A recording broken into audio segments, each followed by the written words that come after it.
at the sandy, sun-kissed shores of Cyprus.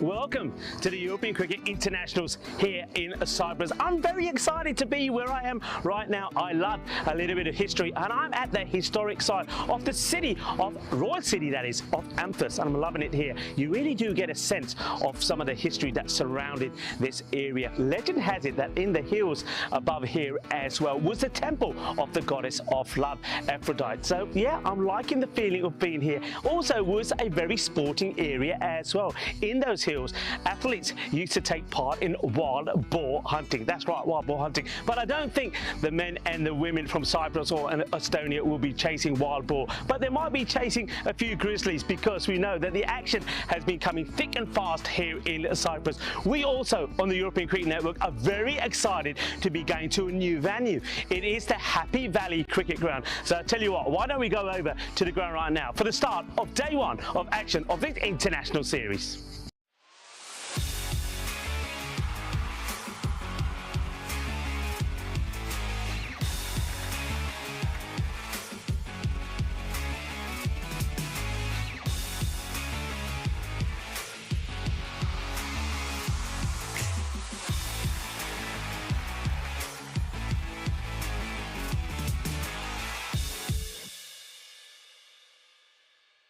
This European Cricket Network event is proudly brought to you by HCL Software and Paramatch.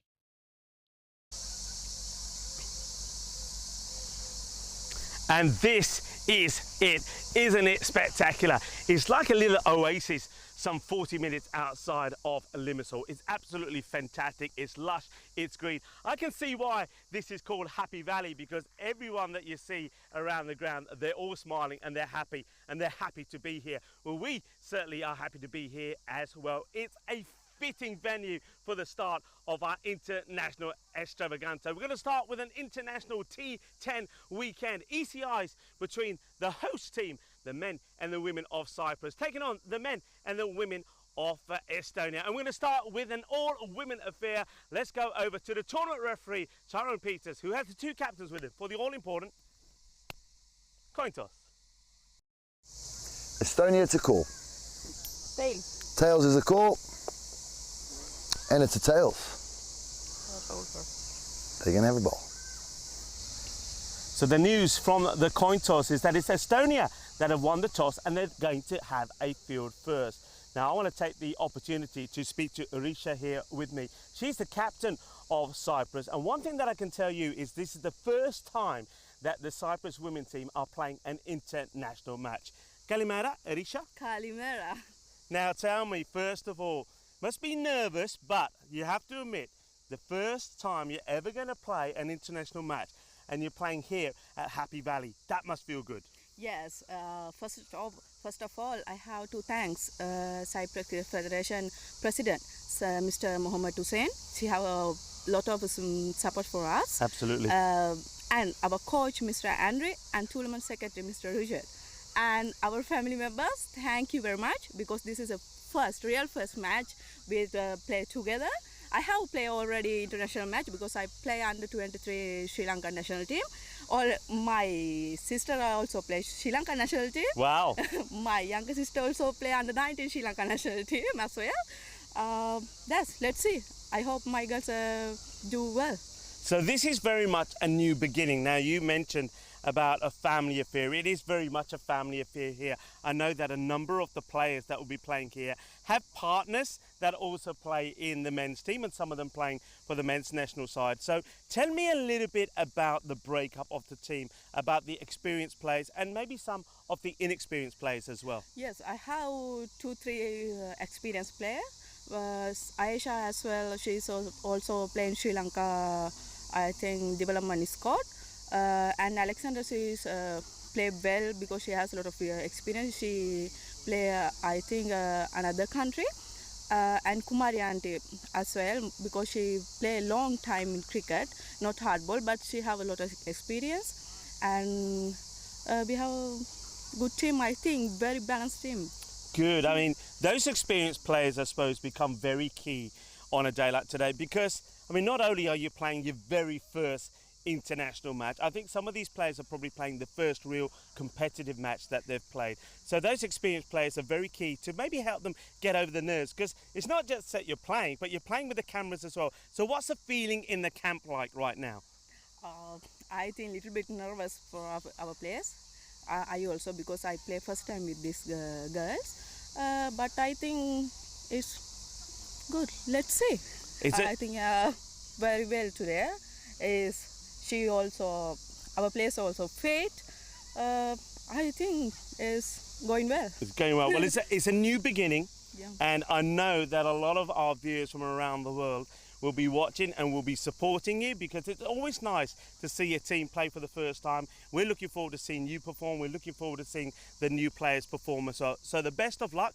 Thank you for talking to us. Just very quickly, on the coin toss, so you don't win the coin toss, you're going to have a bat first. Yes, what's your feelings behind that? Yes, I want to bat first. You would have wanted to bat first? All right. Yes, like so I won the toss. Okay, so both captains are happy. Well, look, keep on smiling. It's going to be a warm day again here today. Yes. So make sure that the girls keep well hydrated. Well, everyone's going to have to keep well hydrated here today. Temperatures at the moment about 34 degrees. We're going to once again hit the 40s here today. So we'll see a lot of natural breaks being taken as well for the players to take on some fluids. I'm very excited for the start of this one. I know that Nishay Bhatt is excited. Nishay, international action about to start here. Over to Nishay Bhatt for the start of the first ball. Thank you very much for that lovely introduction, and it's great to be coming from the beautiful Happy Valley here in Episkopi.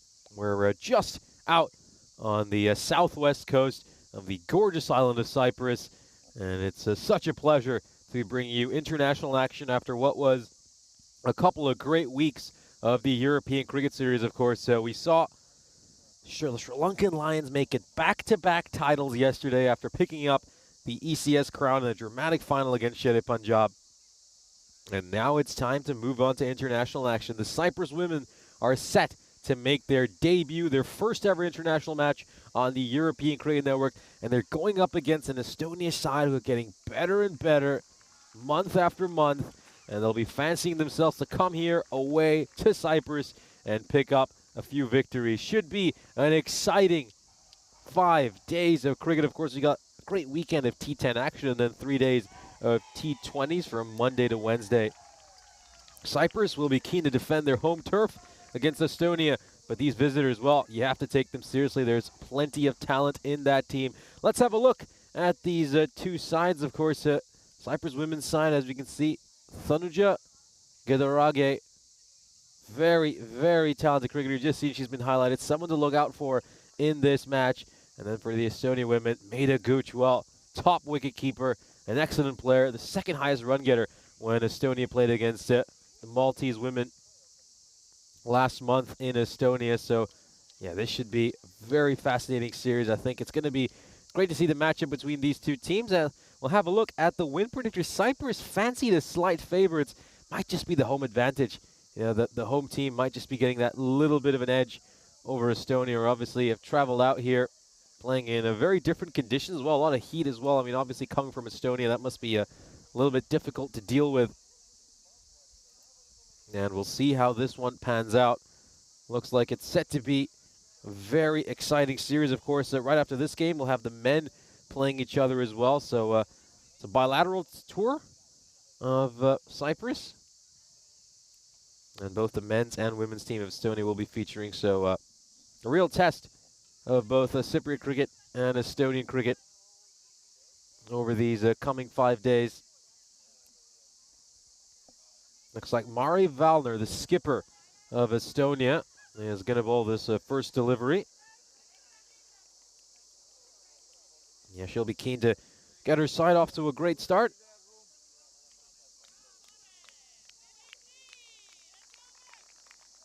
And the excitement is building. As we're inching closer and closer to the first ball of this game. There we go. First ball. This one is probably just going down the leg side, and it's been given not out to start off, so we're underway. Estonia start off with a dot ball.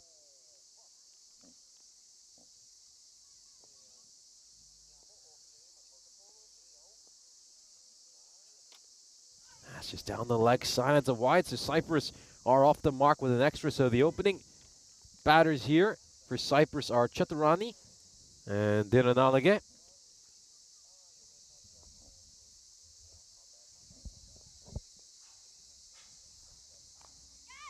Nah, just a beautiful shot. Really well played. Was given a little bit of width and has hit that towards third.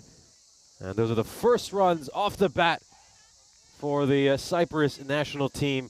And, of course, there's a good chance to welcome back Rico Full into the commentary box. Great to have you on board for what should be a great weekend of international cricket. Great to be here. Great to be here at the Happy Valley Cricket Ground as well. And great to be back as we see the first run scored in international cricket for Cyprus. Well, the first runs come, but now the first wicket will fall as well, as Aisha ends up playing onto this one, goes onto the back foot, and it is the captain, Marit Valna, that gets the breakthrough. What a lovely moment that is, as the girls from Estonia come round to give the congratulations.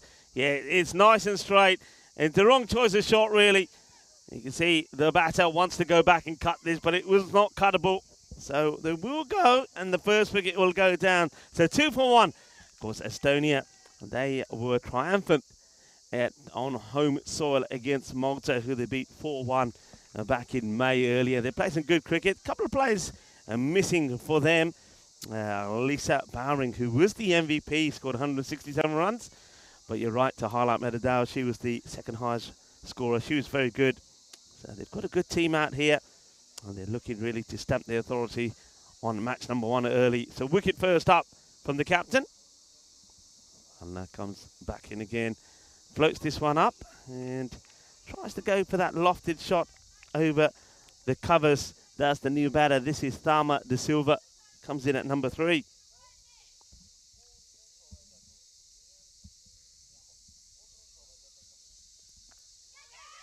And that one will be out as well. And yeah, it is. It's a catch that's been taken. Medadal was very quick to launch into this. It's the second wicket that will go down. And Tharma De Silva, unfortunately, is going to go without scoring. So great start this from the Estonian women as the captain, Marit Valna, picks up her second wicket. Yeah, great start here for the touring team. This is just what they wanted. The captain setting the tone early. She's just looking to pull that one, but it's unfortunately come off the top edge. Great catch there for Maida Gooch. And the second wicket falls, so the touring team off to a flyer. And Cyprus, well, a few concerns for them early in this innings. Yeah, well, we've seen a golden duck, and now we're seeing a 2-ball duck there as well. First, it was Ayesh Dana Hahalge that went without scoring first ball, and Tharma De Silva survives one, but not the second. Good catch there from Gooch.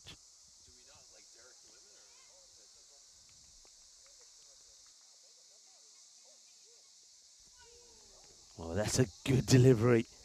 Good areas. That's a very good over. I know there was the one wide that was in there, but other than that, on the money. And that's the one thing I think that the Estonian women did so well when they played Malta.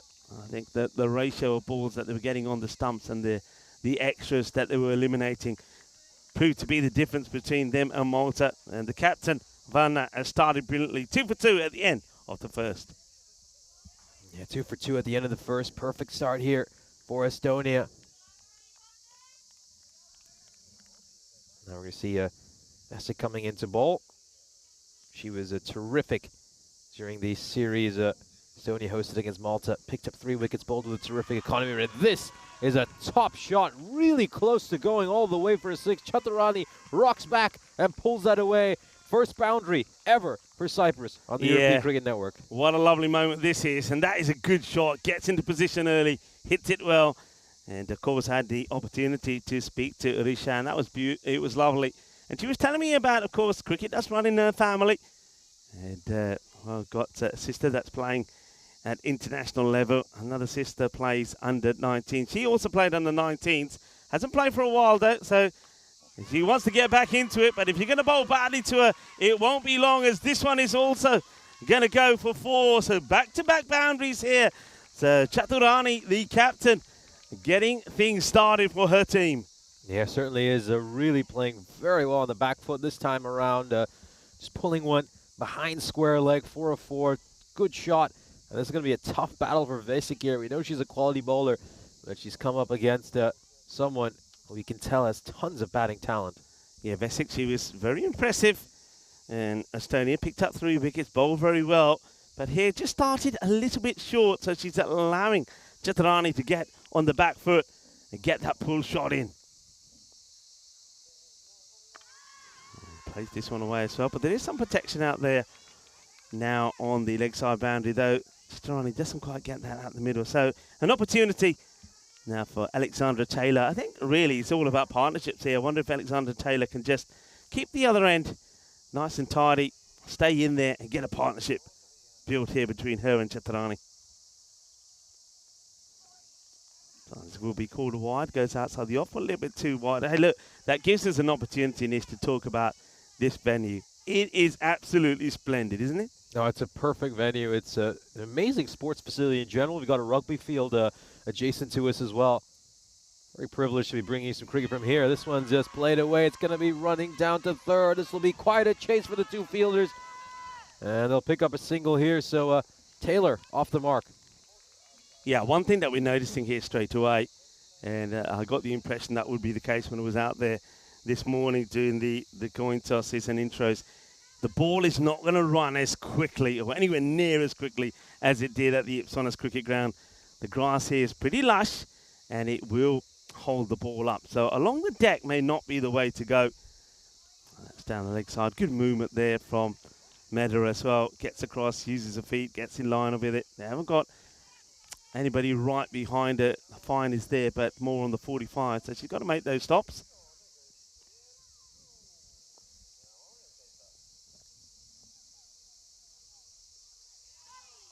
And so a bowl sneaks this one in. It's the right shot to play there from Chaturani. She looks like she's got all the shots. We've seen her play some nice pull shots and just misses out on the cut there. But I'm liking what I'm seeing from her at the moment.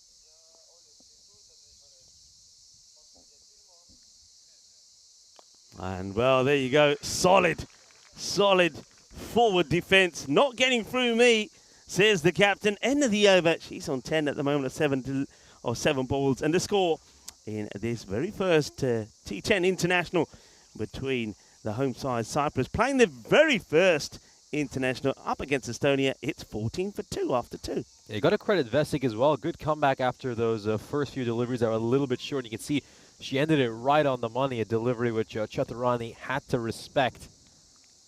Yeah, this is a good start here for Estonia. The captain's going to make a bowling change here for the third over. I wouldn't have minded if Valner had continued and maybe looked to put some more pressure on Cyprus, but instead we're going to see Anna Dalbina bowling the final over the power play. As you can see, this is the first match of our ECI-W, so neither side has any points on the board just yet. Starts out with a wide here, Dalbina. Yeah, Dalbina also played very well there in Estonia. It's got a nice action. Keeps her arm nice and straight, and once she gets her radar right, I think she's going to be pretty effective here as well. And bowling here to Alexandra Taylor, who probably feels just needs to keep one end going. And, oh, that's well bowled. Now, that probably does catch a little bit of bat here. If it doesn't, this could have been trouble. So that's a good, straight delivery, and that's what you need to be. Let's watch this again. Nicely bowled. That's a good, straight arm action. And nice delivery. Look, right in the money. If that didn't catch any of the bat, that would have been out. Well bowled again.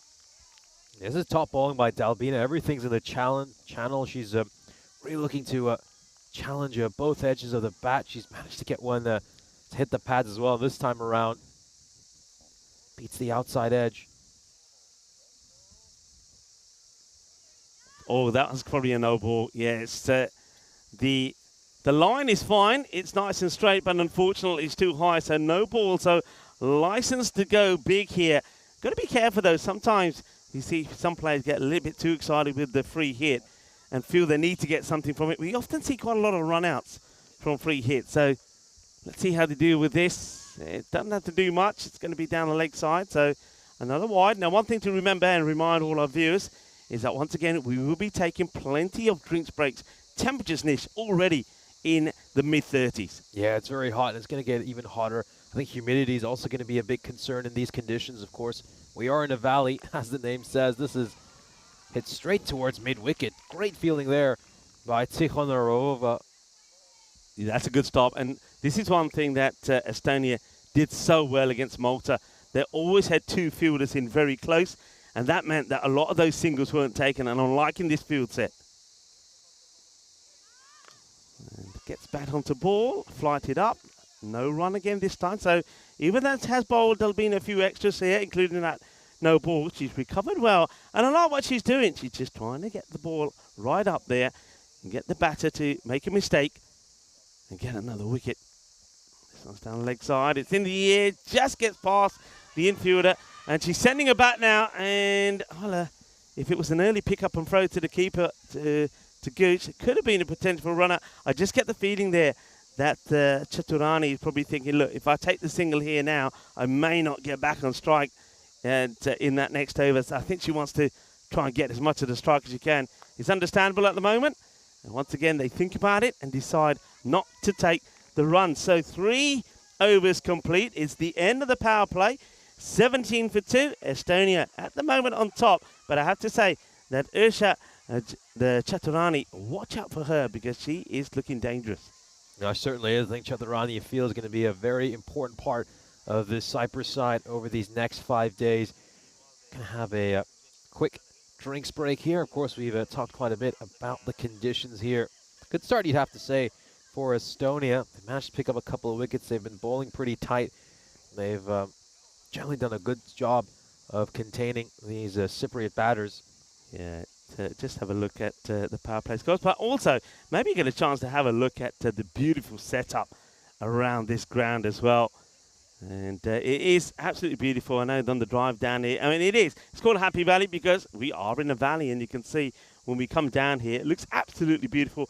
And look, you know, everything else around us, for example, the Ipsonos cricket ground, we know is the heat has burnt everything away. So to come here and still see things nice and green and nice lush green grass, it's absolutely wonderful.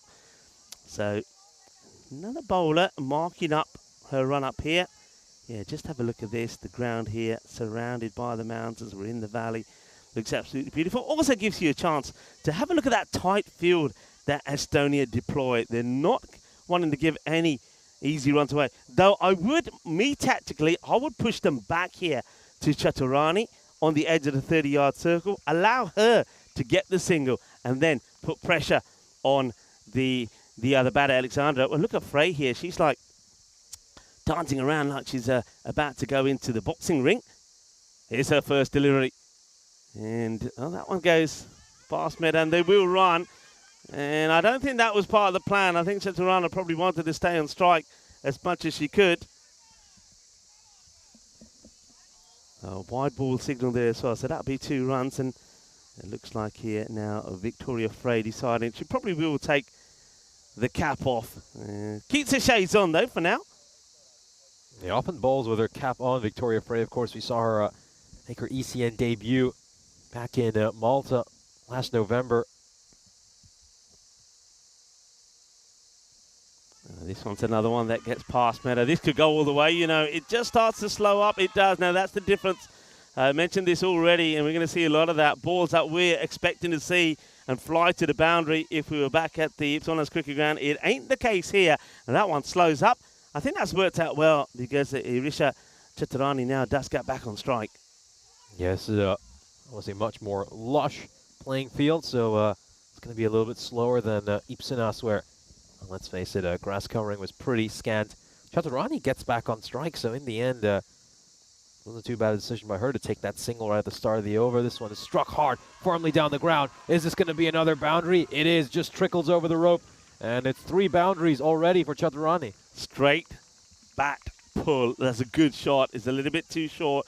She's dealing with the short ball very well, isn't she? I'm liking the technique, and you can tell that Chaturani, she is a player. She mentioned to us that she's played some cricket, Sri Lankan international style, and you can see it. They may not have played a lot of cricket since then, but it's still there. And I think the more she plays, the better she definitely will get. But looking good. Look at the business at the moment. Moves to 14. Hey, class is permanent, as they say. And that's a good leave. Well left this time. Metaguch does get the feet moving, gets across and stops it getting past her. Just to remind people that this is, so for the weekend, we've got international weekend, and it's going to be T10 style, so European Cricket Internationals. Both the men from Estonia and from Cyprus and the women will play 5 matches, so the best of 5. Sliced away. Now, they might have to run these again. I think this will slow up.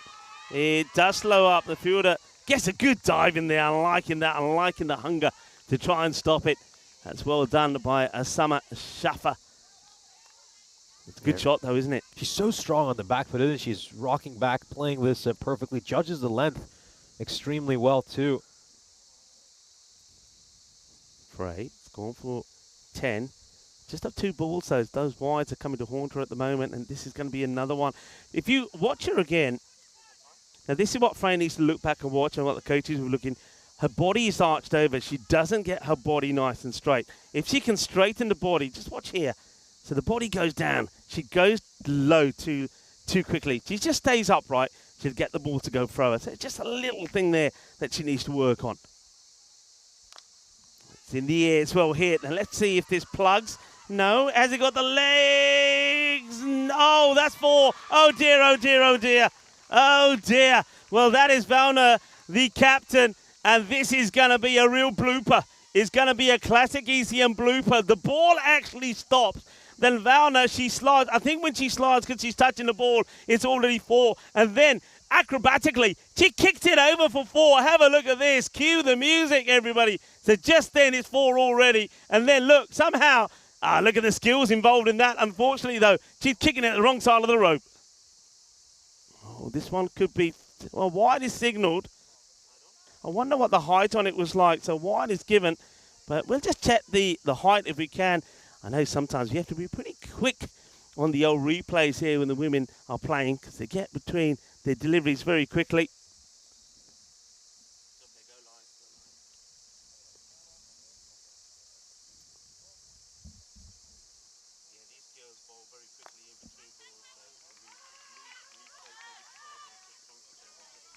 Picks up a single here, Taylor, after hitting a boundary. This partnership, I know Alexandra Taylor swung and missed at a few, but it's been productive. Remember, they lost batter number 2 and 3 without scoring. But this, of course, is the wicket that they need here. The captain, Chaturana. Leg side, gets a little tickle on it, and that's very good running from Alexandra. I think she's reading the play really well. She understands that her captain, Risha Chaturana, has to be the one that controls the strike. So she takes a single, and she knows that the last thing she wants to do here now really is to take another single. So she'll be looking, if she can, to get at least a couple, or maybe better still, a boundary here.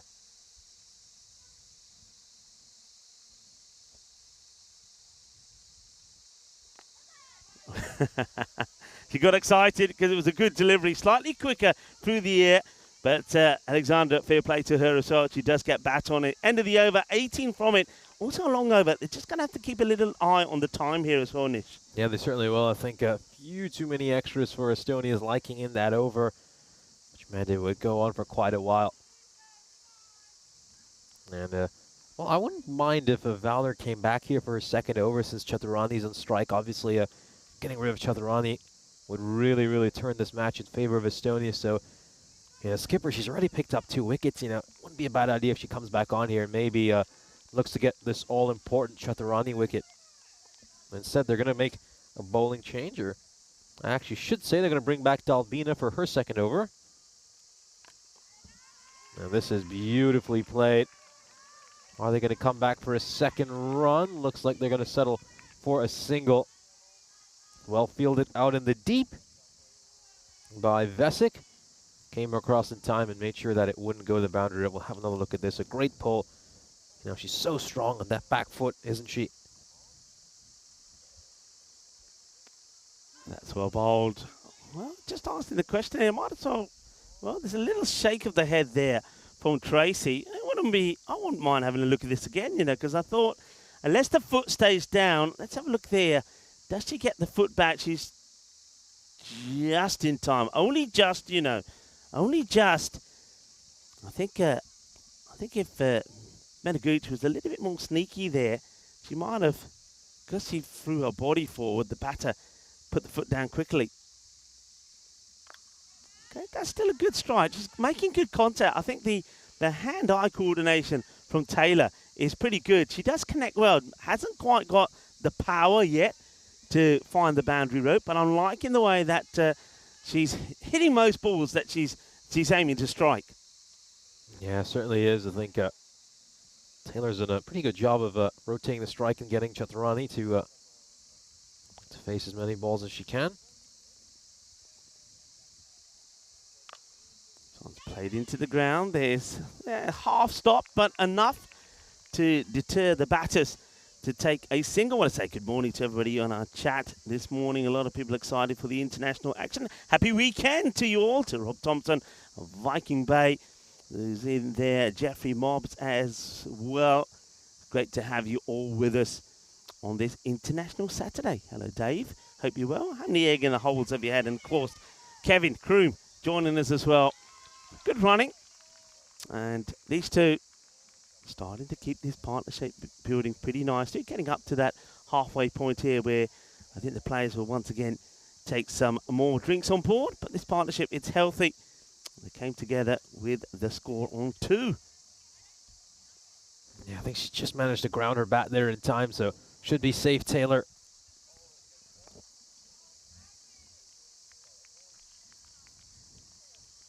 Nice quick over there from Dalbina. That's exactly what they needed after that long one there from Frey. And not too many runs from it.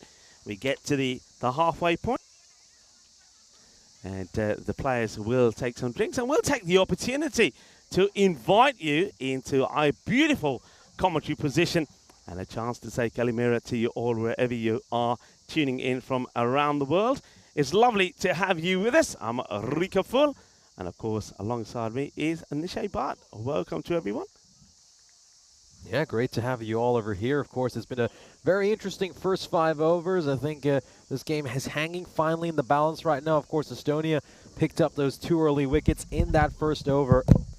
But then the Cyprus national team, they've come back well since that first over. And you got to give them a lot of credit for this fight back. Taylor's batted well alongside Chaturani. You can obviously tell that Chaturani has plenty of batting talent. She's obviously played a fair bit of cricket at the international level. And we can see just how strong she is on the back foot. Look, plays all those horizontal bat strokes beautifully. Rocks back, hits those cut shots and those pull shots really well. And she's led her side well over here.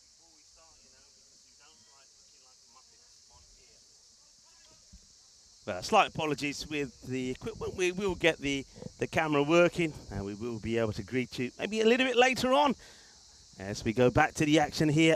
38 for 2 after 5. And that one is going to be a no ball, and it's a good strike.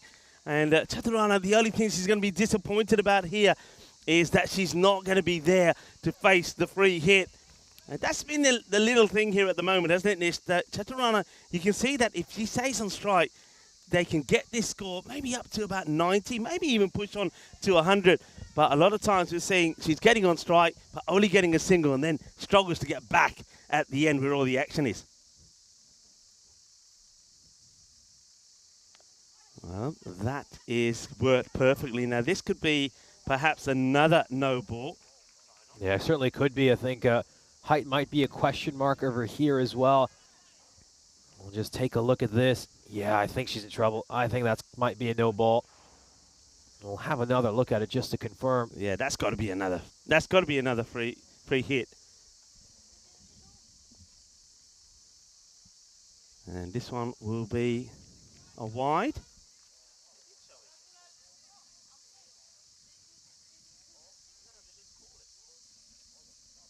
So it was given a legal ball in the end. I guess the umpires might have felt that that one might have just been dipping down below the waist. Yeah, that's not a good call for me. Not a good call. You've got to be consistent on those. That was way above the waist. The batter was inside the crease. Now this one, well, what are you going to call that now, umpires? You want to see that again? Well, that one has been called straight away. So, yeah, you've got to be consistent on these because, you know, the free hit, it's an extra ball, and, of course, you've got the license to go the full Monty. So, goes for it, and this time she just decides, you know what, let's just stay as we are. So, Iresha Chaturani, 19 of 16. And that's a good hit. That could go all the way. You know, it will go all the way. Bolle, bolle, bolle. Brrrr. Ginna sona shaka lagya. And that's why Chaturani needs to stay on strike because she will punish the bad balls. First Maximo for the Cypriot national team on the European Cricket Network. That's a moment Cyprus cricket won't forget for a long time to come. A great hit over mid-wicket. Massive six, and this might be the big over that they were looking for. I think it's might have been given a 4 by the looks of it, so might just have to hold our horses here. There's no way that was a 4. There is no way that is a 4. That had to be 6 runs.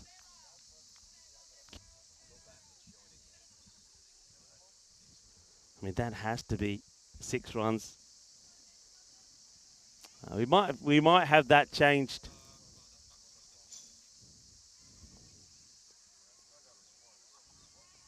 So here we go again.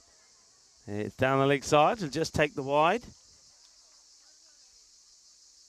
Yeah, it goes down the leg side. That's going to be a wide. This patented over has been a little bit expensive so far for Estonia. There's been a couple of bowlers they really look to target.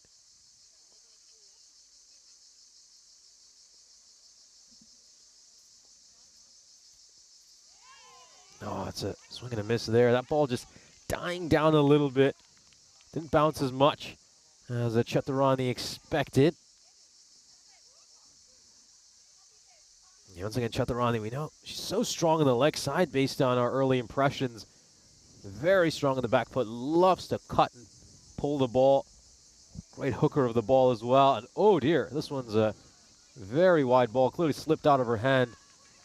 Yeah, and it's going to be another no ball, and she might be done over here because this is a third head high no ball. Yeah, that I think is going to be should be the end. Nobody likes to see it, but that's 3 in the over, and I think that unfortunately young Amy Patterson probably won't be allowed to finish this over. I don't think the batters. This is one of those where I honestly think, Nish, that this is one where the batters should be asked the question. Because the batters probably don't mind. I mean, if Patterson wants to continue, and the batters are probably happy at the moment for Amy Patterson to be bowling, they're probably saying, well, look, no, leave her on. So I think especially in this stage where we've got to really be looking at it in a development stage, what she's bowling is not dangerous in terms of she's not bowling fast and it's not dangerous. So I think that's something that really, in terms of developing the game and developing players, new players into the game, that we could maybe do things slightly differently. No, I agree with that. We spoke about this during the first weekend of the European Cricket Series as well, when a couple of bowlers during the men's European Cricket Series just struggled with no balls, and we said that, well, they're actually doing the other team a favor by giving up as many runs as they are. So it might just be one where you should be able to consult the batting team and ask them if they're happy for the bowler to continue. Yeah.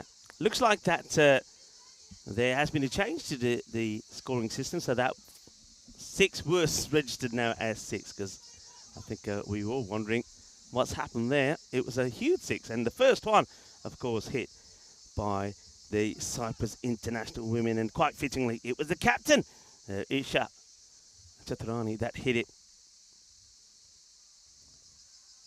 It's up in the air and it's in the gap, so there's no mid-wicket back, and that's going to be 4 more runs. They need to just have a look at this field. One thing, observation that I'd like to make is that they've got a sweeper out on the offside. They've also got a backward point on the offside. Nothing's really been hit on the offside yet. All of the shots that have been played have been pulled or hooked. So I would be getting another player across on that side. And also, the other things you can do, you don't need somebody in close to Chaturani. She's not interested really in the singles. So, I mean, that's another big hit. That's going to be 1 bounce, 4 runs, quattro mas, so back-to-back boundaries here. And Isha Chaturani, the captain of the Cyprus team, really starting to turn on the style here now. But you just got to have a look at this field, and it needs changing, and it needs changing quickly. Mid-wicket needs to be deployed. You don't need somebody in close to somebody who's hitting the ball big. You actually want to allow her to take the single, so push back, and you've got too many outside on the offside. They're just following the ball a little bit here now as well. I've seen that Valna has gone to the boundary where that last ball was hit. She's down the leg side, and, well, she doesn't shy away from it. That is going to be a challenge now. We're going to have a good look at this. Is it 4 or 6? I reckon this is pretty close to being the second 6. We're going to have to follow this. Keep an eye on this. She hits it so hard. Now, where did this ball land? Is it 4? Is it 6? Let's have a look. And it's going to be close, isn't it? That's 6 for me. There's going to be 6 runs. So, 6 carreras, manos, arriba, 6 más. Chaturani, well, she could have left it. She could have taken the wide. Goes for the big one, smashes it away. So the 3 balls bowled there. My Madanaka will go for 14. And, of course, before then, unfortunately, Patterson had all kinds of trouble getting the ball to be pitched. And, well, are we seeing, looks like we're seeing a retirement here. So, looks like we're seeing a retirement. And so definitely a retirement out here now. I'm guessing that's going to be Alexandra that is making her way out. So Alexandra coming out. And that makes sense, I suppose. She's been out there. She's played a few balls. Has, you know, her strike rate. She's going at about 50.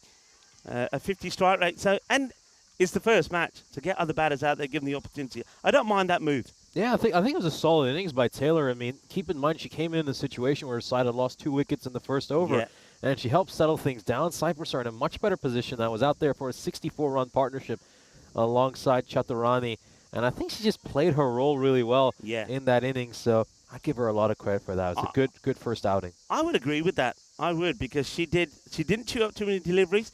She was pretty good in getting Chaturana on the strike, so that's worked well. Here's where I think I would bring deep mid-wicket in for the new batter, because and have her out for Chaturani.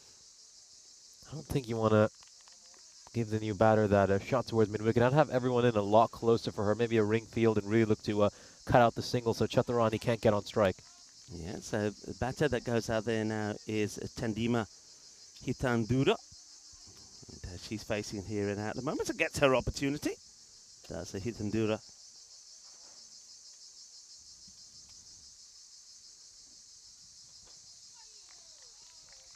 Nice ball there by Vesic. Back of a left delivery. It's tough for Hithanadura to hit that one. So a couple of dot balls, and they also keep Chaturani at the other end. Yeah, it goes back to another thing to reflect and go back to what you said a bit early on, this is when Valna doesn't come back earlier. And we said that, oh, that's going to go past Meta. And they might just settle just for the one here. Yeah, they will do. I think that makes sense. You've got to conserve your energy. They've got a big day here. Today have the women, they've got 3 matches. The men will play 2 today, and then, of course, that will change over tomorrow. So you've got to pace yourself. And also, you want to keep your captain on strike. Isha is playing the ball beautifully at the moment and aggressively. They have got a mid-wicket back now, so I'm liking this move. So mid-wicket back. We've got 3 on the leg side outside the ring and 2 on the off, but nobody behind at the moment, which I don't mind because, well, she's not missing too many at the moment. That's nicely played. Not a bad delivery, though. Vesic has been by far the pick of the bowler so far, her and her captain, Velna. So, yeah, Velna, I know that she probably wanted to give the likes of Delbina Frey an opportunity, but I think with the start that they had, 2 for 2, you would have thought she would have wanted to stay on strike. This one is signaled as a wide.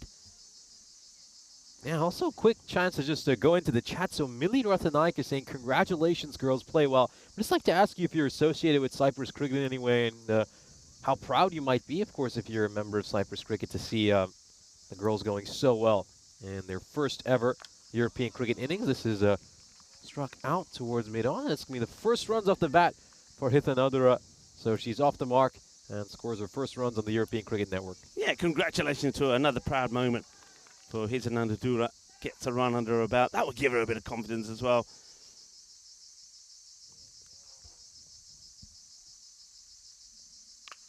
It's a nice looking shot. Now she should be looking to maybe come back for two, but it's a good early pickup and good early throw. I'm liking the energy there from her partner. Hithanadura is saying, yeah, I'll come back. I'll get you back on strike. But the captain just saying, no, it's okay. Let's pace ourselves. There's still plenty of time in this innings. It's been a marvellous recovery from them. They were 2 for 2, remember.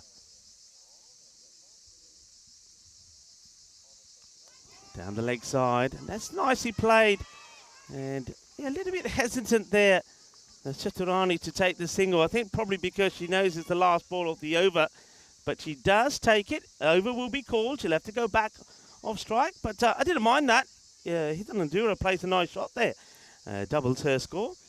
And 73 for 3. Let's have a look at some of the upcoming events that we have as the players, once again, at the end of this 7th over, will take some drink. So here in Cyprus, as I said, we've got this weekend of T10 action. After that, we'll have 3 days of T20 internationals as well, again involving the men and the women. Meanwhile, Czechia, we know that play in Czechia has started as well. They've got the Central European Cup happening there. Women's cricket there as well. So how about that? What an amazing day it is actually today for cricket. And not just today, but these coming days for women's cricket here in Cyprus, also in Czechia. Then from Czechia, of course, we'll have the European Cricket Series starting there. We'll have some ECIs. We also, after that, we'll go to Romania, Hungary, Bulgaria, Croatia, and Italia. Yeah, it's an absolutely great weekend for women's cricket. Of course, Croatia women will be taking on the Gibraltar women in the opening match of the day over in the Central Cup. Some incredible scores there yesterday, actually. Just to refer back to some of the matches that they had yesterday.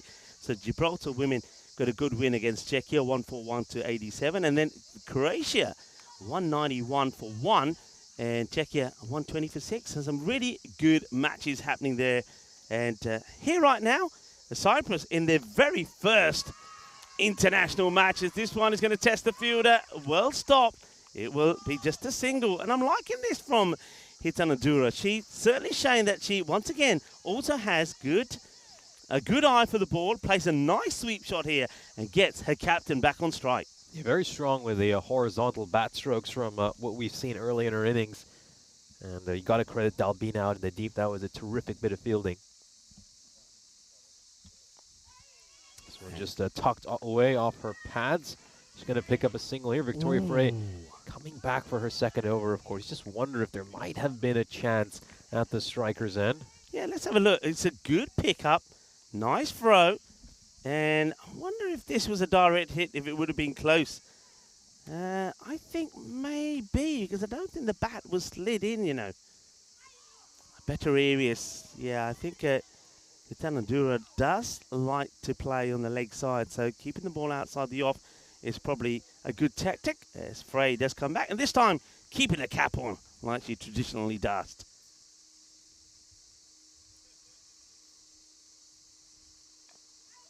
Stays just a little bit low, but once again, a bit of bat onto this. She's been close with the LBs a few times, says Frey, but always the batter finds a way to get a little bit of wood onto it, which means that the LBW cannot be given.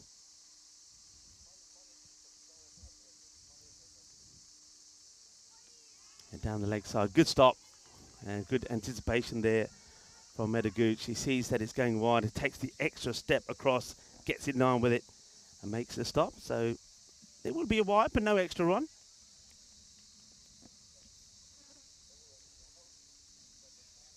Hey Nish, do I see an ice cream van? Certainly do, I think. Do I actually sit, hang on a minute, I'm all talk away from the cricket here. I see I'm going, bye. There's an ice cream van here, people. I didn't hear the siren. If that's an ice cream van, I know where I'm going right after this innings. I wonder if it is a proper, legitimate ice cream van. Maybe I can get a 99 flake. Yeah, I think it might be a Mr. Whippy over there. I think those are obviously very popular out in the UK, and I just wonder if they've brought Shot. some over. This is a really good shot. It's played over the fielder at fine leg as well. Really good cricket. It went sailing over Amy Pattenden's head. Smart batting. Knew there was no one. Back at fine leg. And just strikes it over the fielder. Yeah, well, Hitanadura now brings up her first boundary. And what a lovely shot this is. She gets a swivel on this good as well. A little bit of the MJ. Oh! As it goes for 4. Nice shot. In the 80s here now. Ball to go. And this the 8th over. So certainly eyeing up 100 score here. And that's too wide. And it gets stopped by the outstretched hand from Gooch. So one more to the score. Yeah, extras. And, you know, I think we're going to see this the first few games, if I'm fair. A number of extras now, 25, 20 of those wides. And just keeping an eye on the time there, Nish. That's the other thing now. Look at that. So she does well. She finishes this over. So they've got to get the next over in pretty quickly by the time this over starts. Now, they've got to be aware of this. You should be running quickly. So Velna here now needs to be saying, come on, girls, let's get round quick. The clock is ticking. Tick-tock, tick-tock. And they might have about 2 minutes to get an over in. And I'm glad that Valner's probably going to be bowling this penultimate over from Estonia's point of view, because we know she can get through her overs pretty quickly. Gave up just 1 extra in the first over she bowled. We wanted her to bowl a little bit earlier because we wanted to see this matchup between her and Chaturani. She's picked up the only 2 wickets Estonia have managed to get so far this innings. Yeah, Valner tends to bowl pretty tight, doesn't bowl too loose. So if anyone can get through this over quickly, you expect it to be her. Yeah, just taking a while to get started there. That's a problem. Forgets the cap, gives it back. So we're probably under 2 minutes here. Oh, well, something's happened there. There's a bit of time's been added. So not really sure what's happened there. But, well, maybe some final adjustments have been made going into this final over. So what I thought was going to, it looks like maybe another 30 seconds or so might have been added to the clock. So you should be okay. Starts off with a dot ball as well. Chaturani just misjudging that one, thought it might be wide. This one struck straight down the ground. And, well, she bounces back well after that slightly misjudged leave. And this one goes away for 4. Good shot. And she's just 1 shot away now from bringing up her half century. Oh, well, what a start that would be from the captain. It's the battle of the 2 captains at the moment. There's Marit Valna, the captain of Estonia, bowling to the captain, Ires Chaturani of Cyprus, who is just 1 boundary away from what would be a magnificent half century. It goes for it, hits it hard. I don't think this will go to the boundary, so she'll be keen to try and get back for 2. And they are taking it on, and in comes the throw. It probably will be out. I think that's going to be out. But I think that is, Hitanadura does the right thing, sacrifices her wicket for the team. She'll go for 7 run out of 9 deliveries. But what she does do is smart cricket. She gets her captain, Isha Chaturani, back on strike. Yeah, she does. I think it's big bonus for them together. The dangerous batter, Chaturani, back on strike. And you've got to say, I think, full credit to Hitandura. I think she played her role very well. Didn't face too many dot balls. Went at roughly a run of ball. She was always very keen to get the second run to get Chaturani back on strike. And smart cricket over there as well. Made sure dangerous hitter Chaturani could get to the right end. Yeah, Samanthi comes out, but she knows that her role is to defend and get singles. This is going to be 4 runs. It's going to be a 50. Shaba, Ginna Sona. Well, Chaturani playing her very first international match here for Cyprus. The captain leads by example and scores her first and her team's first international half century. Very proud moment for Cyprus cricket to have a half century in the women's game as well. Chaturani has led by example this innings. This is a proper captain's knock. Well, interestingly, she defends this one, so gives her opposite number a little bit of respect here. So, well, with that one being defended, you feel that they won't get to the 100, but still, when you consider where they were at the start of this innings, they've done very well here. And look at what the win predictor is saying. It's put themselves pretty firm favourites. We'll go for their slices now. I wonder if they'll go for 2. I think they should. I think they need to be turning a game, but they're not looking for it. They'll just take the single. Definitely 2 on there. So it'll be a single to finish, which means they'll get to 92 for 4. A remarkable recovery led by the captain, who ends up being 52 not out. Yeah, terrific innings by the captain. We'll have a look at the bowling figures. I think the Estonian captain, Mari Valner, can be very pleased with her performance. She gave up just 12 runs in 2 overs. She bowled and picked up those 2 early wickets to put a lot of pressure on the Cypriot national team. But Anna Dalbina, for me, pick of the bowlers, just 6 runs given up in the 2 overs she bowled. And keep in mind, she also bowled a fair bit to Chaturani as well in the second over, and she made sure she only got singles and kept the boundaries to an absolute minimum. She gave up none. Yeah, you can see why Chaturani didn't want to take the second, wants to stay on strike. So this has to be another Patterson, I'm guessing, coming on to bowl, as this one's been played away beautifully. They're running hard this time. She does want to get back for the second. She takes off, but doesn't get the response from her partner straight away. But she is going to make it back, is Samanthi, because there's nobody there to pick up the ball. This one, yeah, this is now Sirli Patterson having a bowl.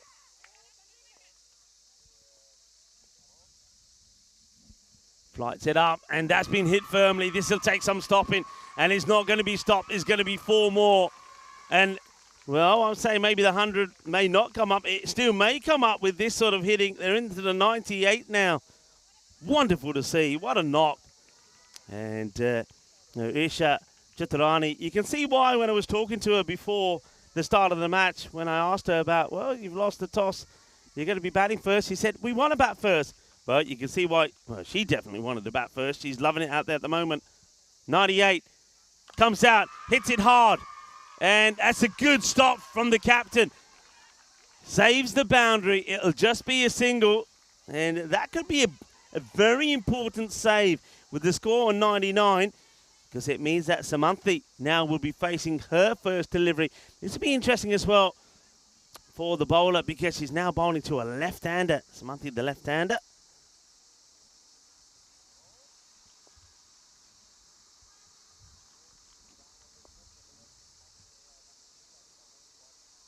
She gets a little bit on that. Should have left it alone, really. And this is where this is where they'll learn, and this is where the coaches will be talking to the batters and say, look, if it's going wide, leave it alone, because that would have been another run. That would have been 100 up. We still would have had the same number of balls to come. So she sort of wastes the ball there. 2 to come now. 99 for 4.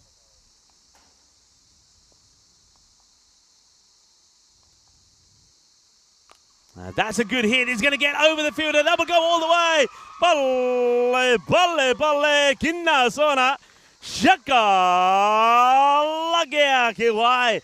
Que genial. Que grande. Eso es 6 carreras. Yeah, really powerful hit there. That ball was up there in the slot, and she's battered it over long on for a 6. The first 6 by someone not named Chaturani in this innings for Cyprus. What a way to bring up the 100.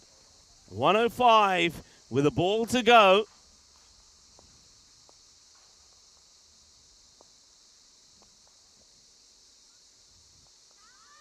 Similar delivery, but this time just a little bit fuller. And, well, it's got to be running here, and she's setting her back. Well, that's quite crazy.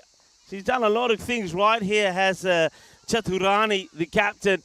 But I guess this one completely wrong. I'm not sure why she's turning down a run off the very last ball of the innings. Well, we just make a mental note of that, because, well, that could be quite key, couldn't it? Yeah, it certainly could be quite key. I mean, this match might come right down to the wire, so these little margins could play a huge role in determining the outcome of the game. But what a performance for Cyprus. They'll be so proud of themselves. Their first ever innings on the European Cricket Network.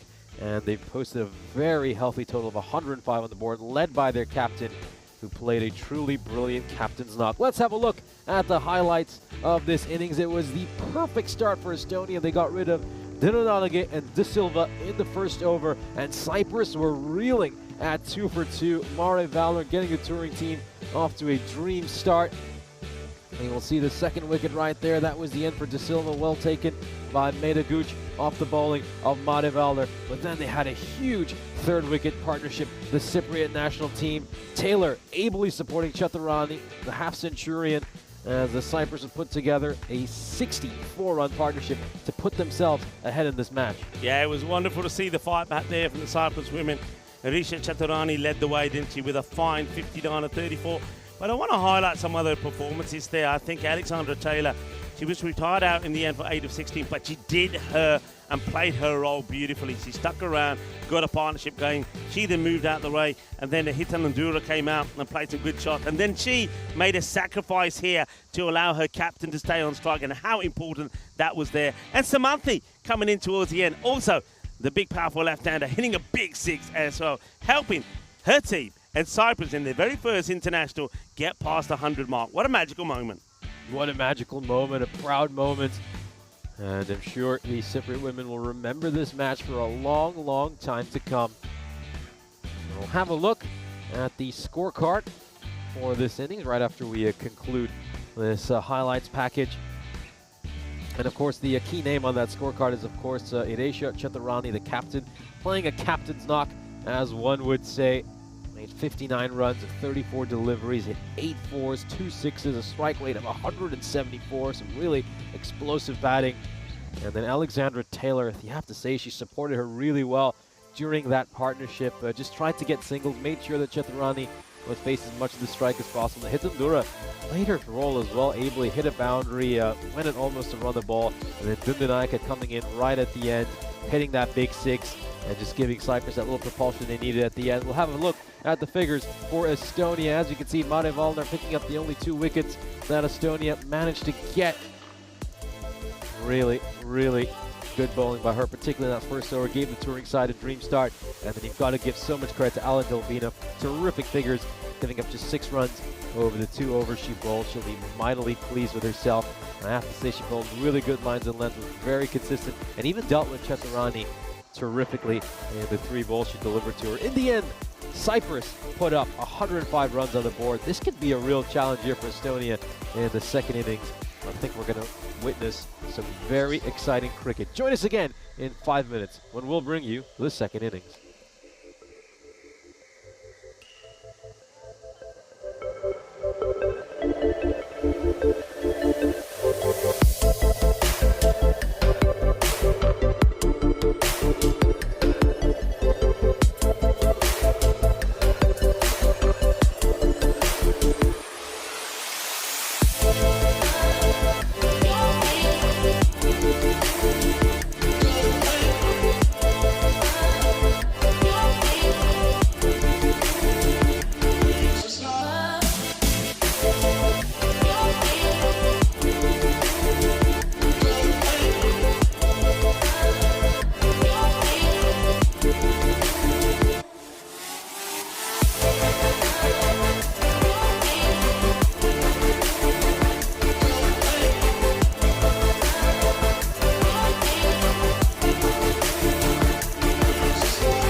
This European Cricket Network event is proudly brought to you by HCL Software and Paramatch. Welcome back for the second innings of our opening match of this great weekend of ECI cricket. Cyprus have posted 105 runs on the board. They've set a target of 106 for Estonia. And this is going to be a real challenge for the touring side. They have to come out here in the second innings and put on a strong batting performance. They're going to have to go at 10.6 and over. And let's see how Cyprus fare in their first ever bowling performance.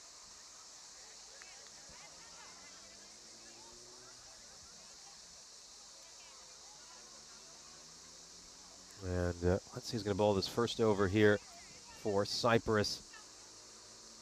Obviously saw the skipper Chaturani put on a show in that first innings. 59 runs for her of just 34 deliveries.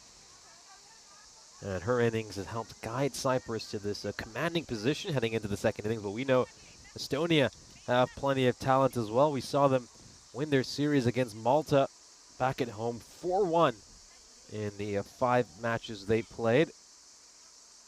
It's a very dominant showing for them.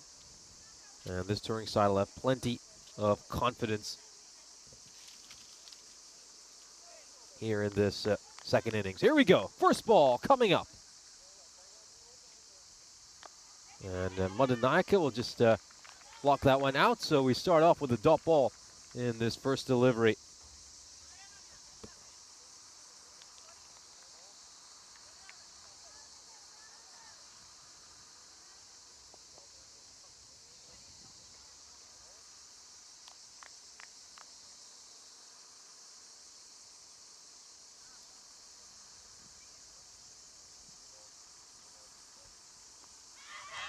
Well, could there be a shot over here? Probably just going down the leg side. But good bowling here by Koralalage to start off. She's been on the money. Everything's been nice and full. So this is just what Cyprus need to do. Keep things simple. Keep extras to a minimum, and they'll really fancy themselves to get across the finishing line and pick up their first ever European Cricket Series victory.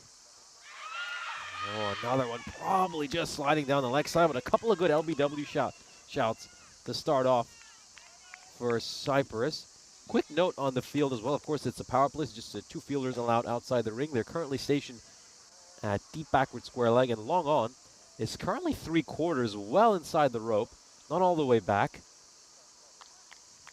I think that's just an important thing to note. See a clear plan here to not allow them to run any 2s. Got a short cover and a short mid-wicket in place as well, just on the 1 to prevent the batter just nudging one around and getting a single.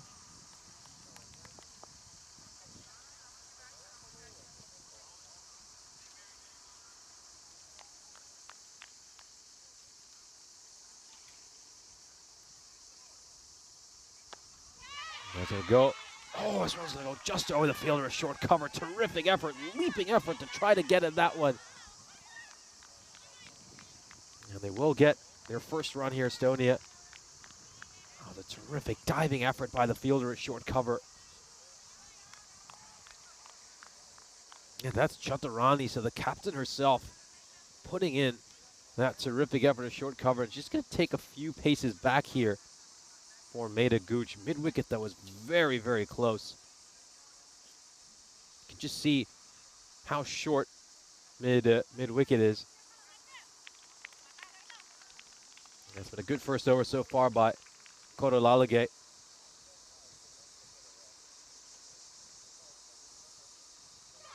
Oh, gets that ball to tail back in a lot. So terrific first over. Cyprus off to a great start. Just 1 run off that first over. They'll be mildly pleased with themselves. Of course, Maida Gooch, on the face of previous delivery, was the 2nd highest run getter in the series between Estonia and Malta. Scored 85 runs, had a very good strike rate of 105 as well throughout that European Cricket Series. And he feel that a lot of Estonia's hopes will rest on. Are you gonna call, bro? Don't worry.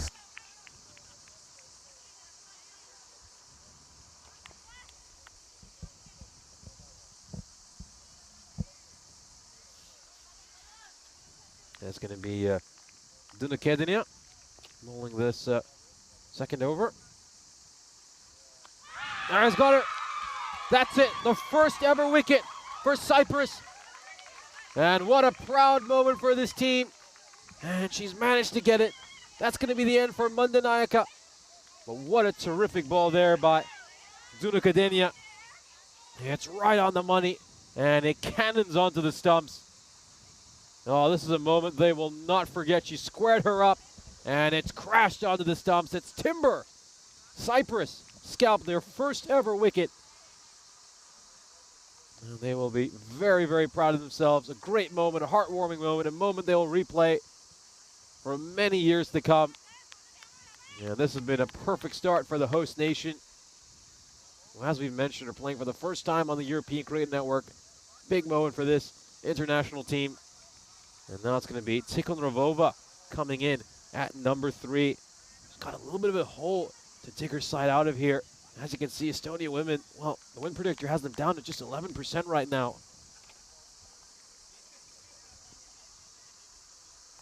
Down the leg side, it's a wide over here.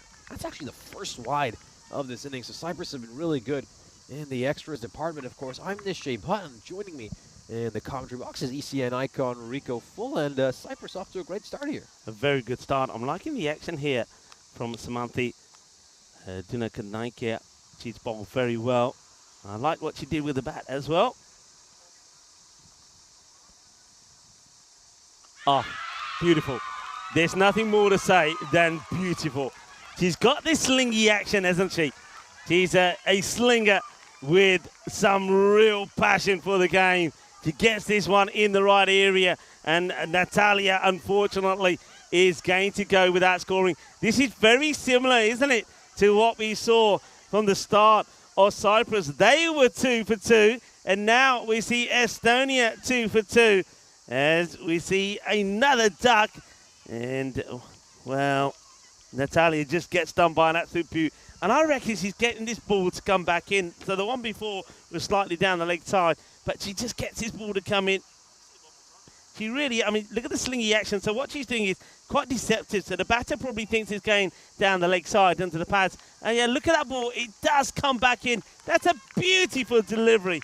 Ah, that is special. Absolute joy from the bowler. Yeah, she's just getting it to straighten right at the end, getting some late swing. It's just so difficult to play if you're the batter. And Victoria Spray is coming out here at number 4. We saw her get plenty of batting practice before this ball, had a few throwdowns. She'll be hoping she's ready to face this, because this is some really fiery stuff here by Dunakedinia. There's that movement away, so the way she gets this ball to sort of, she starts it pretty wide from her body, but then that seam gets that ball to swing quite viciously. Excellent start here. What an over this is so far.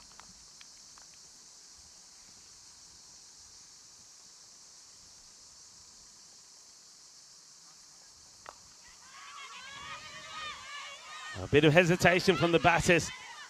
And Gooch goes early, gets the call in, but a little bit of hesitation firstly from Frey, but Frey eventually does get there, probably because it's a bit of a misfield early on, but I like the intent from the fielders, fraying themselves to try and get to the ball here. So Meta Gooch yet to get off the mark. She knows that that ball is going to be pretty full and straight. Well, you can see what she's trying to do. She's just trying to get that ball to nip back. This one doesn't come back as much. It will be called wide. She's got to be careful of that one, do the batters, because if she does get a little bit of extra string, it's going to come back and hit leg stick.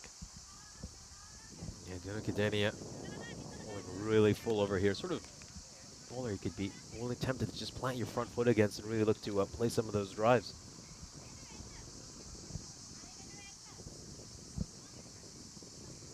A little bit of talk about the field here. Speaking of the field, I like it. Nice and tight, not giving anything away. It's nicely struck. Now, has this got the legs there? I've got a sweeper out there, comes across. And it's a nice sweep shot from Gooch to get off the mark. So that'll make you feel a lot better. You know the feeling when you're out there. Until you get that first run, you're always going to feel just a little bit nervy. And just watches that well onto the bat, makes contact. That's the most important thing.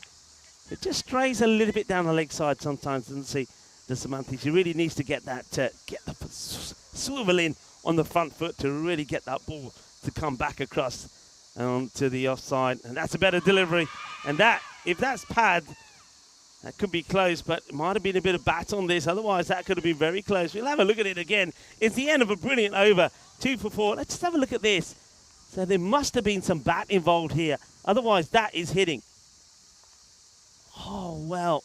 Maybe just missing off stump because she does walk across her stumps, and I think the impact may have just been slightly outside the off stump. I don't know. It is a tough call, to be honest with you. I think there must have been bat. Otherwise, I don't see how that's missing the stump. So I think the umpire there, Tracy, probably feels it was a little. Well, this is what we're going to see here. So remember, these two teams, they will play 5 matches. And it's going to be, well, straightforward 5 matches. Let's see who wins. We remember Estonia were brilliant against Malta on home soil. Can they repeat that here against Cyprus when they're away from home? Yeah, speaking of ice cream van watch, you just have a second one pull in. I mean, the first one isn't particularly busy. It looks like we have a second one coming in as well. Well, a little bit of competition between the two vans. I tell you what, I've got to get over there. I've got to get myself an ice cream. It's got to be done. Yeah, this is played very nicely by Maida Gooch off her pads. Going to pick up another single here. Yeah, a little bit of tiki-taka at the moment. So if you're wondering what we're talking about, as the two batters are just going to have a little chat. Well, there's the players, and look, there they are. We know why you're over there in the shade and having the ice creams. And yeah, come on. You mentioned the whippy, and there's the flake. I'll have some of that. All right, done. If you're looking for me, you know where I'll be, people. You know where I'll be. Okay, back to the action here. So 6 for 2 as Wijasinge gets ready to bowl to Frey. Frey takes her time, takes a guard. Down the leg side. They're the ones that really you're sort of saying to yourself, look, especially maybe on this field as well, Nish, because the ball's not going to race to the boundary. You could get a bit of bat on that, but you may just get one. So you're much better off just leaving the wides alone and taking the extra ball and still getting the 1 run.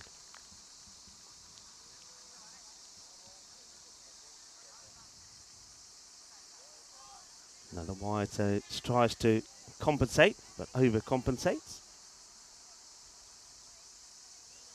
You can see Victoria Frey just tiptoes a little bit as she's waiting for the ball to come in. I think, yeah, it's the old sports adage, isn't it, that you always want to be on the balls of your feet, so she makes sure she isn't flat-footed.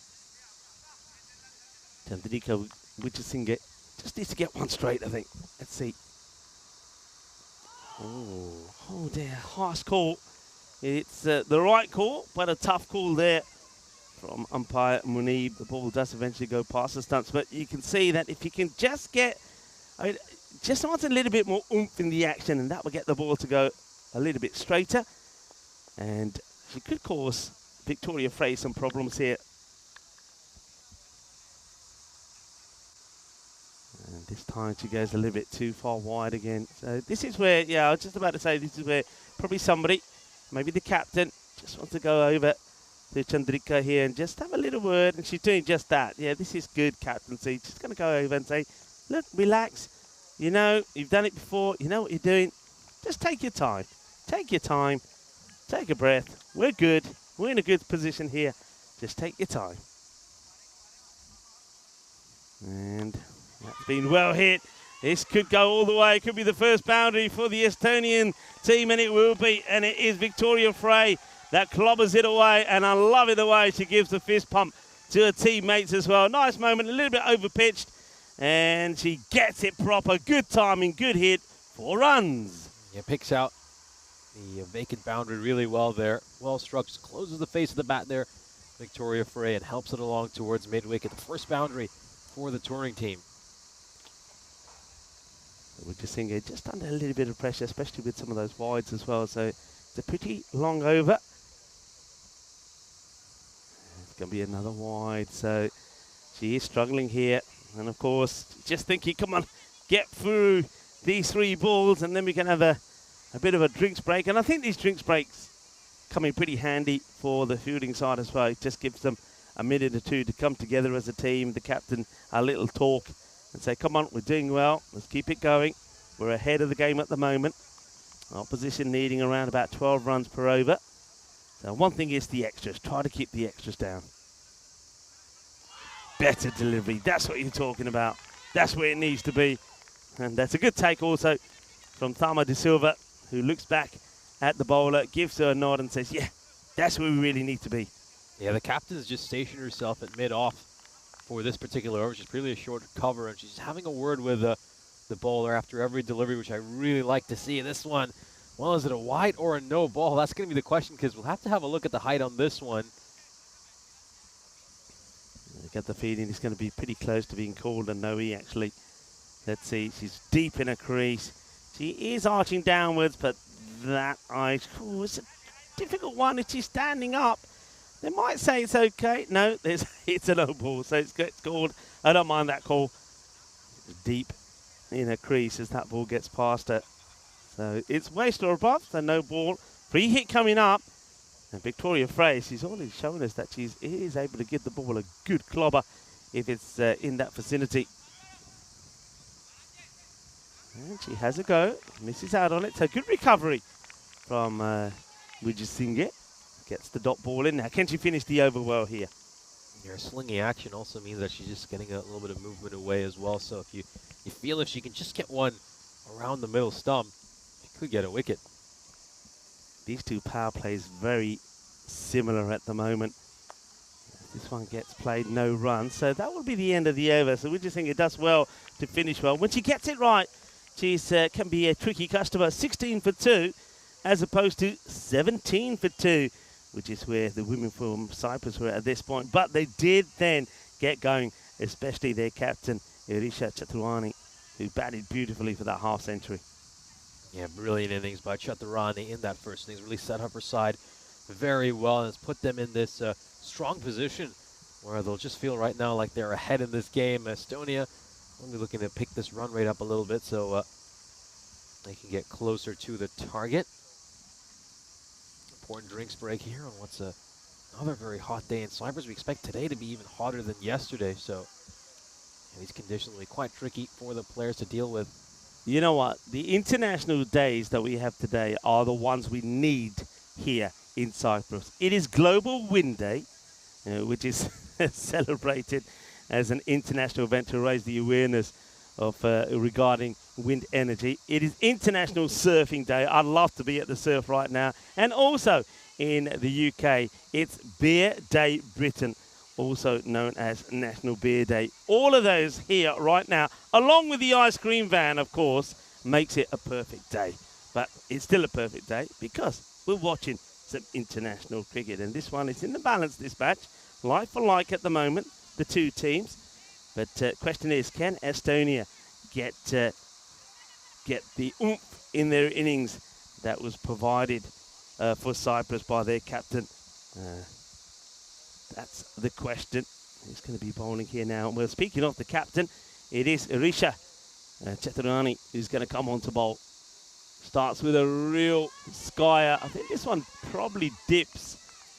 It's going to check though. I reckon this dips before it gets past the batter. That's my initial opinion of it. We'll have a good look at it here. Well, we might have a good look at it here. And actually, we can't actually see the line. No ball has been called, so they've deemed that to not have dipped as much, so no ball. So free hit coming up, so opportunity here for Victoria Frey to go big. Yeah, transfer to capitalize on the free hit, even though that one has struck the stumps. It is a free hit, so it can't be an out. Just take a look at this ball. You can see it's very good delivery for a free hit. Really good delivery. Gets that to come back in between the gap between bat and pad. Yeah, gets it to come back. That is a great delivery. That'd be a big fine, you know. A big fine getting the wicket of a free hit. What's it these days, people? I know when I was speaking to Matty Hone, Matty, if you're watching, hello to you. He was saying that they charge about £5. Oh, it could be another wide. It has to be really if it has gone past the leg stick. And you can see Meta's asking the question. And that's got to be a wide. Now, Tracy she's asking the question here because Meta's asked the question. But I think this will be called a wide because it does go past leg stick. Look at Meta there. But I don't like that. I think Meta should know better as well. Let the umpires do their job. You know, Meta's quite right to ask the question once, and that's it. It's done. It's not being called. Meta doesn't like it, but you've just got to go with the flow. Turani probably gets away with that one, I think. That's nicely played. There shouldn't be a run there. There won't be a run there. And I'm liking that. Good cricket. Nice cricket from Cyprus. Picked up nicely. A little underarm throw. Yeah, I'm liking what I'm seeing here. That was Aisha doing the fielding. And that same fielder again. And the same result. A nice, easy pickup for Tirana Helge. Gets the ball back to captain Chatarani. So despite the extra to start off with the no ball, it's been a tidy comeback. Slightly shorter this time. Whipped away, but it will only just be a single. We're needing a bit more than a single at the moment as the rate is starting to go upwards now. It's coming up and approaching the 14 mark. And at least I get the feeling that if the likes of Cyprus can keep it tidy and don't give away too many extras, then it's going to be difficult really for Estonia to keep up with that rate all the way through. It looks to cut that one away, Maida, but this one's been given a wide by the umpire. Yeah, keep in mind, of course, this is an ECI. The points tally makes a big difference, so it's worth looking at that 74 as well. That target which has been set for Estonia. Really good call there from Tracy. And this one is blocked away, so a very good over from the captain. Did a perfect innings from her when she got her half century, and then only conceded just the 4 runs here.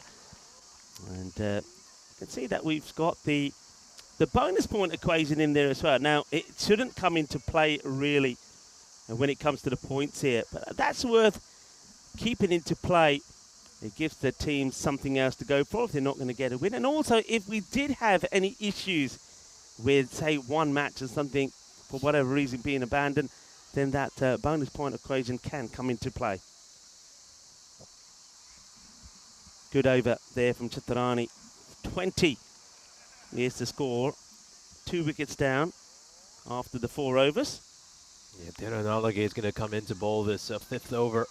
It's been a very exceptional performance by Cyprus so far. They've kept things really tight, not given too many hittable deliveries, stuck to their plan quite well. She's going to continue this good effort. Victoria Frey facing this ball. Oh, wow. It bangs it into the deck. It's a little bit of a bouncer to start with here. It bangs the ball in, not afraid to, after doing some good fielding. Dirana Halage comes and, wow, she bangs the ball in and gets a good carry through. I think that's a bit of a surprise, that, for Victoria Frey. Gone, bowled. Well, she softened her up, didn't she, with the bouncer. Victoria Frey gets the bouncer first, and then it's full and straight on the money. It's the perfect delivery, hitting the top of the stumps. And Dirahange gets the wicket that she deserves. And Victoria Frey will have to depart for 6 of ball number 16. Yeah, you can see Victoria Frey, she just walks across. She's looking to play this one towards fine leg. The problem is she's exposed her stumps, and it's some top bowling here. Bowler goes for glory, and she picks up her first wicket. Top work by Dina Nalage, and her first ever wicket on the European Cricket Network. So another proud moment for another Cypriot cricketer. Yeah, it's a wonderful moment. I'm loving the way that they're celebrating here. And, you know, when I was speaking to the captain, Chatarani, she did say, of course, there's going to be a lot of nerves out there. But I think all of those nerves that existed, they've gone now. They're just in their zone. They're enjoying themselves. They're in top of this contest so far. And they've forgotten about the cameras. They've forgotten about everything.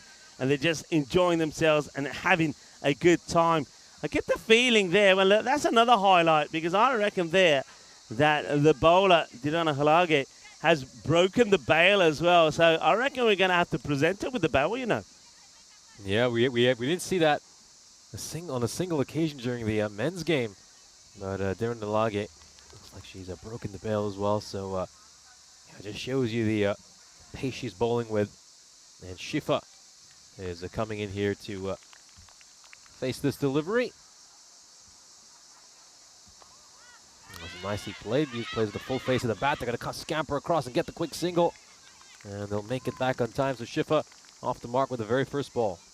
Yeah, good calling from Cooch. Cooch probably now feels that she's got to try and not just keep and dictate the strike, but actually try and find the gaps in the field and get a few boundaries. That's what's needed here now. You can see she's trying a bit more effort into that one, but she's staying inside the crease. So really, with the wicketkeeper standing back, I think probably take a step outside the crease and try to get the ball before it starts to rise. So you're trying to take it and make it into a half volley. So use the feet and come forward to it. That one will be a lead as that one goes a little bit wrong there from Dirana Halage. But I like what she's bowled. No, she's bowled terrifically. I mean, so much credit to this Cypriot bowling attack. They've kept their bowling errors to a minimum. Bowled very tight lines of length. Haven't seen too many hittable deliveries. They're going to come here for a quick single push towards mid-off. And again, another run on the board here, Estonia. So ball to go, and the players will take a well-earned drinks break. And I think it'll be an opportunity for Cyprus and their captain, Chitarana, to say to the players, look, keep it going. We're on course to win our very first international match, first time of trying as well. So that's the end of the 5 overs, and Estonia struggling at the moment with 24 for 3 at the halfway point. I'm Ulrika Full, alongside me is Nishay Bhatt, and we want to welcome you to this beautiful ground in Happy Valley. It's great to be here at Happy Valley. We're, of course, in the beautiful part of Cyprus-Estonia. As you saw in the introduction video, plenty of history around this part of the world, and we're seeing some history being made here in women's cricket as well. The first ever international match for the Cyprus women's team, and they're looking set to maybe even go on and pick up their first ever victory. Yeah, look, how are you feeling right here now? Of course, you are born and bred here. You know, Cyprus is your home. How are you feeling seeing that for the very first time, the Cyprus international team out there playing the very first match and really well on top at the moment, but playing some good cricket? No, it's been great to see the growth of the game. I mean, Cyprus, of course, was a little late to the cricketing party, despite being a Commonwealth nation. The game came rather late here, and it's grown so much over these past few years. I mean, I remember back in 2020, the way we started, the broadcast wasn't as good as it is right now. And it's just wonderful to come back every series and watch things get better and better, and long may that continue. Yeah, long may it continue. Very different here to the Ipsonas cricket ground. It's very green, it's very lush. And one thing that we're seeing already is that the outfit is certainly nowhere near as quick or as fast as what we saw in Ipsonas. Yeah, certainly, and that actually makes for very good playing conditions. I think it just helps bring the bowlers back into the game. I think at times at Ipsonas, as soon as it just beat one of the infielders, you knew it was going to go for 4. Yeah. And I think I do like it here. It's a great playing field, and it's a good field of fielders as well. They won't get as many cuts and bruises putting in dives here, so I'm hoping to see less foot fielding and more dives. Yeah, I mean, this is the ground you drive, because it's like diving and we're jumping on a mattress. It really is. It's a very spongy type of grass. And nice start. It's going to be the captain, Chitarani, to continue, and I think she could have probably had held herself back maybe, but I think she's feeling, look, I'm in the groove. I bowled 5 very good deliveries in my first over. If I can get a good over in here, maybe pick up a wicket or 2, then it puts us in the driving seat. So they've obviously got a plan set for who's going to bowl where, but they'll be feeling at the moment that if they just keep doing what they're doing, they don't really need wickets, do they? That's the thing here, and that's the beauty about this game. You don't need wickets. You just got to keep it tight. No extra. Keep it tight. It doesn't matter who's batting. Even something like Mataguch there, struggling at the moment, just 4 of 8 deliveries. And that one almost carries. So another dot ball. So you can see Mataguch seems to seems to be caught with the ball that's rising, and she's on the back foot and not able to really play a shot on it. I mean, she's got to make a decision, either come out further or go back deep in the crease where she's able to pull the ball. That's well bowled again. So again, they don't need to be worrying about these singles. Well, the fielder comes in and has a shy at the stumps, and it's Asma Shefa that gets hit by the ball, but no damage done here. So once again, there's no need really to be attacking the ball as much as this. If they're going to be singles, you take the singles. You don't mind the opposition getting those singles. No, you certainly don't. I think Estonia need boundaries at pretty regular intervals now.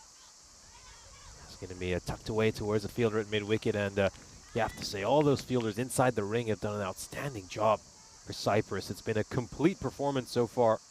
Hello to Helix, John Gray, Kroom, and enjoying the action here, international action, and I'm sure a lot of people probably giving a lot of support to the women from Cyprus playing their first internationals, and probably are going to be pretty impressed by what they've seen so far from the team in general, and particularly from their captain, who's been doing a wonderful job. It's the end of another over. Look at her bowling figures.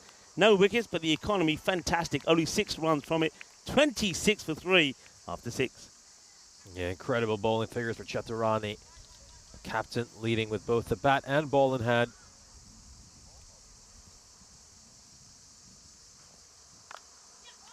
Nice looking shot. It'll just be a single. Once again, this is probably one of those deliveries that possibly could have been a wide, and that's what I was talking about before. I think on this pitch is very different to Ipsonas. Ipsonas, you can still go for it, and you might find the ball go to a boundary. You'll get more than the one. But I think on this pitch, this outfield, if you chase a wide, you may only just get one for your troubles. There's Koralage. That's a great delivery. Oh, that's an absolute beauty. Well, well, well. This is sensational. Watch what this one does. It actually goes right the way around the pads of Shifa. Shifa goes for 2, but she's done by an absolute beaut. This is a boogie, oogie, woogie, grizzly fly ball. Yeah, top delivery. Look at that one. It comes right back in, goes between the gap between bat and bat, and she's cleaned her up with a terrific delivery. This is sensational bowling by Cyprus in their first bowling innings.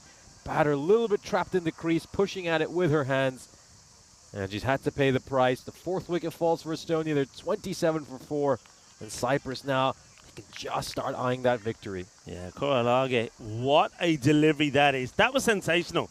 Absolutely sensational. So, Koralage comes back in again to the new batter. Just starts a little bit too wide. A little bit of extra excitement there, no doubt. But it's the new batter that has come out. It's Helena Kerg.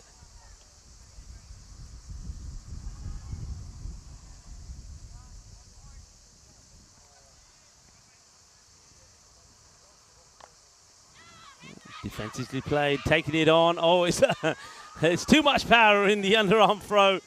I get the feeling that that might be the captain, actually. Chiturani could have gone at the keeper's end, could have had the pick of which end to go for, went to the bowler, but just got too much power in the throw.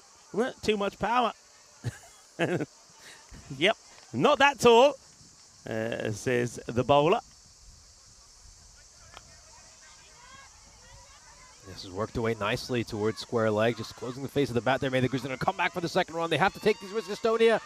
And has she made it back in time? The question mark here is, I don't know if she's collected the ball cleanly when she struck the stumps, but looks like Kergate has made it back safely. Yeah, I don't think she has the ball, and I think she knows it. And you'll see a little wince from her at the end when she does hit the stumps, and she hurts her fingers. Well, gets played away. They're running hard. I like what I'm seeing in terms of the running in between the wickets. But what I'm noticing is with Lisa Bowring not in the side, of course, she was the MVP in the 4-1 win against Malta in Estonia, that they're just missing the firepower that she gave them with some of her big hits. So that's definitely noticeable here. Also no Shamala Kulaseri in the side as well. She also could give the ball a big thump.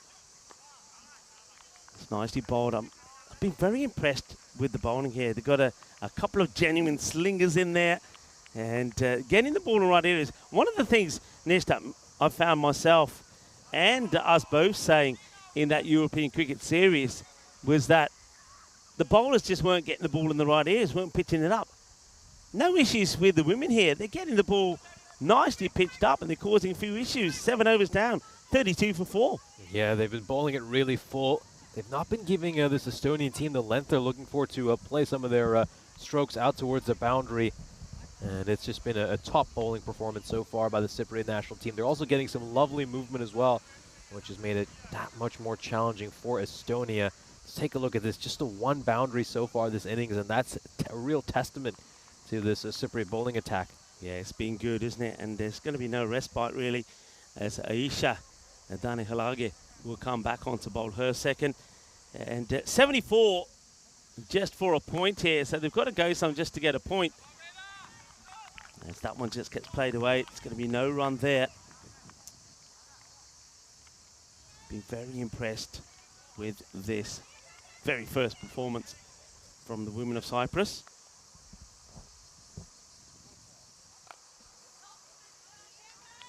So been struck into the pitch by Kyrgyz. And Dylan Alage, I mean, bowled a superb first over. Gave up just 4 runs in that over. Picked up a wicket as well. I think every single one of these Cyprus bowlers can be really proud of the effort they've put in this innings. I like this, though. Ameda Gucha trying to just force the initiative. Comes out of her crease. Hasn't quite maybe timed it as nicely as she's liked, but I like the fact that she's looking to lay boundaries and has come out with some attacking intent. Yes, first time really seeing her do that, and I think she now knows she's got to. I mean, her strike rate, by her own standards, she knows not been good. But her bowl, she just hasn't been able to get the power shot in, so she's just trying something different, trying to use her feet to get to the pitch of it. The wicket keeper, in terms of Therma de Silva, is standing a fair way back, so it's something that you can try and hit the ball straight down the ground. Once again, no single there. That's that close fielder. That's going to be, I think, very important. The two close fielders in the matches, certainly concerning the women, are going to be pretty key here. And just starving the key batters off the strike. We saw that a fair bit even when Chaturani was batting, especially the first 5 overs. She wasn't able to get as much of the strike, and when she was, you could see the difference that it made. Good over, though. I'm really liking this. And Dirana Halage bowls another fantastic over. Look at those bowling figures from her. 1 wicket, only 4 runs in 2 overs, and when you compare that to the bowling also of the 2 overs that Chaturani has got in there as well, it's been quite fantastic. 33 for 4 after 8. Yeah, indeed. She'll be really pleased with her bowling performance, her debut bowling performance here on the European Cricket Network. And she's put on a very good show. Yeah, it's going to be tough to see how Estonia can pull this one out from here. I think these next 2 overs, they've just got to look at them as a chance to maybe get a few personal runs, maybe also try out a few things for their next match, because, of course, Estonia will be back for our lunchtime match later against Cyprus. So they have plenty of games to play in today. This one's worked away by Gucci. It was a rather wide delivery, probably spoiled to wide. But she will get a single. Yeah, Taylor. This goes back to what we said before, Nish, that if there's wide, leave it wide, because this outfield is not going to help you get more than 1 unless you absolutely crunch it. So that's a good example, and that also takes her off strike, you see. So that's the worst case scenario there for Gooch. So Kurg back on strike, and I'll place it pretty well. They're taking it on. A good throw. She's in trouble here, and I reckon this is out because I think the ball has dropped on the stumps. Now, from this angle, this looks like the ball drops on the stumps. Let's have a look. The wicketkeeper doesn't have it, but I think the ball falls on the stumps. Let's have a look. Now, I wonder if we can have a good look at this side. We'll have to slow it down a bit to make sure there's no contact from the keeper. Now, oh, well, maybe she makes it in the end. Maybe the bat comes down. The bat does come down. She does wonderfully well, but where's the ball here as well? I don't think the ball is in the gloves either, so for a moment, I thought the ball fell on the stumps. It doesn't. Looking at it from the right angle, you see that she does make it. And now this is one to try and put away. It doesn't. See, that's the one really where you use your feet and come forward. We see Strani do that really well. Came down and turned it into a full toss and hit it hard into that mid-wicket area. Wide ball. Alexandra Taylor getting her opportunity with the ball. Liking her action. Oh, just a little bit of a snick here. It would have been a great take from the keeper, from De Silva. It gets a little edge, but the ball goes downwards. Makes the stop. Frustration, though, for Medaguch. 11 balls now. Or 11 runs of 18 balls. He'll be disappointed with that strike rate. You can see that she's feeling the need to go big, but just isn't getting the delivery that she wants. This one could be, but just scuffed it out to that short mid-wicket. No run. Another dot ball. Alexandra Taylor, of course, was instrumental, wasn't she, in getting Cyprus back on track after they lost those 2 wickets early in that partnership between her and Elisha, the captain.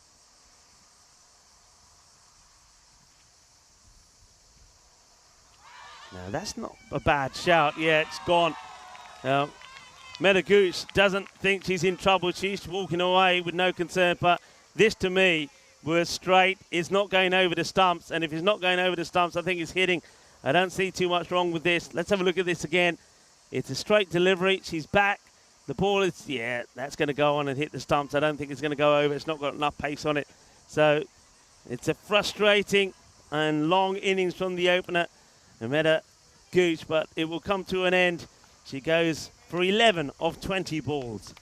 Great moment for Taylor. Picks up her first European cricket wicket. Of course, we saw her ably support her captain in the first innings. They put together a 64-run partnership, which set their side up really well.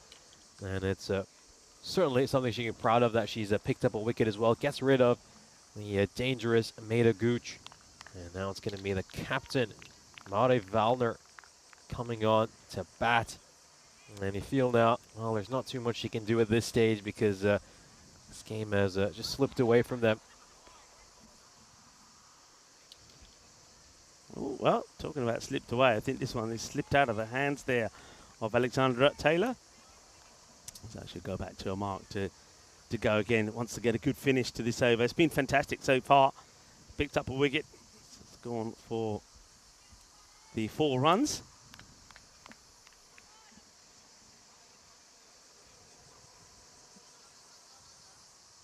And once again, it's just it's almost like she's just trying to change her action slightly here. As the last 2 deliveries have been very different to the over in general. And yeah, that's I'm liking that there. Once again, I think that was Durana Halage just coming up to her and say, come on, one ball, do what you've been doing before, nice and full, outside the off stump. And she goes just a little bit too wide this time. Yeah, overcompensates a touch over there, Taylor. I think a few down the leg side, and this time too far wide on the offside. Again, once again, Dylan Halage is going to go have a word with Taylor. 13 wides and in the 17 extras so far. And this could be another if it's no contact made, no contact made. So another wide signal. So now it's Chaturani's turn to come over to the bowler and just offer a little bit of advice just for her to finish this over. And liking that is encouragement. They're helping each other, and it's being done in a nice, supportive way and manner. So Taylor, still, it's been a very good over, only the 7 from it. Can she finish it well? And no, she can't. It's another one that doesn't quite get there. So Taylor's probably another one, if when she looks back at this and when the coaching staff look back, it's just about getting that, completing the action. She's getting it right, but the last bit that she needs to do, just getting that step in and get the arm over and just walk through. She seems to be stopping. She just needs to follow through a little bit more, just about here, to continue with it. Better. That gets played away. They will get a single, and the over will come to an end. Despite those few issues there towards the end, it'd still be a good one. 9 come from it. And it's end of the 9th, 42 for 5.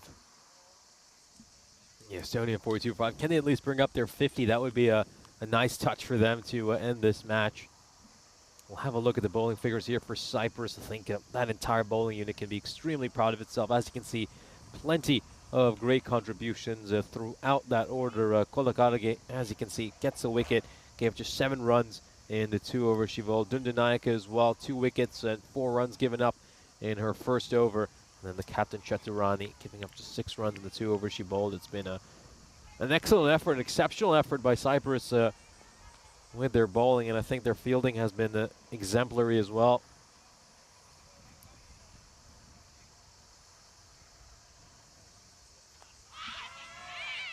Up in the air, gets it in the gap, chases on. And they should think about 2 here. I mean, there's definitely an easy 2, and the ball is still making its way back to the batters. And that's another thing, really. The ball is going close to the boundary. And very few of the women out there have got an arm that can get it right over the stump. So you've got to be backing yourself to take the comfortable 2.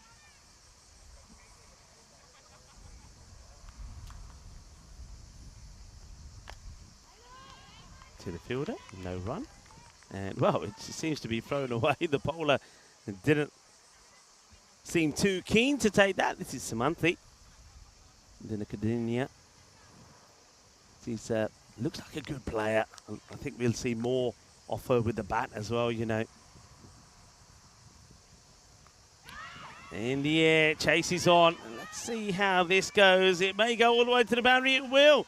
So maybe that 50 will come up here. Well, that certainly helps the cause. 47 now with 3 balls to go in the innings. Yeah, second boundary of the innings for Estonia. Get a 4 over there. A little bit lucky, outside edge, but they'll take them however they come. They've decided to put a fielder at deep third in response to that shot. She looks like she's 3/4. She's not all the way back. So they don't want Estonia running any 2s over here.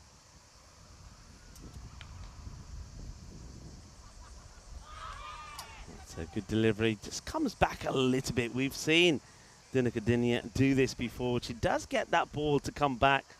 Got that slingy action, so sometimes you think it's going to go down the leg side, but it just comes back a little bit. So a couple to come. Trying to get to a 50 here, Estonia.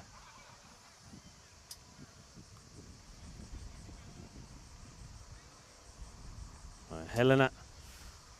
Well, she watches this one go by. I think the umpire's saying it's okay. We'll have a little look at this side on. I don't know, Arthurs, if you can just show us it side on very quickly. Just help the umpires out, make a decision here. I think we're just checking here. And it has been called. They do call it.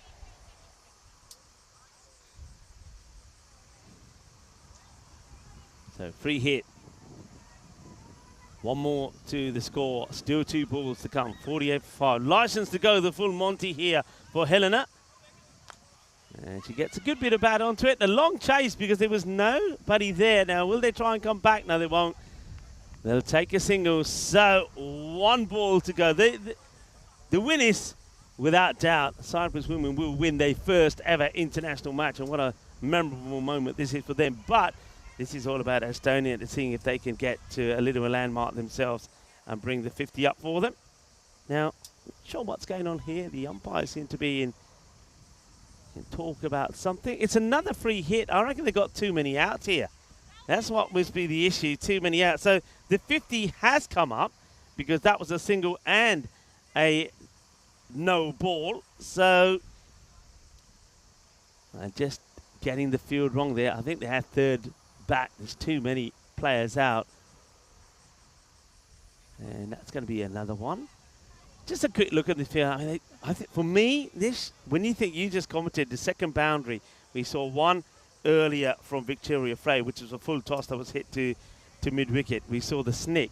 They don't need all these players out on the boundary. They don't need it. They shouldn't be protecting. They don't need to protect the boundaries. And really, there's not been enough balls hit to justify those players standing on the boundary. They should be inside the circle. Yeah, I think you bring fine leg inside the ring and deep backward square leg.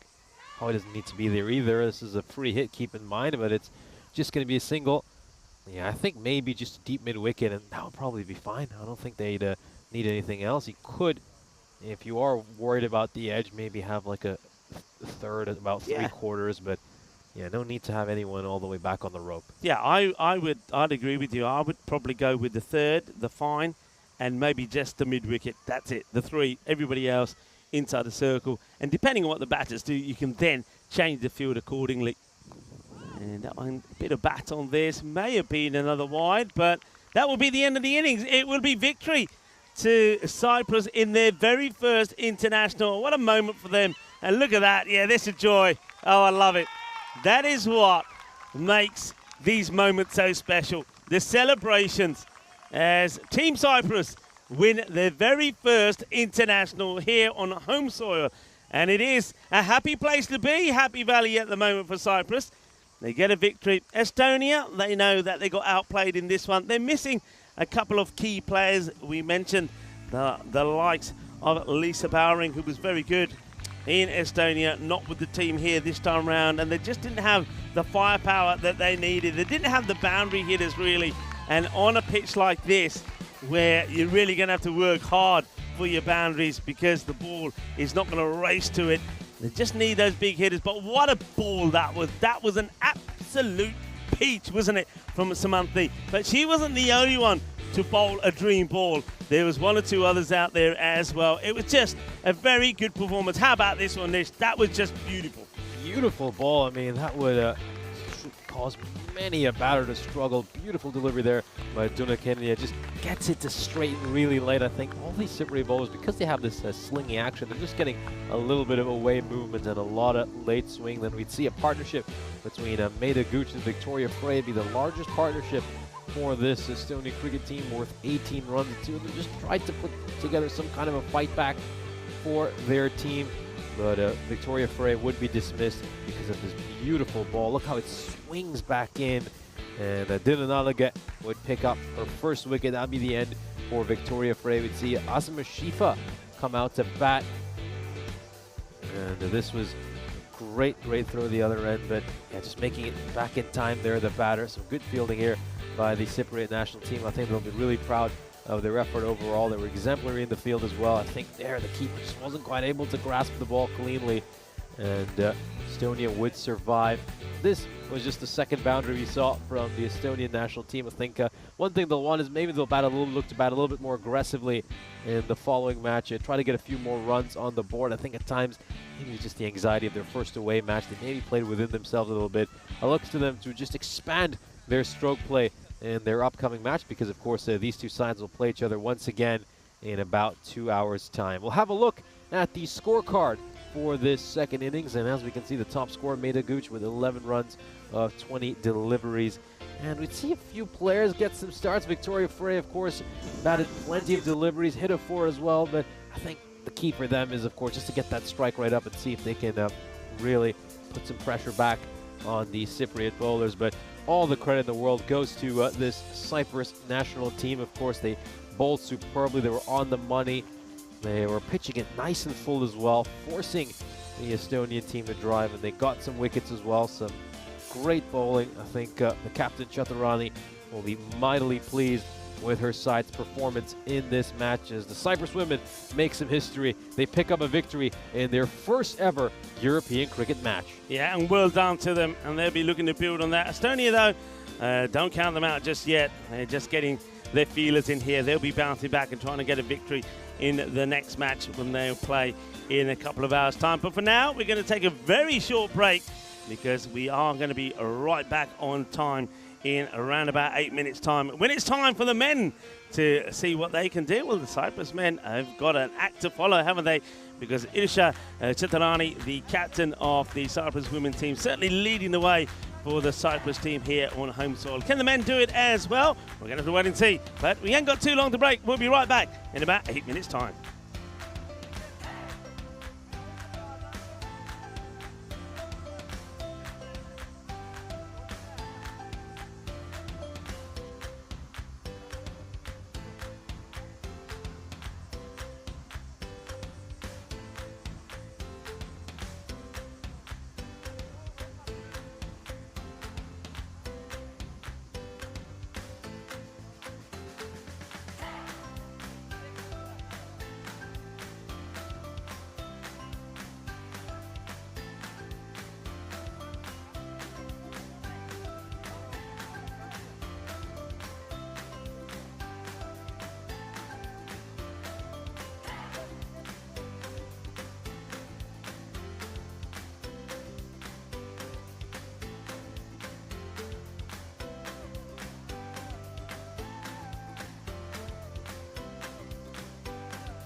This European Cricket Network event is proudly brought to you by HCL Software and Paramatch.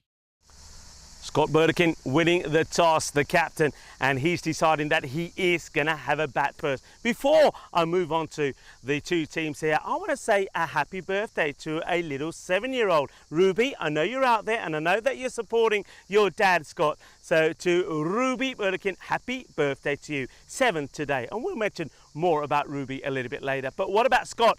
Your dad and his men. I reckon they're going to play really well here. Scott Burdekin has been in really good form. I actually think that this pitch will suit him pretty well. And then, of course, he's got the likes of the hard hitters from the Sri Lankan Lions of Limassol, the team that went on to win the European Cricket Series here. They've got the MVP, Akila Kulagala, playing for them. Chamo Sudan is going to be key as well. But some other players that could make a big impact here, someone like Karan Singh, a little bit of that spin bowling, and Roshan Siriwardana. Estonia, they really did thrill me when we saw them in Estonia. Their captain, Arslan Ashar, he is absolutely fantastic. A big hitter off the ball. Shaihan Khan there as well. Stefan Gooch coming into the fray. And then something like Priyan Giwala with the ball. This is going to be very interesting. It's going to be a good match. But I think we're going to see a lot of runs. Why? Well, when we were in Estonia in May, we saw 14 centuries scored in that series. And then here in Cyprus, we've seen 16. So this is all going to be about which team has the most firepower and then maybe which team could be the best in the field. Nishay Butt is in the commentary box for the start of this one. Nishay is going to be the Cyprus 11 that are going to have a bat first. Thank you very much for that update. So, of course, we witnessed some history in our opening match of the day when the Cyprus women picked up their first ever European cricket victory in their first ever match. They defended their home turf against Estonia.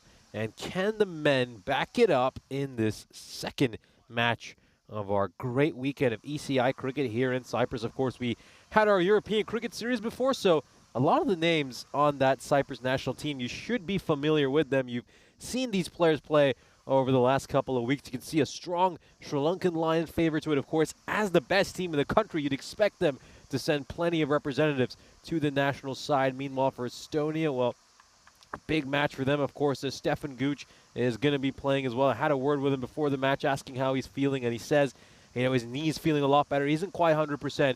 When he said he feels like he's playing some of the best cricket of his life. Had a chance to talk with Aditya Savio as well before this game, and he says he feels really confident about his team, feels like they can go on and have a great tour here in Cyprus. You love to see the confidence in this Estonian team as they're on this important tour here of Cyprus. Cypriot national team fancied as 70% favorites for their opening match of this European cricket series. Of course, you'd always back the home side, usually when you're heading into these games. But Estonia will certainly be a tough task for them. Plenty of quality in this Estonian national side. Of course, they've never beaten Cyprus, though, in an international match. These two teams played each other 4 times back in 2021 in a T20 series, and Cyprus took all those games. But they'll be keen to make a mark here.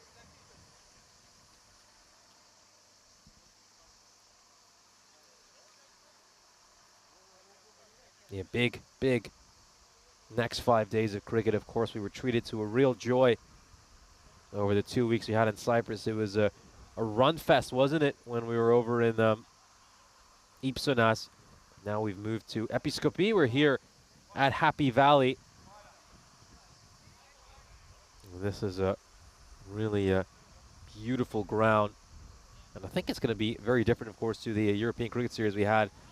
Much more lush outfield, so it's going to be a little bit slower. We, of course, saw that during the first game for the women's match. Or I think a few shots that might have gone for 4 back in Happy Valley. Didn't go for a boundary here in Episkopi. Looks like we're about to get underway. And it's going to be Robson, David Robson, bowling this first over. And it's going to be a man who's just coming off an MVP crown in the ECS. Here we go, first ball. And he starts out with a great shot. Doesn't have enough to go for 4. Not quite. You know why? This isn't Ipsonas. At Ipsonas, that would have been racing away for a 4. But it's just held up on the outfield a little bit here. And it's a good feeling with a couple of runs for Kalugala, who's going to probably have to do a little bit more running over here than what he did back in Limassol. Oh, nicely played this time around, though. No question about that. Definitely goes away for a 4. Great boundary. Couple of good shots through the offside. Of course, we've talked a fair bit about Kalugala's development as a cricketer. You know, started off as a very leg side dominant player. Used to try to bash everything through that mid-wicket region. But just these last year, he's developed those shots through the offside. Has become a very good cover driver as well. Hits a good off drive. And it's just made him such a dangerous player because as a bowler, you know, he can hit it through the offside as well if you look to bowl it wide. Yeah, he's going to launch this one away. It's going to take a bounce before going to the fielder at mid-wicket, and it's going to be a single. Scott Burdekin gets on strike. Of course, he'll be looking to play well on his daughter Ruby's 7th birthday. He was excellent in that European Cricket Series as well. Saw him make a lot of runs for this, the British forces of Cyprus. Had a century, had a 95 as well. During that series, started off that ECS with 3 consecutive 50s. And we're looking to carry some of that good form here for the Cypriot national team. Of course, he had been very disappointed when the British forces came up short in the quarterfinals. They had a terrific group stage, but unfortunately they couldn't get it done in their first elimination match, and they were knocked out by the Knight Riders. And Scott, who was, of course, captaining that side in place of Matty Hone, would have felt that would have been a very bitter defeat for him. Burdekin gets off the mark with a really nice cover drive. 4 runs for him. Some good-looking shots early here by both these openers.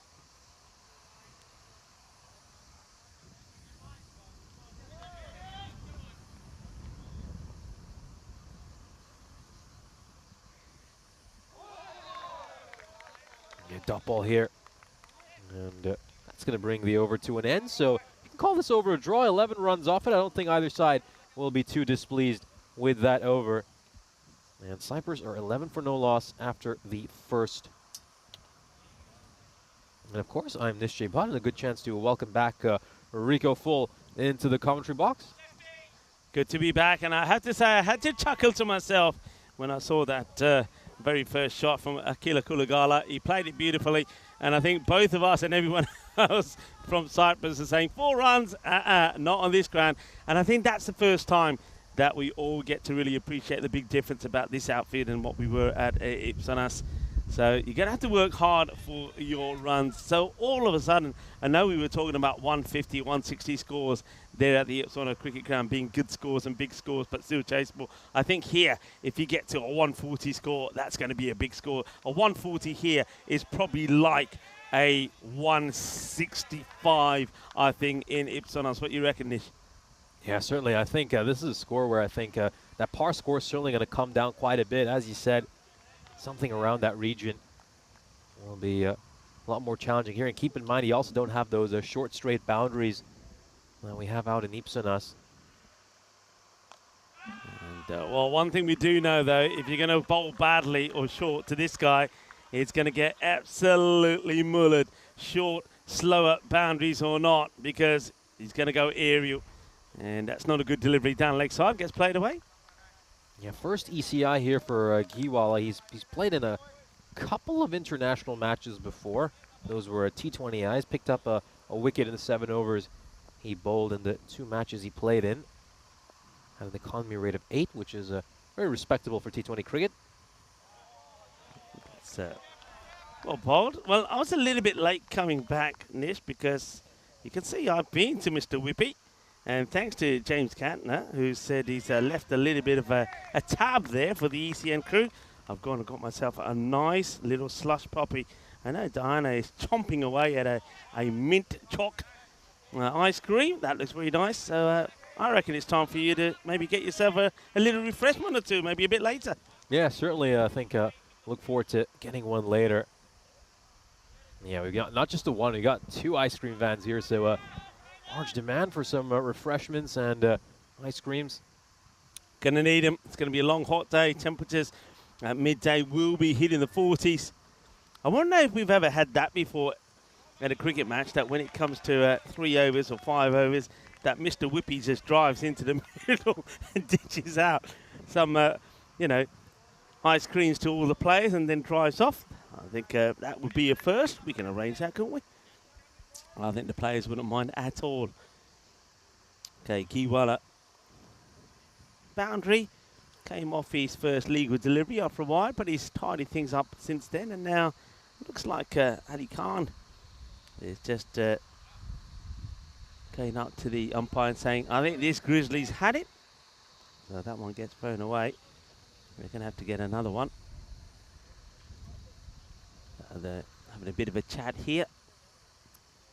And liking the contrasting kits here for Estonia. Of course, I saw this kit in Estonia. I do like it. I like the detail on the sleeves as well. We might be able to bring you a close-up of the kits. It's pretty snazzy, I would say. Kiwala. Yeah, keeps it outside the off. Scott Burdekin. Well, now we do know it's got. He sometimes does get a little bit carried away, doesn't he? Wanting to hit the ball over the top of the covers in that extra cover area. They have got a fielder out there, so he's got to be just a little bit careful. Now, a few people may be wondering about some of the admin here. As soon as the match, I'll go back to that after this delivery, actually, from Kiwala. It goes up in the air, no third back, and that's going to sail away. And this one might even have gone all the way. The two umpires are looking at each other. 6 has been signalled. So let's have a look at this. Yeah, it goes right the way over the road. So 6 runs, 6 carreras. Thank you very much. Well, that's the first Maximo in the innings. And not quite where Scott Burdekin wanted to go, but he's a powerful guy. You just need to have a look at his arms. So there you go, Ruby. Daddy's just got a 6, and the first one of this international series between the men of Cyprus and Estonia. Yeah, happy birthday to you, Ruby, the daughter of Scott Burdekin. 7 years old today. I'm pretty sure when Daddy comes home, he's going to maybe take you for an ice cream or two as well, and maybe you've got a nice little party lined up as well. Have a wonderful birthday from everyone here from the European Cricket Network. Wishing you a very good day.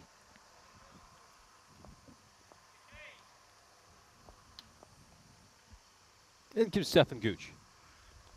Oh, just straying onto the pads a little bit there. Get some bat on it. Kalugula is going to race away for a boundary. So 4 runs to start the over.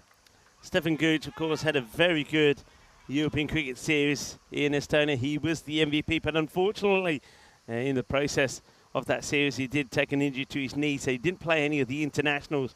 And I think they missed him. He could have made the difference. Of course, he scored 2 centuries in that series as well, including a 150-plus score. Going way down the leg side.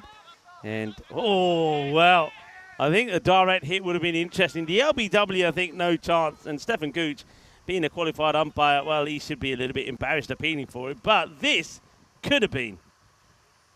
Yeah, this could have been a really tight one at the striker's end. Yeah, I had a word with Stefan before the game about his injury, and he almost ended up injuring one knee during that match back in Estonia. But he said he's now feeling a little bit of strain on the other knee as well because he's been slightly overcompensating. So he said he's not physically 100%, but feels like he's playing some of the best cricket of his life.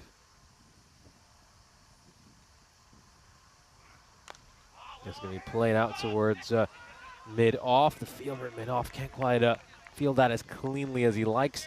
And it's going to be a single. Kalugula back on strike. Yeah, Bilal Masood. I had a brief chat with Arslan Amjad about the team, and he's saying, yeah, very much the same. But he was happy that Bilal is coming into the side. And let's see what he offers. High in the air, catchable. Fielder getting under it, and he's going to lose this now. I wonder how much the wind played a part in this, because he looks like he's getting there, but then the ball just gets away from him. It is global wind day here today, and maybe the wind certainly does play a part in that one not going to hand. Yeah, that was a half chance there for Estonia. I think want to get rid of Kalugula early. We've seen how great form he is and coming off an MVP yesterday. Oh, what a stroke there by Burdekin. That's going to clear the fence with ease. Massive hit. And this time around, he hits a clean 6. No luck about that. Yeah, I like this from Scott Burdekin. I don't want to see him too focused in always going outside in that offside cord and extra cover. He can play shots like this, and that's what he's got to set his mind to. If the ball's not there for a hit outside on the offside, then go different, go down the ground, and he does. Good shot. Yeah, one ball to come in this power play. Now, going back to Bilal Masood, obviously, huge addition for this Estonia team. Just to tell you a bit about his numbers after this shot. This is another 6 straight down the ground, hits the sight screen, and the over ends with a 6. A very good one for Cyprus. 19 runs come off that over. And they'll be pretty pleased with this power play, going at about 14 and over. You certainly wouldn't say it's out of control for Estonia either. But these two openers have got their team off to a great start. And yeah, just going back to some of those numbers for Bilal Masood, of course, Estonia toured Gibraltar back in September last year. And Bilal Masood played a big role during that series, made 89 runs in the 2 T20Is he played in. And they know he's a terrific batter, someone who is a real asset for the national team. So it's a big addition to have him here for this tour of Cyprus. We'll just have a look at that bar chart for the first 3 overs.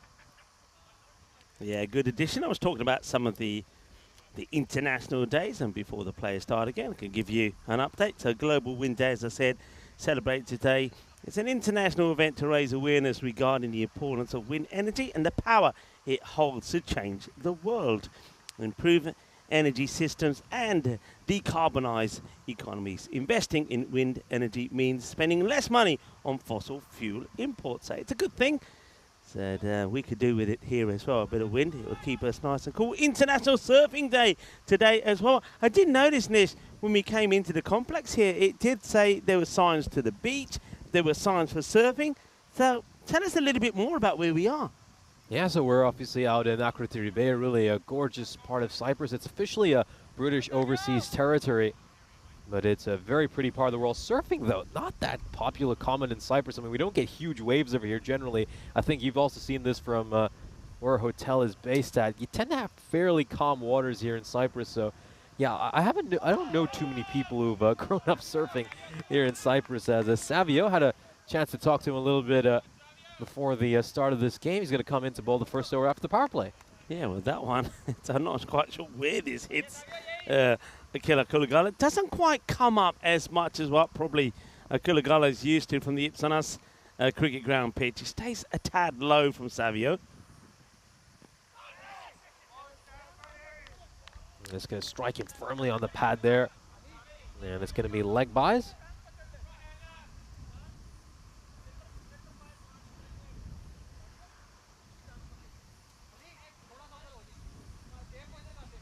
Yeah, so obviously with the fielding restrictions lifted, you can have up to 5 fielders outside the ring. They're currently stationed at deep mid-wicket, long on, long off. And a deep cover is in place as well. Deep backward point too, that's where the 5th fielder is located. Burdekin goes over his favored extra cover boundary, and he sent that one a long, long way over the rope. Savio over pitches the ball slightly, and he gets underneath it well, Burdekin, and muscles it away for a 6. He's off to a great start, batting at a strike rate of 290. Beautiful shot, goes down on one knee, gets right under it, sends it a long way. Savio gets the ball back. Come on, Savio. You can hear the guy saying, Hassan Amjad, the captain, right in front of us. Stefan Gooch is in that all-important fielding position of extra cover.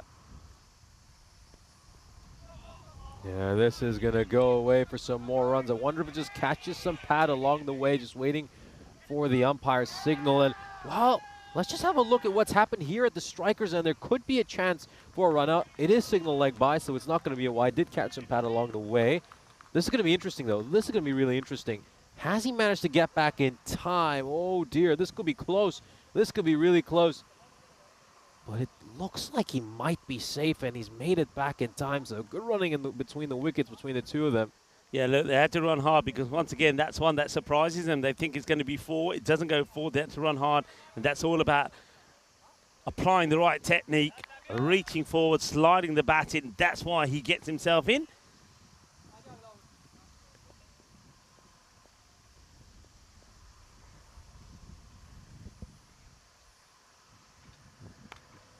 That's a low full toss. It's just worked away towards long on. That's going to be a single.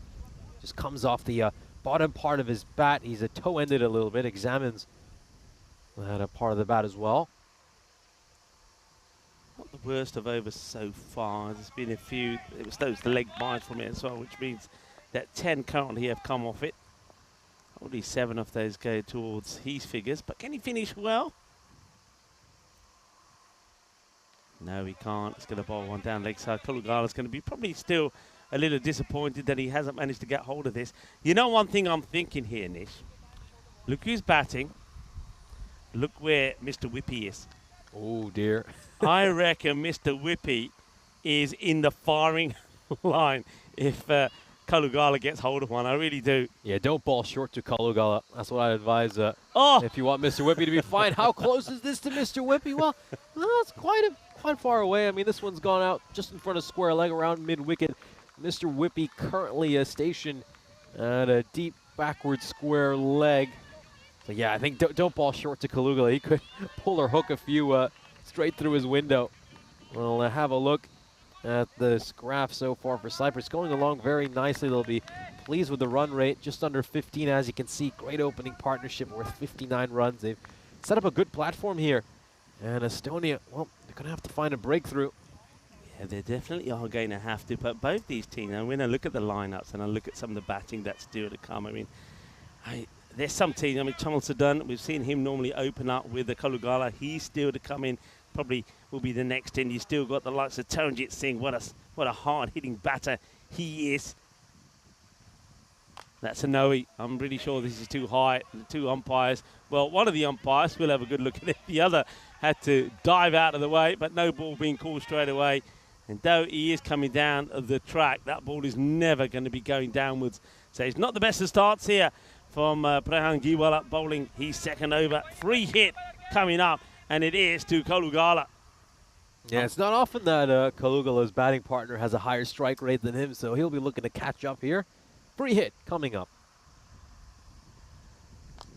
Now goes for the big shot here, and it looks like it has the distance. Hits the banner, goes all the way, and Kalugala hits a big one. Maximo. Well, James Cantor, get your hammer, get your cable ties, and go sort out the banner, because this has done some damage right into the banner. And that banner is going to need readjusting as the ball comes back. All that hard work, James, all that hard work, and he's going to get it back out there again. Come on, put the sun cream on, put the sun hat on, and off you go. Slower ball, and it's being dispatched. It's the Gandhi ball, full toss, 6 more. Bulle. Says good hit as Maz Giwala. Bad start to the over, and it keeps on getting worse. Yeah, this has been a rough start to the over for him. It's a full toss, and we know how strong he is through that mid-wicket region. It's right there for him. I mean, you can't afford to bowl there to Kalugala. Also have a member of the Estonian national team, Ben Jones, joining in on the chat. A little bit of length given here, but the catch has been put down. Oh, a huge drop. Kalugala presents an opportunity. His eyes would have lit up when he saw that ball because he's been looking for that little bit of extra length. Hasn't quite got a hold of it. The fielder was in place, and he spilt one. He spilt a really important one. Looks like that's Panois who's out there. That could be a huge drop. I mean, Kalugala, that was the one I thought was going to go into Mr. Whippy, but it went into the fielder Panois instead, who spills it. And that's a big moment. Kalugala getting dropped on 35. And we got a couple of viewers here from Estonia, Ben Jones and Travis Beswick watching this game. We got an audience from the Netherlands as well. Ani Raghuvanshi joining us from Amsterdam. Looks like James Cantor has delegated the task to Andy O to go and fix the banner. Well, make sure you get an ice cream out of it, Andy O. That's all I'm saying. Oh, that is a biggie. Well, that's going into the power station here. And what a good shot that is for Kalugala. Now he's going to rub it in, isn't he? You drop me, I hurt you. That gets smashed away.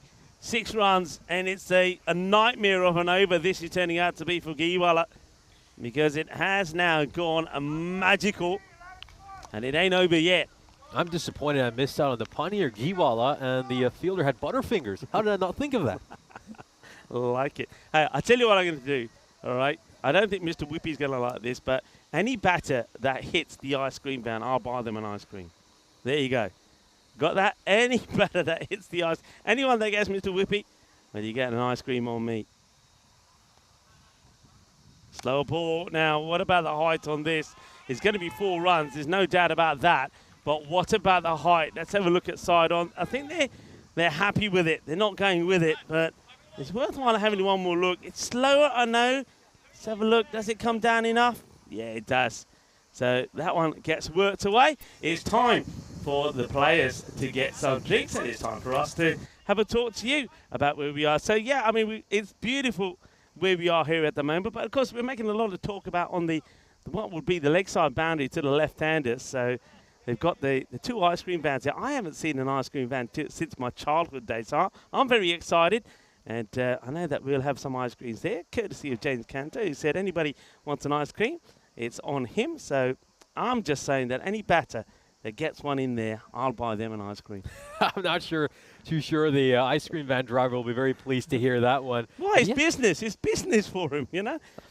I think the cost of fixing the window will certainly exceed the price of an ice cream. Might have to buy one for the whole team to make up for it. I'm still waiting for that. I mean, it's so hot here at the moment. I think we're around about, must be about 36 degrees already. It's going to be in the 40s. So I reckon at one point we just ditch the drinks break in centre drinks and just get the ice cream van out there and just start handing out the old 99. So there you go. And Mr. Whippy does his job, have an ice cream and continue play. He'll be the first. It would be a first, certainly would be. We've seen a lot of firsts today. We could add that one in as well. Yeah, it's been a good day. Great start for the women, of course, of Cyprus. They're going to win in the first international they play. Can the men follow suit as well? They're making a good start here at the moment. They certainly are making a good start. 85-run opening partnership. Terrific batting by Burdikin and Kalugala. Yeah, the 2 of these batters just picking up from the great form they had in the European Cricket Series. Hasn't quite got a hold of that. What's the second time a boundary is going to go through that region for Burdikin? Might want to plug that gap if you are Estonia. Saw a lot of runs go through there in the ECS in Ipsonas.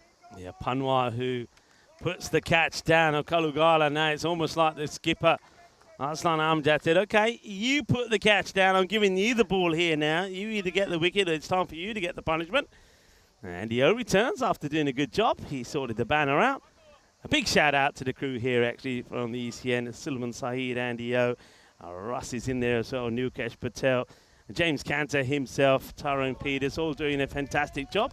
So we're going to miss this time from the batter.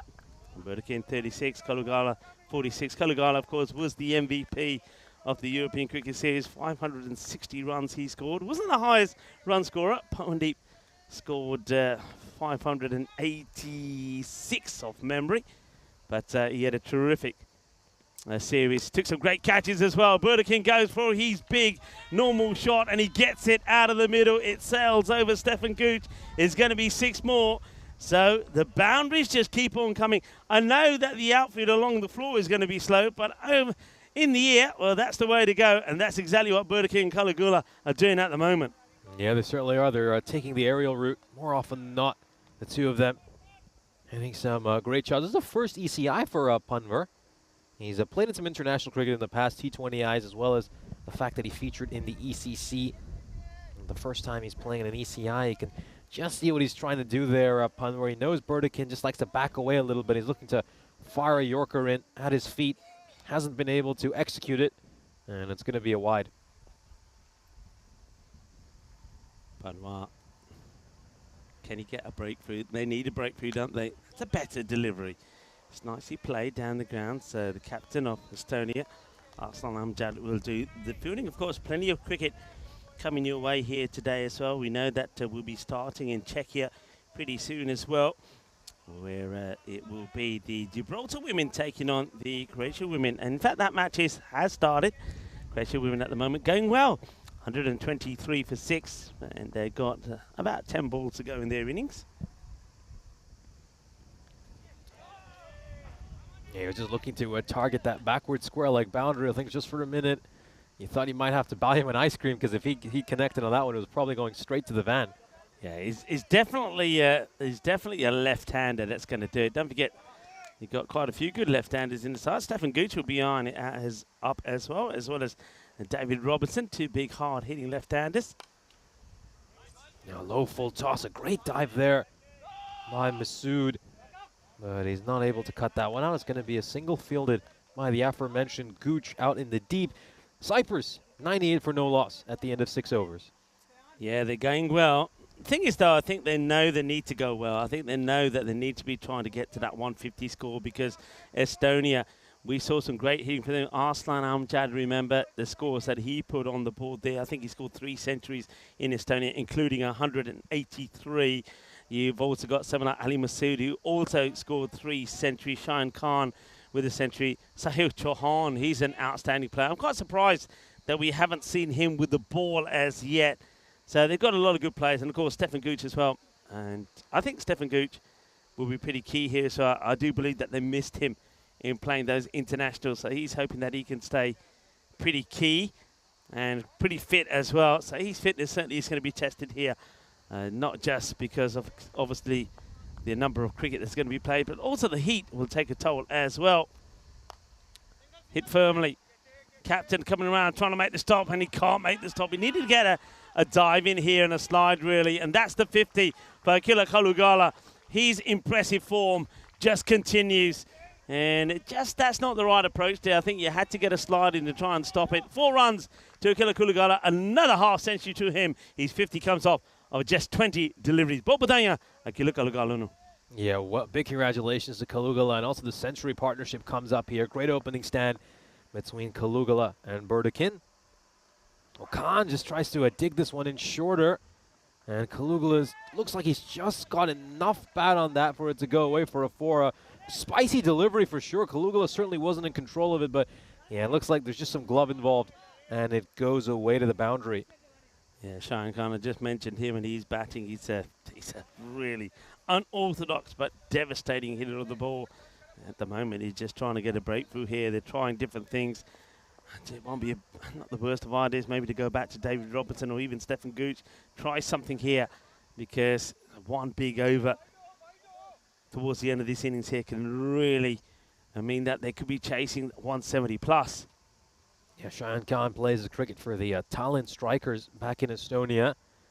He was pretty decent during the European Cricket Series, even with the ball in hand. Picked up 9 wickets in the 13 overs he bowled. Maybe a little expensive with an economy rate of 13, but of course that series in Estonia was much like Cyprus. A lot of runs were scored during that ECS. A lot of runs. 14 centuries, I believe, were scored in Estonia. We had 16 here in Cyprus, so like for like, if you like. Misses out on this one, does Kalugala. He'll be disappointed because that one was definitely not just in his slot, but in the slot for Mr. Whippy as well. And that gets dotted. Oh, a leg by in there, so Shine does okay. Still a couple to come. He's got Burdikin. He's looking to bring up his half century as well. He's on 43 of 18 deliveries. Oh, that one could be a wide. Now, in fact, it's been called a no ball here. And I wonder if that's because it's the second one, or whether... Yeah, it has to be that it's the second one in the over, because square leg is calling it. So no ball called. And Cheyenne is probably just wondering why. There must have been another one that was over the shoulder. Down the ground, out of the middle. That will go all the way. Bolle, bolle, bolle. And that one's gone over the side screens, through the camera tower. And, well, has it gone through or hit the camera tower? Well, Dennis is... Dennis, you okay? Give us a thumbs up, Dennis. Let us know you're okay. Dennis the Menace is in the tower. Dennis, you good? He says, I'm all right. You can always tell that it's Dennis and not Martha Maria, because you don't see the lovely nails, the best nails in the business. Of course, Martha Maria has. That one was very close. I mean, Dennis is playing it really cool. It actually managed to go through and strike his chair as well along the way. So he's playing it cool, you have to say. Burdikin's going to bring up his half century as well. What a great year of cricket it's been for Scott Burdikin. Was obviously terrific in the ECS back in January. Followed up that good form in this ECS that concluded yesterday, and now starts off this ECI with a half century. Cyprus off to a great start here. 115 for no loss at the end of 7, as the players are going to have a quick drinks break here. Yeah, Scott Burdekin brings up his half century. Well, they've got to be stronger together if you're going to win this. And I wonder if you can see Scott Burdekin while they're having drinks there, because, of course, it is his daughter's birthday today. And there's Scott. And I'm pretty sure Scott will dedicate that half century to his daughter. Well, that's a nice birthday present for you, Ruby, as Daddy goes out there and he scores a 50. And he's still there as well. Great knock. And what a day to do it on your daughter's birthday. Yeah, certainly a great day to do it for him. Great innings as well for Cyprus. So follows up some of his great form for his club, the British Forces Cyprus, with some great form here as well for the national team. And there might be just some alarm bells ringing right now for Estonia. 3 overs to go here. You can see that expected score is at 166, which obviously this is a much slower outfield than the one we had in Ipsana. So that looks to be a very good total as things stand. Savio is going to come back here for his second over. Well, they've just had some drinks. They had a chance to maybe just discuss maybe some tactics going into these final 3 overs. Let's see which way they go here. Making some changes in the field to Scott. So they've got 2-man straight. Arslan Amjad is very, very straight. You've got the extra cover protection on the boundary as well. Yeah, this one just going to work that one away behind square leg there, Burdekin, but fails to connect. Starts off with a dot ball.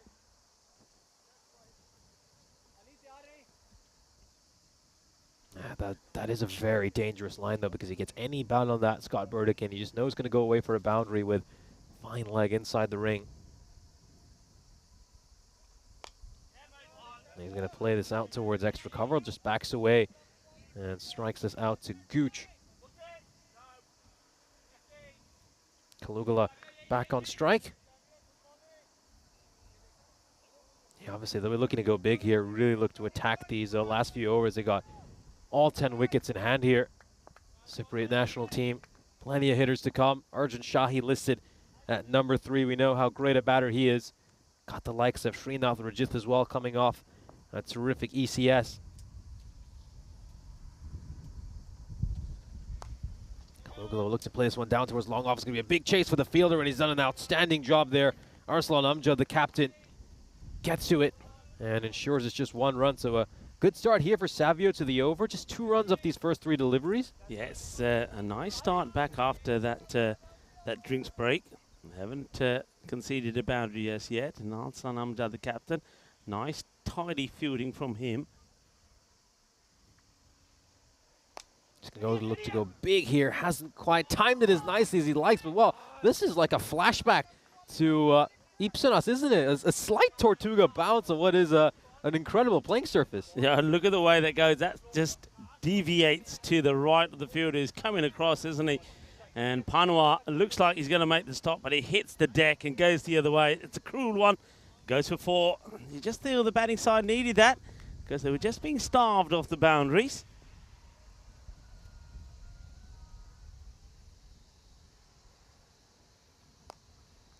This is beautifully tucked away off his pad, and this is a gorgeous shot along the carpet. Just going to trickle over the boundary rope. There's nobody out at mid-wicket, and he's just played this gentle flick that's gone away for a boundary. Yeah, I mean, it's gone through Dave Robson there. He'd be disappointed he doesn't get a touch on that. It's a nice looking shot. He does hit the ball well, though. He's a powerful hit of the ball, lovely timer as well. Scott Burdekin.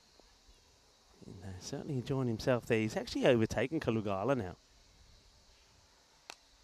He's going to look to hit it towards point. It's going to go over the rope. The fielder was momentarily interested, but he watched one sail over his head. Giwala could do nothing about that. Just takes one hand off the bat in the end there, Burdekin, and it's gone the distance for a 6. Yeah, it's gone all the way. And a good finish to that over from Cyprus. It was looking like it was going to be a quiet one for a moment. The first 3 balls, only 2 runs from it, but then the next 3, 14 came from it. 3 boundaries to finish the over. So 131.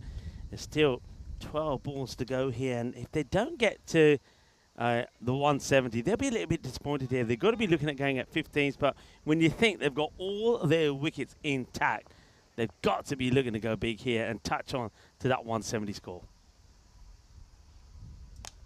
Now Kalugala is going to send this one straight down the ground over the camera tower this time for a towering 6. What a hit by Kalugala. I just had a look at Dennis as I looked over my shoulder, and Dennis is going, he's wiping his brow because he said that one is not too far away as well. Kalugala goes boom, shakalagya off the first ball of this second over off Shayan Khan.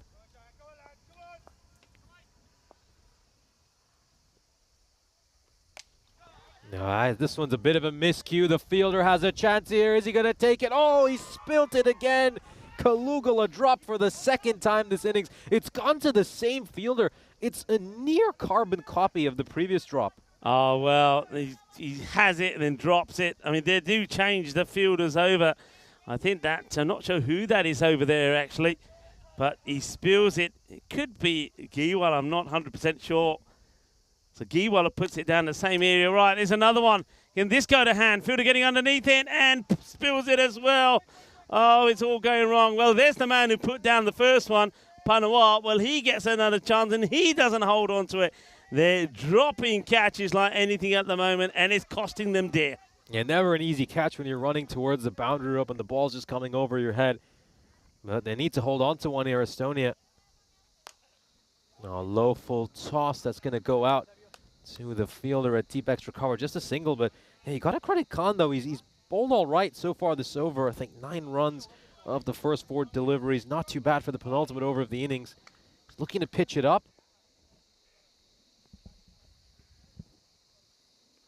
I'll go short here. And has Burdikin got enough on this one? Yes, he has. Goes away for a 6. Yeah, Khan there just gets the length wrong, doesn't he? And he's also given Burdikin enough room to just get that uppercut away for a 6. Yeah, that's the biggest problem about this ball. It's not so much that he's bowled the short one. I don't mind that. And he's kept it outside the off. It's how much width he's given Scott Burdikin. And Scott loves going in that area. So it's an easy hit for him. Moves to 72. And now this has been absolutely creamed. It's going to be 6 more. So it's another thunderous finish to the over. The 150 comes out, 152 without loss. And Scott Burdikin, he races on into the 70s now. 78 of 29 deliveries. He went too wide those last couple of balls, didn't he, Khan? I think his over was going pretty well for him. He was unlucky not to get a wicket in that over because he could easily have had a few dot balls the way he was bowling. Unfortunately, some catches were just not held on to. We'll have a look at the bowling figures here for Estonia. Yeah, I'm a little bit surprised Robson wasn't bowled earlier. Of course, Gooch was given just the 1 over. We know he generally bowls very well for this Estonia side, but the captain didn't have the faith to go back to him for a 2nd over, which I found a little bit surprising. And it looks like Robson's going to bowl the first and last over for Estonia. Robson, left armour. And remember, I did say that I think a 150 on here is almost like a 175, 180. So in comparison to where we were at the Ipsonis Cricket Ground. So this is a big score already. And Robson does get the wicket. It's a big swing from Kalugala. He just went off the boil a little bit, didn't he, towards the end? But I suppose that's understandable being out there in that heat all this time. But what a great partnership that it has been, though, from these two. It does come to an end at 152. And Akila Kalugala will go for 64, which he scores off 28 deliveries. Yeah, that's the end of the innings for Kalugala. Very well batted, you have to say. He'll be very proud of his performance. Good delivery here by Robson, just coming back in to the left-hander. He misses, Robson hits, and Cyprus lose their first wicket. A great opening stand, 152 runs. Come back. And I'm not talking about Kalugala, I'm talking about Mr. Whippy. They're out of here. The word has got out that I have put out that any batter that hits them gets a free ice cream. They've heard it. They're out of here now. They said, no, we're not sticking around for that. They're gone. They're going. Oh, no. I did say to you, go get one earlier. Nish, you're going to lose out. Yeah, outside edge. This one's going to go out to the fielder 30. It seems like I'm going to miss out on one over here, so that's a real shame. Jith comes out. You know, he's dangerous, but probably with just a number of balls to go, he wants to give the strike straight back to Burdikin, who's on form. One thing I'll just say about this Robson is one thing that captains have to learn. No point holding him back for the last when everybody's being pasted all over the place. Goes for the slow ball, gets it wrong. It's a gentle full toss that gets mullered to the boundary. It gets muscled for 6. 6 more for Burdikin. What a night this has been from him. He's now into the 80s. But yeah, look, as a captain, they hadn't lost any wickets all the way through. You got to think about who your main bowlers are, and you got to bring Robertson back earlier. Maybe, I mean, Stephen Gooch, I wonder if it's Stephen himself who said that he's feeling a little bit of a pinch in his knee, that he doesn't want to bowl the second over. We'll never know, I guess. We might find out later. But you've got to go with those bowlers earlier. Got to try and get those wickets. Otherwise, he's coming on the bowl here now when maybe there's already too many runs being scored. Yeah, absolutely. Just the previous ball just slipping out of Robson's hand and went away for a 6. I think they have missed a trick there. I mean, obviously, national teams are a little deeper than the teams we see in ECS cricket, but I still think the same principle applies where you want your best bowlers bowling early. It's going to be a ball where Burdikin backs away, and the fielder can't quite get across to cut it out in time. That was a Sahil Chauhan out in the deep, and it's another boundary here for Cyprus. On to 163, so they're eyeing the 170s now. Yeah, I can't believe that Sahil Chauhan, you just mentioned his name there, trying to stop that and hasn't had a bowl. He was pretty instrumental, not just for his club, but also for country when he was bowling there in Estonia. So they haven't gone to him.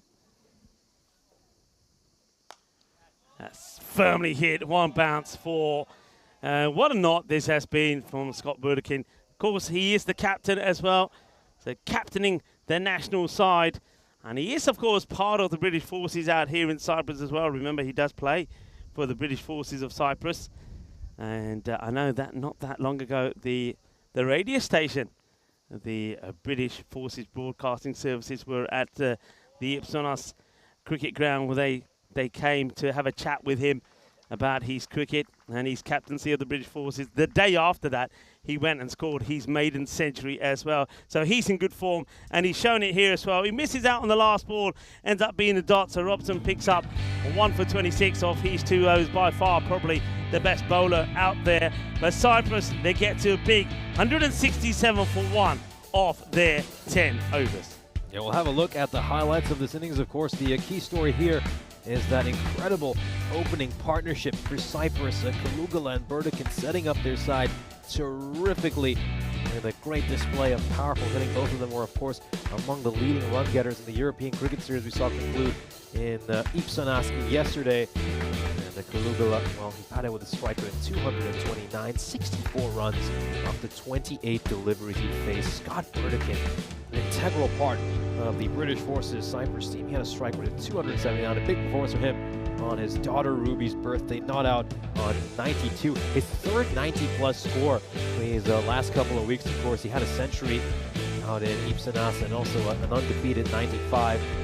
The two of them sticking each other a pat on the back after what was a great performance. He's so strong through that extra cover region, isn't he, Scott Burdikin? Loves to hit it through there. That would bring up his 50.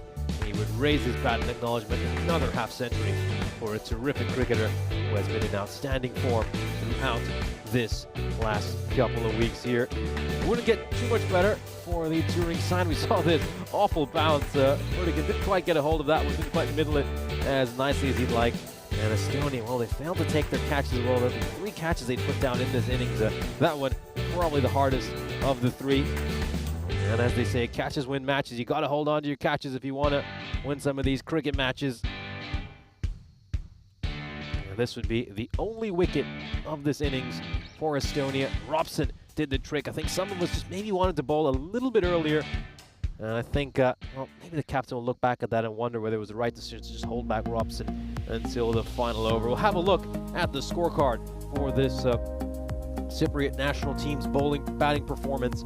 As you can see, Scott Burdikin top scoring with 92 runs of 33 deliveries. He had 16 boundaries during that inning, a strike rate of 279. And Kalugala ably supported him with 64 of 28. The MVP of the European Cricket Series in Cyprus, Srinath Rajit, chased just 1 delivery, and he got a single to put Burdikin on strike on that delivery. Here's a look at the bowling figures for Estonia. Everyone was a touch expensive. Robson picking up the only wicket. He had the best economy rate, and Aditya Panvar bowled just the 1 over, gave up 13 runs.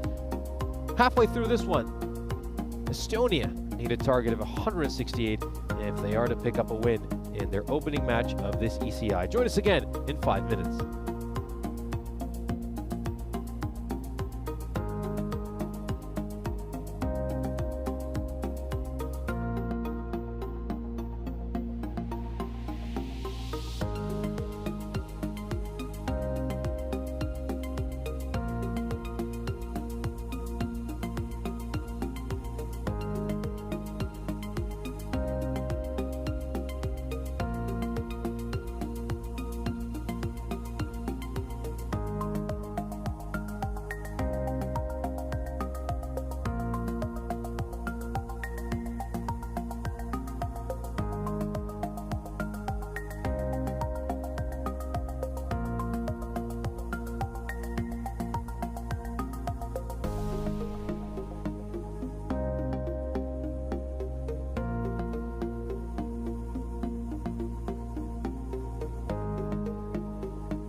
This European Cricket Network event is proudly brought to you by HCL Software and Paramatch.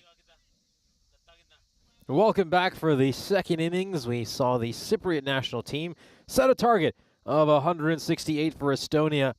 And they'll be looking to pick up a win in their first match of this ECS. Of course, we got a great weekend of ECI action coming up for you from here in Happy Valley. We're out in Episcopi, and this should be a terrific match. I think Estonia, though, they're certainly capable of giving this a good go. They've got some quality batters in their lineup. And I think Cyprus, if there's an Achilles heel in this Cypriot national team, it's probably their bowling. And I think looking at the way the first innings went as well, I have a feeling this could be a series with a lot of runs scored. We could have a lot of high-scoring games. Here's a look at the bonus point equation. Of course, if Estonia can achieve this target at 7 overs or less, they'll pick up the bonus point. And if Cyprus can restrict them to 116 or less, then it'll be Cyprus who will pick up the bonus point. Here we go, first ball. And it's played away very nicely by Masood. Does have enough to go for 4. Not quite. I think that's an exceptional bit of fielding, but we'll just have another look at it. Yeah, this is all about where this foot is just there. That, for me, does he let go of the ball? Yeah, this is a good look. Let's liking this. Let's keep an eye on the hand. So, foot at the moment is fine. Hand touches ball, foot. I think they might give that a 4. I think that might be 4, I think that's excellent work from Spring Media. And, yeah, 4 runs it is. Brilliant work from Spring Media. To Arthur's Dennis, who is here now as well, Oleg, and also the Martha Maria doing a fantastic job.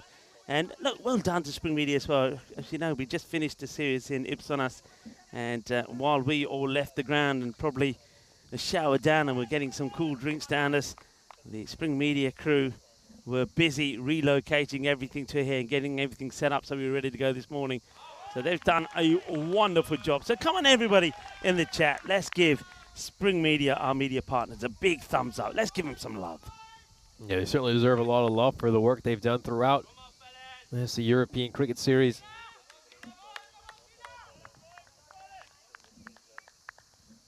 Jeeth comes back well after that boundary. And Masood, such an important player for this Estonian national team. Is there some glove over there? Is there something involved? The umpire is unmoved. Well, maybe this has come off the arm. It's come off something. Question is, glove or arm? I don't know if you can have a good look at this. And ooh, well, I wonder if we can go backwards on this one as well, like you did backwards and forwards, and see what that comes off of. I thought that might have caught a bit of the glove. And well, given not out. I wonder if that's a little bit of luck there for Masood. He's going to look to play this towards mid-off, but he actually ends up getting a thick edge that's once again going to go to that deep third region. Outside edge is pretty productive to start off here for Estonia. Yeah, one thing that I can tell you about Ali Masood, having watched plenty of him in Estonia, he is ruthless when it comes to the ball on the leg side of the short ball. Outside the off is a good area to keep him on. He's not strong out there. And we've seen that already a few times. Up in the air. Now this should be taken. And oh no! Never! I can't believe he's dropped this. I cannot believe it. What a let-off. It's an absolute clanger from the fielder. What a drop. Yes, the 12th man, Lovedeep Singh, who has put that one down. It looked like he was going to hold on to it. He was in a nice position. But, oh, it just slips out of his hands right at the end.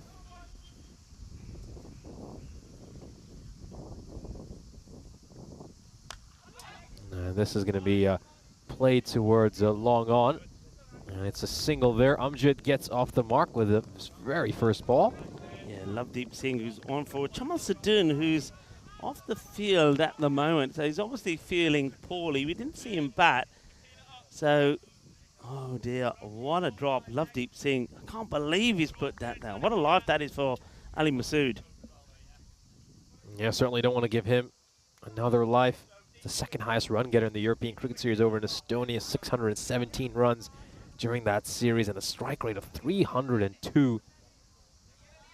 This is a quick reminder. It's been 20 matches since we last had a golden ball on the European Cricket Network. We're going to snap it on this great weekend of international action. Of course, we've got international cricket coming for you from here in Cyprus, but well, also over in Czechia. You've got a great game going on over there between the Croatian and Gibraltar women's side.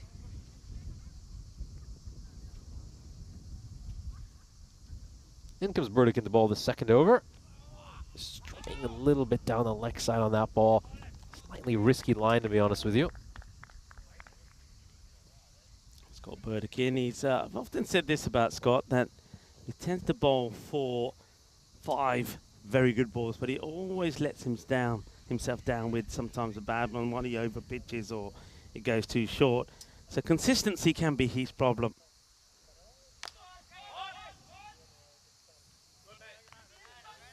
Oh, what a throw by Shahi. Incredible. Well, we know he's an electric fielder. We saw that during the European Cricket Series for Everest. This is the first ball that's been hit out to him. He sprints at it, collects it, and then look at this throw right on the middle stump. Oh, he's got incredible accuracy. Laser guided. Take a look at that. He smacked it right onto the top of the middle stump. Yeah, had to run hard and had to slide his bat in, didn't he? Aslan Amjad. And that's Masood at his best. If you bowl on his legs, he will cart those away all day long. And that's where Scott Burdick knows he can't be. And that's what I was talking about, Scott, sometimes. Sometimes he does stray onto the leg side, or he ends up bowling too full. And when he does that, it's when he gets punished. Yeah, he gets down on one knee so he can get underneath the ball, get that angle of elevation to hit it over square leg for a 6. Top shot there by Masood. Yeah, so Scott Burdick, I think this is probably what Rajith, wearing those trademark mirror shades of his, is having a chat with Scotty about saying, okay, look, I just bowled to this guy, keep it outside the off. He doesn't like it outside the off. Yeah, you can see he's just got a slightly open stance as well, Masood, so looks to target that leg side boundary. This one might have the fielder in the deep interested, but it's going to go beyond him. And this might have gone the distance as well. We're awaiting the umpire signal.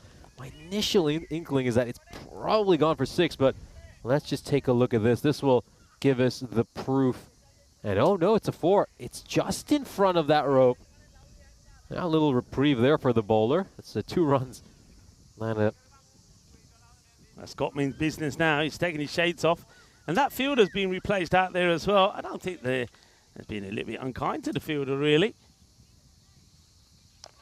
Yeah, what makes it even more unkind is the fielder they put out there, as Lovedeep Singh, was just dropped a pretty simple catch. Throw wasn't the best. It probably needs to be a lot lower and closer to the stumps. It was fired back into Scott Burdick, who got hands to it. But it had to be tidied up by Taranjit Singh. This is played out towards mid-wicket. And that one is going to be a single. So single to end the second over. Estonia 21 for no loss at the end of 2. Yeah, get a bit more acceleration in there, don't they? As Scott Burdick, not a bad over there at all from him. In the end, goes for 13. So needing to go at around about 18s. And I just feel on this ground that going at 18s is going to take some doing. We're not talking about the Ipsonas cricket ground where we were saying, you know, 18s is no, we can't say that's the point of no return. I would have said it'd be about 20. I think 18s here is going to be tough going, because to get 18, you're looking already to be going 3 to 4 boundaries and over. And on this field, most of those boundaries are probably going to have to go the aerial route. So last one in the power play, and I don't mind this move. They're going to go with Roshan Siriwardana, who's certainly got some variations. Let's see how he starts. Yeah, just gets one inside the tram line. Siriwardana didn't bowl too much during the ECS because he has a lingering injury. But he's going to bowl the final over of the power play here. And yeah, just going back to that point about the run rate, of course, yeah, the outfield's a lot slower, and then you also have to keep in mind no short straight boundaries like you had in Ipsanas. And he's looking to play across the line here. Amjad, but gets nowhere near the ball. Yeah, Aslan Amjad. It's a little bit different to Ali Masood. Ali Masood loves the short ball, and he plays off his pads beautifully, whereas Aslan Amjad, he likes to go down the ground. So if you pitch up to him, he'll nail it big, straight. So short of a length, it's a good area to be to him. And he's actually spoiled to wide there. He's walked across quite a bit. And already, this has got to be a massive win over for Cyprus. Even if the next 3 balls go to the boundary, they're not going to get the runs that they need. Goes for it, and he gets it. Well, that's one of them, and that's what I mean. If you pitch up to it, that's where Arsan Amjad is looking to go. So he finally, the captain of Estonia, picks up his first boundary, goes the aerial route. He moves to 9 of 8. So still, that's not a good strike rate for him, but we do know he's the sort of guy that can accelerate pretty quickly. Well, this Grizzly has ended up in the bushes. It looks like we're going to have another one come out here while the ball retriever gets down and gets dirty and gets inside the bush to find it. Out comes another. Gives us an opportunity to say hello to everybody in the chat that's enjoying the action. And of course, it's sport for choice today, not just action here, but from Czechia as well. Oh, that's a no, I think. Yeah, no ball. Roshan gets his completely wrong, maybe focusing too much and trying to keep that ball outside the off. Of course, cricket happening in Czechia at the moment with the women from Croatia are taking on women from Gibraltar. And Gibraltar are chasing 128 for victory, and at the moment they are 22 for 2. Oh, miscue, but he gets plenty of bat onto it. It's going to go to the boundary. So with that, the no ball coming into play, if they can get another boundary here, it means that it could be an even Stevens as far as this over goes. And it'd be a good time, really, I think, for the drinks interval to come here for the men from Cyprus. They'll just come together very quickly and just discuss a few tactics, maybe discuss what they're going to do the next couple of overs before, once again, they'll take some drinks. Change of angle here for City Wardana. Is this a legal delivery? No, it isn't. It's a wide. Yeah, obviously we've talked a bit about the new wide regulations, the fact that the line doesn't move when the batter goes that far across. That leaves only one option on the table for City Wardana, is go for the leg stump. If that's what he's gonna walk that far across. Not doing that now though, when he's going this far around the wicket. This is gonna go sailing over our commentary position. Just a slight scare for us. It's a 6, huge 6. And they get the 18 runs they needed off this over in the end, Estonia. Yeah, well, he goes full. And if you go full to Arsan Amjad, you know he's going to pepper it. And that's exactly what he does. So it is. And ends up being a sort of even Stevens over. So I thought it could end up being 18 come from it. They get the 18 that they need. But it just goes to show just how hard you've got to work for that 18. So there were 3 boundaries there. They needed those extras in there as well. But it started off with 3 dots, so I think Russian City Wardana is going to be disappointed that he has allowed 18 to come off the last 3 legal deliveries. No, not as disappointed as me when I saw the ice cream van disappear from here. That was a real disappointment. You lost your opportunity. Look, everybody would have heard me on air say to you, look, go and get some. And you said, no, I'll go later. You got to take those opportunities when they come. I just knew trouble was brewing when I put the word out that I'll be buying any batter that hits Mr. Whippy. And Mr. Whippy, well, he's whipped off pretty quickly, isn't he? He's out of here. Okay, ready to get going again. So these two have, at least they did get 18 off that last over. Let's see if they can continue to go at that pace. So it's going to be, I'm liking this move here. It looks like we might see a little bit of Karan Singh to bowl a little bit of his spin. Wicketkeeper also comes up, which means that the batters have to be wary of going too far out of his crease. Karan Singh, of course, another player who scored a maiden century in that European Cricket Series as well. And here comes the left arm spinner. Starts off with lots of legal delivery. There is some bat involved over there, but yeah, Karan Singh is going to be so important for this Cypriot national team. He might end up being the difference between these 2 bowling attacks. Didn't see any spin options for Estonia in that first innings. Having that left arm spinner could just turn the ball away from the right-hander can be such a weapon. This one is definitely a wide, no question about that. It's actually been kicked by the wicketkeeper. I don't know if you have a good look at this. This is quite funny, actually. Nalin Patharana, he gives this a little bit of a real kick. It's like he hits it on the half volley.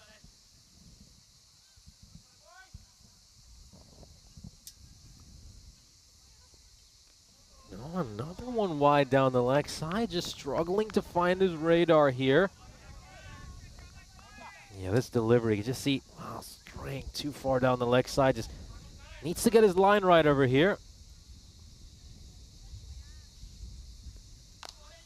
Yeah, that's better, but it's been struck firmly down the ground. It's gone to Shahi, who, well, I think he's really enjoying playing on this playing field after Ipsanasli. He just has a little bit more of a spring on his step. Yeah, and I like that he's in front of us here because he's stopping these balls coming into our commentary position. And that one's not a good ball. It's too short. So Karan Singh, I'm a little bit surprised the way that he started here. And he'll know that he's better than this. Starts with a couple of wides, and now he bowls this short ball to Ali Masood, who puts this one away. He's got to go. He's already seen what the plan is from the other bowler, just to try and get a good length outside the off. But he's bowling far too straight, and that's why he also is straying onto the leg side. He's just got to have a little think about what he's trying to do here. And now he bowls a full toss, which will be whacked away for 6, and that one ends up in the hedge. And Taranjit has a look and says, well, this is another one for the ball retriever, who does very well, gets it back very quickly. Needing to go at 18s, and Karan Singh, at the moment, is starting to bowl a few runs, isn't he? This one should be stopped by Taran. Taran, who, well, he'll be glad to be fielding on this surface as well. Remember some of the stops that he made yesterday, sliding around. He took an incredible catch as well. So this over, not the best from Karan at the moment. Gets worked away. It should be fielded and will be. It's just going to be a single. So apologies for the on-screen graphics at the moment. We'll get those updated for you in a moment, but we can tell you that the score now moves to 57 without loss after 4. So once again, not the best of overs there from Karan Singh. I think he lets his captain down just slightly. Yeah, he has. He has a little bit there, Karan Singh. I think he just expected a little bit more from him, doesn't it? I mean, you bring that left arm spinner in right after their power play, you expect them to try to just contain that run rate. But that, unfortunately, wasn't the case over there. A bit quiet in the field, I see, from Cyprus. They look like they're focused, but they're a little bit quiet. You don't really see too much talk and too much support for the bowlers. Yeah, of course, it is worth keeping in mind they're coming off a long, grueling ECS, 2 weeks of playing in some very hot conditions. Shot, and watch Estonia out, it's will coming be our very way. fresh. And this one has come straight into the commentary position, just struck the underneath part of our table. And well, Shahi, we need him out here protecting us, not bowling. Yeah, Shahi, where you going, buddy? You should be here. But that's a good hit. Firmly struck. We know we're in the firing line right here. That's at a long off position on the ground. And we also know Arslan Amjad, where he likes to hit it, but, well, he might have just tried to take us on, and then the bowler says, Shahi, you leave my friends alone. If you go after the commentators, I'm going to send you back. And that's the perfect ball, isn't it? To a guy who likes to hit down the ground, short of a length, it comes back into him, finds the edge. No mistakes there from the keeper who takes the catch. There's Nalin Patharana. And the first wicket, the breakthrough, the hard hitter is on his way back. Yeah, nice hard length there by Arjun Shahi. We'll take another look at this. Just was too cramped for room to play that kind of a stroke. And Shahi makes the breakthrough, gets the wicket. The first one falls for Estonia. Yeah, congratulations to Arjun Shahi getting and picking up an international wicket here. And a lovely moment for him. He's a top player. Remember, he's somebody who's just made one brilliant performance after another for his team, Everest. And they're a team not loaded with, some of the gifted players that we've seen on the circuit in Cyprus. So, oh, and it's 2 in 2. 2 in 2. That's an absolute beauty. As Bilal Masood will go. It's the perfect Yorker. Well, I wasn't done with him, was I? I wasn't done with him. I was still building him up. The Everest player. He's sort of the only real star, if you like, in the side. And when I say star, it's because he's become a star by putting the effort in and becoming better and better. And now it's going to be a golden Derek.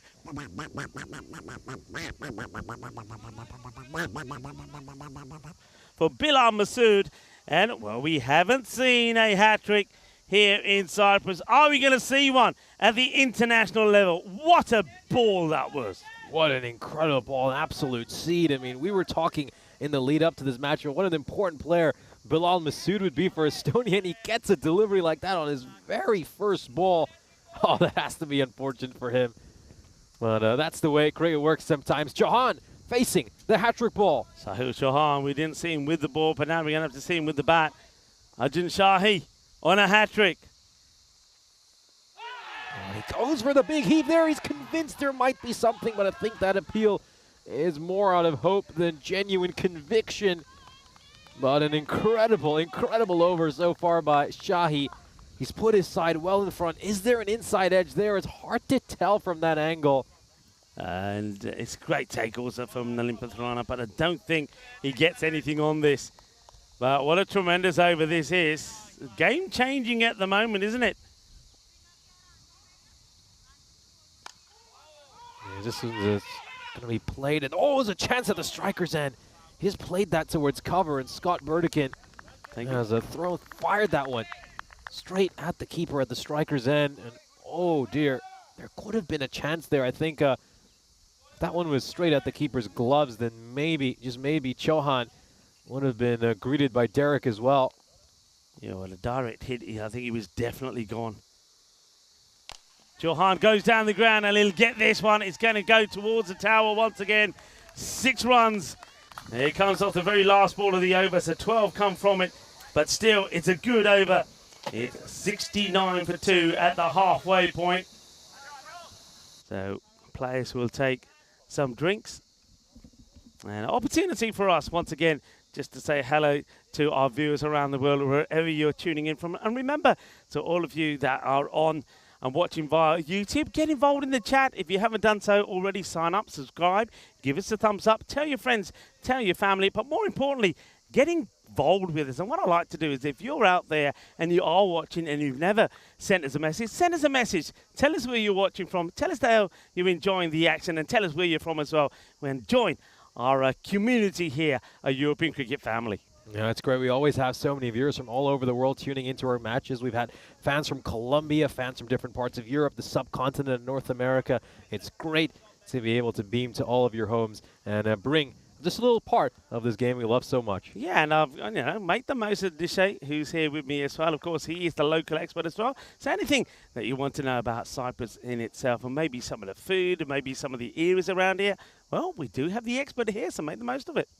Yeah, certainly. I would be more than happy to answer your questions about Cypriot culture. Just open up a little bit of our small island, which I know is loved around the world. Of course, Cyprus, a major tourist destination in Europe. And, well, I'm always glad to see so many people from around the world come here and really love it.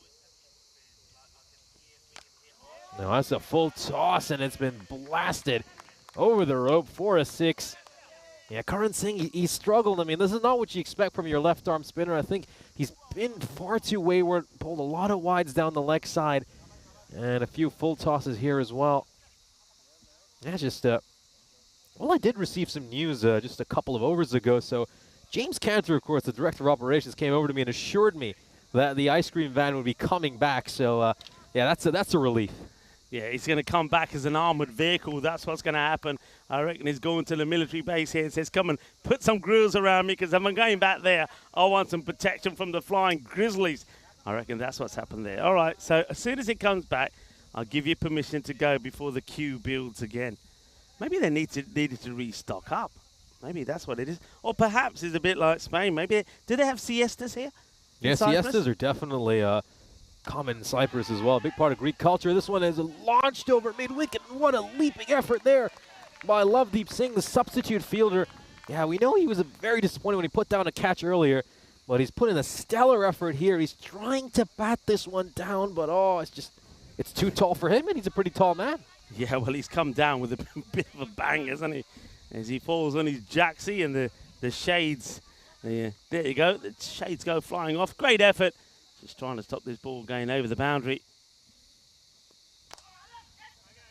Firmly hit, and well watched. Taranjit Singh.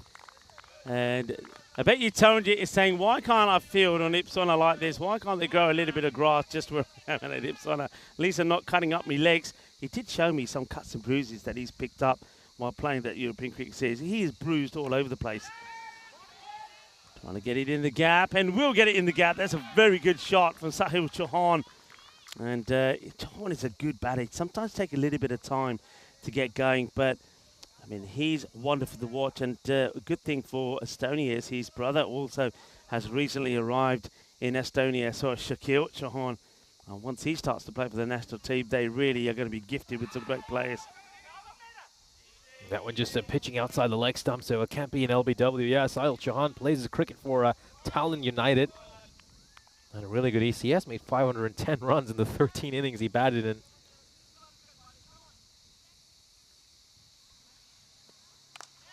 Oh, what a strike there by Masood. It looks like it's going to go away for a boundary. I mean, both these guys, of course, play for the same club, Tallinn United. And, well, now they're flexing their muscles for the national team. Just a little wide and, yeah, probably slow as well over there. And it's been struck away for 4. I think Karan Singh, he'll be a little bit disappointed with the way he's bowled. He knows he can do better than that. Yeah, I'm actually very surprised that they did go back to him. I think the captains had a look at the rate required and thought, I need to get an over out of Karan. I think it's best to do it now than later. So he's bowled himself out. He's gone for 39. I think he's bowled too short. He hasn't bowled anywhere near his best. And I just wonder if they'll go straight back to Arjun Shah. Don't look like they are. It looks like they're probably thinking, we'll save Arjun for later. That's what Scott Werdekin is thinking. And he wants to go back to, looks like Roshan Sriwadana is going to bowl his second. Yeah, it's going to be Roshan who went for 18 runs in his first over.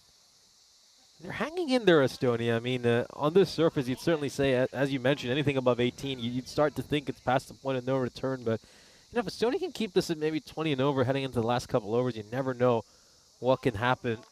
That's a wide there by Siriwardena. Yeah, I must admit, I'm a little bit surprised. I think Scott is taking some gambles here. I think there's an opportunity.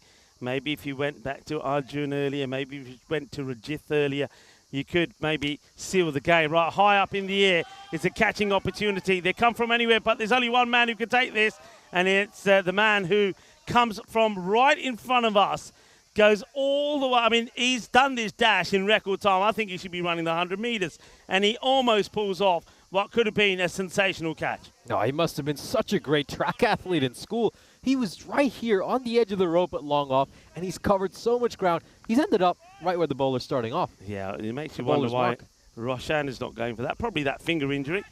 That's been worked away, and that's the shot that we're going to see a lot from Masood, and he brings up his half century. Ali Masood, 52 of 17 deliveries. Ball per day, Ali Masood, nu apni half century puri kar li. And he sort of holds the key here. I mean, take nothing away from Ali Masood. This guy can bat. I'm pretty sure. I know you're looking at the stats there, but he scored 3 centuries there in Tallinn. He's an exceptional batter, and he's got plenty of batting still to come out there. Chauhan has only got started. They've got some big hitters.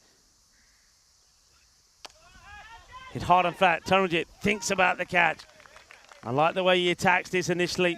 If it's on, he'll go for it and then makes a right decision afterwards. Say, right, I'm not going to take the catch. I'll save the boundary. Yeah, just pulls the parachute right at the end, doesn't he, Taranjit Singh? It's always tough as well when you're trying to catch it like that on waist height. Oh, a good ball there by Siriwardena. It's a little bit unlucky. He gets the inside edge, but credit to Cyprus for keeping a fielder at deep third. I think they learned their lesson after what they saw in the European Cricket Series, and I think Estonia should be doing the same when they're bowling. Yeah, that's a little bit unlucky though, isn't it, from Siriwardena? It was a good delivery, a bit of an inside edge, and looks like the batter now here, Ali Masood at the non-striker's end, is just having a chat with the umpire and saying, I think I might need a new bit of wood. The umpire at the moment, Abdul saying, nah, just take a bit of that tape off, it's fine.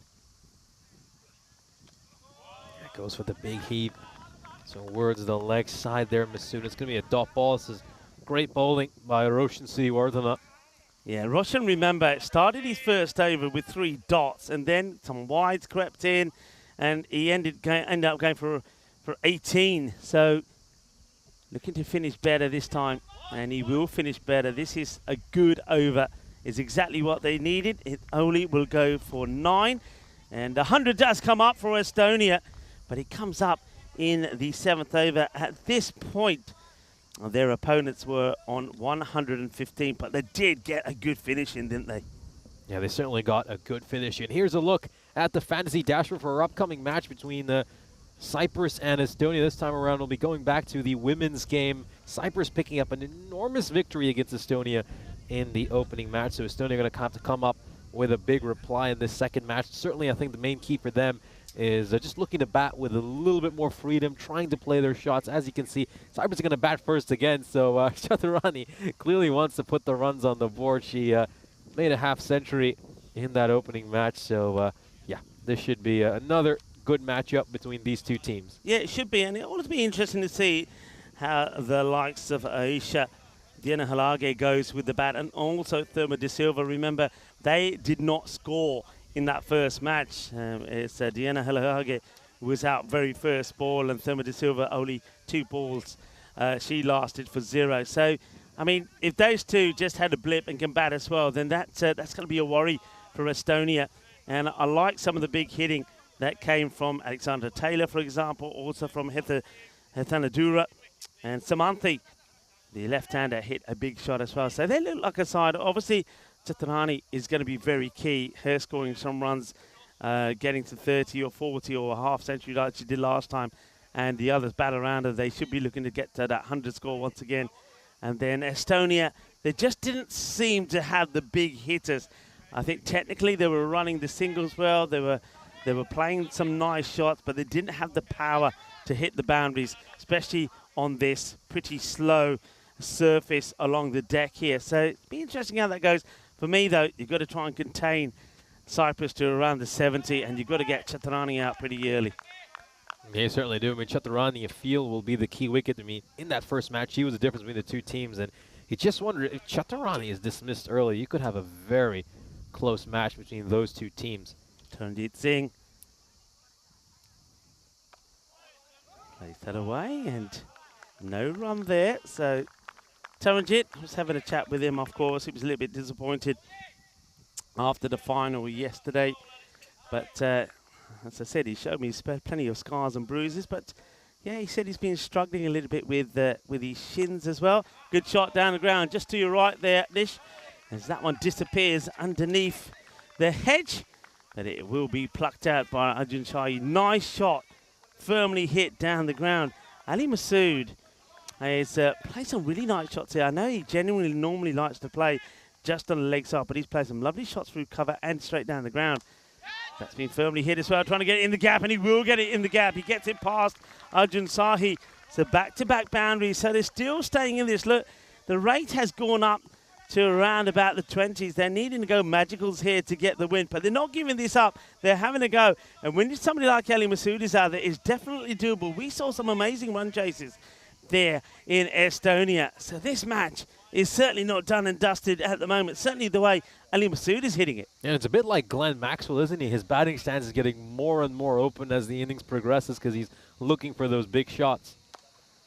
Straight down the ground. Shahi's on it. What an effort. What an effort. He almost pulls off one of the greatest catches you're ever going to see. But he has saved 3 runs for his side. Oh, he's loving it on this playing field. Now he can dive around. Oh, what a great effort this is. And Srinath Rajith is the first to go and congratulate him on even getting to it. It's amazing. This is going to be an enormous shot. Just digs this one in short. And Chauhan will batter away for a 6. There's nothing any fielder can do about that. But just going back to Shahi, you know, I wish we could just collect the stat and add to his runs tally the amount of runs he saves in the field. 18 off the over. Another boundary here, and they're on course to where they need to be. So this becomes a huge delivery here. If he keeps it under 20, it's probably a win for Cyprus in the over. If it goes to 20, it's even Stevens, more than 20. And I think that will be a win really there then for Cyprus. So Taranjit, he gets the important ball in. He stops that one going to the boundary. 19 will come off it. The score does move to 119 for 2. And that means now with 12 balls to go, they need to score basically 50 runs, 49 to be precise. And that means that they need 2 magical overs. So Arjun Shahi now being asked to bowl the all-important 9th over. It all happens in the 9th. And can Shahi bowl another Super Bowl over? I just think if Shahi can nail 2 Yorkers in this over and get them right, it could be curtains for Estonia. But he's got the ball full and he's got to keep outside the off stump. Yeah, then you look at the other 2 bowling options they have. Burdekin was quite decent in his first over, went for 13 runs, but I feel he's going to go for Rajith for the final over. He went for just 8. And this one, it gets over the keeper. Let's see who this is going to end up. Is it going to go to the boundary? And they save this. I think they save this. I think he backheels this in the fielder plate. Let's have a look. Keep an eye on the fielder here.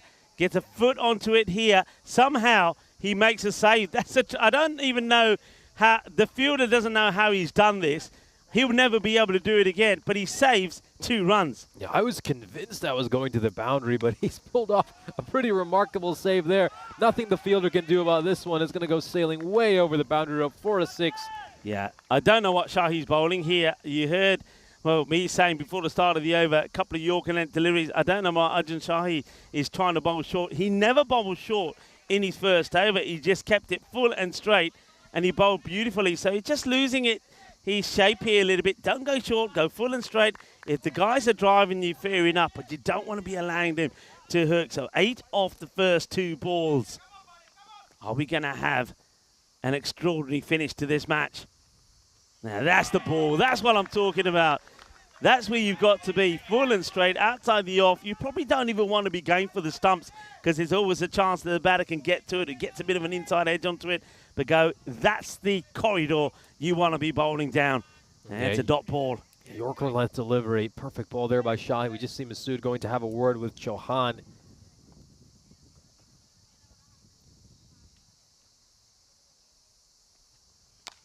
That's going to go big here. Has he got the distance on this one? It's been given a 6. I think the fielders out in the deep have a signal to the umpire that it's gone all the way. Just misses his length by a little bit, Shahi. Yeah, you can see that one. It's over the rope. 6 runs. Yeah, I think the fielder there is looking at a different rope when he's saying it's 4. That's clearly is.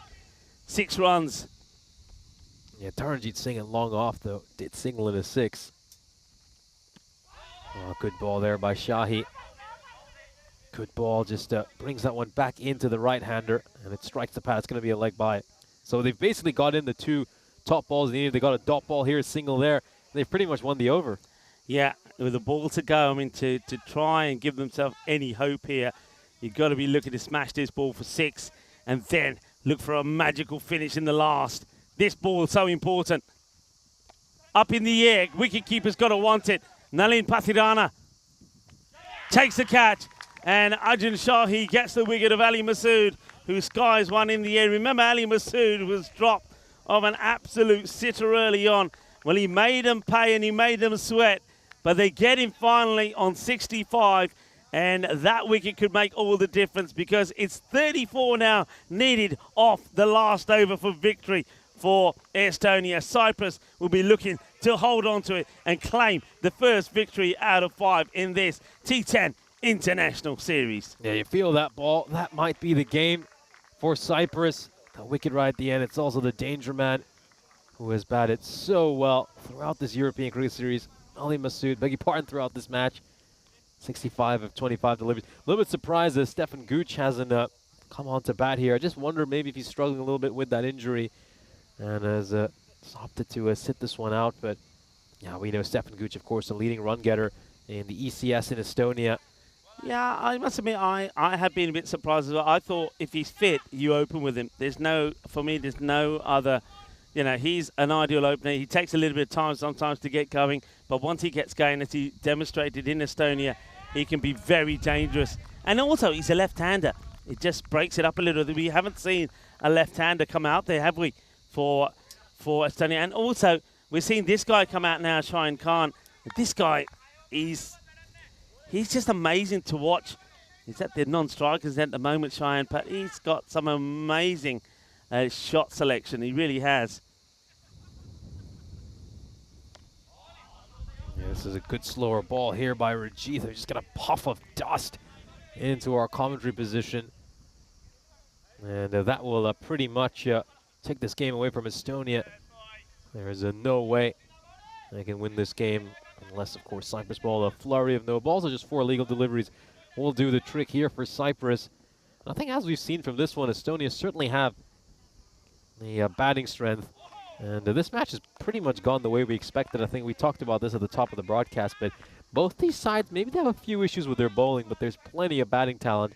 And I expect these next 5 days to be an absolute run feast here in Happy Valley. Yeah, I think the one thing that Estonia have to do, they need to just rethink the way they've used their bowlers.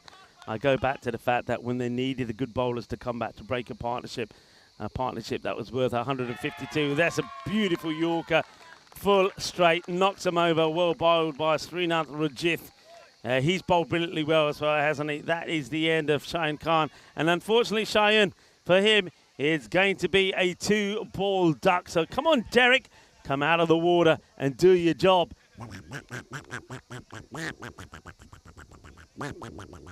An international duck for Shayan. You can't really blame him. He goes out there really when all is lost already. Just tries to get a big shot in. Rajith gets the ball nice, full and straight. But yeah, I just think they didn't use the bowlers right. They didn't bring back the key bowlers like Robson when they should have done. They, whether it's injury or not, I don't know. But Stefan Gooch doesn't come back into bowl either. And because score-wise, I actually do feel that the score that Estonia got to here now is on this ground with this outfit is a good score. I reckon 135, 140 is par, and I think those sort of scores will win you matches, and I think we're gonna see that over the rest of maybe today and also tomorrow. Yeah, Stefan Gooch just coming into bat now. Yeah, a little bit surprised he's coming this low down the order, being the top run getter in Estonia. We obviously know all the quality he has. He's played in the past for the Budapest Blinders as well. A terrific cricketer. Yeah. I think Rajith is going to be such an X factor though, because just having that one quality bowler in T10 cricket can make such a good difference, because if you have a guy who you know can go out there, bowl 2 good overs, that just takes the game away from the opposition. Yeah, it does. Rajith gets it on the money straight away to Stefan, beats him outside the off. All right, this hits is hard, and that's what Stefan can do, is a little bit shorter, and that's been muscled straight down the ground. That's going to be 6 runs. Stefan will be happy to get off the mark, but all these runs really come in and don't mean much, because that is the end of the contest. They'll get to a 141 score, which, like I say, I think we'll see later on in this series. I feel scores in the 140s will win matches, but they just allowed Cyprus to score just too many runs there late on. It ends up being a victory by 26 runs. And a couple of overs there just turned out to be pretty expensive. So well done to Cyprus. Well, not only the women winning their first match, the men winning their first as well. And that means it goes to the second match between the Cyprus women and the women from Estonia. That's the next one coming up in around about just under 20 minutes time as we have a look at the highlights. And that was a real clanger there, wasn't it? When Masood was dropped there by Lovedeep. Yeah, Lovedeep Singh putting down that catch. We did see him put in a great effort out in the deep later in the innings to try to prevent a boundary. And Estonia, they really did give this a good go. I thought they batted terrifically. Ali Masood, of course, a standout performer with 65 runs of just 25 deliveries. Arslan Amjad, the captain as well, batted superbly, 27 of 15. Sahil Chauhan, who was undefeated at the end, a good innings by him, went at a strike rate of 213 to get his 34. And they certainly gave Cyprus something to think about. They were just hanging in there till the end of the match, but eventually, well, just a couple of good balls here and there took the game away from them. Yeah, and I think you're talking about good balls. I think you've got to mention Arjun Shahi. He bowled beautifully, didn't he, when he came on and bowled that 5th over. It was nice and tight. And then also, you've got to say, also Rajith, what a fine spell of bowling from him. He just picks up, just conceded 15 runs, picks up 1 wicket. But Arjun Shahi was absolutely sensational. 3 for 26 for him. Yeah, Arjun Shahi always seems to slide a good 8 to 10 runs in the field with his fielding, and then you add his bowling figures as well. He'll be mightily impressed with this performance. Here's a look at Estonia's scorecard for this match. Ali Masood, the top scorer with 65 of 25 deliveries. And of course, we got Sahil Chauhan making 34 of the 16 deliveries he faced. And you could just see Arslan Amjad got off to a good start, but I think eventually you could just see Cyprus start to figure him out a little bit. We know he loves to drive the ball, as you mentioned. and he would go at a strike rate of 180, which is probably just a touch slow. If you look at kind of target Estonia we're looking to chase, we'll then move on to the bowling figures for Cyprus. Goes without saying, Rajit, the pick of the bowlers, figures of 1 for 15. He'll be really impressed with his performance. Shahi getting that cluster of wickets right at the end as well, 3 for 26. But I think if you could add a stat for his fielding performance, I'd love to have that one in as well. Yeah, it's just a question mark there. It's got to wonder why Karan Singh was given his second over there when you think some of the other bowlers were pretty economical. So that's something, again, that Cyprus need to just go back and think about when they use their bowlers. And it could be a similar thing said for Estonia. I do believe that Estonia could have kept Cyprus to a score around about that 150 mark, and that could have changed the complex of this game. So we're going to leave you the mid-match summary, but remember, we'll be back in about 15 minutes time to talk you through the second match between the women of Cyprus and Estonia. Hasta pronto, mi familia. Volvemos en 15 minutos.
This European Cricket Network event is proudly brought to you by HCL Software and Paramatch. Hello and welcome back to the Happy Valley Cricket Ground. Isn't it absolutely beautiful? Surrounded by the mountains and the greenery here. You can really see the valley is absolutely beautiful, and we're enjoying the cricket here this international weekend as well. We get ready for the second match between the women of Cyprus against the women of Estonia. Cyprus got a win the very first time they played an international match, and they'll be looking to get a win here again on home soil. Let's go over to Tyrone Peters and the two captains for the coin toss. Cyprus to call. Head. Head is the call. Oof, and it's a head. Batting. They're going to bat. No surprises there as Irisha Chaturani winning the toss and deciding she will have a bat. Of course she will. She scored a fine half century in that first match, and I think she was the difference really between the two sides, helping the Cyprus team get to a good score. And then of course the bowling from Samantha was absolutely brilliant as well. So winning the toss once again, I think they'll be eyeing up a score around about 100 and batting Estonia out of the match. One thing I want to talk about a little bit here is this ground, and first of all, the main thing that you'll notice that it is nice and lush. Let's talk a little bit first about this outfield. One thing I've noticed about it, when you walk on it, it's very soft. It's almost like it's cushioned underneath. That is why you'll see some of the times the ball just slowing up on it. It's certainly not racing to the boundary as quick as we've seen at Ipsona. And then this surface, I don't think it quite has the same amount of bounce that we saw in Ipsona. The ball does seem to be holding up. We've seen a few times bowlers banging the ball in, and it's not really coming up as high as we expected to see in Ipsonas. That then tells us that maybe we're not going to see as many runs perhaps as we saw at the Ipsonas cricket ground. But then having said that, going by the last match we just saw, the Cyprus men still didn't have too much problems putting a big score on the board. So different ground, different conditions around the ground, but in terms of the temperature, the same issues. It's getting very hot here at the moment, so once again the teams will be taking on lots of drinks, the umpires and all the match officials, including the ECN crew, and of course Spring Media as well, will be taking lots of drinks on, and of course we'll keep an eye on those temperatures. Yesterday, remember that one of our matches, the bronze final in that European Cricket Series, had to be abandoned because it got too hot, and that was down to a government warning as well. So the way things stand at the moment, the cricket will continue. Cyprus will be looking to make it 2 wins out of 2, but will Estonia be able to bounce back in this one, get a win themselves? Going into the crunch match, the last one, these two teams will play one more before day one of this international series is over. Over to Nishay Butt, he'll tell you a little bit more about the two teams and talk to you about the first ball. Well, thank you very much for that lovely introduction. We're back for our third match of the day, the second women's game we've had today. We saw the Estonian women defeated by the Cyprus women, signing our opening match of the day, and they'll be looking for a big response in this game. A few changes for both these teams. We'll, of course, discuss that after we have a look at the fantasy dashboard for our upcoming game between Estonia and Cyprus. Of course, this bilateral series will take place over the next 5 days. We got T10 action for you this weekend, and then on Monday, Tuesday, and Wednesday, we'll be bringing you some T20 cricket. The players are set to take the field.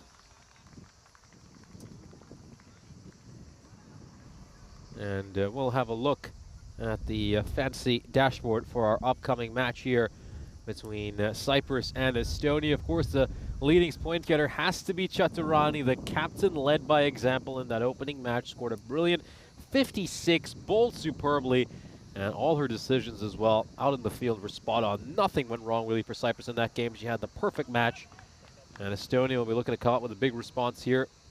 I think they can just get rid of Chaturani early. They'll know they have a chance to maybe go on and win one away.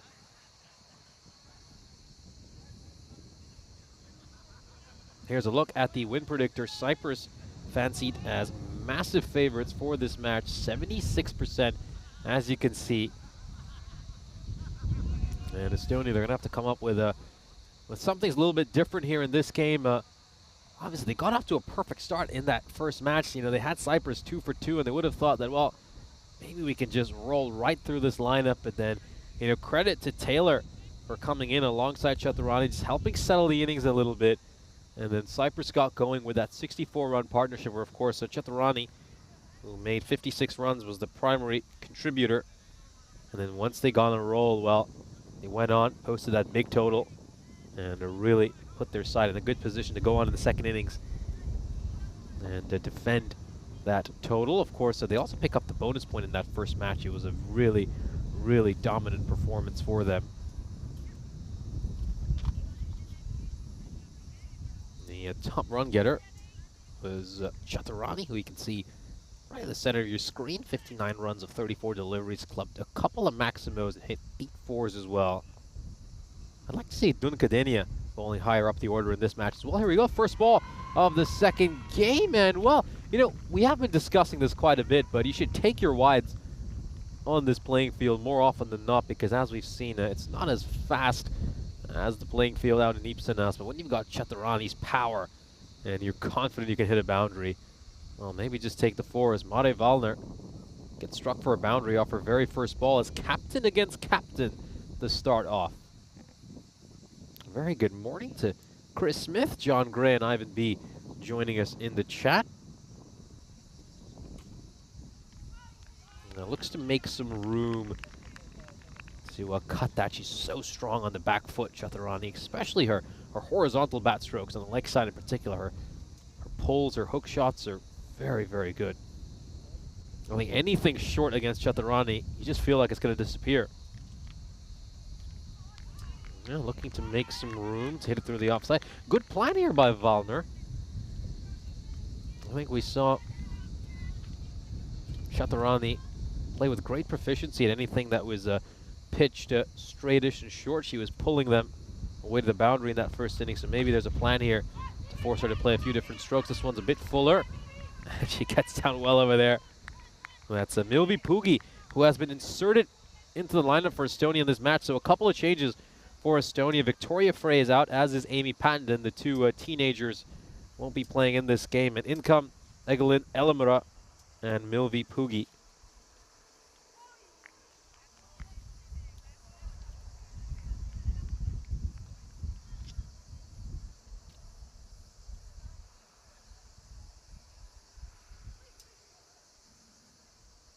Yeah, Dinar Arlega.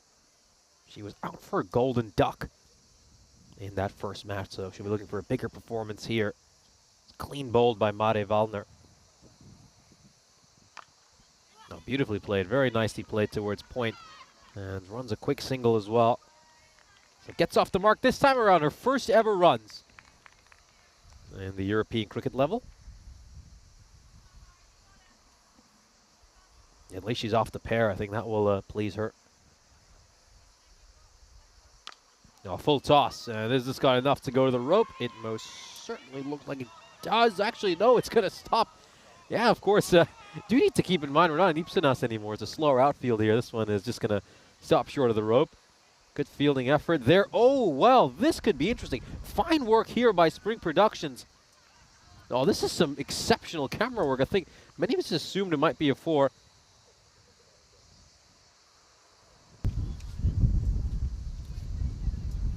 And, well, what's happened here? She steps on the rope, and is her hand making contact with the ball? Yes, it is, so it's going to be 4 runs. Well, it does end up going for a boundary in the end, I think. Probably not the way they expected. But 4 runs right at the end of the over.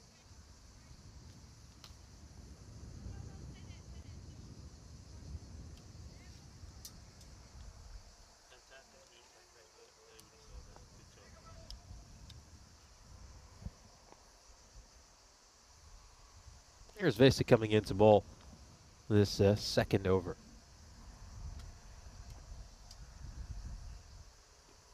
Oh, and just going to go up here, probably going down the leg side. Vesic was the leading wicket taker for Estonia during the tour they had against Malta, where Estonia won 4-1 at home. Couldn't get a wicket in the first match. Bowled pretty decently, though. She bowled some good lines and lengths. I think certainly can see she's a quality bowler, just the way she bowls. Got a good action as well.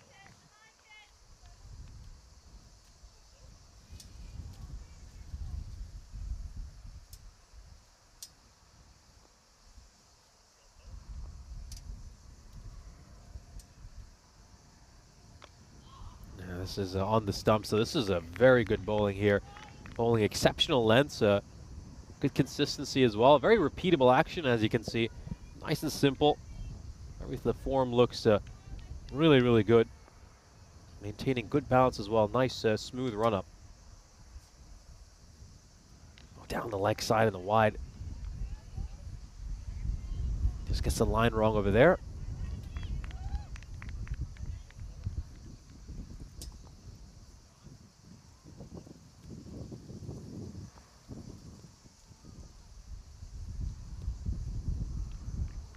Just trying to back away from it a little bit, Helge, and then to play that through the offside. It's been great bowling here by Vesic. What's happened here? What has happened here? Yeah, just the one run, of course, of these first 4 deliveries. I think there was just a change in that graphic, but yeah, it has been given a dot ball. And yeah, the breeze just coming across here, and yeah, it's blowing the bails off. It's not that windy that you'd bring out the heavy bails just yet, but the breeze is picking up and just bringing a lot of dust along with it as well, which will certainly inconvenience players and crew members alike. Oh, it's another wide down the leg side. Medaguchi won't be able to get to that one. And they'll sneak a single in here. Of course, yeah, the bad thing here for Estonia is that it just brings Chaturani back on strike as well. That's also a good chance to welcome back Rico Full into the commentary box. Good to be back. Well, it is global wind day, and well, the wind certainly playing a few games with us at the moment. It's saw the wind blowing everything around. It blew your cap off a moment ago. It blew the bails off. Push towards cover. That's going to be a single. First runs off the bat in this over. Vesic has bowled pretty well, and it's kept the ball more or less in the right areas. A couple of wides in there though.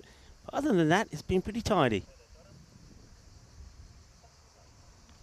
Down the leg side, another wide here of Vesic. The over started very well, but just yeah, ever since I praised her, just losing her shape a little bit. I think I might have put the hex on her. Yeah, that's a wide. Very easy decision there for the umpire. Yeah, hello to Chris Smith and everybody else, all the moderators that are just giving us some feedback about some of the sound and the volume levels and the stream going down. We appreciate you informing us, and of course we react to what you tell us. Hopefully things have been sorted out there now. Thank you very much for that, Chris Smith.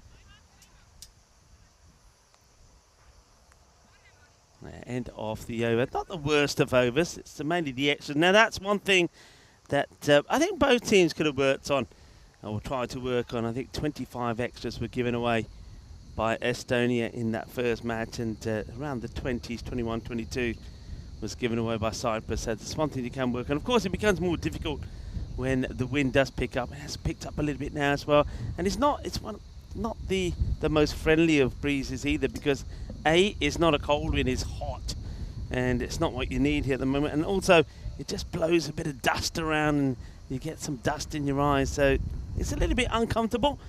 Yeah, so we're going to see Delbina coming to bowl. She was one of the pick of the bowlers, bowled her 2 overs and only conceded 6 runs last time. She's going to start with 1 down the leg side, and it's going to be 4 runs straight away. So the captain, Chaturani, puts this away with ease. It's an easy hit for her, really, isn't it? If she's able to go bound to her back foot and the ball's on the leg side, she's going to play that shot away. That's where a lot of her runs did come last time around. She's a good, solid hitter of the ball. Times it well, hits it well. She's got some power. So you don't want to be bowling down the leg side to her. She's so strong with those cross-bat strokes, isn't she, Chaturani? Dalbina, she bowled terrifically in that first match at figures of 0 for 6. Oh, this could be a catch. It is a catch, so they get the all-important wicket here, Estonia.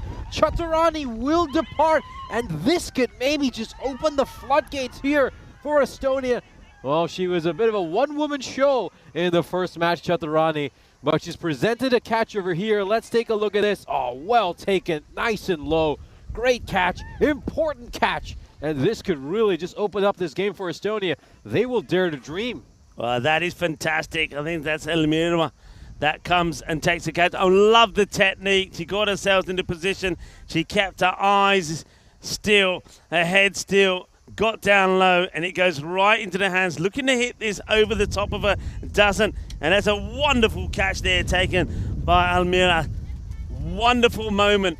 And a wicket falls, so 20 for 1. And it's Chaturana that is out. So now we're going to see the depth, really. We're going to see the depth of what the Cyprus team have, especially with the captain departing for 14. So no Chaturani. Let's see where they can get to. And Elamar taking the catch.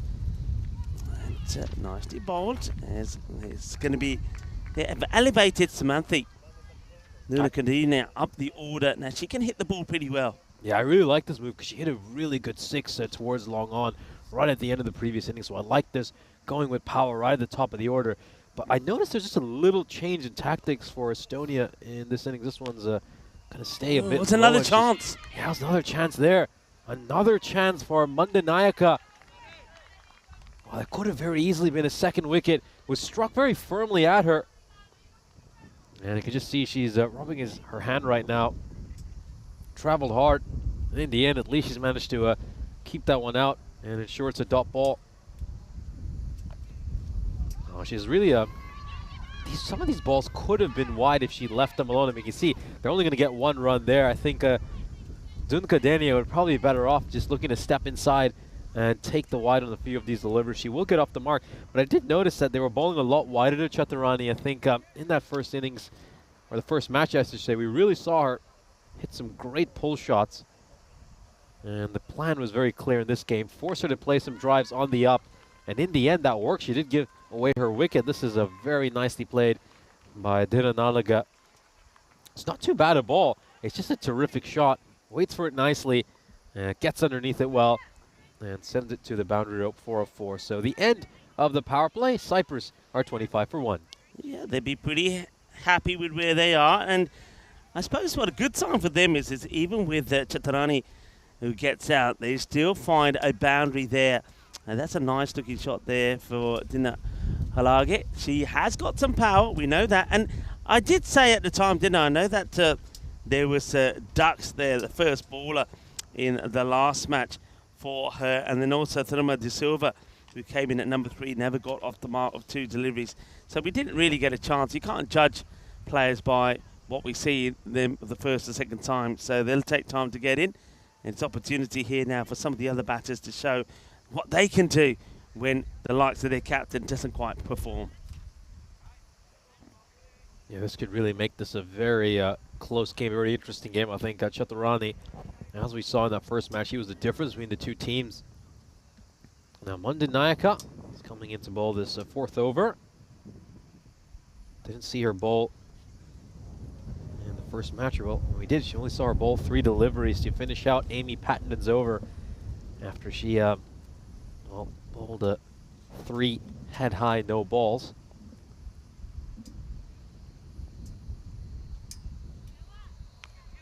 Waits for this one. This is top edge. This could be a chance. It'll be a tough one, but it's going to land safely. Yeah, they're just got to be a little bit careful here now. I mean, that one hasn't been put away by Samanthi, but you just feel that the right-hander here in Ayesha, if it's too short for her, she does like to hit the ball pretty hard. I see they're packing out the offside, but I think you've got to be careful about that. The leg side boundary, they haven't got a mid-wicket in place, and this is what I'm talking about. If they're bowl short to her, she will go into that area, so they do need to be thinking about getting a body out there. They were very reluctant to do it in their first match. They finally did put a mid-wicket out, but it took them a long time to do it. I think you've got to have, as soon as the power play is done, I think you've got to be thinking more about getting somebody in that mid-wicket area, giving the fielder on the leg side, the solitary fielder, a bit more protection out there now. They're just keeping it pretty tight on the offside. There's the left-hander. Plays and misses at this, but yeah, I think Samanthi, she needs to be told probably, if it's down the leg side, leave it alone. Let's take the wide.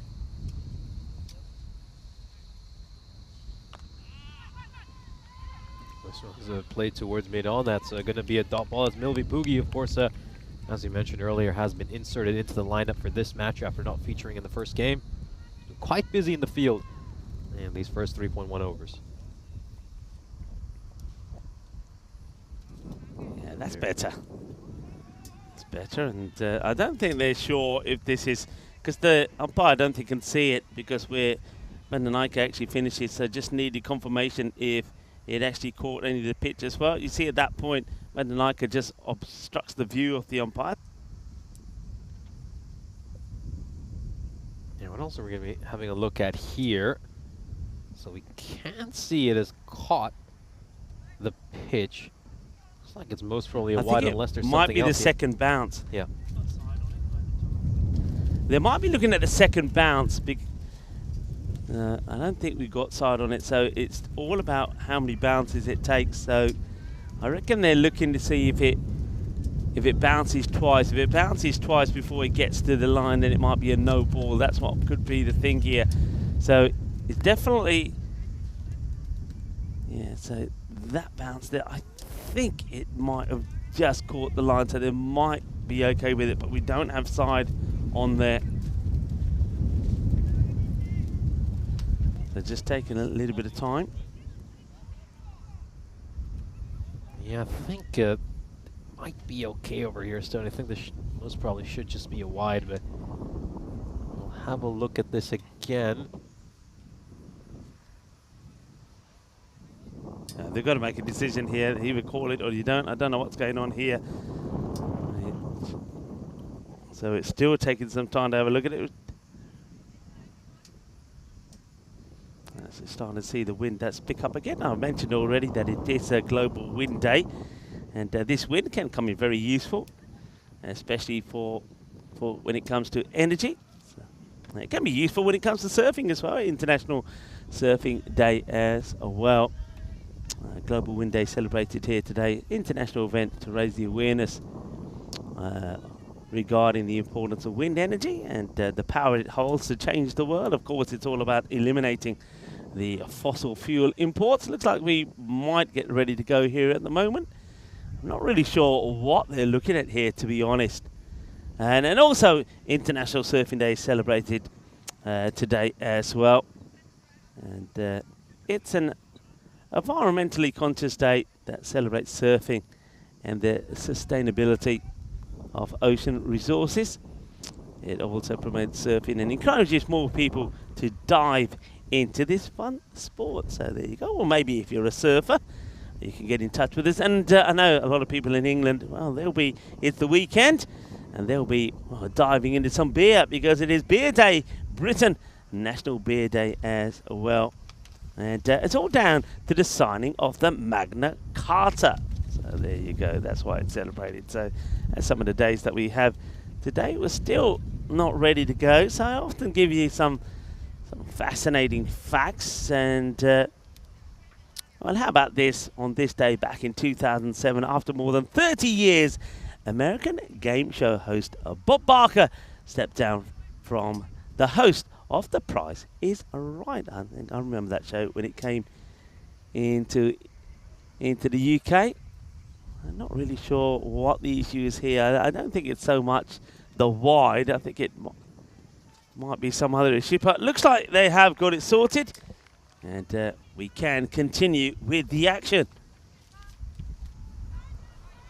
It looks like we're ready to resume. And Boston baggage has been blown onto the pitch. So once we get rid of that one, it will be time to bowl this third ball of this over. Yeah, so Monday night could probably just straying a bit too far down the leg side for some of these deliveries. Let's see if you can bowl a good one here on this third ball.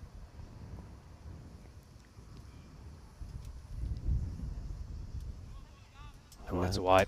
Well, that might be a no ball as well. Yeah. So that will be a no ball, and this is all about the number of bounces.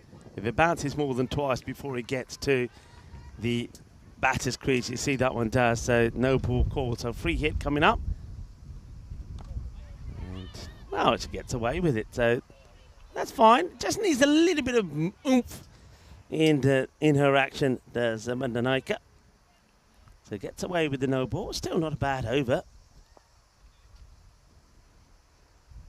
Oh, this could be a no ball as well. I think take a couple of bounces if we're going over the crease again. Yeah, she's got to stop playing at these, though, because she ends up getting bat onto it. She'll spoil. If it's not a no ball, she'll spoil the wide, that's for sure. Right, this one's tossed up and hit pretty well. And it's on the way to the boundary, and it will... Well, oh no, that's going to be 4 runs. It's going to be 4 runs because she's gone over the rope and picked it up. Needed to go back inside, so just watch this. So if she jumps back inside, it's fine, but picking up, don't do it, that's 4. Oh, it's just a little bit of awareness, a little bit of education, so that's going to be 4. And that's a couple of times as that's happened. A couple of times that runs have been given away that way, so that's going to be 4. Yeah, you can just see her teammate, Anna Delbina, just explain the rule to her right now. She Thought that was perfectly fine, but then the Delbina just informs her that actually you can't do that. Oh, and once again, another effort for Pookie. She's been really busy in the field. It seems like she's been a bit of a magnet for the ball in these first few overs. Yeah, I mean, that's the one thing you get. Look, another, again, she's chasing a wide here. That's a big wide. She doesn't really play that. But I will say this. Look, I know that when players, whether it's boys or girls, men or women, when they're learning the game, when they're learning to bat, one thing I know that they're always told is just hit the ball. Just hit the ball. Just get used to hitting the ball. So I can understand why some of the players are chasing the wide balls and hitting it, because that's basically, oh, this wind, well, everything has taken off here big time. Our marquee has disappeared. And, well, you might have a look at the comms cam in a moment, and you might see something quite amazing as everything takes off. And luckily, we are still with you, but most of our equipment is not. Well, that was sensational. Well, there goes the marquee. I don't know if we have this on comms cam, or maybe you can play back and see it, but everything takes off. And Nish nearly took off. And luckily, I'm a little bit heavier than Nish, so I'm still on the ground. So our tent has gone, as here on Global Wind Day, the wind reminds us of how important the wind can be and how destructive it can be as well. Nish, are you okay? Yeah, I'm okay. I think it looks like everything just flew off. Tablets went flying in the air. Misfield could be a boundary here as well. Oh, it's all happening. And maybe that's a wind-assisted 4 as well. Cuatro más. Well, luckily the equipment seems to be okay. The laptop took a bit of a battering there as well, but fortunately the laptop cover came in handy. The tent is gone. Adios to our tent. Oh, well. All right, can we have some sun cream here now, please? Nish, I know you love the sun. Oh, dear.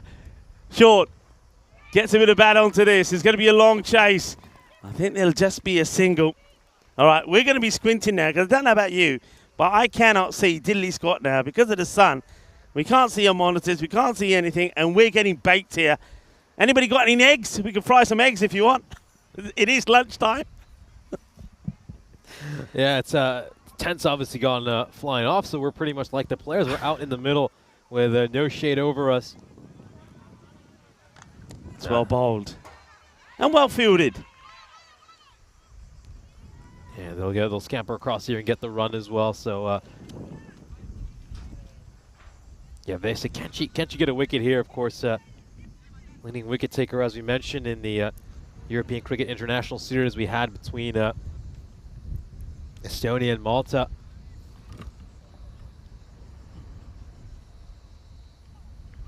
And he's trying to play the big shot over here. That's going to be a dot ball.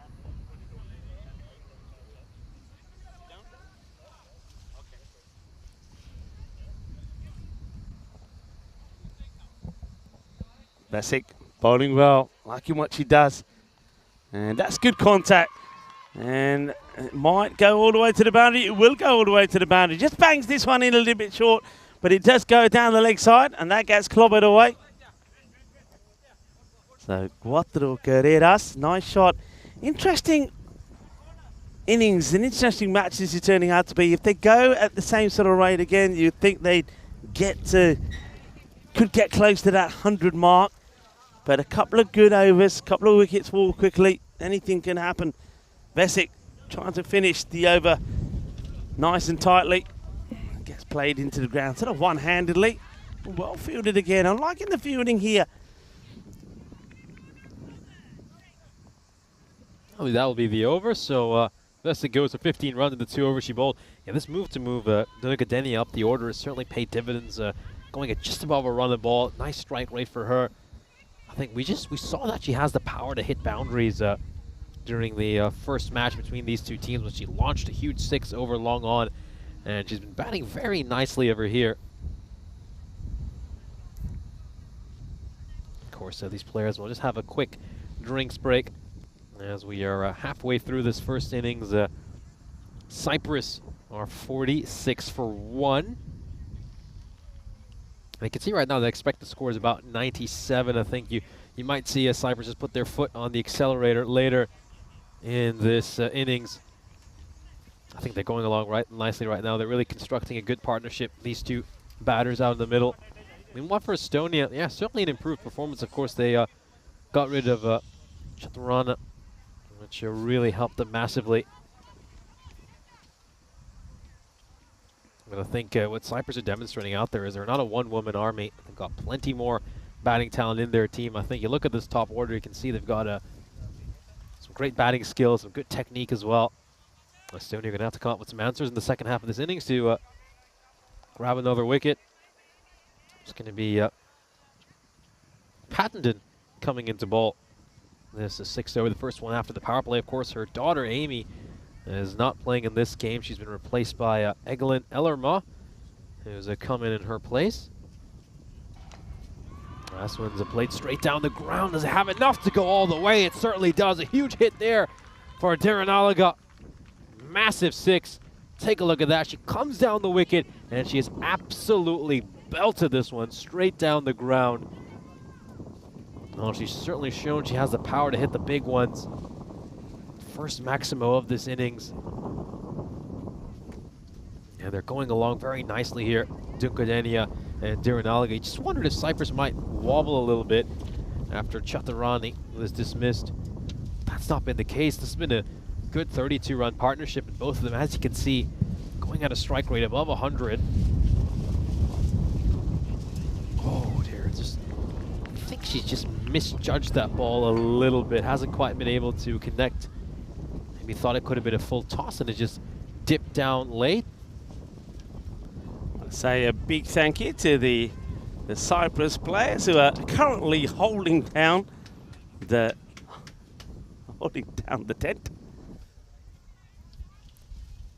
We're trying to get things fixed here, and we needed to, because in that period of 2 minutes, while our tent disappeared, all of my equipment just overheated and went blank. I don't know how yours survived, but luckily it's come back again. But that just goes to show just how hot it is out there at the moment.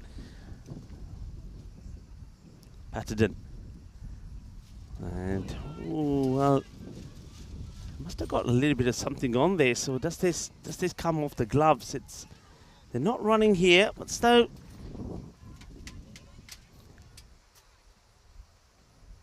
Yeah, this is gonna be another dot ball over here, and yeah, I can just see right now, Pattenden. He's got 4 balls left in her over. Now a full toss hit down the ground, and fielder comes across. That's Kurgate. They cut that one out. It's just going to be a single. Yeah, good work. Gets behind it, gets the body behind it. We've got the umpires here with us as well. Munib is holding on to one end of the pot. Well, I tell you what, we might not see the men play the next game because they'll be here. They'll have to change over with the girls once the girls are done. How come it's our tents that blew off? Nobody else is blew off over there. They're giving us the dodgy one, haven't they? Oh, this one might be off the field of play. It's been signalled wide. But again, you can see that Samantha is always chasing it. She's always going after the minches. And I just think that's the way that she's been taught. If it's there, hit it. And Samantha is trying to have a hit at it. But it will be another wide. Yeah, I think that's maybe the next step she'll have to take in her game. Is just getting better at judging those wides. She clearly has a lot of batting power. And we've seen that and their ability to hit boundaries. Yeah, liking this though from Silly Pattenden. Gets another dot ball in there. Says Samantha tries to go right across the line.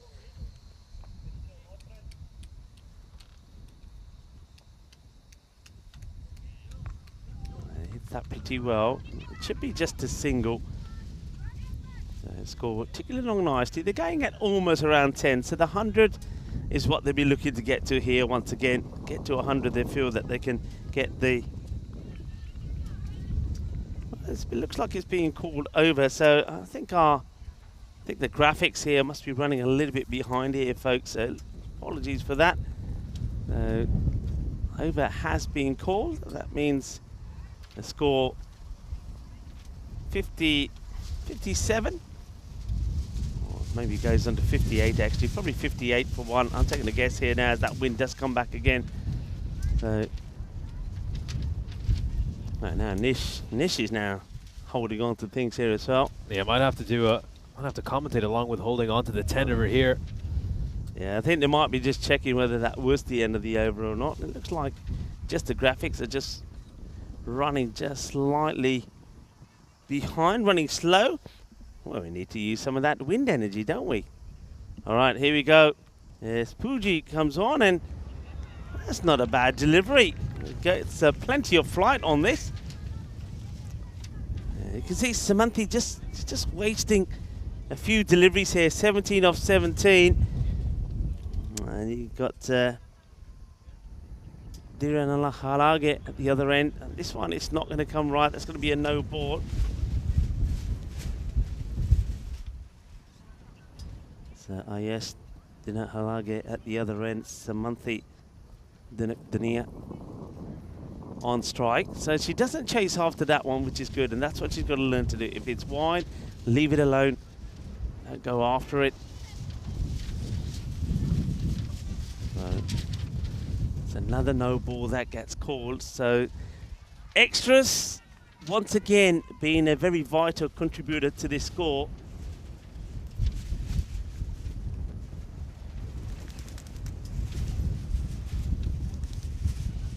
And it's another no ball. So extras turning out to be very valuable at the moment. Miliv Pugi. See what she's trying to do? She's getting the ball, she's tossing the ball up. I think if she gets it right, it's a very dangerous delivery.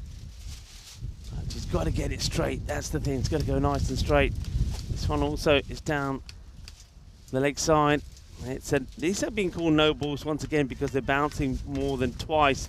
So the free hits are staying in place. You can see here now the captain Velna just coming up to Pugi, just having a chat with her and saying, come on, you know what you've got to do. So we've just seen the one legal delivery so far. That was the first one. And this one's gone a long way up, and that's been hit high up in the air. Could be a catching opportunity, you know. Oh, it just overruns it. The batter's now thinking about two. And in comes the throw. Just hasn't got the power behind it. That's good running. We mentioned this earlier, that we know that some of the throwers are not really going to get the power in the throw to get it to the keeper's glove. So you've got to take the arm on. So they take two. Yeah, that was Asma Shifa out in the deep. It just slightly overran that one. Oh dear, where's this one going to land? And well, obviously because of the fact that she arcs the ball so much, she gets an enormous amount of bounce. So even though it's a full delivery, Tunkadeni ends up playing it over her head. That certainly does bounce a long way up, doesn't it? So staying at around about that rate. So the on-course for that 100, that's what they're eyeing up here. As the wind once again knocks over the bails. Yeah, you talk about flighting a delivery. I think Pugi certainly took that very seriously. All right, and well, that's been hit through the gaps. And once again here, I think you've got to really gamble and take the two. But running the first one pretty slowly. So just we'll take the one.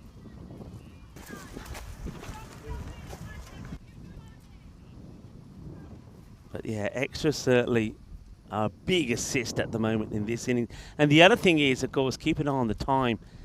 All right, that one, well, she's played at this one when she should have left it alone.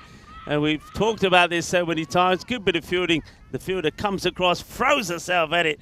That's Helena Kirk.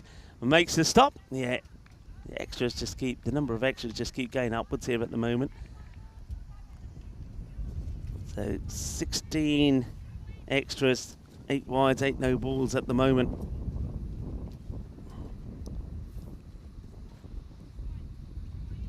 And that's hit hard down the ground. It could go all the way. It will go all the way. Manos, arriba, arriba, arriba, porque eso es 6 carreras. Volley, volley, volley. Top shot. I like the way that she waits for this and then absolutely crunches it. A big shot there from Danana Halage as he gets another boundary to her name, finishes the over well. The score 72 for 1 after 7. Yeah, great cross bat stroke straight down the ground. Came into our commentary position as well, just to emphasize how big a shot that was. That's one of the biggest sixes we've seen during these 2 women's matches we've had so far this fine Saturday. Cyprus, once again, they're in a great position. Despite losing that wicket of Chaturani, they still look set to get to triple digits here I think they're just showing that they have a lot of strength in that top order, and there's other batters they can rely on as well when the Chaturani is dismissed. And if they can get to 100 over here, I think that'll be even more impressive than when they got to it in the first match. Yeah, let's see if we can see sort of 3 tidy overs here from the Estonian bowlers. They don't want to give too many more extras away. And, got to go with some of the key bowlers here. So Delbina, she's been key. Remember, took the very important wicket there off Chanturani. In the air, that's been hit really well. That's going to be 1 bounce, 4 runs. The fielder on the boundary just overcommits. I think that's Helena Kirk. Wants to get in on the cat, but she overruns it and then finds the ball going over her head. So that's a nice strike. Both of these batters have shown that they've got the ability to play the big shot. Yeah, they've got a lot of power hitting in this top order Cyprus. Dunkadenia, the promotion to move her up to number 3 has certainly paid dividends. Batting on an almost run a ball 25 over here. Oh, that's a bit of a streaky edge there. This one will not go to the boundary, and the 2 batters are quite content just to take an easy single.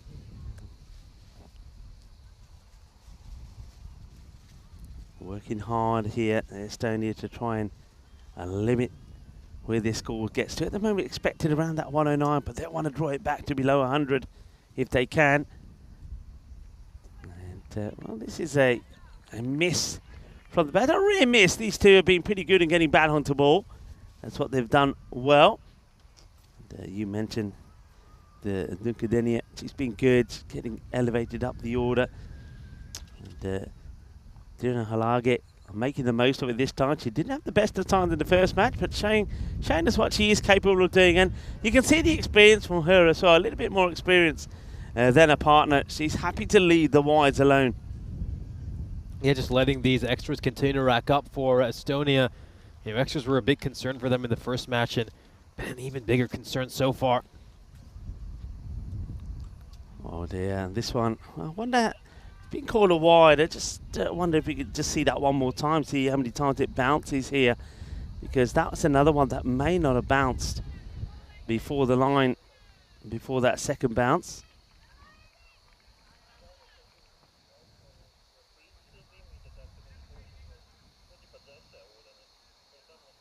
Yeah, that's well bowled.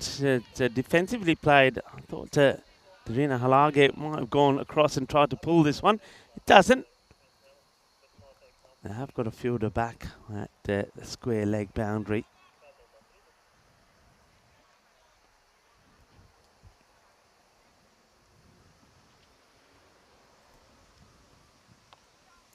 Played out and wants to take the single. Doesn't get the response straight away that she would like from a partner, but Samantha in the end does acknowledge, does get there, and we'll have a ball to face in the over. 80 comes up now, so they're staying at that 10. They would like to get a bit of acceleration in, maybe finish close to that 110 if they can. Big swing. Yeah, this one's going to be a wider ear. Keep in mind they got to 105 last time around and ended up winning the match very comfortably. I mean, Estonia in response could only muster 52 runs. So even as this total stands, you feel it might be a challenge for this Estonian team. This is played away towards mid-wicket, and what a top bit of fielding. Exceptional work by Asma Shifa out in the deep. Takes that one-handed and then puts in a good throw as well. What a pickup this is. Sensational. Shifa patrolling the boundary. Asma Shifa, one-hand pickup and gets the throw in. That quite easily could have been another boundary. So does well. And, not the worst of spells there from Delbina. Picks up a wicket. Concedes 19 runs. And the score at the end of 8 overs, 82 for 1. So 12 more balls here to go. It looks like it will be the captain. So Maret Valna to bowl this, the 9th over. 11 came off her first, but she was a little bit unlucky with some of those boundaries. Yeah, obviously took 2 wickets in the first match for Estonia. Got those 2 important early breakthroughs for her team. I think so far this European Cricket Series seems she has a clear plan of bowling the first over and the 9th over. So we'll step across there. The batter gets some bat on it, tucks it away towards fine leg, and they'll pick up a quick single. Yeah, I think that's an important single. I really do think that Tirana Halage is probably the more dominant and stronger batter. Even though Samanthi has scored more runs, but she has faced a lot more balls as well. 29 balls to 20. So looking to really attack and lay into the captain here. You know, Halage just waits. That's Bowler just loses her run up there for momentarily.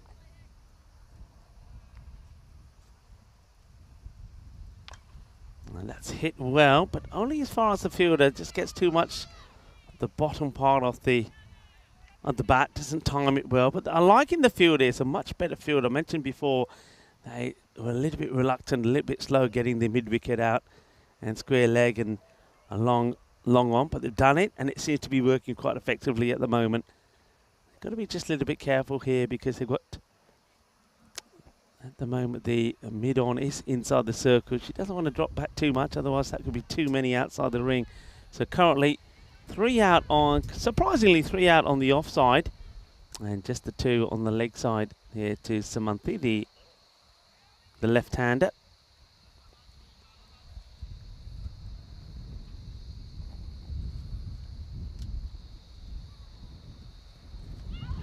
This one is probably going down the leg side. Samanthi, once again, it's one of those that if she was able to get out the way off and leave it alone, she would have got a wide. And I think that would have been a difficult one for Meta Gooch to stop as well, because she would have seen it really late.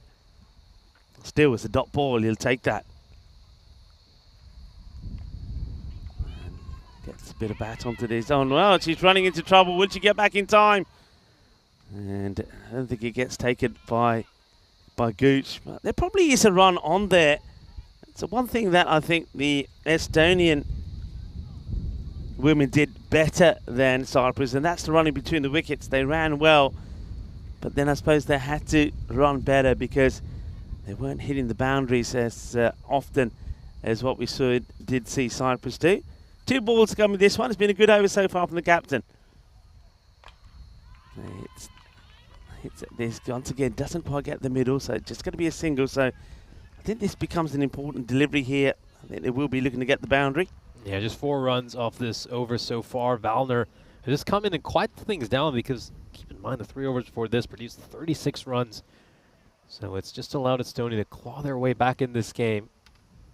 Still see Cyprus, this is a very good total for them regardless. As we know, Estonia only mustered 52 runs in that previous game, looking to get besides the ball there and look to play that one square the wicket there. Didn't allow it. She was just backing away, looking to make some room through the offside. But it's a dot ball. And Valner puts in a very good over. Penultimate over. Goes for just 4 runs. And that 100 is going to be a little bit challenging now for Cyprus. I think they certainly backed themselves to get into the 90s. But Milvi Poogie is going to bowl this final over. First over was a touch expensive, and I think it's a good thing the captain held her back for the final over rather than the 9th because we know she has a few issues with extra, so time won't be too big a factor in this final over. Yeah, she likes to really give the ball some height, doesn't she? I think when she gets it right, she will cause trouble, but she's got to be able to consistently get it in the right areas. And, well, that's a nice start. Dot balls to start off with. So they were on course for that 100 score.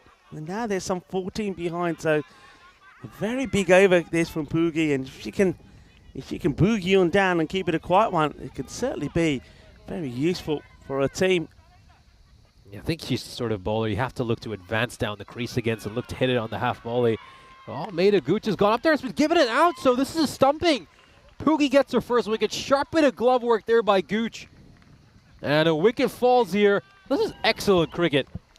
Well, you can see that back foot just slides out of the crease. Gooch is there, and look at this sharp bit of glove work. The bat never comes out. The batter just gives up and says, you know what, it's over. There's no way I'm getting back. And full credit to Gooch. Yeah, this is smart cricket all around. She saw the opportunity, pounced on it, and a great moment for bowler and wicketkeeper alike. Smart cricket, maybe it is for the Estonian, not so much for the batter, because again, Samanthi, there's one thing that she'll be taught, and that is leave those wides alone. Leave them alone. I think she's quite easy, could have cost about 10 runs where she chased wides, and she gets herself into trouble as well that time round. A new batter now. This is very important. They don't want the batters to change round. I could see them if they wanted to just get a little bit closer in as well. Try to keep the Ayesha at the non-striker's end. Now, does she go for it? She does. He hits it pretty well.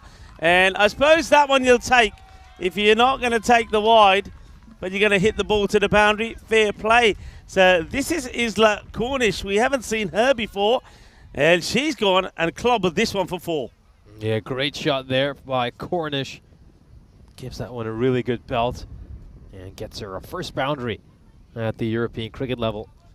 Yeah, well struck. Still 4 balls to come. And that one's going to be a no ball, unfortunately.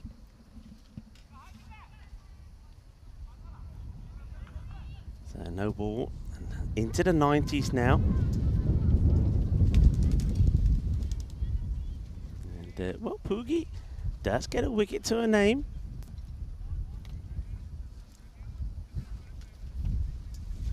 Cornish waits. Well, she's put one away here before. This time hits this well, but straight to the fielder. Oh, it could have been a run out. And oh dear.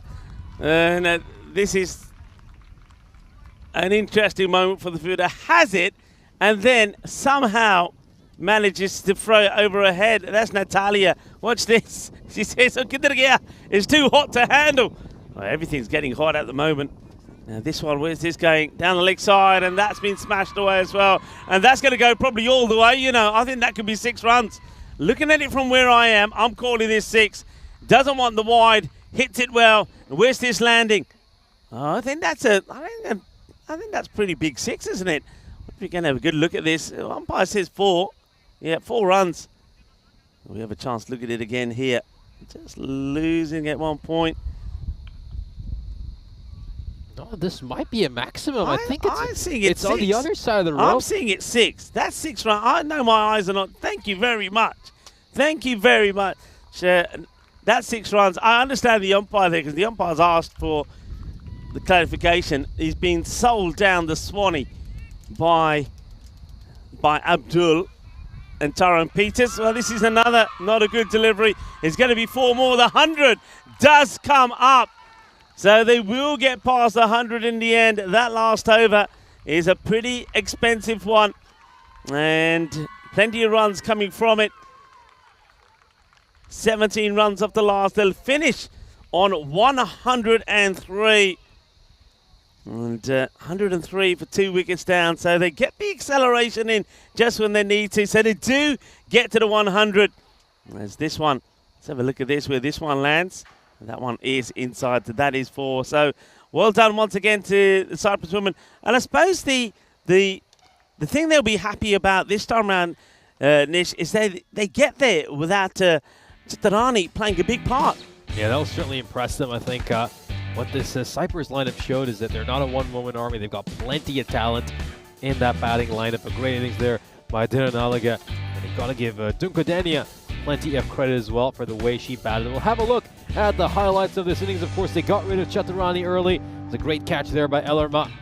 Dana Delbina picking up her first wicket of this European Cricket Series. We saw a few wides and a few no balls. They struggled a little bit with extras. In all honesty, they could have given up a lot more runs of extras. 22 runs go down as extras officially, but Cyprus spoiled plenty of extras. They chased a lot of wider deliveries as well. Sometimes they get boundaries off them, and other times they did it rather needlessly. We're just taking a look at some of these great shots that Aisha and Samanthi played. Both of them going at strike rates of around 100. They just kept attacking and playing some great shots here against Estonia. That was one of them. Of course, we do know that Dirnaliga has plenty of power. That would be the end of Tunkadenia's innings. You can see just goes with a big shot there. Once again, chasing at a wider one. And sharp work by Mela Gooch to get rid of her. A great stumping. This one, well, for a second you thought that maybe they would have a chance of getting a run out in the final over, but that one just slipping out of the fielder's hand. Natalia Tikhonova wasn't quite able to control that.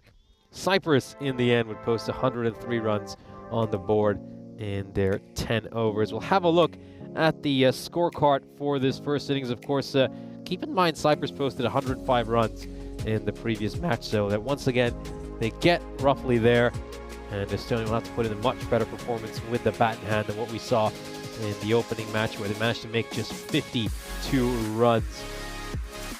Well, I'll just read out what's in the scorecard if it's not going to appear. So, Dirnaliga made 33 runs off the 24 balls she faced. Samanthi Dundanayaka made 29 of 33. So Isla Corners coming at the end. She hit a good looking four, and that was a very nice shot. Someone who could play a big role for this Cyprus national team over these next few days. Looking at the bowling figures for Estonia, you've got to say Mare Valner once again bowled superbly, gave us 15 runs in the 2 overs she bowled. Besic, also another top performance for her. A little bit unlucky not to have had a wicket so far in these first couple of matches, but she's certainly bowling very, very economically. Anna Delbina picked up a wicket, and she had figures of 1 for 19. In the end, Cyprus have set a target of 104 for Estonia, and we'll see if Estonia give it a better shot than what they did last time around.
This European Cricket Network event is proudly brought to you by HCL Software and Paramatch.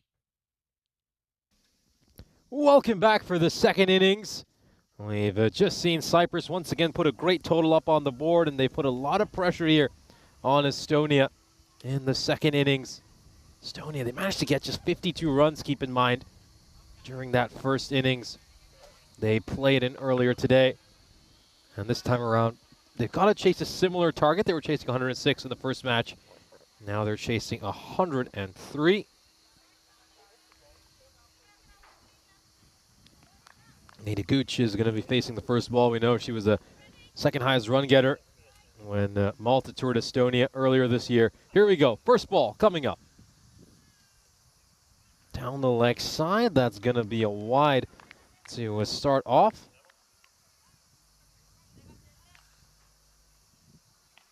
Yeah, so extras is going to be a big concern for Cyprus. I think both these sides just struggle a little bit too much with their wides, both giving over 20 runs in wides in every innings they've been involved in. And it's a Kora Lalage bowling this first over. Nicely played there by Gooch. That ball came back in a fair bit.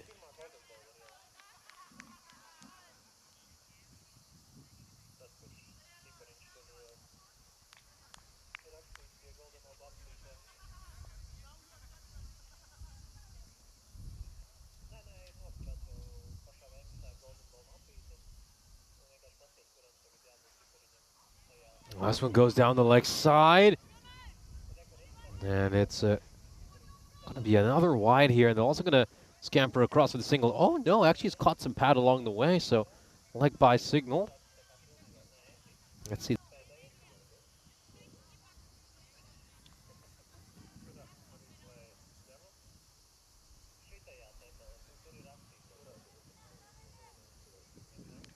Now just return to live action over here.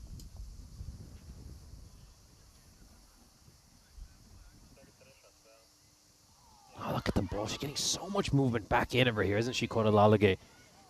And it's making her so difficult to play. This is a good early spell of bowling, you have to say, by Cyprus. These first few balls have been really nice. Just getting a lot of in-swing here.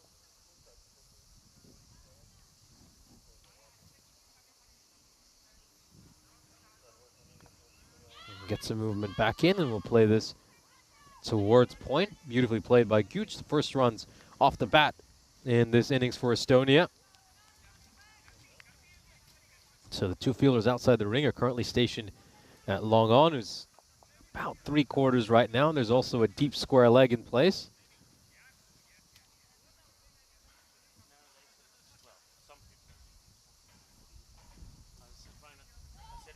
It's going to be a dot ball this Monday night. Just wondering if that one was a wide, but it actually was well inside the tram line, so slightly misjudged that one.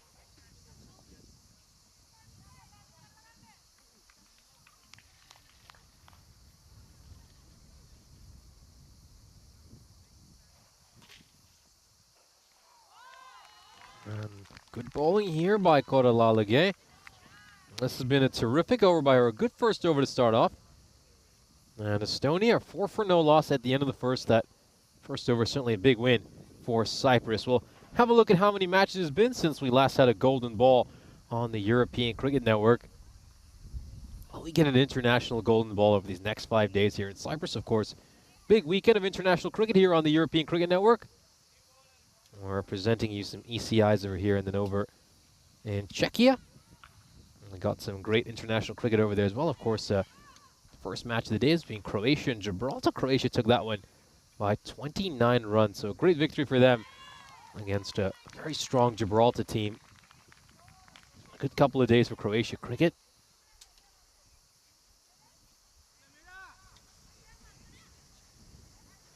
And we see Dunkandenia coming into bowl. She batted superbly in that first innings, really set her side up well.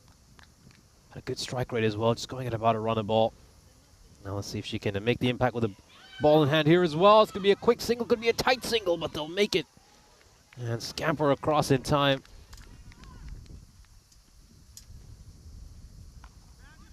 Yeah, like this. I think there's a lot more urgency between these two batters here. I think you just remember that Estonia were a little too slow to start off in the previous innings, and then they were in a hole and had to dig themselves out of it. So I like the fact that they're just trying to play a little more aggressively. That one stayed a lot lower than Mundanayake expected, and she got squared up a little bit by that delivery.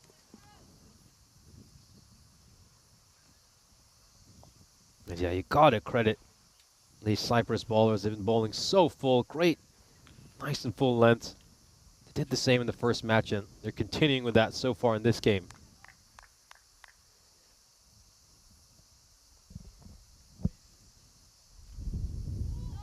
And that's going to be another dot ball. Of course, a good chance here to welcome Rico full into the commentary box. Cyprus bowling really tight to start off.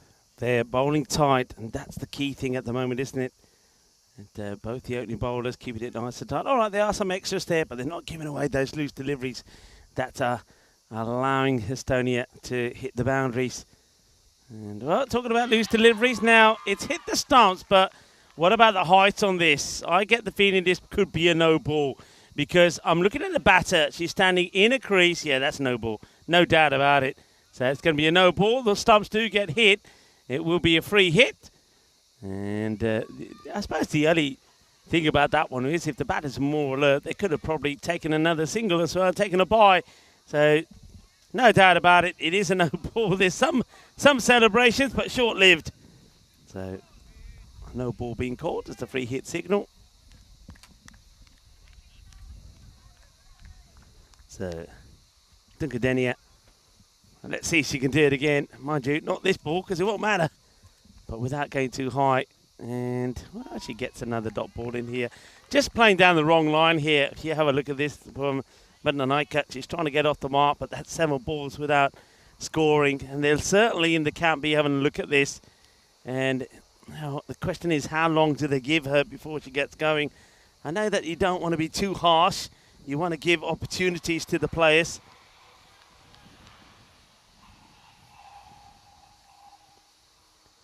And that's going to be another one. Now, she's got to be careful here because Nkandenia is probably one of the key bowlers. And if she bowls another one of these, she'll get taken out of the attack. So that's 2. She doesn't want to bowl another. And remember, that will also carry into, so even if she gets a good ball in here, it carries into her next over as well. So let's say she was to bowl a beamer first up in a second over. That'll be her out of the attack. So she's under a bit of pressure. And it's played away. They're going to have to run hard. The chase is on. Once again, it won't go to the boundary. Hello to Terry Richmond and Ghulam Mustafa saying hello to me. Hello to you all as well. I hope you're enjoying the international action. And, well, we've got an international women's match happening here. Ivan B, hello to you as well, between the Cyprus women and the women from Estonia. Of course, we've seen some action there in Czechia as well. And Nisha was just giving you an update on some of the scores that we've seen there. It was a good win there from the Croatian women. And they got a good win yesterday and got a good one against Gibraltar there today as well. Vinny Sandu, of course, is taking you through the action there. And, dot ball to start. As it is. Dina Harage comes back on to bowl. With that little bit of that slingy action up in the air, catching opportunity and taken! What a glorious moment this is. Look at the joy. Celebrations all around as Limini Layange takes the catch. It's up in the air. It's well struck, but not able to get enough power to get it over the fielder. Is more height. And Limini holds on to the catch. Well done, well held. And the first wicket will go. And disappointment, you'd have to say, for the batter. To take a walk back now. Wasn't really able to get going at all. So Mundanayake did get 1 run. But she also took 11 balls to get there. So Nimini, a highlight for her. I always say here on the European Cricket Network, it's an opportunity for players' dreams to come true, and dreams certainly are coming true here in this international series. First of all, in match number 1 between these two, we saw the captain, Irisha Cheturani, get a half century and get the first win for Cyprus in an international match. Oh, that's a really good delivery. She bowls such a good Yorker. Does that Dirana Halage. Just gets this one to move away. Almost picks up another wicket. Asma Shifa is the new batter. And she just needs to leave that one alone. So that one strays down to leg side.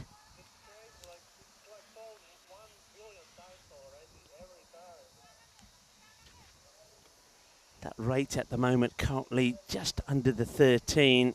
I don't want to see that grow too much, really. And good contact. Fielder is out there. Doesn't have to really rush too much. And that's the other thing here. I don't think they'll panic too much if it's just going to be a single. As soon as this over is complete, I think they'll put a plan in place just to protect some of the key boundaries, to save those boundaries. So worked away, and a good throw could be in trouble here. And that's going to be out, I think. There's no doubt about it. Oh, how about this? This is your HCL software play of the day. Sensational work. Smiles all around. Look at that. That tells you the story. But how about this for some fielding? This is just electric. I think this might be Cornish, you know.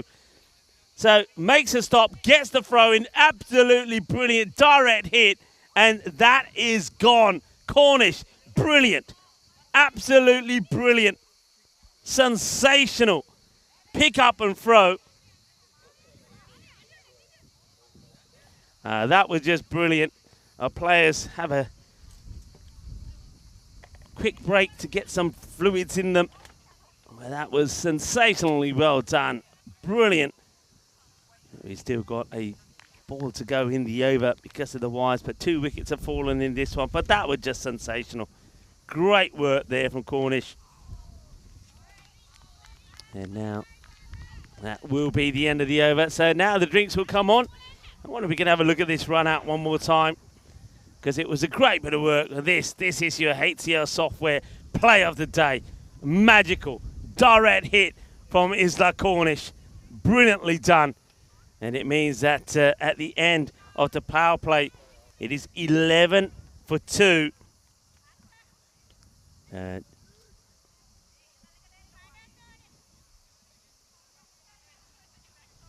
that was that last wicket there. So players will take on some fluids. I want to say hello to everybody in the chat. To Ghulam Mustafa, how are you? Terry Richmond saying hello to everybody as well. And hello to Helix as well. A lot of people enjoying the action. Great throw, Helix says. Yeah, it was great throw. It was brilliant. Not just a great throw, I like the anticipation. She knew that she was in the hunt. She knew she had the opportunity. Got there early, got the throw in, and I'm loving the celebrations as well. So, just brilliantly done. Loving these. Once again, I've said before, it's all about making your dreams come true. And what a dream that is. That's something that someone like Isla Cornish will go back and be showing people, say, that's me, that's me. See what I did there? And it's also about showing people and getting people aware of the sport as well. And in the case of this, getting more women into the game and playing. Nice moment, wonderful moment. That rate has gone up to 13 here now. Medaguch is chewed up 6 deliveries for 2. Now has been joined by Natalia.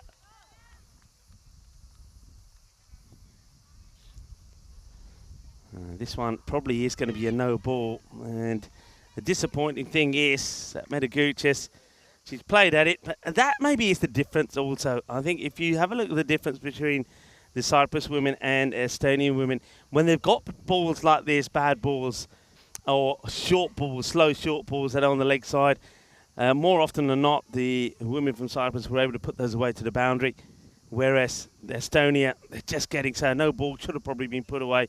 It's just a single, and that just means that Natalia now on strike, and this one, good comeback from Cornish. Well, there's all sorts of bugs that have turned up everywhere now. Flying bugs, crawling bugs. And ever since we lost the tent, which has been put back, by the way. I have to give thanks to, of course, the Cyprus men for getting that sorted. It's going to be a wide. So Cornish just needs to, once again, just perhaps calm down. I think a lot of excitement, of course, naturally is out there as well. Just needs to just calm down a little and just concentrate on keeping that ball nice and straight and out there in the right areas. That's up in the air, and it's another one. Oh, fantastic catch. Absolutely brilliant. What a great catch. I think she's done it again, has she? She has, you know. Well, Nil Mini. Well, there's nothing mini about her because she's big, she's huge, she's fantastic, and she's a great player. She's a great catcher. Well, Nil Mini, it's probably just going to be okay inside. Tries to get it over the top. What a good catch this is.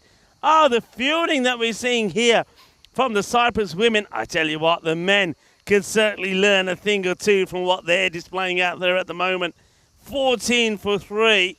Natalia, unfortunately, has to departs without scoring. It's going to be a 3 balls up for her. And, well, Nil Mini takes another catch. This one's a little bit too wide again for Cornish. Just falls away there. Have a look at Cornish's bowling here. She's got pretty good rhythm when she's coming in. But just watch the last moment, she just falls away. So she just needs to be a little bit more upright when she's in her delivery stride. This one is going to be close, but that's okay, says the umpire. A little look there nervously back at the umpire there from Cornish, and this time round, umpire Sajith is, yeah, that's okay. Don't mind that one. This one will be a wide. New batter is Helena Kerg. See if she can provide a little bit of support to Meta Gooch. But Meta Gooch, the thing is one, she's got to get on strike. I mean, that was a good example, really, of what we were talking about. As that one's going to down the leg side. So she got that full toss, the no balls, but she wasn't able to put it to the boundary, just takes a single. And then since then, she's been stranded at the non-striker's end.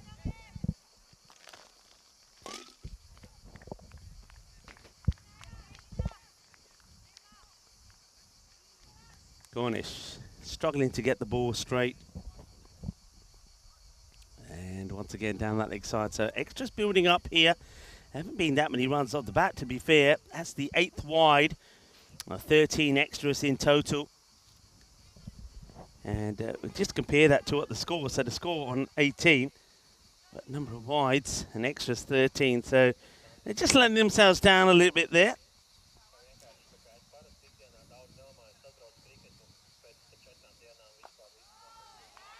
And that one will be nothing. Heat is now really on. This has really got to be I think we're just getting through the hottest part of the day right here now. Temperatures in the 40, but what I'm noticing here away from Ipsonas, there's certainly a lot more humidity levels. Just dangles the bat at this, and very close to getting maybe a bit of a feather edge on it.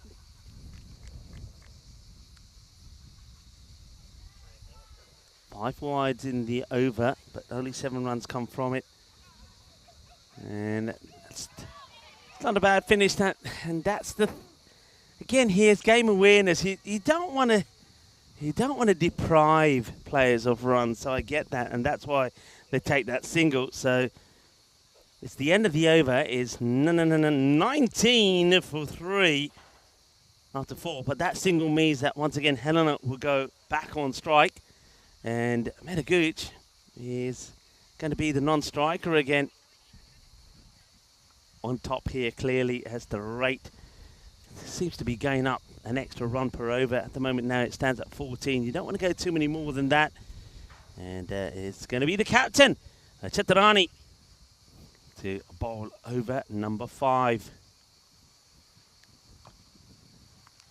And, on the money straight away. Helena just drops the bat on it. So no run.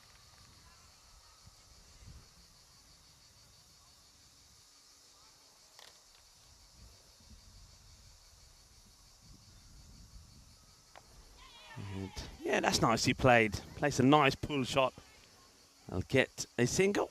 So Medagooch will get herself on strike.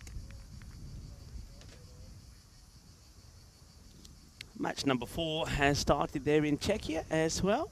I know some people are keeping an eye on both screens. That's nicely played. Good footwork from Meda. Nice shot played. She does like to go in that area, sort of the point, backward point area. We saw that a lot of that from her in Estonia. Yeah, they're in Czechia. Czechia are playing Croatia. Croatia have put in some good performances, and Czechia, after 6 overs, 21 for 1. Played to the field, in comes the throw, and that's brilliantly done. Now, they're going to go upstairs here. I can tell you why they're going upstairs, because we don't know if the bat is in the hand of the batter when it goes down. So it comes down here. Now, let's just have a look at this. Oh, I reckon we're going to have to go back and have a good look at this. Now, does the bat go past the line? Let's just have a look just here. When the bat is in hand, I don't think it goes past the line. Then the bat gets, oh, is it past the line? I don't know if it is. Then it's not in contact, and there's nothing past. There's nothing now, nothing on the line, and the wicket. I think this is going to be very close. It could. I've seen them given, you know, because you've got to be sure that the bat was in contact with the hand, and if it went past the line at all, I don't think it did. I don't think she's in contact with the bat, so I can see them giving this, but they decide that there's not enough evidence. Maybe they've gone with the on-field call. Now this, if it's taken by the keeper, was a stumping opportunity. I think we'll have a look at this side on. I mean, it's charged at by the batter, so I don't think this. Yeah, this is not a no ball, and that's. Oh, the bails don't come off.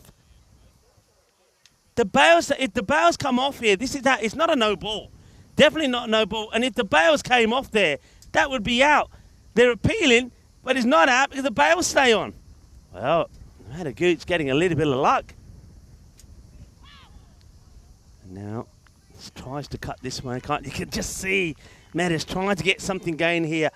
She's coming down the track. She's trying to get a bit of power in the shot, but it just ain't happening. It's another very good over from Chaturani. Only 3 come from it, and 5 overs completed. It's 22-3. No comp scan. Show it. ECI-W when you got it happening in December.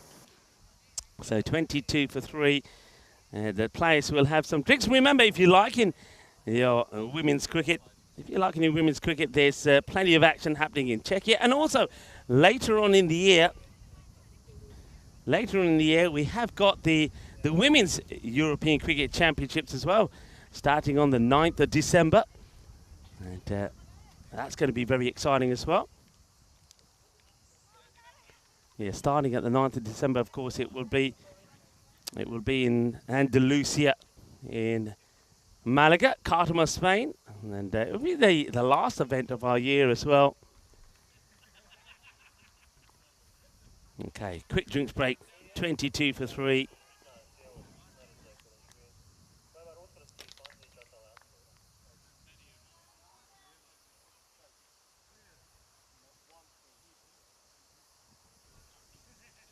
Going to start with the wide down the leg side.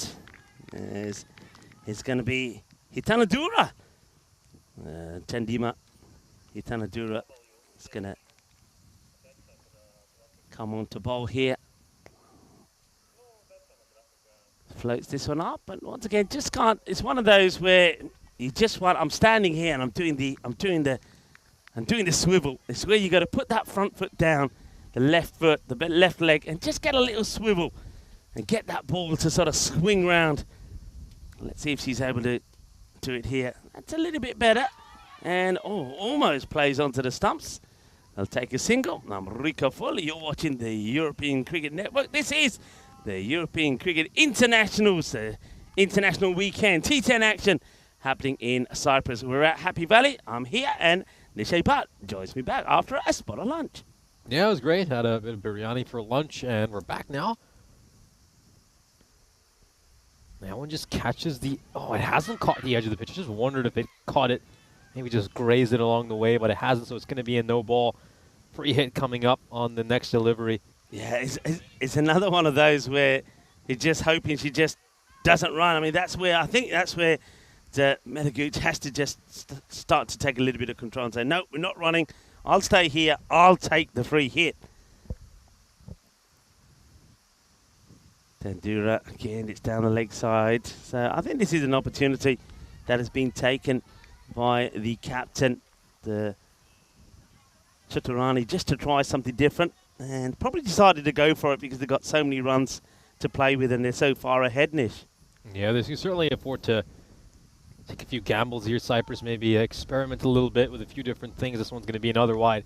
I mean, basically from what we've seen so far, if your batters can go about or run a ball, going to get about 20 to 30 runs of extra. So, yeah, that's usually enough to get to that triple digits mark. It's a very good observation. Yeah, I'd agree with that. As you can see, she's too rigid, Hidandura. She's just literally, she's just. I don't want to. No, I'm not going to use that. I could use that expression here. We are at this military base more or less, but it's like she's throwing grenades.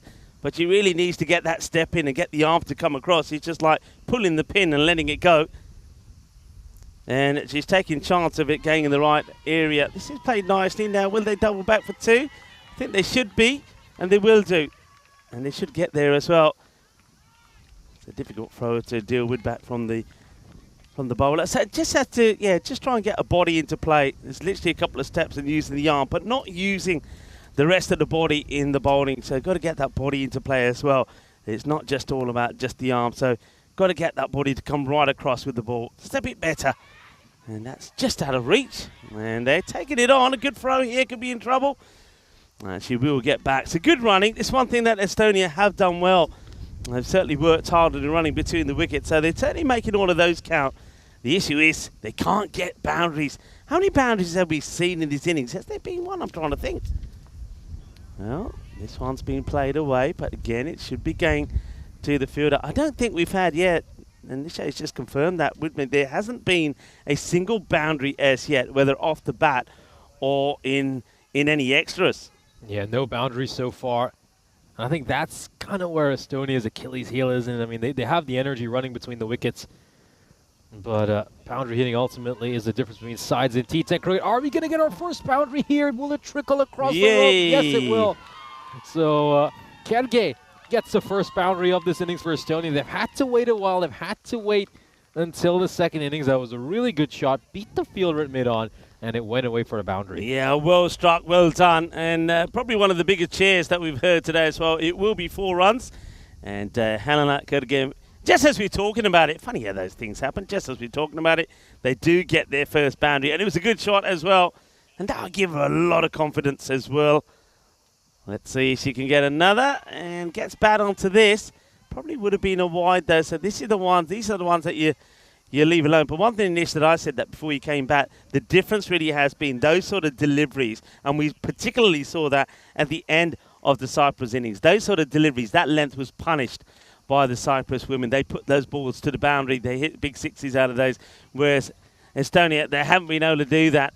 And looks like at the end of this over, not sure what's happening here now. It looks like some drinks being taken. I think there might be a retirement here, actually.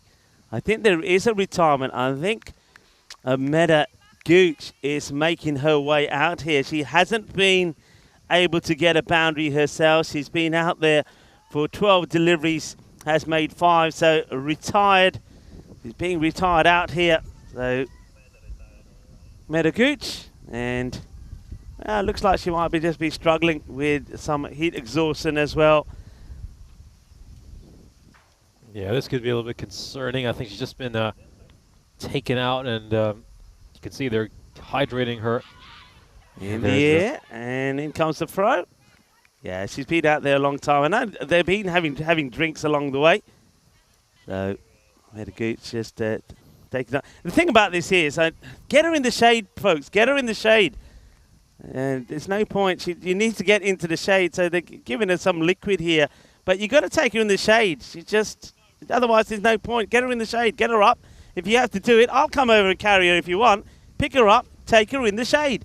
No point dealing with it out there in the sun. She's been in the sun. That's half the problem. Anyway, let's go back to the cricket here as Chitarani comes back on to bowl.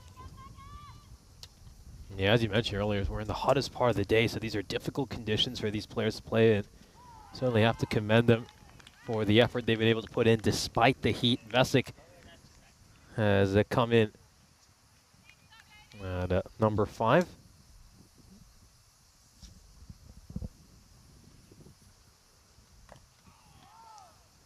Good delivery here by Chaturani. Spoiled back of a length. The captain, of course, well, I mean, we know we've obviously talked a lot about her batting skills, but I think she's also shown to us that she's a terrific bowler.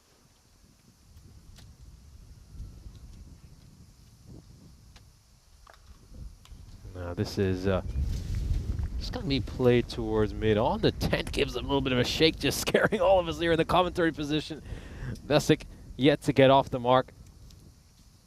Yeah, let's see though. Let's see if she can hit a few boundaries here. I mean, Estonia still looking for some more big shots. Just the 1-4 so far this innings. This is going to be a drop and run. Plays it with soft hands and scampers across for a single. Vesic is off the mark.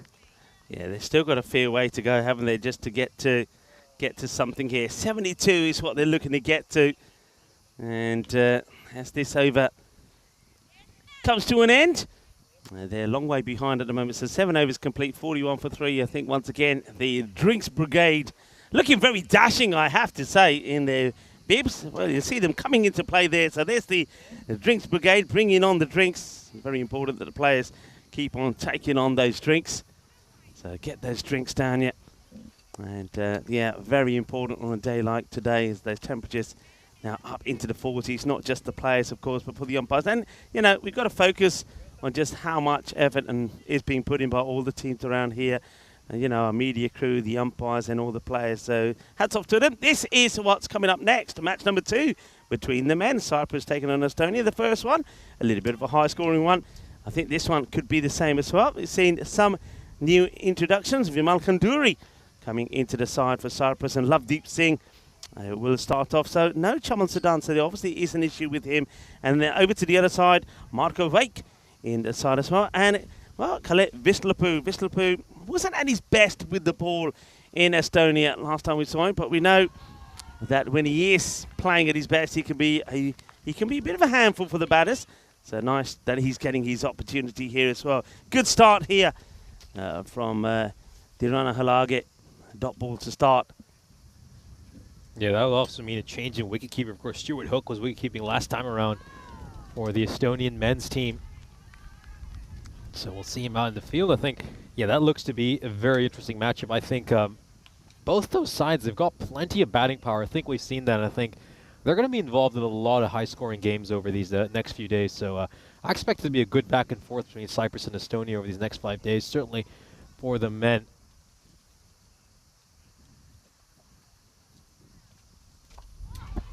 This is a well dug out. It's just going to go towards mid-on for a single. You can see Estonia, they're needing about 30 runs off these next 15 deliveries to at least get a point. I think that would be probably a realistic goal for them here. Try to at least get to 72. That's a good cross-batted stroke there by Kerge, but very impressed by the way she's been batting, going along at a run the ball. She struck the only boundary so far for Estonia. Yeah, a personal goal for them here would obviously be to do better than what they did last time. They mustered 52 runs. They're about 9 runs short of that right now. So if they, you know, at least get to the 60s, the 70s, it'll certainly be a big improvement for them. Another extra as this one goes down. So, yeah, you're absolutely right. But I like the sort of observation you were making before, and quite often I've said this before, that if you concentrate on trying to get a run of every ball, so you eliminate the dot balls, so that's 60 runs for you. And let's say there's a couple of good deliveries in there as well, you know, so you're not getting every ball, you're just getting 50. Well, then if you take all the extras that come your way as well, and let's just say you put a couple of bad balls to a boundary, you get yourself to a decent score. And I think that's probably got to be the mindset here. No dot balls, try to get something every ball, but when you get the bad ball, put it away. And also, don't waste the wides. If it is a wide, leave it alone. Just like this. That's the way to do it. Leave it alone. Make them bowl it again. And if you don't bowl straight, I'm not interested in playing the shot. Unless you know you're able to put it all the way. Yeah, it's about simplifying things really for Estonia. I think another point that's worth noting as well, we'll just discuss that after this delivery. Yeah, that there, for example, classic example, could have been a wide if she left that alone, and in the end, they'll get a single off it. But it would have been a wide. She'd have to re-bowl it. Yeah. He ends up spoiling that one, so a single to end the over. But, you know, we did comment on how maybe this Cyprus national team has never played before in the European cricket level, but it is worth noting a lot of these players may have played cricket before they moved to Cyprus or in a number of other countries. You know, there's a lot more subcontinental heritage in this Cypriot team. We know some of them have experience of having played in the past. Whereas for a lot of these Estonian women, they've taken up cricket at a pretty late age as well. So, yeah, it's just about getting better at the game. Right, hit and run. Now this one could be out. Oh, that would have been outstanding. That would have been outstanding. Fantastic pickup from the captain. Gets the underarm throw back into the bowler. And if she was able to hold on to this, it would have been gone. That was exceptional work, but unfortunately, the bowler just, that's Korolage, just couldn't hold on to it. Well, they're taking it on, very much playing tip and run here at the moment. I'm liking the comment here from Helix a bit earlier. I don't know if you caught it, Nish, and you were going on and said you're just having a bit of lunch. And, well, before I could say that, Helix said, hasn't Nish gone chasing after the ice cream truck? Well, the ice cream truck, even though we've been promised it will come back by James Cantor, it has not arrived yet. Let's just say that. So, yeah, Nish is probably still after that ice cream. It hasn't come, and I tell you what has come, a wicket.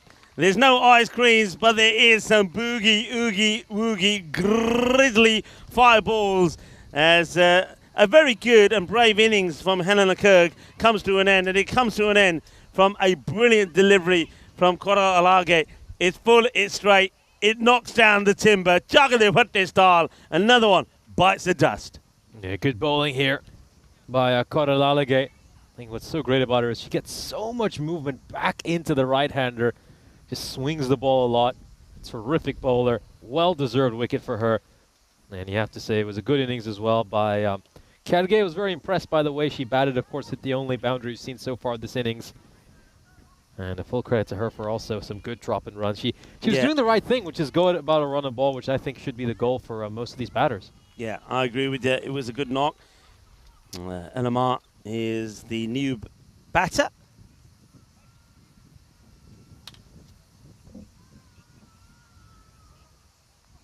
Does the right thing, just leaves that one alone.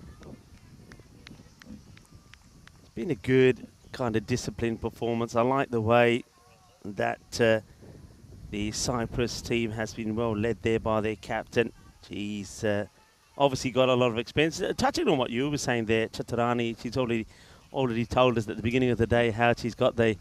that's another one, just full and straight. She plays too late on this. Oh yeah, go on, give it some of that. Come on, Chaluna Chunna Cho. And, yeah, get the celebrations in full, straight, on the money. And, well, Elmar gets beaten here, and she's going to go. It's unfortunately going to be a golden duck for her.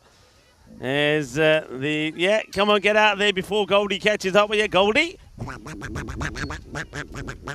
You can't run away from Goldie when Goldie is after you. And Goldie gets you, so...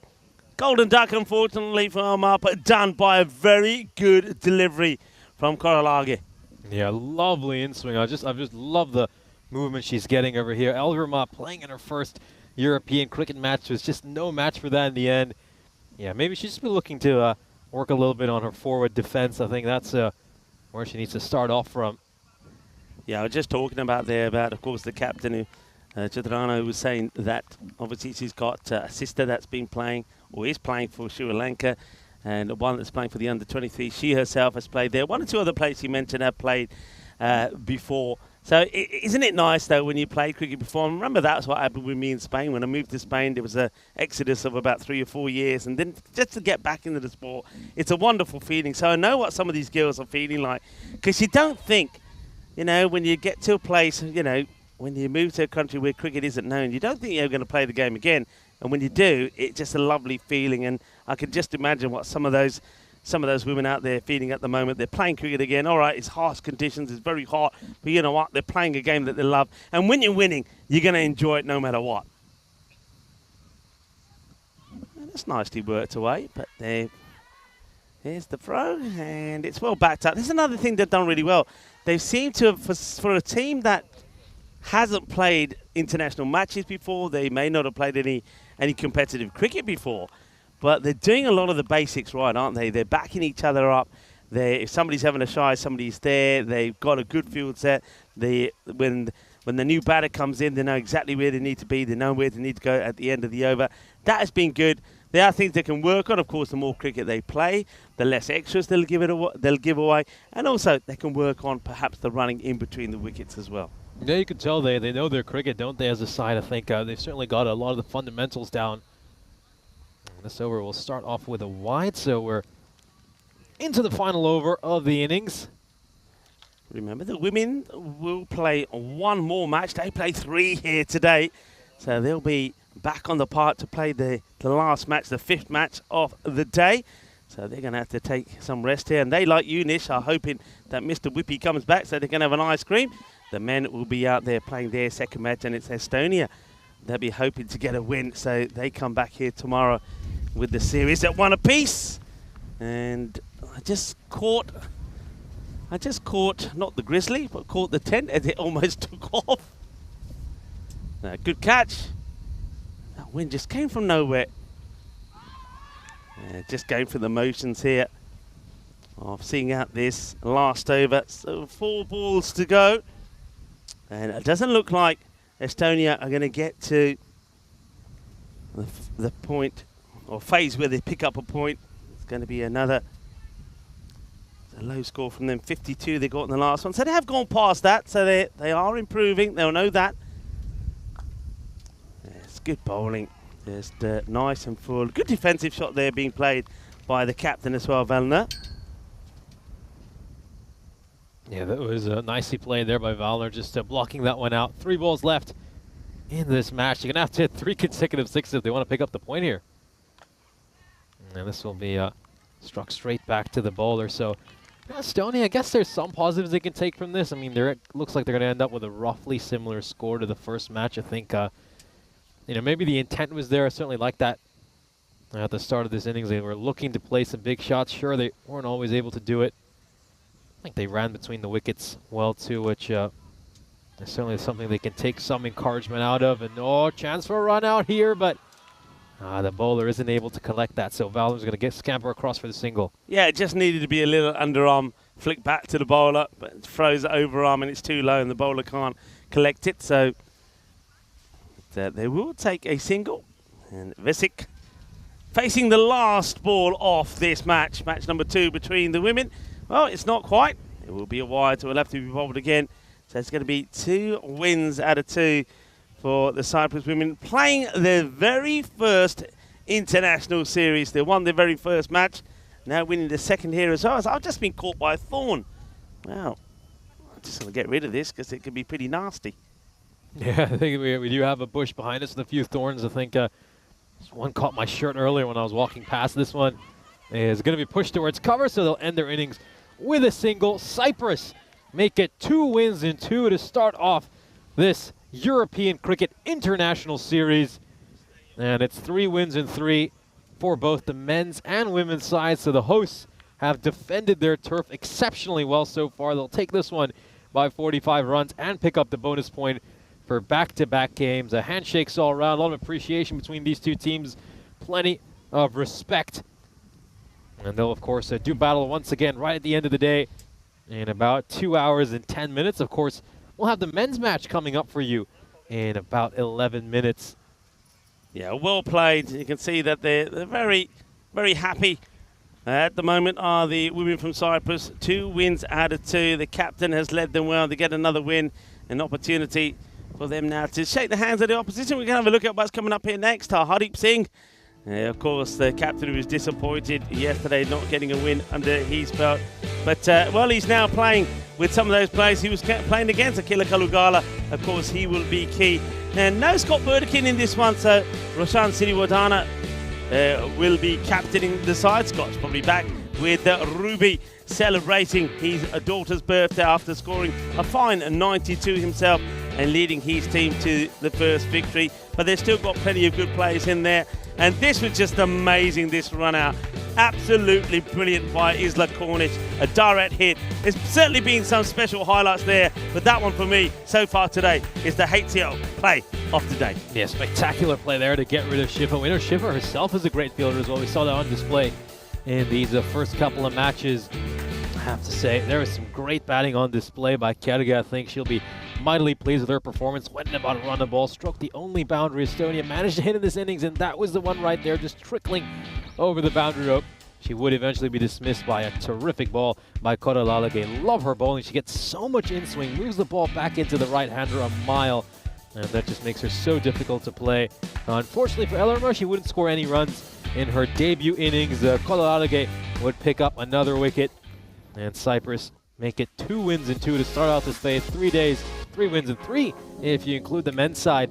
And they're certainly defending their home turf here against this touring Estonian team who so far had no answers for the quality of this Cypriot cricket team. Let's have a look at the scorecard. Helena Kerge, the top run getter in this match. Of course, she hit the only boundary that Estonia managed to strike. And we'll just move on to look at the bowling card. The only real concern here for Cyprus would be the amount of extras. 25 runs of extras. Could have been even more if Estonia hadn't spoiled some of them. But we'll look at some of those bowling figures. Those are some really, really special numbers. Colorado get 2 for 7.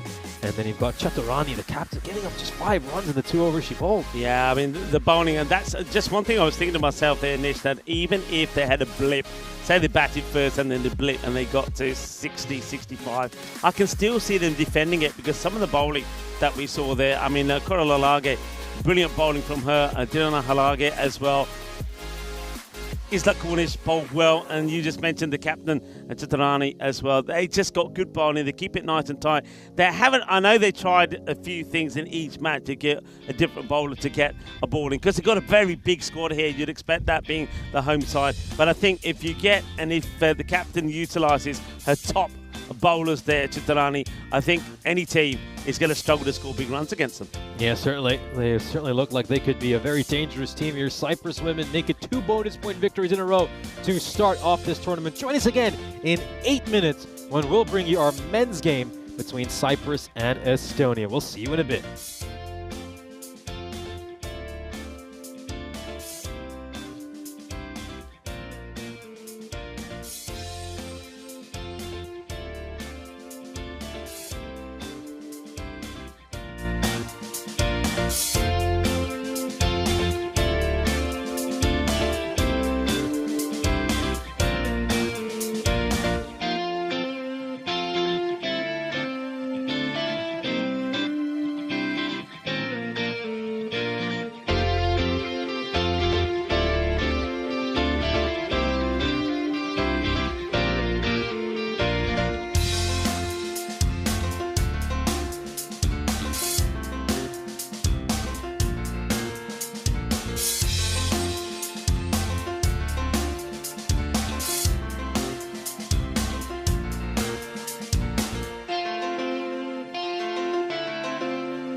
This European Cricket Network event is proudly brought to you by HCL Software and Paramatch. This international weekend continues with the second match coming up between the Estonia men and the men from Cyprus. The last one was a high-scoring game. 167 was put on the board by Cyprus, and Estonia didn't fall that far behind. Just 26 runs separated the two sides. Estonia, they'll be quite keen to level this series early on. Let's join the two captains in the middle with Tyrone Peters, the tournament referee, for the all-important coin toss. Cyprus to call. Heads is a call. Oh, and it's a head. They're betting. Roshan Siriwardana is out there for the coin toss. He wins it as well and decides that he is going to have a bat first. Of course he is. If it ain't broke, then you don't change it. That's what he's going to try and do here. So Scott Burdekin, I think the captain, going to be key again. 92 he scored last time around. A great knock from him. Akila Kulagala was out there with him as well. Those two put a 152 partnership together. But we do know they have so many classy players. They might change it up slightly this time around. Maybe we'll see somebody like Roshan Siriwardana himself up the top of the order. You still got the likes of Karan Singh as well, who scored a century. Karan, though, his bowling needs to be a little bit better this time. What about Arjun Shahi? What a player he is. Sensational in the field. His bowling was brilliant as well, wasn't it? And he's somebody else that can go out there and score runs. So they've got so many talented batters. In fact, when you look at both these sides, they bat all the way down to the bottom. Estonia, I think they need to manage their bowlers a little bit better this time. I think they held back some bowlers a little bit too long. Could have come in a little bit earlier and restricted the Cyprus team from scoring such big runs. But they've got some key players amongst their mix as well. I wonder if we'll see the left-handers have a bit of a bat this time. We know that Robinson can certainly score some runs. Stefan Gooch, for me, came down a little bit lower down the order. And perhaps some like Shaheen Khan. You go with Shaheen Khan. I know Ali Masood showed once again just why he is such a strong batter. And Arsan Amjad, the captain, will be looking to go big this time round as well. So I think we're going to see another high-scoring match this time round. Match 2 between the two teams here from Cyprus and Estonia. Nish, over to you. Tell us a little bit more about the two teams. The news from the middle, though, is that it will be Cyprus that are going to have a bat first. Thank you very much for that update. So here we are, their second match between Cyprus and Estonia. Of course, we have the team sheets in. We've had a chance to look at the squads, and I can confirm Cyprus have 4 changes. So Hardeep Singh, Kunduri, Lovedeep Singh, and Preetij Dayal are in. Burdekin out, Sadoon out, Pothirana out, and Karan Singh out. Meanwhile, for Estonia, a couple of changes from them as well. Vissalpoo is in. Marco Vake will be wicket-keeping in this match in place of Stuart Hook, as you can see. So that means Aditya Panwar and Giwala are out. Ironically, the two players who actually dropped catches in that previous match. So I think, yeah, Estonia take their catching seriously, as we can tell. Make the 2 changes after those 2 drops. Here's a look at the fantasy dashboard. Kalugala up there with 106 points. The MVP of the ECS we had here in Cyprus. Yeah, he's done a terrific job in this European Cricket Series as well. Meanwhile, for Estonia, well, Ali Masood, he batted superbly in that first match. Really gave his side a chance the way he was batting. But ultimately, Estonia would fall short by 20-odd runs in that opening game, and were not able to pick up a victory in their first away match in this European Cricket International Series. And players are set to take the field.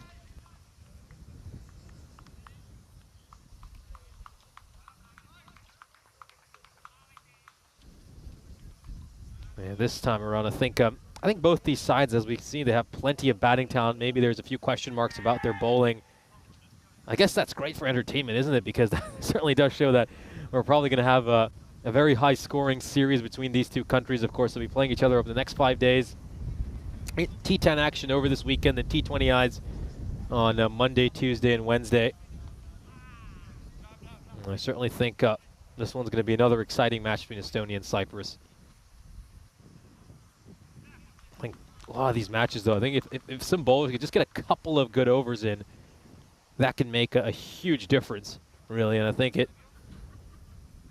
that's ultimately what might be the difference between these two sides. And if someone can go for an 11-run over rather than, let's say, 18 or 19, you know, those are going to be the fine margins that will determine the outcome of these games. You know, both these sides, of course, are in the Challenger division of the ECC.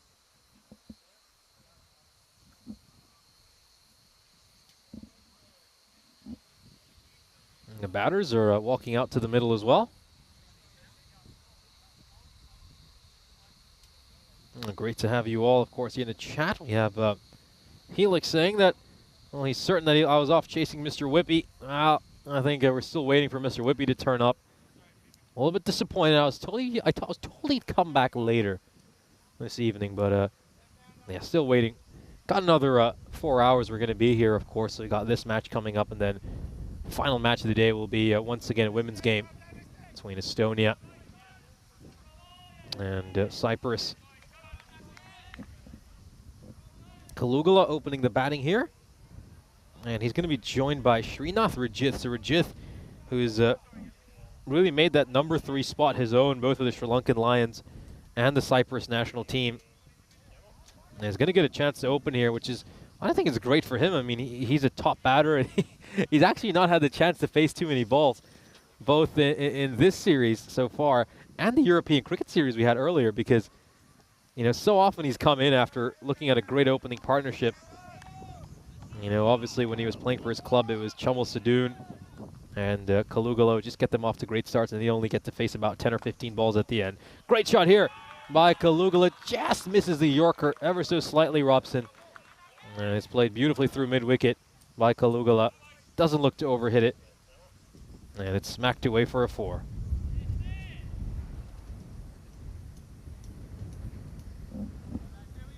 Yeah, great shot there by Kalugala. Really, really good shot.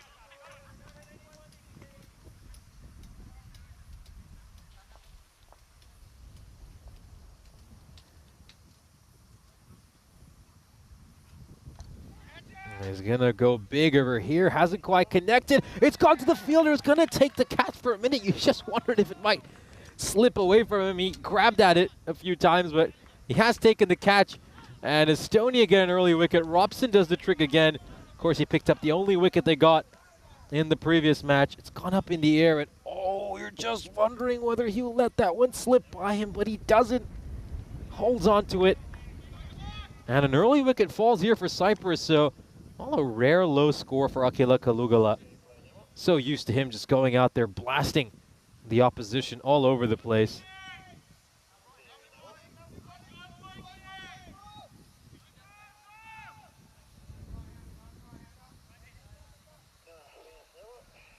In comes Arjun Shahi to bat at number 3. Now, we know how great he's been with Everest and how he's so often dragged that side to victories. Obviously a big underdog team, Everest, so he'll certainly enjoy the chance of playing with Cyprus and being the favorite heading into a match. As you can see in the win predictor, Cyprus 63% favorites despite losing this early wickets. Nicely played and nicely bowled. Get someone right up there, Robson. Great Yorker.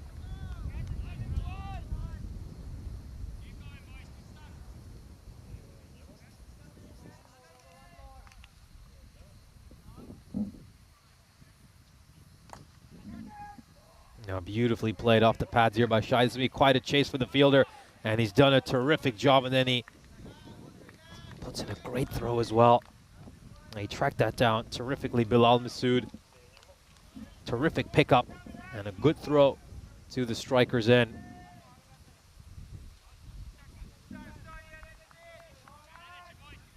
Now Rajith. He's got an opportunity here to bat for a whole innings. Doesn't often get that.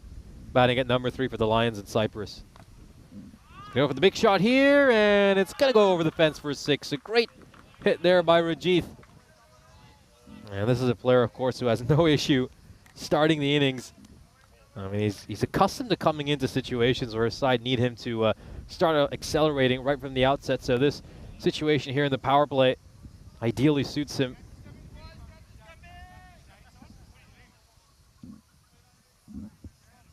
Hasn't had a chance to bat in too many power plays despite being a number 3 batter. Just because he plays for a side who tend to get off to terrific starts. I mean, he's got Burdikin and Kalugala opening here for Cyprus, and then when he goes plays for his club, it's Kalugala and Chamal Sadoon. So look forward to this opportunity where he gets to face a few more balls.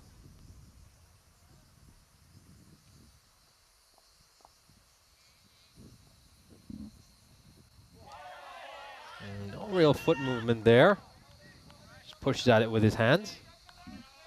And a good over here for Estonia to start off. 11 runs, but they get the important wicket of Akila Kalugala.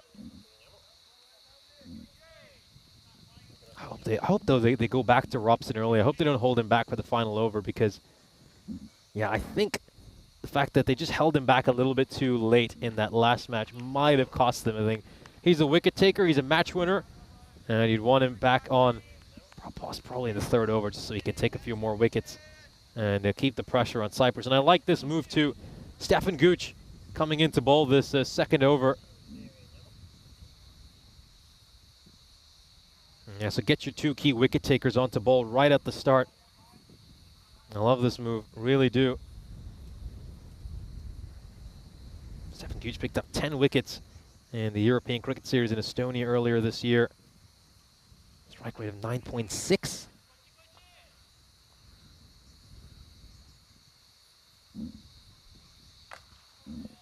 This is played out towards mid-wicket, and it's going to be a single, so the over starts out with 1 run.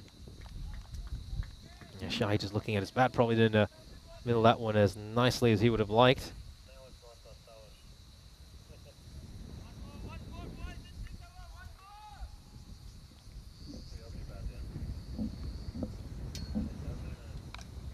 Oh, beautifully played by Rajith. And it goes straight to Robson at square leg, who has fielded that one well. And it's going to be a dot ball.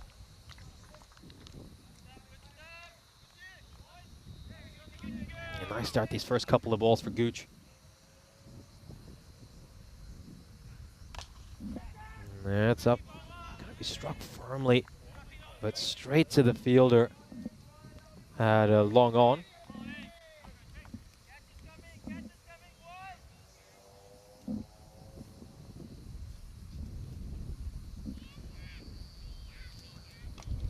Shai wants to go for the big shot, but he's not been able to middle that one. Just comes off the edge of the bat.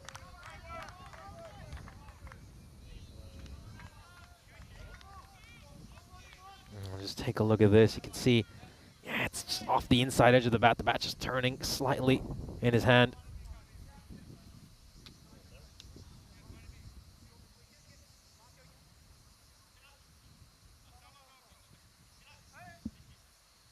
Going to make a little change in the field here, so they're going to move a fielder from a short third across towards a square leg inside the ring, just plugging another gap inside the ring on the leg side. Shahi hasn't timed it, it's a miscue, and it goes straight to the fielder at cover.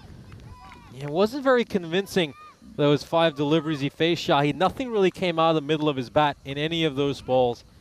And he's hung one up for the fielder at cover, and they get a wicket. So great start here for Estonia. And this is what you get when you bowl your best bowlers right up front. Robson does the trick in the first over. Gooch gets the wicket here.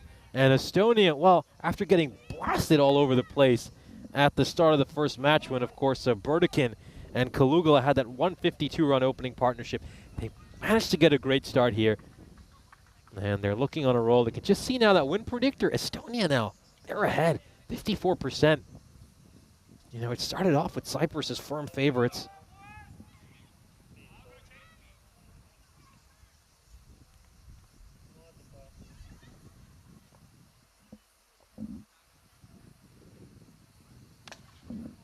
Now this is struck firmly out to the fielder at long on. And this brings a terrific over by Gooch to an end. Just 3 runs off it. He gets the wicket. And Robson and Gooch have been top-notch these first couple of overs. I would stick with Robson here. I would say go back to Robson for a second over and see if he can get another wicket. I know they want to hold him back for the final over just because they trust his death over bowling. But they have Cyprus on the ropes here, and they can get another wicket. Cyprus go down to 3. Well, certainly means some trouble. Here's a look at the standings. Of course, Cyprus picking up the win earlier today, winning the opening match against Estonia.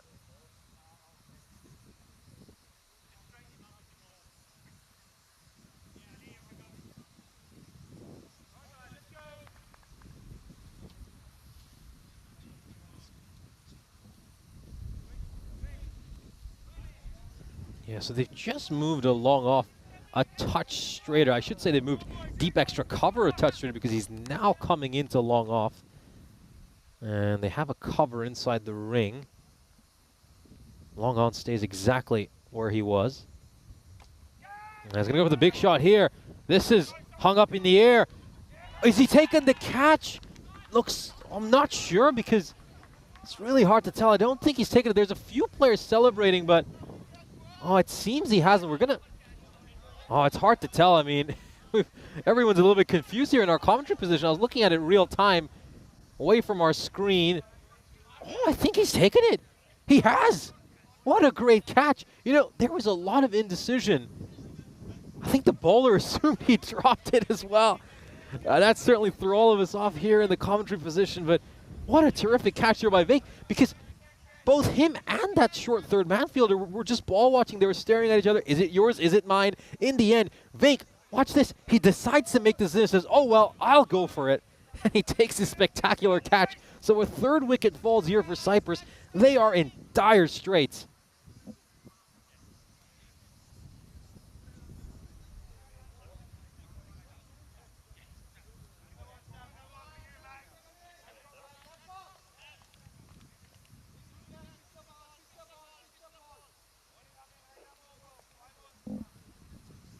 Now the Thuranga coming in at number 5. Originally Roshan Sriwardana was listed to come in at 5, but they're making a little change here and bringing Thuranga on instead, maybe just because they need his experience, someone who can settle this team in, and Thuranga smacks the first ball for a 6. What pressure. Great shot. Walks across the stumps and blasts it over square leg, goes all the way. Oh, great hit. A great, great hit.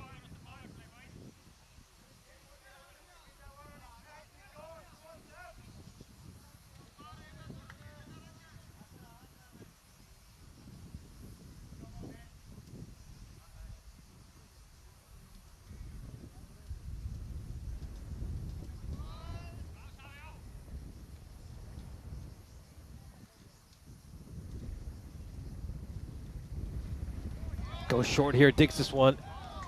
Digs this one in. Good comeback there for Savio after getting hit for a 6. Bowls one a lot shorter.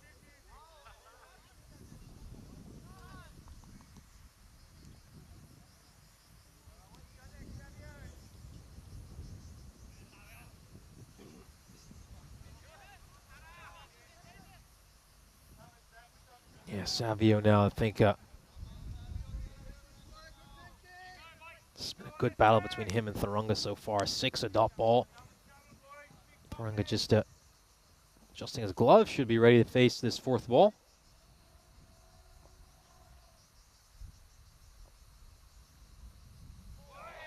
No, this is lovely bowling. Pulls it back of a length here. And Thuranga was probably just looking to cut that one, but he's missed out on it. Yeah, Savio has responded well after getting hit for a 6.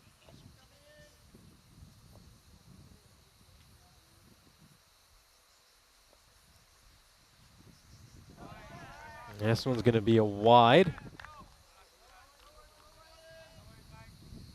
Yeah, Savio, I think, just pushed that one a little too wide. I think Thuranga just needs to look to open up that offside a little bit as well. I think hit a good 6 and behind square leg. Yeah, just struggling to play a wider line here.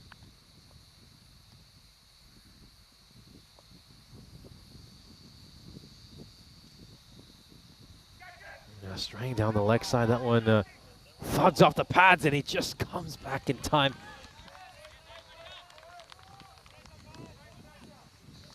Let's just see if he would have made it back in time if there was a direct hit here. Thuranga sets off, and yeah, he probably makes it back in time. A desperate lunge to get back in his crease. And Estonia, well, this has been incredible by them so far. They're on it in the field. Their bowling's been top-notch as well, putting so much pressure on Cyprus these first 3 overs. And that is going to be another dot ball. So Thuranga, after hitting a 6, faces 4 straight dot balls, I should say.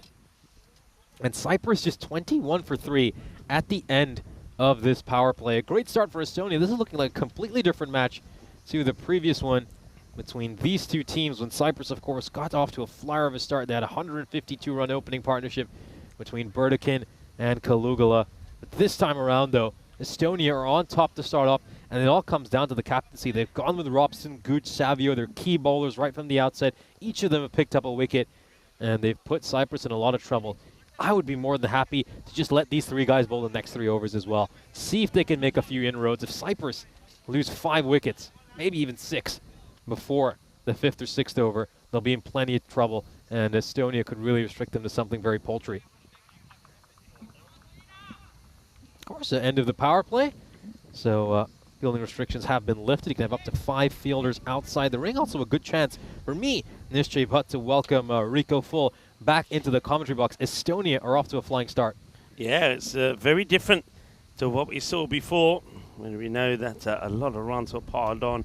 It's a 42 without loss at the same stage in the first match when these two teams met. So it's a good opportunity for Estonia to bounce back. Of course, no Scott Burdekin in the side. And with Akila Kalugala going early, it's a good opportunity for Estonia to keep on the pressure. And I was just listening to you there about the bowlers. Yeah, I wouldn't make the same mistake again. You've had a Robson who bowled well, Stefan Gooch bowled a brilliant over, 3 for 1. Savio not the worst. Stick with them. Don't make any changes. But what do I know? They're going to go with Cheyenne Khan to bowl over number 4. Yeah, last time I was stunned when Stefan Gooch bowled just 1 over. It comes in here, takes a wicket, gives us 3 runs in the only over he bowled. The leg side. There seems to be a lot of swinging and missing at the moment, and Thuranga probably hasn't played too much cricket. Thuranga, who's one of our umpires in the European Cricket Series, so we haven't really seen him on the park. And that just clipped away nicely, but there is a fielder there, so I'm liking the field that's been set here as well. There's a sweeper on either side. The bowlers are being encouraged to keep the ball outside the off as well. Gooch just having a bit of fun with Thuranga over there. Of course, Gooch, keep in mind he matched your referee here in Cyprus last year, so definitely knows Thuranga quite well. Had a little bit of a laugh with him over there. This is a poor delivery that's going to go away for a minimo, so yeah, first major mistake by Estonia. Yeah, and look, you know, I just mentioned they've got too many runs to the board. I think Marko Vajk, he took an outstanding catch earlier. He's very disappointed he hasn't stopped this, but it's not the best of deliveries, but it shouldn't have gone for 5 wides. It will. That's a minimal, and maybe that's what they need to get started here. But Thuranga, he's playing a lot of shots, but he's playing the invisible ball at the moment because he's not making too much contact. It's another one down the leg side. So Shahin Khan comes into play, but at the moment he's only just bowled the 1 legal delivery, and he's gone for 8 runs. Looks like they're making some change here, but I'm liking this. Ali Masood just having a little chat here with Shahin. He's probably just trying to... Shahin just looks like he needs to slow down. It looks like he's in a hurry. Take a deep breath, get your composure, and get the ball in the right areas. And he goes 2-1 now outside the off, so Masood once again shouting some instructions his way and says, come on. Sujit and Abdul are the 2 men out in the middle. Munib is the 3rd umpire, and umpire's been led by Tyrone Peters. Right, up in the air, opportunity, Marko Vajk under it. He never makes it look easy, and this time he doesn't get there. And the batters think about 2, but don't get greedy, except the fact that you get extremely lucky. Thuranga just isn't timing the ball well at all. I'm quite surprised with all the batters that we have seen and that have made performances in the recent European Cricket Series that they've gone with Thuranga right at the top of the order. He just isn't looking the part for me. I know he's hit one big shot, but other than that, 7 runs he scored of 6 balls, and he's keeping Rajith, who's finally on strike, off strike. And that's what he can do. So you can see the difference. That's why Thuranga needs to know his place. Get the single, give Rajith the strike, and let this man muscle the ball to the boundary. Yeah, incredible cricketer. I mean, I remember I thought the same thing when Thuranga came out to bat at number 5. I was a little bit surprised they didn't go with someone else. But then when he hit that first ball for 6, I thought, well, what do I know? He must be in great nick. But yeah, since then, hasn't been overly convincing. But, you know, I made this point right at the start of this innings. I'm really excited to see Rajith right up there at the top of the order. I mean, he was very unlucky with the Sri Lankan Lions. Even though he was batting at number 3, he only get to face 10 or 15 balls because Chimal Sudun and Kalugal are ahead of him. Yeah. And usually he was batting with a strike rate above 300. Yeah, obviously some issues with Chimal Sudun. I know he didn't take part or take the field in the last match, didn't get the opportunity to have a bat. And we thought there must have been something wrong with him, and he's not listed to play in this one. So we hope that he's okay. And maybe we will see him tomorrow. Of course, this is the last match for the men today. It's a better delivery, nicely played away, no run there. Fielder comes in, keeps it to 1. Good pressure at the moment here from Estonia, but Shaheen Khan has just opened the door slightly for them to get going again. 16 off the over so far. They want to capitalise on this. That's worked away nicely. It's a fielder out there, good fielding.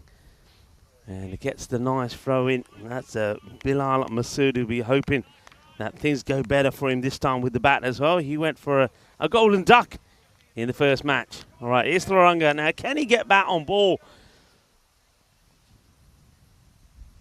And, well, he gets a little bit or something on this, I think. Let's see what the umpire thinks. And, yes, he says a bit of glove on it. So that's going to be 4 runs to him.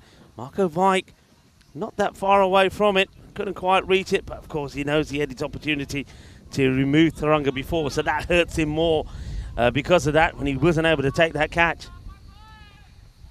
Yeah, Thuranga loves to play that shot where he walks across the stumps and smacks it towards fine leg.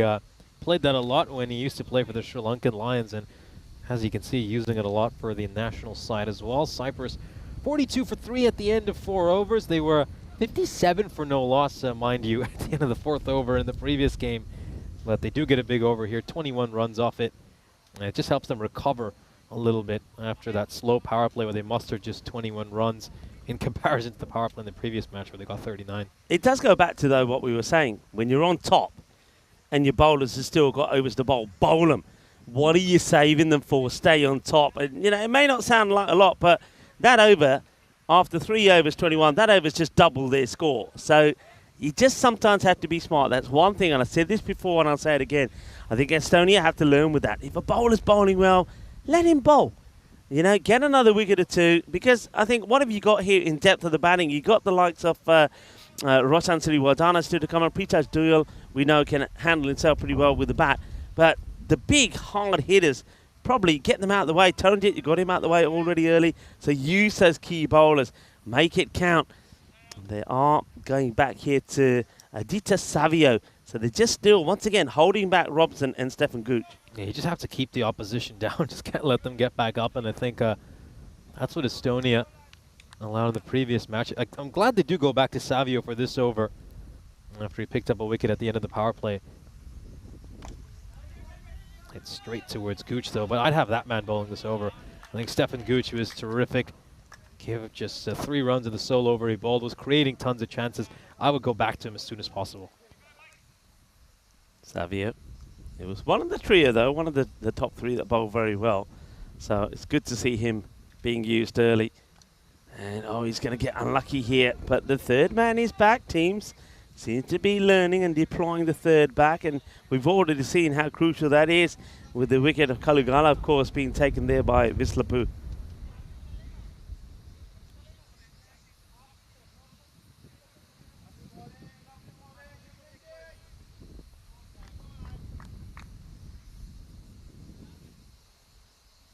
Let's just put a leg slip into place here. Down the ground, but pierces the field beautifully for 4 runs. And I think that goes, the reason for that is they're looking at what you were saying, the way Thuranga likes to play, when he likes to come right across and get that, try to whip the ball away. So they're trying to set a field for that. But unfortunately, the bowler just pitches it up there. Savio, and Thuranga says, all right, I can go down the ground as well. That shot will have done him the world of good, because up until then, he hasn't really got one clean out the middle. That's nicely bowled. It keeps it inside the line, so Thuranga, he does like to go on the onside. There's no doubt about that. He's just practicing that shot this time around, but good comeback there from Savio. Yeah, just a little bottom edge over there as well. And the Thuranga struck that. 2 balls to come. And this over, and oh, this could be a no ball. This could potentially be a no. We'll have a look at this side on. Thurunga has blasted that one away, but he could have a free hit coming his way as well. Oh, well, there's a fielder right in front of us. Hook, he's not going to let us see it closely, but it's very hard to tell. Can't tell where his waist is, can I? Yeah, it's a tricky one. Hook's right in the, well, Hook's been deployed in the right position. And I think that one, they decide that it's just okay. So it gets smashed away. 50 also comes up, but still, I mean, they're at around that 127 rate. Remember I said to you earlier when Estonia got to that 140 score and thought I could see scores like that winning matches, and I still believe that. So I think they've got to be looking to get into the between 130 and 140 here. Suds on the pad. So, yeah, I mean, back in Ipsunas, we had 130 down as a par score. This is obviously a slower outfield. And the straight boundaries obviously are much longer than they are in Ipsunas, where they're extremely short. And then you also take into consideration the quality of the batters. So you'd probably say that a par score here would be about that 135 to 140 range if you take all those different factors into consideration.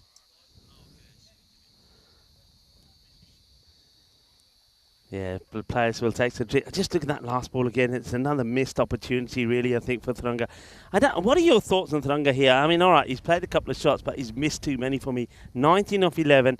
We're at the halfway point. You've got a lot of good natural hitters still to come in. Rotan Siddhivardhana, who's the captain this time around, is still there. We know he can make a difference there.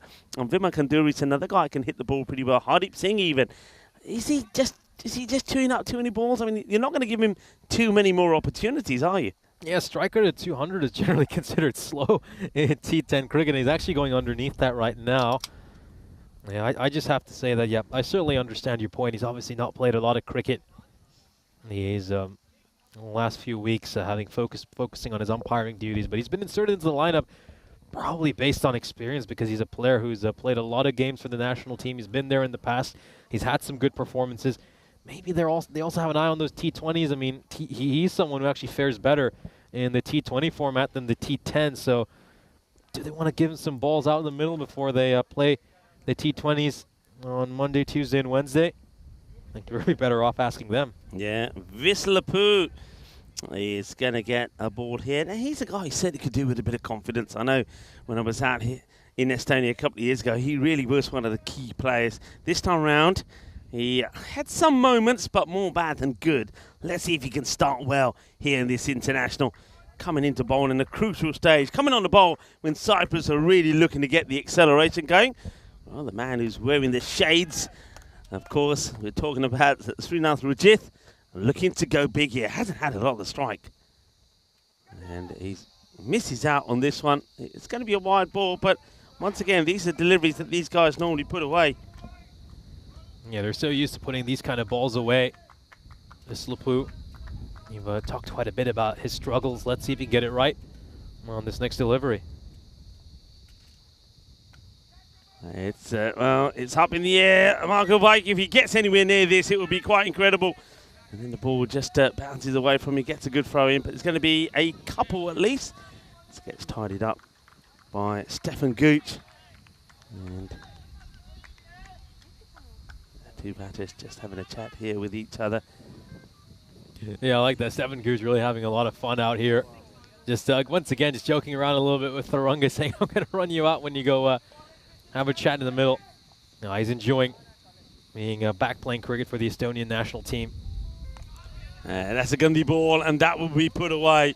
And we've seen plenty of this from Srinath Rajith at the Ipsunas cricket ground. If you bowl badly to him, if you bowl short to him, he will muller it away. That's exactly what he's done here. Boom. Shakalagya. Big hit, big shot. You can see he's just opened the stance. His leg stump is just his leg, I should say, his front foot's just planted outside the leg stump. He's looking to go for that sort of square leg mid-wicket region. So if you bowl it to him there, he's always going to smack you. Yeah, that's exactly, I think, what Stefan Gooch has come over and had a word with him about. I think Masood as well. It's quite interesting that when you look at the Estonian team in the field, as you see this Lapu coming again, And all right now, has he got enough of this? Savio coming in and holds on to the catch. And Vishlapu gets the wicket. He does the right thing. He goes fuller. He makes Rajith go down the ground. And that's what it's all about, getting the ball in the right areas. Batters at this point are going to take you on. They're going to go for the boundaries. And Srinath Rajith doesn't get enough power on this one down the ground. And it's well taken, well held. Vishlapu gets the wicket after bowling a short one. Gets it in the right place, and a really good catch there taken by Aditya Savio. And another thing which Estonia have improved a lot on in this match is their catching. They've held on to their catches really well. Sure, there was one chance for the keeper, Vike, that he wasn't able to get to, but generally speaking, you know, we do remember they dropped Kalugala a couple of times in that match. They dropped Burdikin as well. Yeah. They've generally held on to their catches really well this innings, Estonia.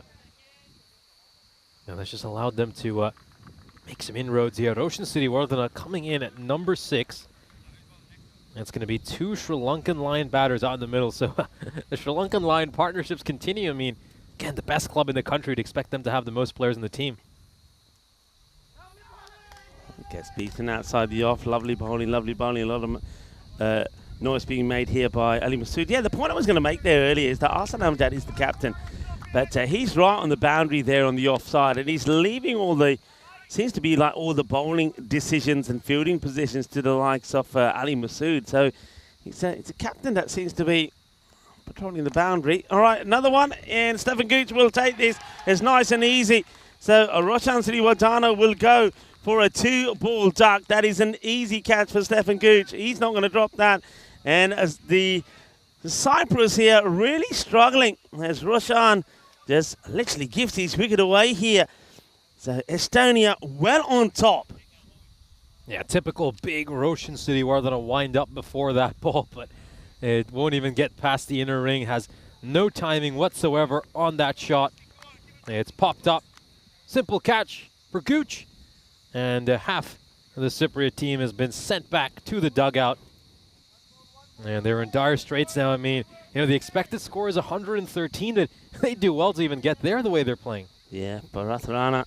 Here's the guy that comes in here now. Denuan, probably better known more for his bowling than his batting, but he gets given an opportunity. And let's see how he deals with it. And it's nicely bowled, full and straight. Fielders come across, and Ali Masood keeps it to just the one. What a good over that is. Well bowled. Well, I said that Vishlapu is a top performer. I know that he's been the top wicket taker in Estonia a number of occasions when we've been there, and he starts with 2 wickets, only conceding just the 8 runs. Well bowled.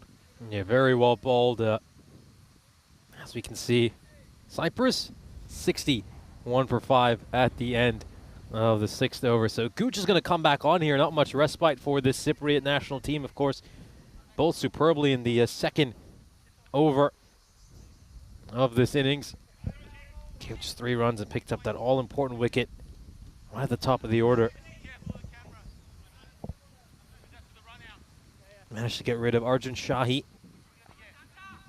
Now he's going to be going up here against Denuan Prarthana. Of course, played for the Knight Riders during the European Cricket Series.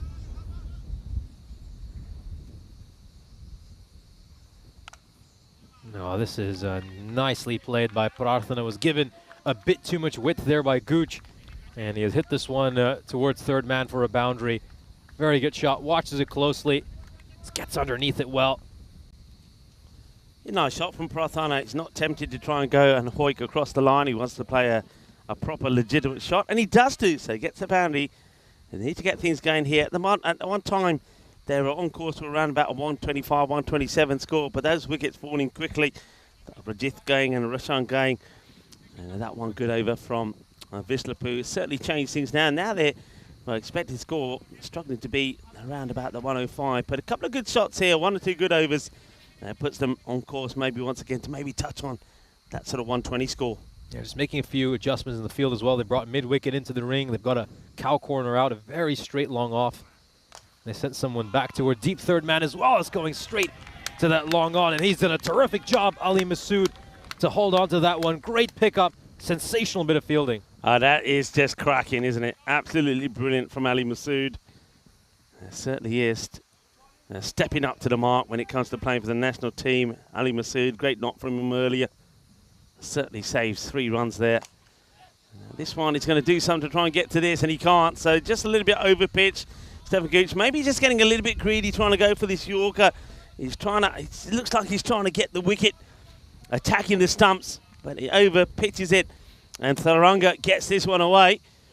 Good at a contest here. Stefan Gooch, as you mentioned on many occasions, has probably been the tournament referee, and Thuranga has been one of the umpires that he's been keeping an eye on. Now one of those umpires is clobbering him to the boundary. And misses out on this one though. Stefan Gooch gets the dot, and he's probably wants to have a little word with Thuranga. Has a quick look at him, has a little word and says, "What are you trying to do there, buddy?" Thuranga, I'm sure, will try to have the right to reply as well. Nice little friendly battle going on here between Stefan Gooch and Thuranga. Yeah, certainly a good battle between 2 people who know each other very well from the officiating side of the game. Thuranga goes for the big shot. And has it got enough to go for 4? Yes, it does. Makes contact with the rope. Well, does it? We never know. We'll never know. Does it? Does it not? Well, he doesn't think so. He gets the throw. Now the umpires will have to check. Will we get a chance to look at this? So he slides. Now, does this ball hit the rope or not? I think it does. I think it hits the rope and comes back. I think that's 4 runs. And the umpires are having a look. And, yeah, there's the signal. Is the right signal. And so Thuranga does have the right reply. He hits it to the boundary. So even Stevens is going to win this battle with a ball to go from Stefan Gooch.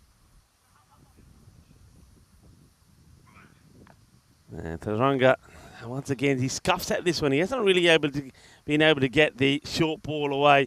So it will be a single. And it's the end of the over. A nice little fist bump between Stefan Gooch and Thuranga. That's the 7th over completed. 75 for 5 at the end of 7. Yeah, right now Cyprus looking on course to maybe get to something in triple digits, just under 110. You know, they're going to need Thuranga really to step up here and increase his strike rate a little bit, going at just under 200, which probably isn't good enough for them. You know, we do know this Estonian team, they've got plenty of batting talent, so they're going to have to really look to push up and maybe try to see if they can get to those 110, somewhere close to 120. It's going to take a special batting effort these last 3 overs. But Cyprus do have the players to get there. So got 1 over from David Robson to come here, which is good for Estonia. They did hold him back. But then do they go back to Cheyenne Khan for a 2nd over? I mean, Vislapu will certainly bowl one of these remaining 3 overs. So the question is, who's going to bowl the 3rd of these 3 overs? A lot of talk happening here from Robson. Looks like he's going to bowl this one straight away after the drinks, deploying his fielders. So Robson bowled a very good first over, picked up, of course, the key wicket of Kalagula. And, Arslan Amjad has returned from being on the boundary out there on the offside to maybe keep an eye on proceedings. So far, it's all been happening under the watchful eye of Ali Masood. It's a big over this, really. Get a big one in here and get the momentum for a big finish, Cyprus. Otherwise, it could be a score around about the hundreds, and I don't think that's going to be enough. So can Estonia even this series? The other thing about it is, after this delivery, it's played nicely, but this is not going to go to the boundary. So batters are really got to run hard. They think about taking it on. In comes the throw. And well, they may have made it. I think you got to, at this stage, perhaps go for it. Thuranga certainly would have been running to the safe end. Well, let's see what Prathana can do here. Robson trying to get this ball to go right across the right-hander.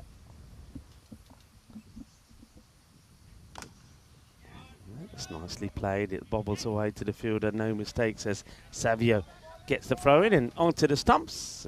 I won't be out. The batters are cleaning in. Yeah, the point I was going to make here now, let's say if it stays at around about what that expected score is saying at the moment, between 100 and 110. Estonia are definitely a team that can go for it and get that win inside the 7 overs. And that would really boost them. That would take them on top after these two have played a match apiece, or may play 2 matches. It's taken them on top coming into tomorrow. So that has been a big opportunity. Wanting it, asking the question, umpire having a look, and deciding it is going to be out. So Takes a long time to make a decision, does umpire Abdul. I don't mind that at all. Let's have a look. So it's pretty full. And he has gone across the ball, does start to shake back, and then just, I don't know. I reckon you can make your mind up there. I reckon that ball probably, it's got a fair bit to do. I think it might be going on to miss the stumps, if I'm honest. But the umpire, I like the fact that he processed it, thought long and hard. It just has to clip it a little bit and decides that it's going to be out and gives it out. I just think this ball, if you watch here, if it comes back in maybe, but I reckon this one, once it hits there, is going away. And I don't think that's going to hit the stumps, if I'm honest. You can see the 3 stumps quite clearly. That's kind of what makes it really rough if you're the batter. When you go back and look at this, I mean, Thurunga himself is an umpire, so he'd probably be able to analyze his own dismissal quite well. This one's going to go away for buys. It just takes off the end of the pitch. Batter's completely missed it, but there's nothing that Marco Vake could have done about that. That's just really unlucky. Yeah, that one had just taken off. So Thurunga. Yeah, I think he's a little bit unlucky there. 29 of 17. Still don't think. I'm still not convinced about Thurunga. You could be right though. I might be thinking long term and trying to get him into form for some of the T20 internationals that will be starting on the Monday after this ECI T10 series comes to an end.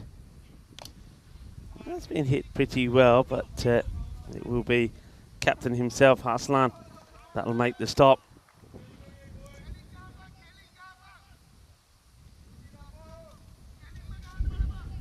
Robson, good spell from him so far. 2 for 14 with a ball to go.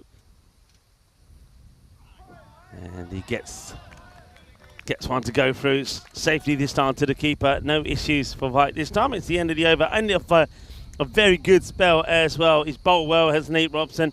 Just that change of angle, just being that left armour makes all the difference.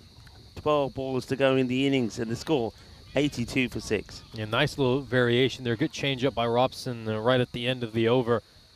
And we can see, Lovedeep Singh, rough start to his inning. Just 1 run off the first 4 balls. You expect someone coming lower down the order to just start accelerating right from the get-go.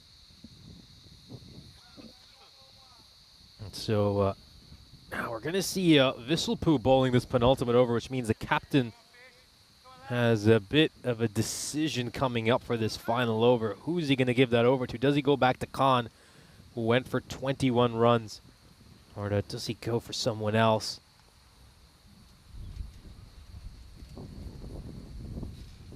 Obviously, no Giwala playing this match, the second highest wicket taker for Estonia during the ECS they had there last month. He's been replaced by Marco Vake for this match. Yes. Let's have a little delay here until we... yeah, just a technical issue. We're just checking a small thing, and once we verified this issue, we will resume with live play. Shouldn't take too long. Just had a quick update from our scorers table. Yeah, it's quite funny there because while the umpire's waiting, he doesn't realise that he's not the shades of Visselpoo down. And Visselpoo then has to walk over and says, hey, you want to put these in your pocket before I run over them while I'm coming into bowl. So, yeah, just sorting something out here. Maybe just a slight issue there with the scorers. But remember, just to remind you, we do have the final match coming up after this one. It will be between the women. They will play 3 matches out. And it's an important one, really, because the women from Estonia know they've got to get a win here. If they go down in the 3rd match between them and Cyprus, then tomorrow they only play 2. So it kind of is all or nothing. It's kind of their final. Got to win it. Otherwise, they'll have nothing to play for tomorrow. I'm just wondering, though, Nish, whether the Cyprus women, they've got a big squad here. I think they've got a squad of around 22 players. You'd expect that, them being the home side. I wonder if they'll make some big changes here. You can see some of the guys there just keeping nice and cool in the shade. There's Prichaj Duel probably next to come in. I'm quite surprised that they haven't gone to him higher up the order as well. All right, Visselpoo comes in, and that's well bowled again now. A good hit here, and he's gone. Robson gets his man. He's on the money, takes his time. Brilliantly done. That's great work from Robson.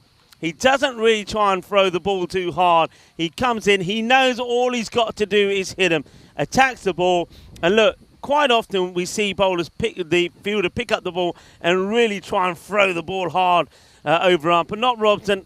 That's experience there. He comes in a little underarm. He knows if I hit, you're out. So another one bites the dust. A very, very smart clear by Robson. He also took a few paces forward, tried to get as close to the stumps as possible before he underarmed it. Yeah, this is just match awareness. This is cricket IQ right there by Robson. As you mentioned, most fielders have tried to absolutely belt that one at the stumps and would have missed by a mile. But he picked up the ball, got as close as he possibly could, and underarmed it. This one's up in the air, but it won't carry to Savio. It'll just be a single. As this is Hardeep Singh that has come in. This is Hardeep Singh, of course, now. He will be on strike. Of course, he was at the non-strikers end. The left-hander was the captain, of course, of the Napa Kings. So Hardeep, he goes out there only to do one thing, and that's to try and hit the ball as hard as he can. And gets away with it, sometimes at the club level. Let's see how he fares at the international level. Well, there's that swing and miss, and that's the only thing, isn't it? If you get worked out early, and Vislapu knows short of a length outside the off, and Hardeep is not going to get the shot that he wants. They have got the third back on the boundary as well. I'm a little bit surprised Hardeep Singh's come all the way down at 9. We know he can give it a good hit. We've seen him do it a few times for the Napa Kings. I've had him batting a little bit higher up the order, just somewhat like a pinch hitter. I think he's looking for the wide here. We'll have a look at the validity of his claim. Well, let's have a look. And no, nothing wrong with that. That's a perfect delivery. Perfect delivery. Vislapu has certainly turned on the style here, hasn't he, so far? Hardeep drags this out. Arslan Amjad attacking the ball. If he picks it up clean, he certainly would have had a go. The batters, they scramble to get a single. So, Patirana, 8 of 6. And not even, maybe in the 100 not on here, so definitely an opportunity for Estonia to come back strong and not only maybe win this match, but take all the points. Yeah, I mean, we're 9 overs into the first innings of Cyprus, down at 10% after being over 65% favorites to start this match. It might be a wide here. Yeah, it has been called by a square leg umpire. It's gone over the head. It's a good short ball from Vislapu. I don't think the batters were quite expecting this. So, wide ball and one for the over.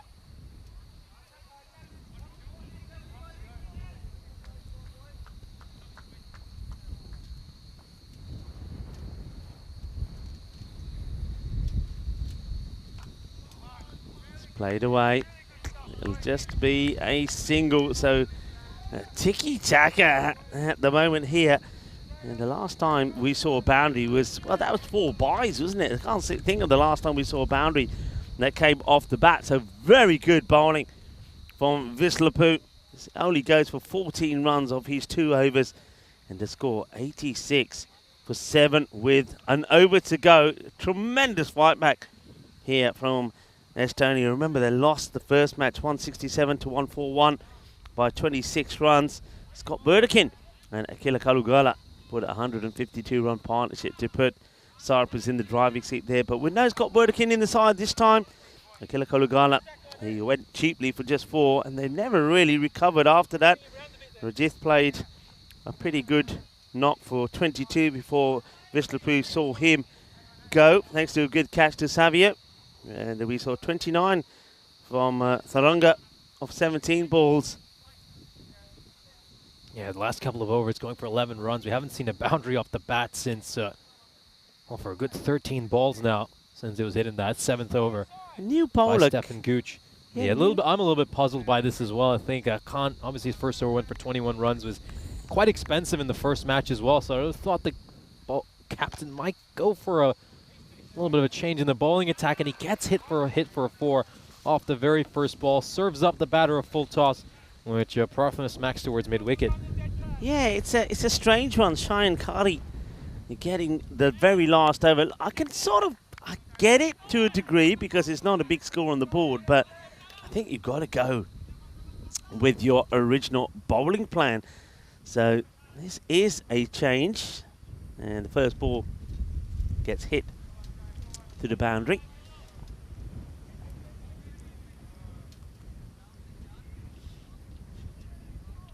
Just waiting for the mid-wicket to just come back into the playing field after he'd gone to collect the ball. Oh, that was almost a sensational catch by the captain, Amjad Ali. But he's overcooked the throw. Extras, where's it Well, going? he's overcooked the throws. This could go for overthrows. Has it gone enough to go to the rope? Doesn't seem like it does. They're going to get some extra runs of overthrows. He'd done a sensational job. He'd saved at least 3 runs with his amazing diving attempt at a catch. Well, he just got a little bit too eager and overcooks this throw massively. Huge overthrow.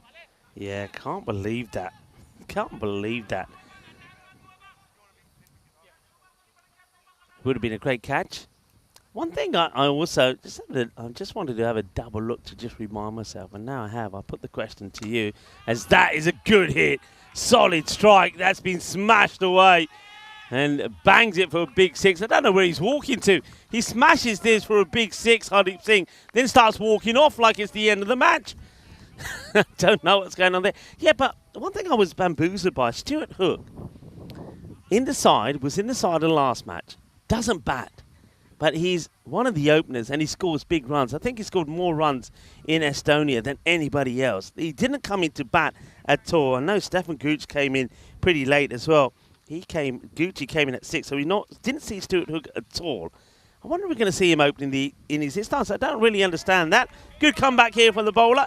Zakhan, after being smashed for a big 6, well, Hardeep Singh might as well keep walking that way this time, because he will go back to the dugout. So he blasts a big 6. He gets out. Cyprus lose their 8th wicket with the score on 99 with 2 balls to go in the innings. And he's backing away, trying to hit a big shot over extra cover, exposes stumps, and he gets castled. We'll take another look at this. Yeah, finally something goes right for Khan. It's been a very difficult day for him so far. Nothing's worked for him with bat or ball in hand. But he does manage to pick up a wicket here. We'll just take another look at that. Top bit of bowling. Yeah, going back to Stuart Hook. Batted in 9 innings during the ECS in Estonia. 361 runs to his name. A strike rate of 274. Yeah. And, of course, he made a brilliant century. Yeah, and he didn't bat at all. So that doesn't make any sense.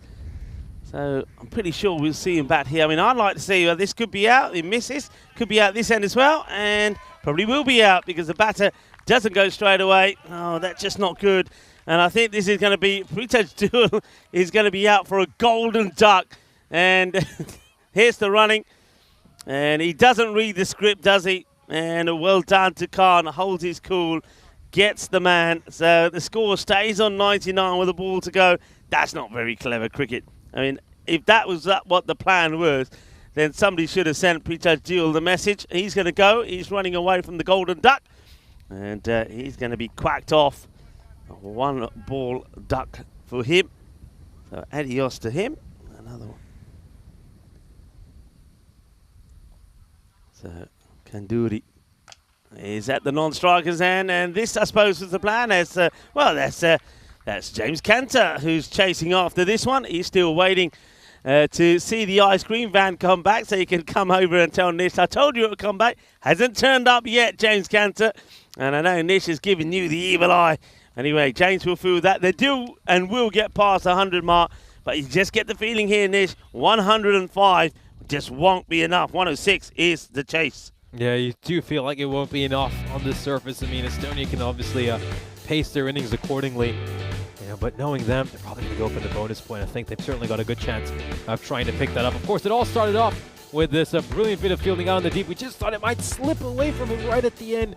But Vissalpu held on to it, and Kalugala, a rare low score for him. He departed having made just 4 runs. Arjun Shahi would be dismissed as well. He'd make just 2 runs. Taranjit Singh caught there by Marco Vake. That would be the end for him. Srinath Rajith would bat quite well, making 24 of 13 deliveries. Vake would make a big effort over there as well, but wasn't able to get to it. Some nice shots hit by Rajith. He hit 3 sixes and a 4. You know how strong he is through that square leg region. This was a good bit of bowling for him. They forced him to try to hit one through the offside. He was looking to target that mid-wicket boundary, and he popped one up that was well taken by Savio. They'd make get wickets in quick succession here. Visselpuu bowled superbly in this match. That right there was, of course, the end of Roshan Siriwardena. Stefan Gooch holding on to a good catch. And then this was that LBW of David, for which David Robson managed to get up Sachita Tharunga. Touch controversial because it might have just been sliding down the offside, and I think everyone's going to have their own opinion on that one. Certainly one that will divide a lot of European cricket fans. This was some very, very good fielding by David Robson. He had great match awareness, didn't look to throw that ball too hard, ran in nice and close to the stumps, and then he underarmed it, and that was the end for Lovedeep Singh. We'd see a couple of nice hits right at the end. Hardeep Singh, of course, hit that one big six straight down the ground, but eventually he was bowled out by Shayan Khan.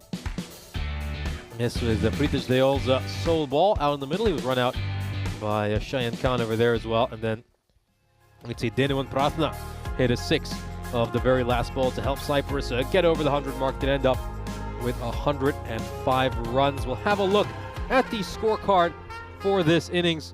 The top score was Sachita Tharunga making 29 runs of 17 deliveries. Rajith had a handy innings, 24 of 13. And Denuwan Prathna making 22 of 10. Hit some good shots right at the end, which just helped the side get to 105. We'll then move on and look at the bowling figures for Estonia. David Robson, obviously the pick of the bowlers, along with Visselpuu. Both of them had figures of 2 for 14. Terrific display of bowling by them. Stefan Gooch as well. He got a wicket in that power play, which really helped his side. Second over, he bowled. He gave just 3 runs and picked up a wicket. Aditya Savio as well will be very impressed with his bowling performance. 1 for 16 in his bowling effort. Shayan Khan was a touch expensive, wasn't he? Gave 14 runs in the 2 overs he bowled. In the end, Cyprus posts 105 runs on the board. Estonia will be eyeing their first victory, both for the men and the women of this tour in Cyprus. Join us in 5 minutes when we'll bring you The Chase.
This European Cricket Network event is proudly brought to you by HCL Software and Paramatch. Welcome back for our fourth match of the day. Of course, Estonia put in a terrific bowling performance at the start of this match. They restricted Cyprus to 105 runs, and they'll be certainly keen to pick up their first win of this European Cricket International Series. Yeah, so far it's just been a rough day for the Estonian national team. Of course, both their women's and men's side have failed to pick up victories in these first three games, but the men have put themselves in a good position here. An elite bowling and fielding performance in that first innings where they restricted Cyprus to a score that is well below par. And Estonia might even be eyeing the bonus point over here. They might even be eyeing the bonus point. It's certainly possible. Yeah, I think that's one thing that they'll be definitely looking to do. They've got batters that only play one way. They like to attack. So you can see that for Cyprus to do it, they've got to restrict to 73 or less, which seems unlikely. But achieve the target in 7 overs or less, then it will be Estonia. They get all the points, and that means that they'll finish top of their table in this T10 series. Of course, they, like the women here today, will have 3 matches to play tomorrow. So that certainly keeps it wide open. And, nice start there. Arslan Amjad just plays it away. So no change in the batting lineup. I thought maybe you might have someone like Stefan Gooch, the left-hander, up there at the top of the order. And Stefan, I think this is his sort of score. And by that I mean he's the sort of batter who bats sensibly. He doesn't go big shots. He won't throw his wicket away unnecessarily. He can pace himself to see his team to victory. So maybe these two are thinking about that bonus point and trying to get there quicker. So they're going to be playing these shots here. And Ali Masood, well, hesitation. And it does get back. I think they will know already about Ali Masood to try and keep him outside the off. And you can see Rajith there, big effort to keep that ball outside, that offside to him. No run of that one. And Pritesh Diol is behind the stumps. Yeah, Ali Masood made 65, just 25 deliveries in the opening match for the Estonian men. Well bowled and well controlled also by Masood. He does get beaten probably by that one, but he angles the bat down and keeps this along the deck. Takes another single. Masood batted beautifully in the first match. He scored 65 of just 25 deliveries. He was supported pretty well by Arslan Amjad, who made 27.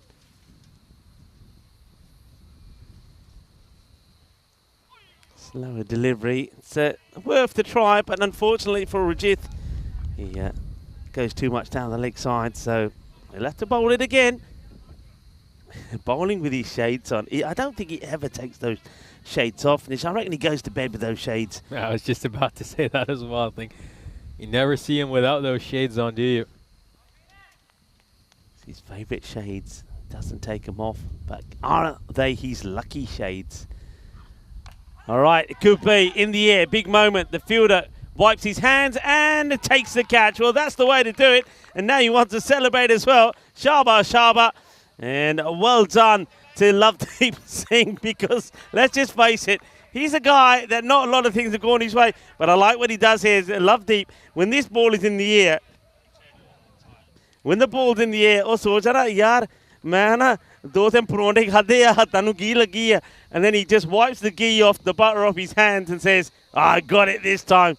Well done to Lovedeep Singh. He holds on to the catch, and that's a big wicket to get, because Ali Masood, it's going to be now joined out there by Bilal Masood, as Arslan Amjad, the captain, goes for one of just 2 deliveries. Yeah, he had all the time in the world. Could have had a cup of coffee by the time that ball came down. Yeah, I know Lovedeep Singh put down a fairly simple catch in the previous match, but made no mistake there.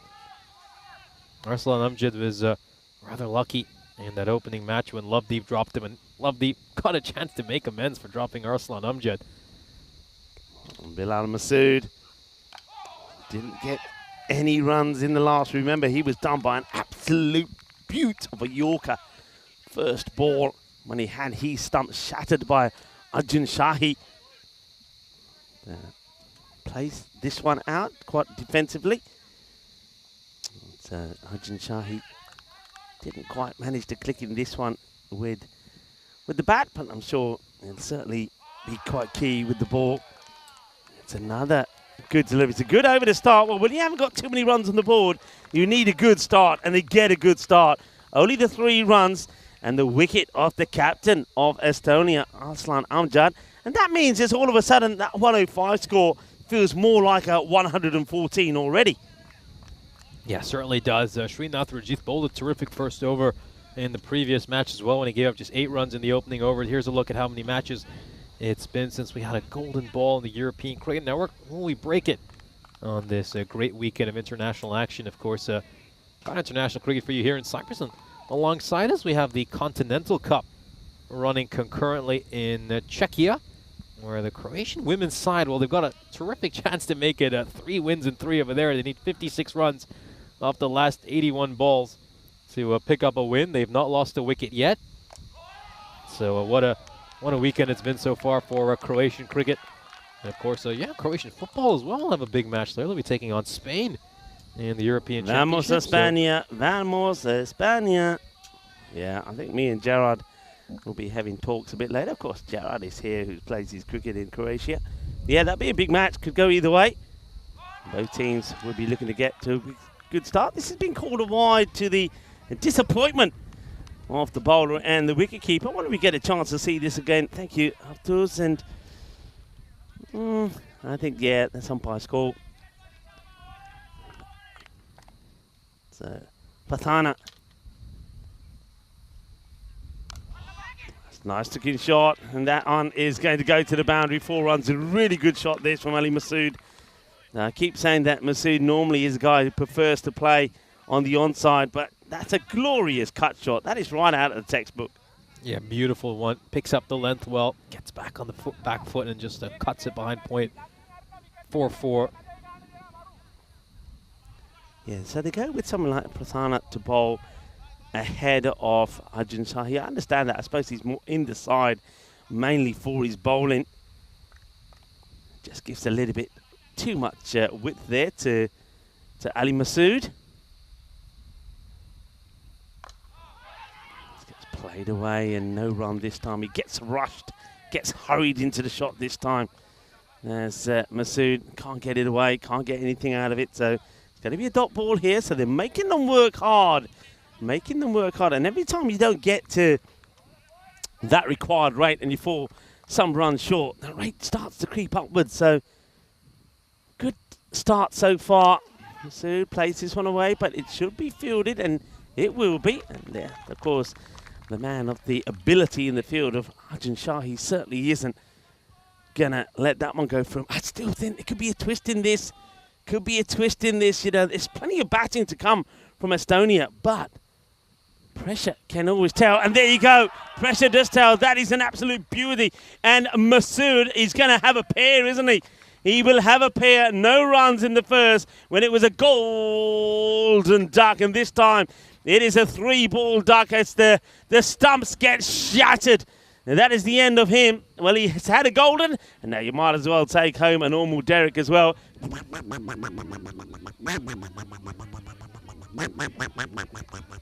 Adios to Masood. So disappointment for him, and this is the ball to do it. He's played all the way around this, and well bowled to Bathrana. Well, this match is certainly being turned on a knife edge, isn't it? They were so excited to have Bilal Masood into their team. Of course, he did great against Gibraltar in the T20Is Estonia played against them.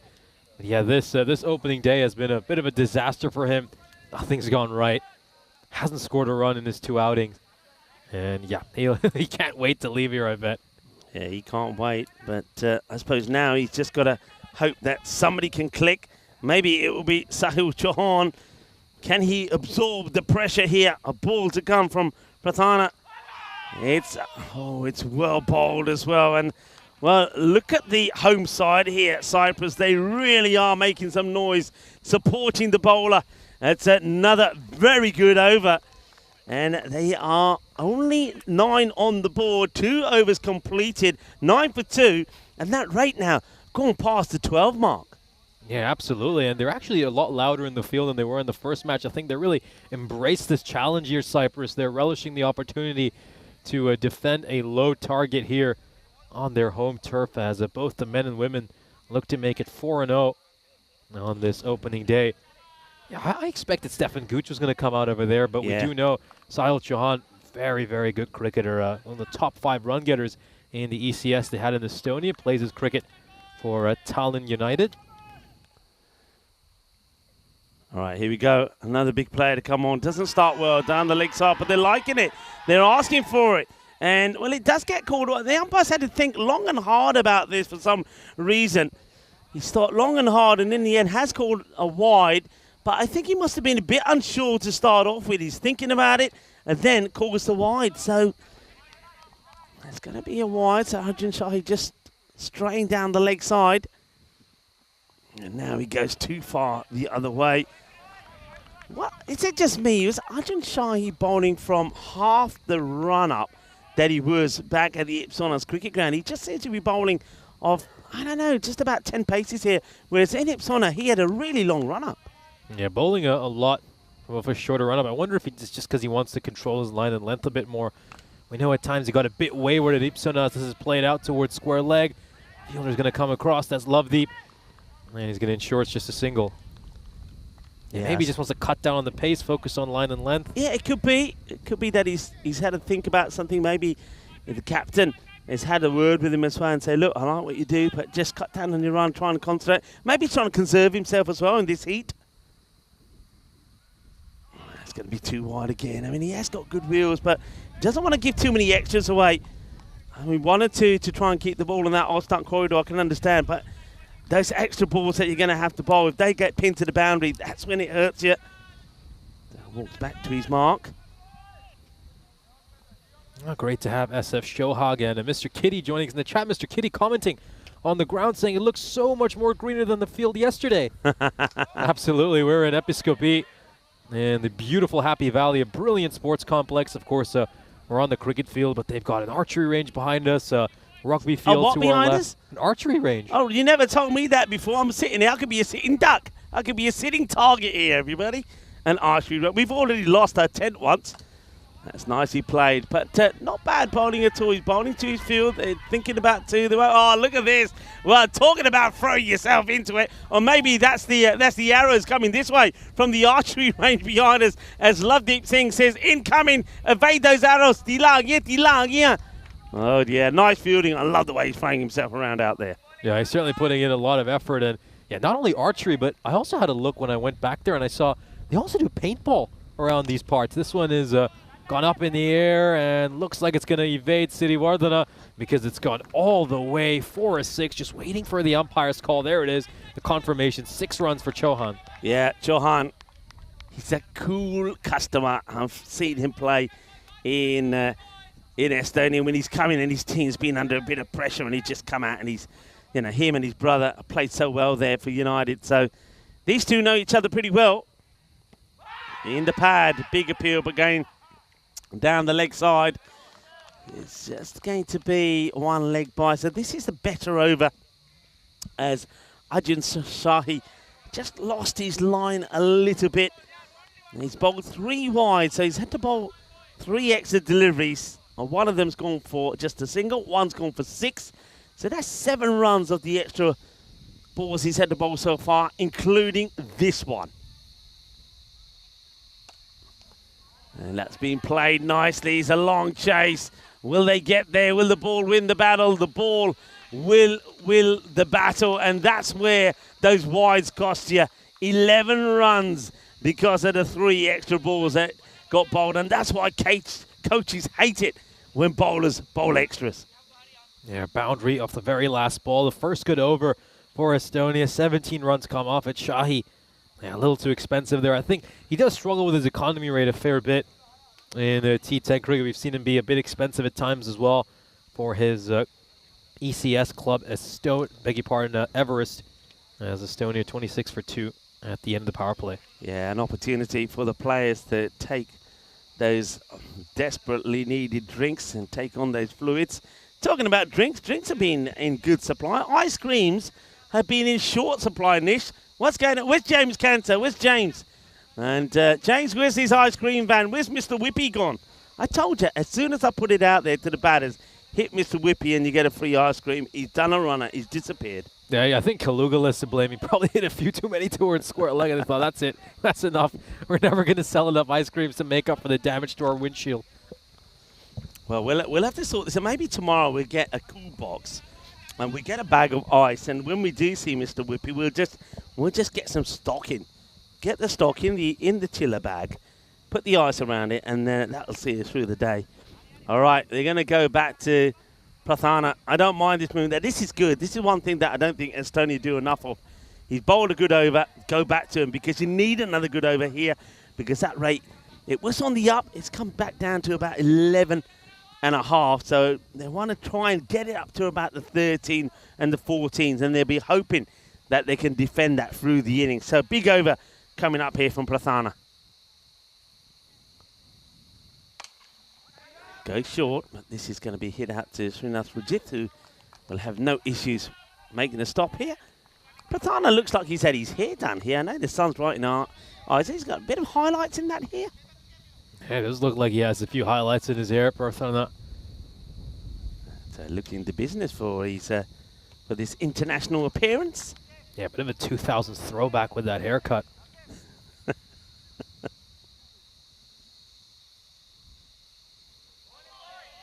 Looking a lot like Guy Fieri. I think that's the first name that came to my head when I saw those highlights. Yeah, welcome to everybody that's been tuning in as well. On a warm, sunny day here in Cyprus where temperatures have been stifling hot.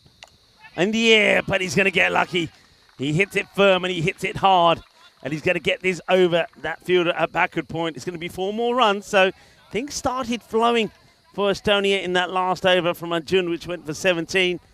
And that's a nice looking shot from Ali Masood. And they're making him play outside the off stump. And I like that. They're making him play outside of his comfort zone. But at the moment, Ali Masood is showing that he is a player that can adjust to whatever comes his way. He certainly can, but his strike rate is 160 right now. That is important to note, which is not too bad for Cyprus.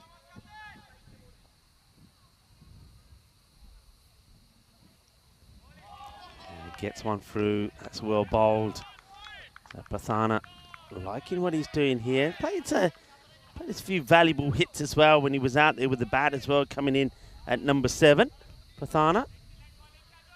Cyprus have to believe here. Have to believe. Plays that straight to the fielder who picks this up and recovers nicely. No run. Another dot. So after being hit for 4, it's come back well here. Runs off the over so far. Just a 6. And with keeping it tight. That one wide that again hurts you in this over. Prathana. Okay, that's a nice looking shot. Beautiful shot. The initial early movement here from Ali Masood was wonderful. You'll see it on the replay. He makes his decision to come out early because he knows what he wants to do. He knows who the ball is going to be. So here's the movement. Wait for it. Then he says, now I just get underneath it, elevate it over the offside. There's nobody back there. And even if I don't get it right out the middle, I'm going to get the boundary. It's going to be a safe shot to play. Clever cricket, smart cricket. And then Prathana comes back and gets another dot in. So these two have had a good battle. That is the end of the over.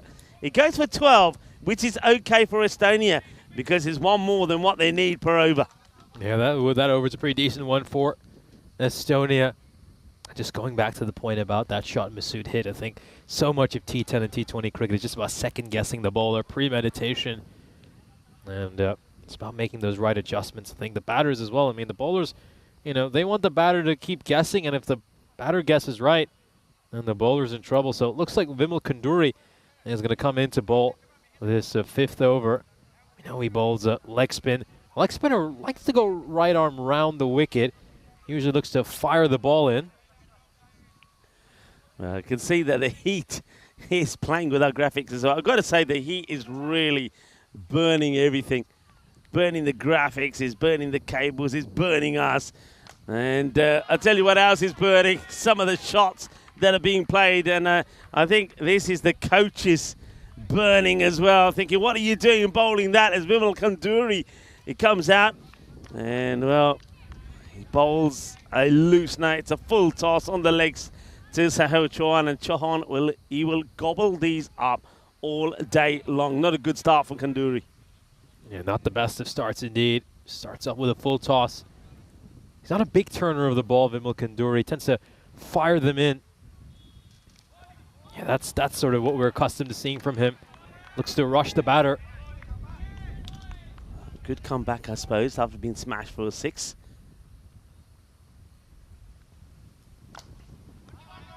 Played down the ground, and well attack. Here comes the throw. Oh, well, I tell you what, when Arjun Shahi gets the ball in his hands, all you hear is back it up, because you know he's not holding it back. He's going to throw it no matter what.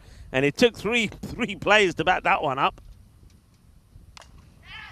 Up in the air, but it's safe and it's out of the reach of Taranjit. 1 bounce 4, and he gets that position right in the middle of those 2 players. So Ali Masood once again leading the way for Estonia. Last time he batted 6 and made 65 in a losing cause. This time he's hoping to bat them to victory. Smacked hard out to the offside. They'll just take a single. This is a dangerous length, though. I think he's bowling a bit too short. I think you've got to think twice before you bowl to Masood there. He's going to send more of these over the rope. And Sahil Chauhan is another one you don't want to bowl badly. Don't do his legs. He's such a sweet timer of the ball. All right, up in the air. He's after it. And doesn't take it. Gets the dive in there, Taranjit Singh, to get under it. Taranjit, such a good catcher of the ball, and he will know that is a big opportunity to remove Ali Masood. Masood gets lucky on 27. He's had a bit of luck here today, Ali Masood, and that would have been the perfect time to take a wicket just before drinks. So that is the end of the over. There's an opportunity as the players take drinks for us to welcome you into our commentary position. Hello to everybody around the world, wherever you're tuning in to. Well, what a huge weekend of cricket this is on the European Cricket Network. Not only do we have the matches coming from here, where we have a mixture of men and women's action, and T10 action here, but we've got some T20 action in Czechia as well. Yeah, great Continental Cup going on over there. The Croatia women are putting on a real good show.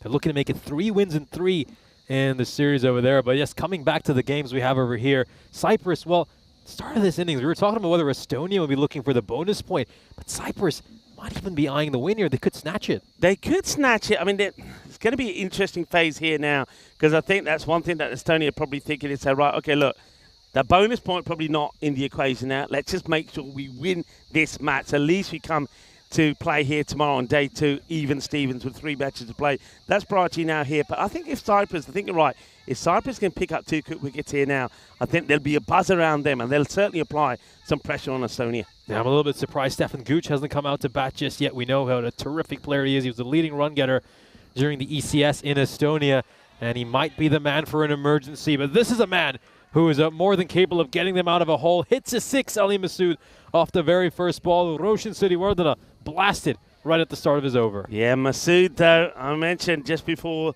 the interval there, he's had a bit of luck. That's come his way. He was dropped a few times in that first match. And that drop there when he was on, I think it was on 25, that's going to be crucial, isn't it? And Taranjit Singh, of all people, putting him down. It's nicely played away. So you can see what their plan is here. They've taken that rate down to under 10 and over to get 1 boundary in, and they just take the singles. Just put away the bad ball. They don't have to take any risk here. It's really theirs to lose from here on in. Yeah, just 10 and over. Basically means 2 boundaries are more than good enough for them in each over.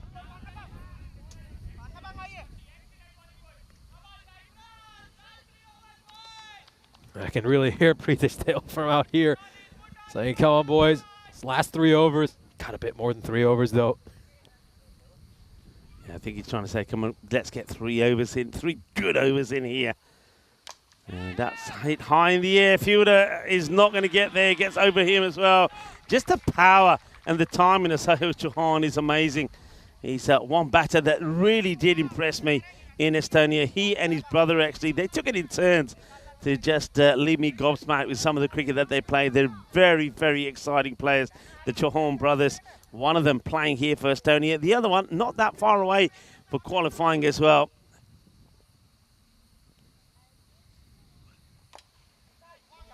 This one is going to be a very good stop. Brilliantly done. Ajit Shahi, watch out. In comes the throw, and it doesn't get taken by Pitaj Duyol. They will get the couple. So just get the feeling here, and is that they're probably having one big, large push to see if they can get one really big over in here and then go for it in that 7th over. They got wickets in hand. They got nothing to lose. Needing 39 to 25, but they love to try and do it. And look, with shots like this, they could do it. That is a biggie from Sahil Chauhan.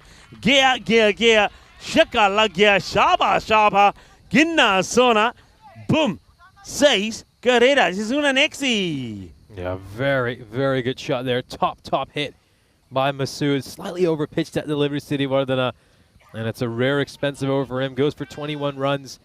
And now Estonia can start eyeing that victory. They'd have to get all these runs in the next over if they want to get the bonus points. 33 runs of 1 over might be asking a bit too much of the batters. But the victory is certainly getting closer for them. They can still get that big boost to their net run rate the quicker they chase this one down. And you can see that with Rajith being given the ball here by Roshan Sriwadana, the captain, after he goes for a magical over 21 come from him. So he's not enjoying life as a captain at the moment. Is Roshan Sriwadana. He goes to Rajith and he's basically saying, look, I suppose the main thing here is don't give him the 33 in this over. He's into the ground and they will take a single.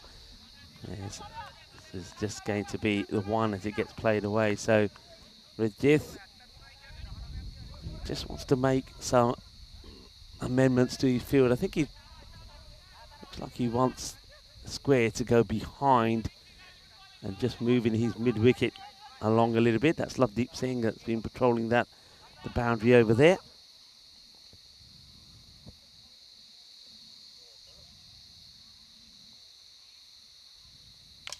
Oh, that has been smashed. That is huge. That is enormous. That is a Bizaway Super 6. What a strike. Being clobbered away. I think Srinath Rajith getting maybe a taste of his own medicine here. Yeah, that's a stroke, which you see Rajith playing so often against opposition bowlers. And take a look at that now for Estonia. It's down to 7 and over, so really expect them to take it from here. I think there would have been some nerves in the camp after the start they had. They were 9 for 2 at the end of the second over, Estonia, but this partnership, 71 runs, has just settled things for them so well. Masood and Chauhan look like they're going to get their side to the precipice of victory here. Just scuffs at this one. It will just be a single now. Is Arjun going to fire it in? No, this time it's just an underarm. And if the crowd were here, they would have gone boo, because you're so used to him firing the ball in. Hello to Monica, John Gray to Trippy. Nice to have you all with us, enjoying the cricket. I hope you're having a wonderful weekend. Remember, the last match coming up, so we expect to see some random questions as well, as that one is going to disappear as well, as Ali Masood goes large as well. It's another banger from Masood as he moves into the 40s. Excellent shot there by Masood. This is the length Rajith, and he gets underneath that one so well, elevates it over the field right long on, and hits one all the way. So Estonia getting closer to their first victory today. Both the men and women have been desperately seeking a victory so far this tour. And if Estonia can wrap this up in the next over, I think they might just edge ahead of Cyprus in net run rate, so they'll be on top of this group. This one's hit away for 4 as well. Oh, this is just great cricket. I think Rajith, poor delivery, short and wide, but then he uppercuts that one away, Masood, and gets 4 runs. Yeah, well, we believe it's 4. The umpire wants to check on the walkie-talkie. I'm sure this is 4 runs, but he just wants to double check. So let's have a look if we've got this again.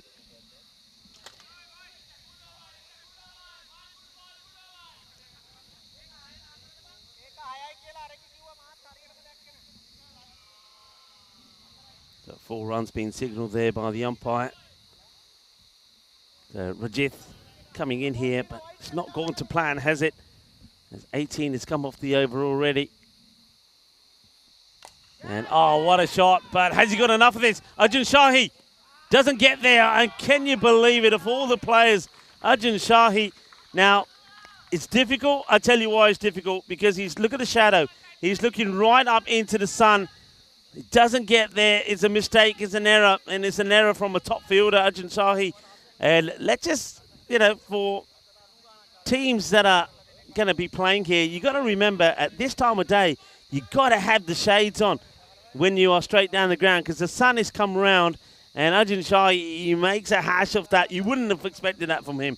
No, rare mistake for Arjun Shahi. Could have been further back as well and taken that catch at a much more comfortable height. We'll have a look at the teams for the final match of the day between the Cypriot women and the Estonian women.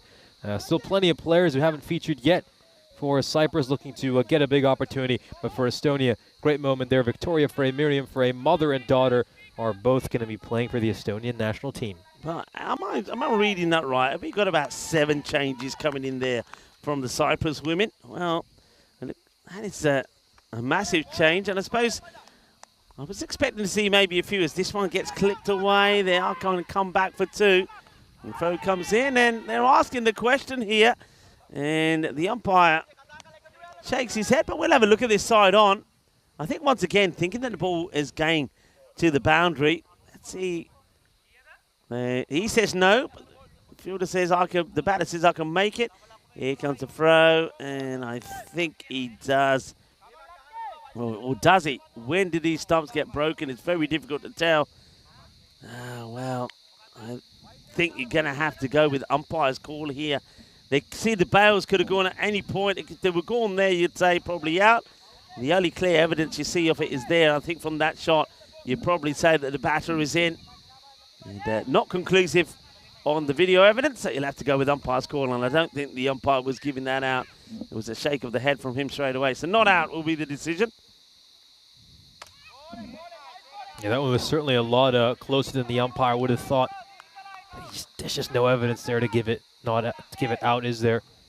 I think not out is the correct decision in the end. So Estonia now, they could wrap this game up with a couple of big shots. Masood looking to bring up his second half century of this series. And this one is going to get right in the gap between the two fielders, and he will bring up another half century. So Ali Masood, first time round, it was a losing cause as he made a 65, and he batted beautifully for that 65 and 25. But this time round is to take his team to victory. Lovely shot, and that means they're just 4 runs away. Ali Masood, 53 in 23 deliveries. Excellent knock from him. This one's been hit hard, and it'll just be, I say hit hard, it really slows up as it gets to Arjun. Arjun will be thinking of that opportunity that he puts down. But yeah, I think when you look at the way these fielders straight down the ground, I mean, you can see that Rajith has got the right idea. He's got the shades. Mind you, those shades never come off his head. This one is a little bit high. It's a catch that goes down. Where's the ball going to go? Over the rope. That's going to be the end of the match.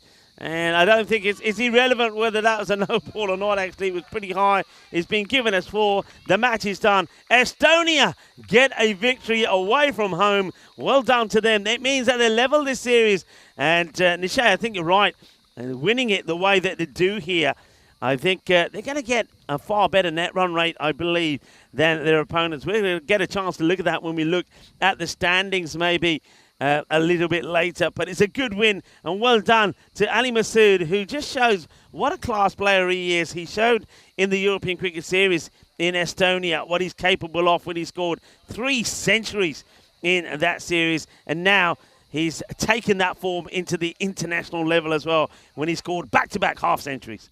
He's made back-to-back half-centuries and an away tour for his side, which will certainly feel good. He's guided them well in these tough conditions, a tough environment. Coming from the Baltic down here to Southern Europe, playing in these conditions, got to really praise these players. And I think they'll just get above Cyprus right now in net run rate. We'll, of course, have a look at that later and confirm. Look at the number of changes for Cyprus. As you mentioned, it looks like there's 9 changes for the team.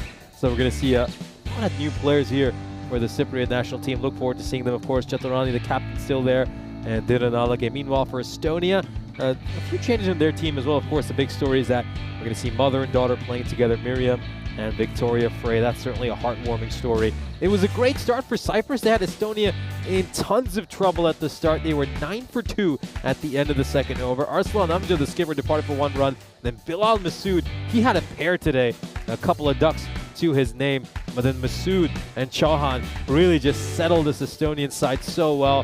They had a 98-run partnership, and they helped guide their side to victory. There's not going to be too many more highlights for the rest of this reel for Cyprus. We saw some great clean hitting by both Estonian batters. Masood making 54 of 24. There was a chance there for Shahi, but I feel even if he had taken that, the game was pretty much over by that stage. Masood, strike rate of 225 for him. Sahil Chauhan at the other end was terrific as well with a strike rate of 250. That was the last ball of the innings. Hardeep Singh putting in the big dive to try to save that one, but it ended up going away for 4, trickling over the rope, and Estonia pick up their first victory of this tour of Cyprus. We'll have a look at the scorecard of this innings. As I mentioned, Estonia were 9 for 2 at the end of the second over after they lost their captain Amjad and Bilal Masood, who departed for a duck, and then Masood and Chauhan had a partnership of 98 runs that just helped guide their side to victory. We'll take a look at the bowling figures for Cyprus. I think Prarthana will be very impressed with his performance. 1 for 18 in the 2 overs he bowled. Rajith bowled a terrific first over, but just went for a few runs in that second over. It was a bit too expensive, a magical over.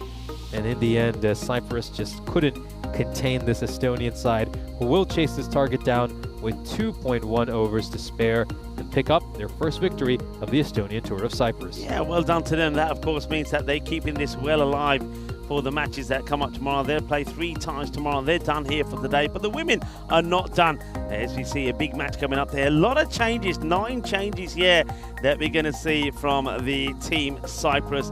And still going to see the captain, though, in play. I think Chaturana is going to be key. And she's going to be hoping that she can once again get big runs out there. And then that the other women that are in the team can put good highlights in as well for them. They've got a big squad, they're playing at home, and also they've got that 2 new advantage as well. So it's a good opportunity for them, they believe, to make a number of changes and give opportunities for a lot of other players to get their first international experience as well. That match coming up in about 15 minutes time. We're going to take a short break here now. Myself, Rico Full, and Nishay Bhatt will be welcoming you back, and hopefully we get a few random questions from you as well.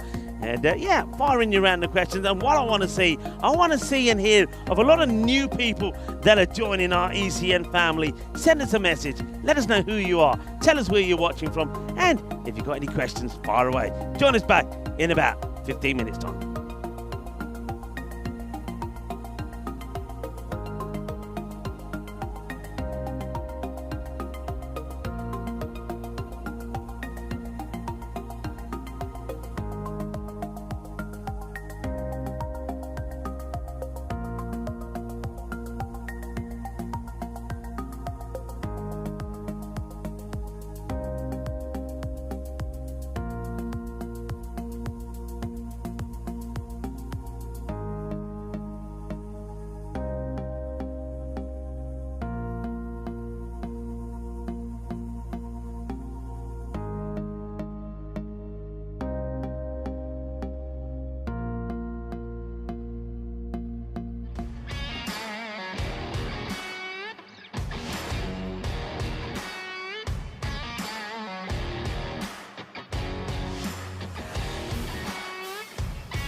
This European Cricket Network event is proudly brought to you by HCL Software and Paramatch.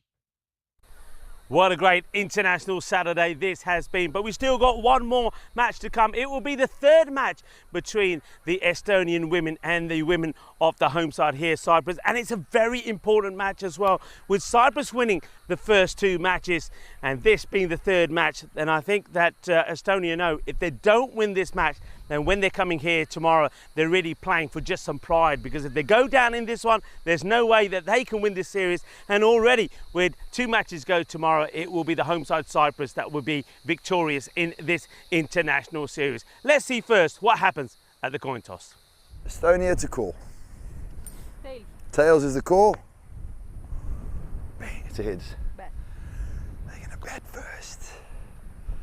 So the news from the middle, and no surprise really, because the toss has been won by Chitarani, the captain of Cyprus, and she of course is going to bat first, because that's one thing that they've done really well. And even when she didn't click with the bat in the last match, Cyprus still managed to get to 100 runs. So what we're starting to see there from Cyprus, that they've got some good players. I like the hitting there from somebody like Ayush. She was very good, wasn't she, when the captain went early. And then also Samantha was good as well, getting runs as well. Good, solid, powerful left-hander. One thing that they can do better, they can leave some of those wide balls alone, because if they spoiled a lot of wides there, if they were able to leave those alone, that would be extra deliveries for them to try and get more runs from. I reckon they're really trying to get big runs on the board here, and I think Chaturani herself this time, the captain, is going to be pretty key to try and get another big score on the board. They're up against Estonia, who are improving all the time, but they have struggled with the bat. What they've struggled to do is hit boundaries. They haven't really got the same sort of power,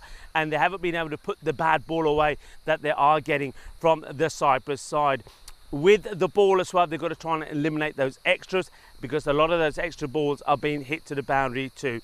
I like the play from Helena last time round. She put a good knock together, and well, we don't really know if we're going to see Medaguchi this one. Remember, towards the end of that last match, she really did struggle with some of the heat. The heat has been extraordinary. It's been hot, and I just want to say well done to all the players here today for sort of managing themselves with this heat. I mean, you really have to give credit to them.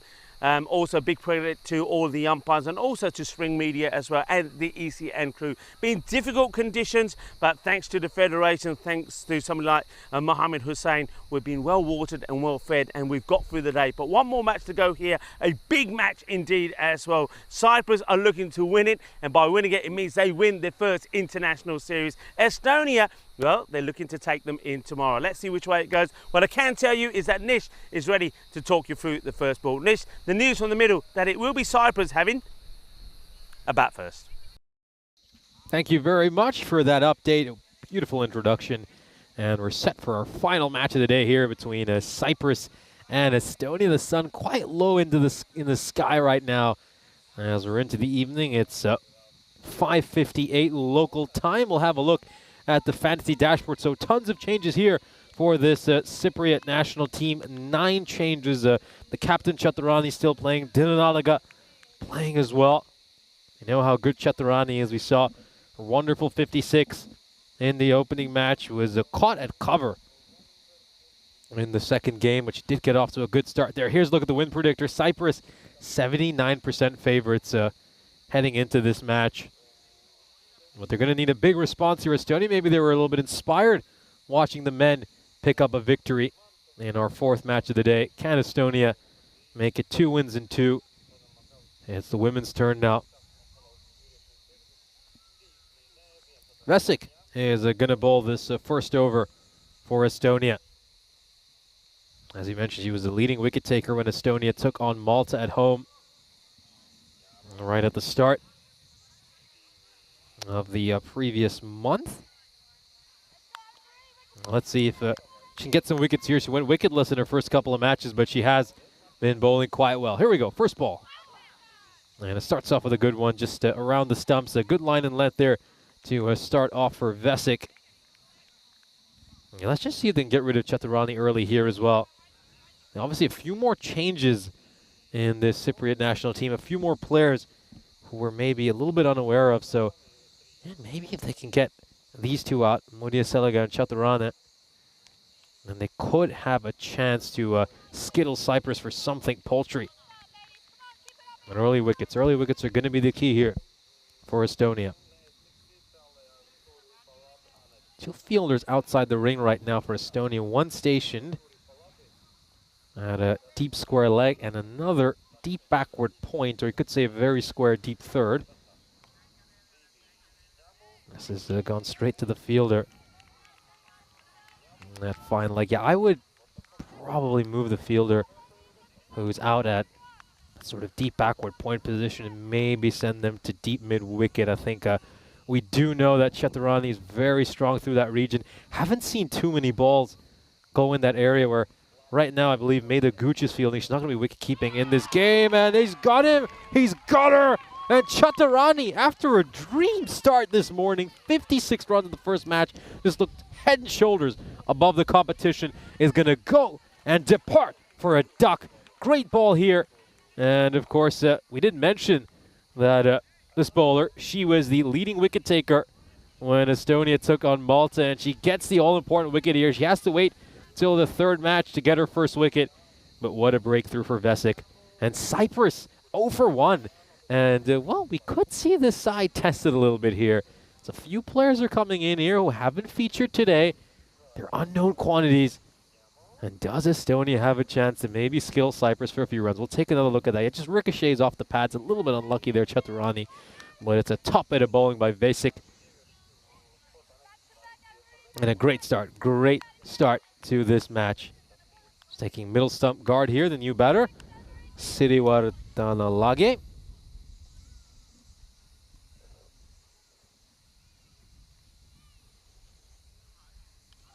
Goes back of a length there. And Siriwardana just can't bring her hands up to that ball. I think she was probably looking to just pull that one.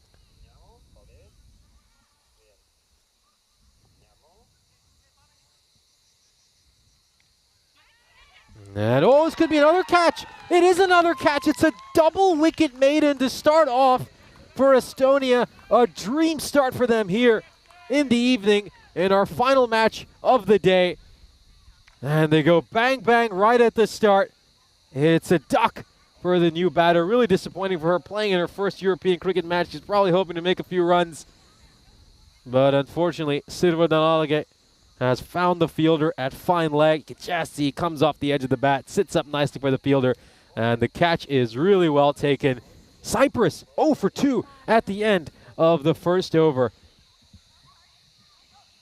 There's Derek coming to greet her. Of course, we've had a great day of international cricket so far. We've shown you some men's and women's matches, and here to take you through this final match is me, Nish Bhatt, alongside Rico Full. Yeah, great. Now that's Mijam Frey that has taken the catch. Of course, we've got Victoria Frey in the side as well. What a lovely moment that is, but what a start. A double wicket maiden. Of course, they got Chaturani out first early. Now that's a big blow, because I think what they were backing on there is get the new players in, have Chaturani still there. Hopefully she'll go and score some runs and still be able to get enough runs on the board to try and get a win here. But Estonia now have the upper hand, and you can see here that the captain, Marat Vona, now really will be going all guns blazing to try and skittle these wickets pretty quickly. And so now we're seeing players that we haven't seen before out there in the middle. As this is Muriana Salage. She's out there with Huage. So pressure on here. That was down the leg side, so wide. So now that's one thing that's really important.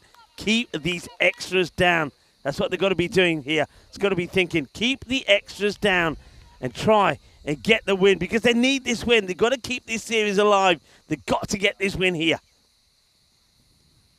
Yeah, keeping extras to a minimum is going to be an absolute must for Estonia. They've given over 20 runs of extras in both of the opening matches. Both sides have actually struggled with that, to be fair to them. Oh, great bit of fielding there by Wallner. Gets down and stops the one going away for runs. Good stop off her own bowling. Captain sensing the opportunity here to get a very important win. But I still do believe they're needing to keep this score down to around about the 60. If they can do that, then they're definitely in with a chance here. That one's been floated up. Nice work behind the stumps, this time from Natalia, who takes over the gloves from Meraguch. Oh, they're down the leg side. You've got to leave those alone. That's the one thing that I think coaches from both sides will be saying to the girls here.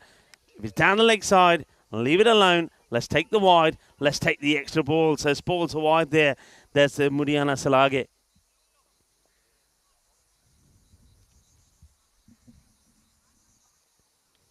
That's well bowled again. Really good over this. Top stuff from Estonia. Well, the Estonian women have seen the men fight back and get a win in the last match, and they're looking to do the same here, fighting for survival in this international series. 2 down in it. They need to come back with a win, and there's going to be no runs there as well. So what a good over. This has turned out to be just the wide in it. This is the only run come from it. So just the one run off the first 2 overs, and that one run was a wide. It's 1 for 2 at the end of 2. Yeah, you're not looking at an Australian score. We have more wickets than runs in these first couple of overs. No runs off the bat so far. The only run has come off a wide. Is this the same Cypriot national team we saw this morning? We'll have a quick look at the standings over here. As you can see, Cyprus starting off with a couple of bonus point victories. They're 8-0 ahead. Oh, this one's just going to slip past. And it's going to go away for some runs. This should be by. So still no runs off the bat itself. It's going to be given a wide. Yeah, and one thing that they've made a change straight away to the normal strategy. They've gone straight back to Vasik, liking that. They're sensing the opportunity. Take it. And Vasik bowled a brilliant first over, but lets herself down with that wide. And now this is going to be another one. The batters should be looking to run again, but they just have a look at the non-striker there. And Huage is just standing there, no backing up at all. So after a double wicket maiden, she's conceded 3 runs in wide, so no legal delivery so far in this, her second over. Just got to get it on the pegs. And this time overcompensates. Good stop from the keeper, from Natalia.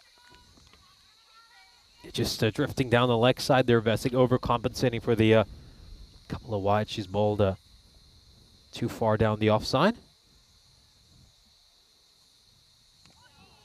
Yeah, much better ball there, much better. She's going for the Yorker.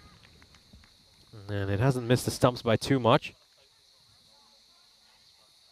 Yeah, just have a look at the non-striker here, Huage, not moving at all. So that's something you've got to work on. You see, she's just standing still, no backing up as we go back to the live action.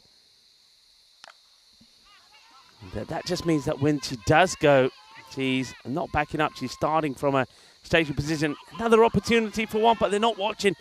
And I've said this before, one thing that Estonia have done very well throughout the day, even though they haven't got a win under their belt, their running between the wickets has been far superior to that of Cyprus. But of course, Cyprus only playing the first international series here. They won 2 matches, so they're going to learn.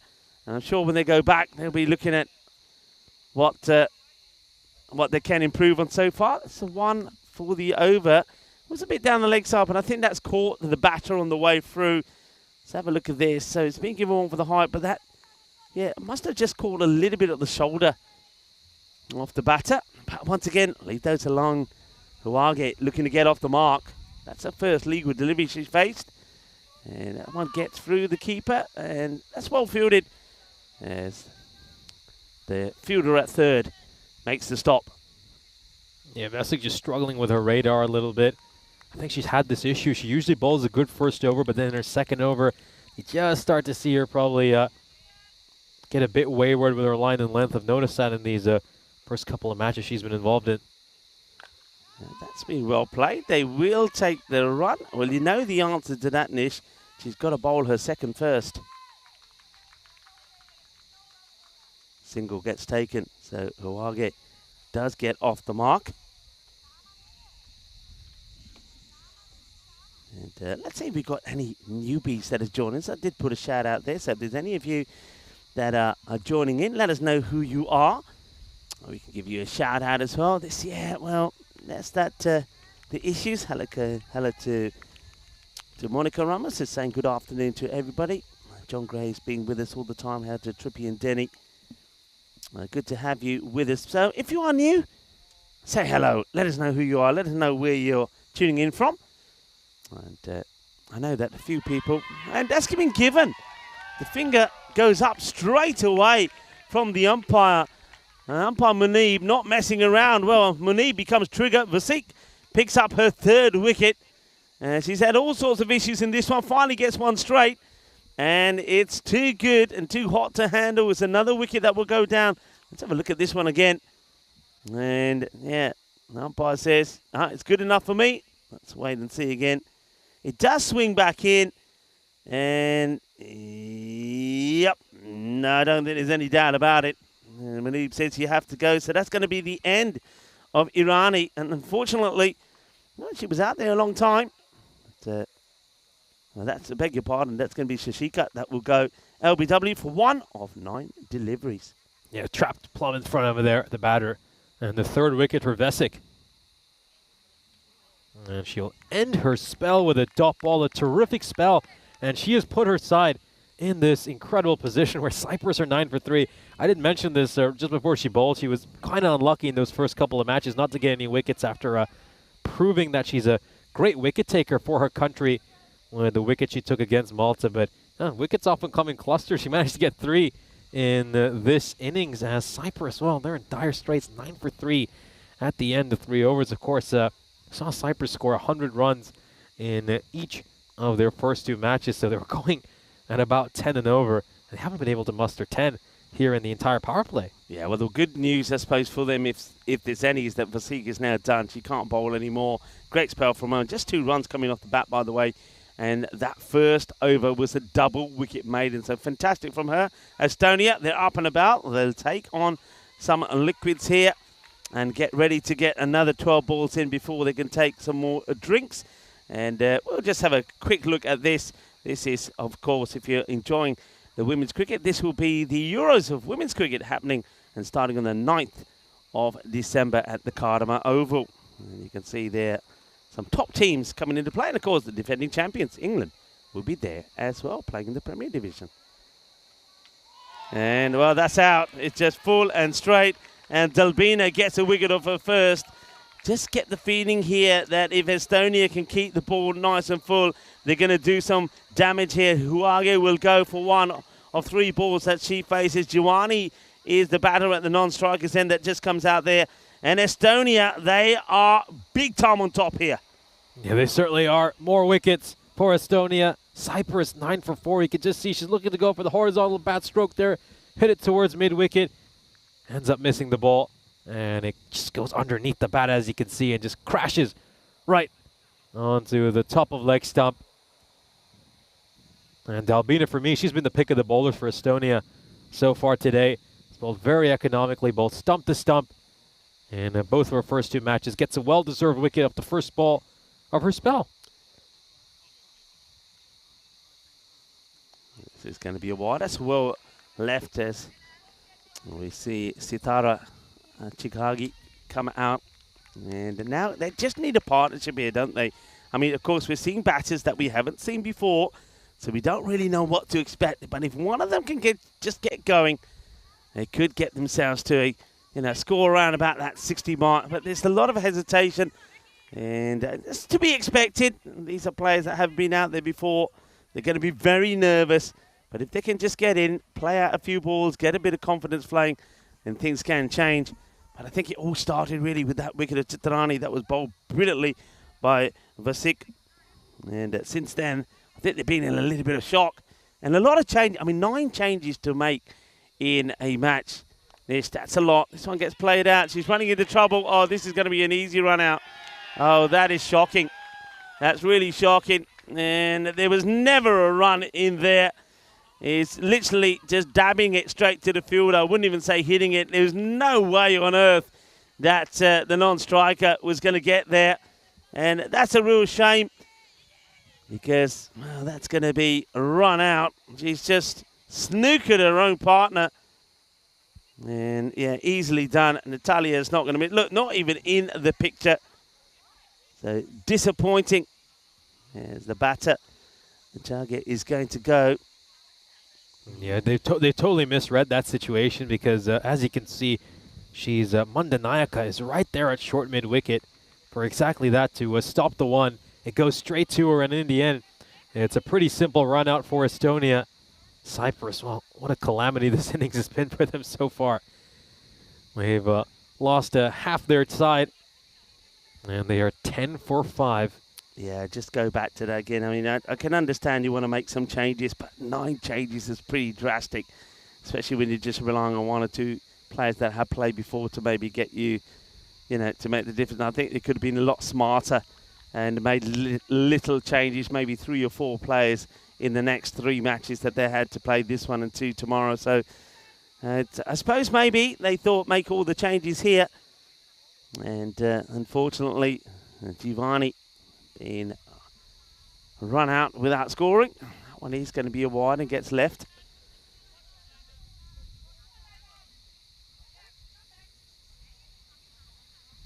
I've got to credit Estonia as well. We were talking quite a bit about extras. I've been a little bit better in that department so far this innings. That's a wide that's probably spoiled. I think that's where you just need a little bit of experience to step inside and take that wide. We've got 2 Achiges out there at the moment. I don't know if they're related as well at all, Sitra and Shoima. Let's see if the Achiges can at least start to get some sort of fight back in here. They need it, don't they, big time. That's a bit better. They're going to hit away. They'll take 1. They want to come back for 2. It's a nice, good throw, and oh, that one is going to be so close. I think this could be out, I think it could be out. The bat is not slid in. They're running really slowly.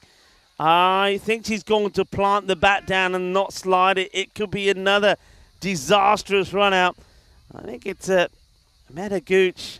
Is it Metaguch that gets the ball in the event? Yeah, gets the throw in. Just look at the running. It's really slow. She can't get into, and look at the bat. Look at the way the bat's been handled here. They're not sliding the bat in. It's in the air at the moment. Let's see. Yeah, that's out. I don't see that bat down. That's gone. And they're not helping the cause at all. The decision will be made pretty soon here. There you go. It's going to be another one. So another one bites the dust. And Estonia are looking to really romp home in this one. As it's 13 for 6 now. Well, they may be related. Well, let's just say the conversation over the dinner table tonight is not going to be a healthy one between the 2 Achiges. Yeah, it's coming back for the second run over here. It's a good throw by Metaguch. And full credit to Dalbin as well. Clean collection. Knocks the bails over. And it's the second run out of this innings for Cyprus. Yeah, the batters just haven't been on the same wavelength with some of this running. It's been a little bit suicidal, but that's not what you'd expect when you make 9 changes and you've got numerous different players out there who haven't played at this level before. And again, right there, you can see just a little bit of indecision. I mean, if these 2 batters have been used to batting together, they just know that there's never a single on there. Yeah, I mean, look, I don't know what the management and coaching staff is thinking here. This, to be honest, I know maybe I'm being a little bit too critical, but I think it's also very unfair to the players as well. When you're making 9 changes like that to a team that's never played international cricket before, some of these players have never played a competitive game before, but to put 9 changes like that and put them in straight away like that, I don't think that helps you. I know the thinking could be, we've won 2 matches easily, let's make all the changes here now. Even if we lose this one, we'll come back tomorrow with a normal team and hopefully go on and win those matches. I can understand that thinking, but I don't like it. I don't think it's really fair to those 9 players out there that are all new. I mean, they're just really, they're there, they're hiding for nothing really. That's my thoughts on it.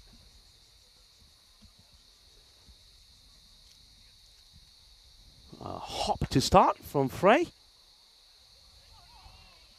He gets this one through. So they're seeing Wawuna Gurage is out there with Achige, seeing where they can try and get this score too. I mean, at the moment, expected score 29 as we're 5 balls shy of the halfway stage. And Victoria Frey also has bowled really well. And the other thing about that is what I'm saying is that you're giving the opportunity of the opposition to get a win over you. And maybe tomorrow they'll come all fired up because they get a victory. And you lose the upper hand. I mean, my way, if I'm coaching here, my way to look at it would be to make the subtle changes, 1 or 2 changes, but still put a team out there that I'm expecting to go out there, win the match, win the series. And then knowing that I've won the series, I can make, bigger changes tomorrow. Yeah, I think the important thing, though, is you should be looking to make a lot of these changes throughout the day, maybe 3 or 4 changes in the second match of the day, and then 4 or 5 over here as well. Can't just throw in a number of new players or very inexperienced. An inexperienced player needs someone at the other end who can guide them, who can talk them through the innings. I think they're all out there just looking for answers to questions they've never had to answer in the past. Yeah, absolutely. I think they're all staring into the headlights at the moment, and there's nobody out there in the middle with them to sort of coach them through it. So going to be a wide delivery. Good stop once again by Natalia. She's done well. Gets the opportunity to be behind the stumps. Makes a good stop.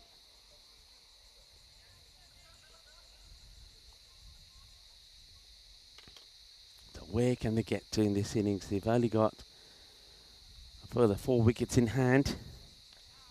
And this one, no run at all. You can see that Ajige is concentrating very much and just hopefully getting a shorter ball and making good contact. I think if she makes good contact, she'll hit it pretty well.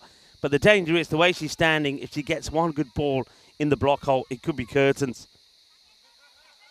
It's going to be another wide. So, yeah, she's got that, the stance that she's got, the way she's holding the bat. If there's a good delivery, Yorker length delivery, one that's straight on the stumps. If she misses it, she's gone. But yet, if it's a little bit short on the leg side, I think she's probably got a good technique, perhaps, to put the shorter ball away. Yeah, I'd be recommending Victoria Frey to go around the wicket here and just look to angle it into her pads nice and full. Bat on ball, but well fielded. They have set this field always very well. Have Estonia. They've always got fielders in close.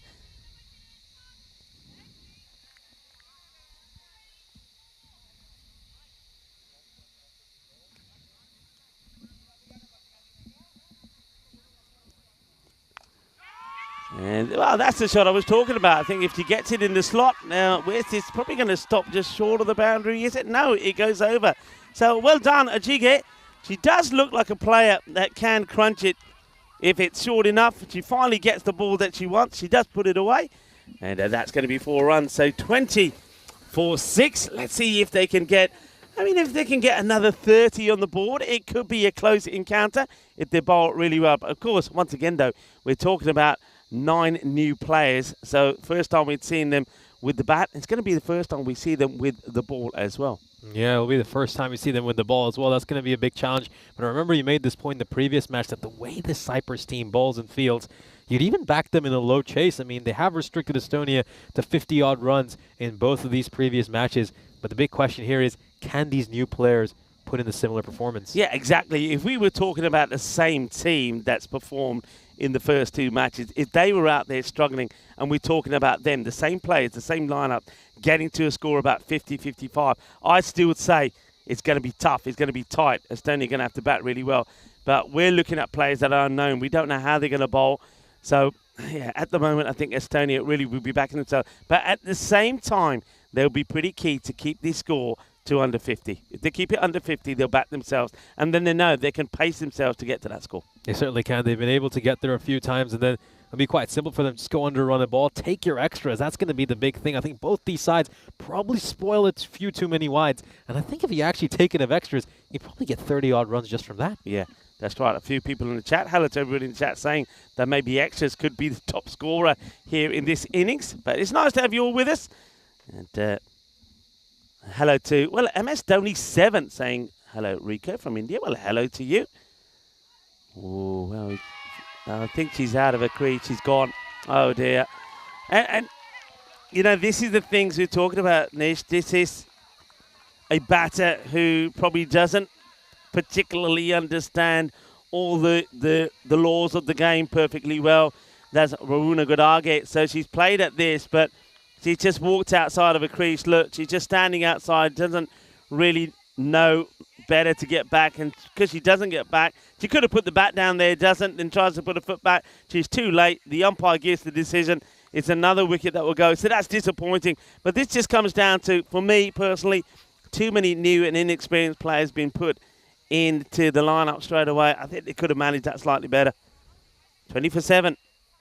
Yeah, they'll certainly look back at some of those decisions. The expected score right now for Cyprus, let's have a look at that, 27. If Estonia can actually restrict them to that, then maybe Estonia will be eyeing the bonus point as well. This is tucked away towards square leg. And it's well fielded by Meda Gooch. What it would done again is off the mark with a single off her first ball. Okay, Achige has been there a little while, and once again, I mean, certainly to Achige, I would be very tempted to just put another one on the leg side. That's where she's not going to hit a ball unless she slices it out the offside. So you got third wide, you got point, you got extra cover. Look at the way she's looking to hit the ball. She's not going to hit on the leg side. She's more likely to hit at long on, where the captain is, mid-wicket, square leg. So I reckon you've got to get another one across. So maybe you've got the 45 already, get one more across, get a short mid-wicket in there. There's too many on the offside here for me. Yeah, she's only going to hit close bat strokes here. As you said, it's anything she actually managed to get some bat on is going to go towards the leg side. As that just struck the keeper on the helmet. Yeah, I think that ball just bobbles up and catches her. Luckily, there's not too much pace on it, and it's good to see that, well, this is why everybody's encouraged to wear helmets. Yeah, it's gone right on the lid, on the helmet.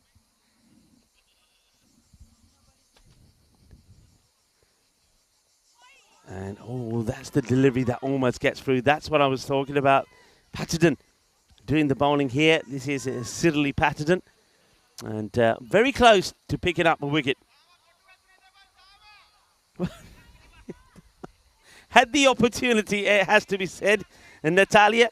But by the time she did take the bails off, it was too late.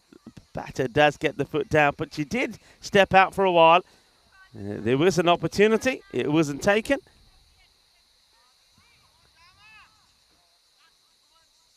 Can she get a few more shots in here? This is the area she likes. Gets a bit of bat onto it, but not able to get enough on it.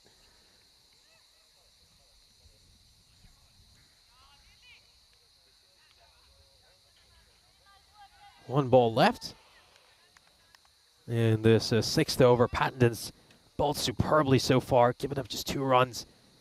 And managed to get a wicket. How's she going to close this one out? And once again, just looking to hit it towards the leg side of Archiga. We know her plan. It's to smack everything towards mid-wicket, but she hasn't managed to get bat on ball enough. And we come to the end of the 6th over. Cyprus, 22 for 7. Got 4 overs left here. The expected score writes 30, but they just have to find a way to at least try to get to the 40s here, Cyprus, and give themselves something to defend in this second innings, because if they do actually get rolled for that expected score, then I think the bonus point is on for Estonia. Yeah, I think that's the end of the over, isn't it? It looks like Patterson just wants to keep bowling. Is it the end of the over? Oh, have we missed something here? Yeah, should be the end of the over. Anna Delbina. Delbina is going to be bowling it.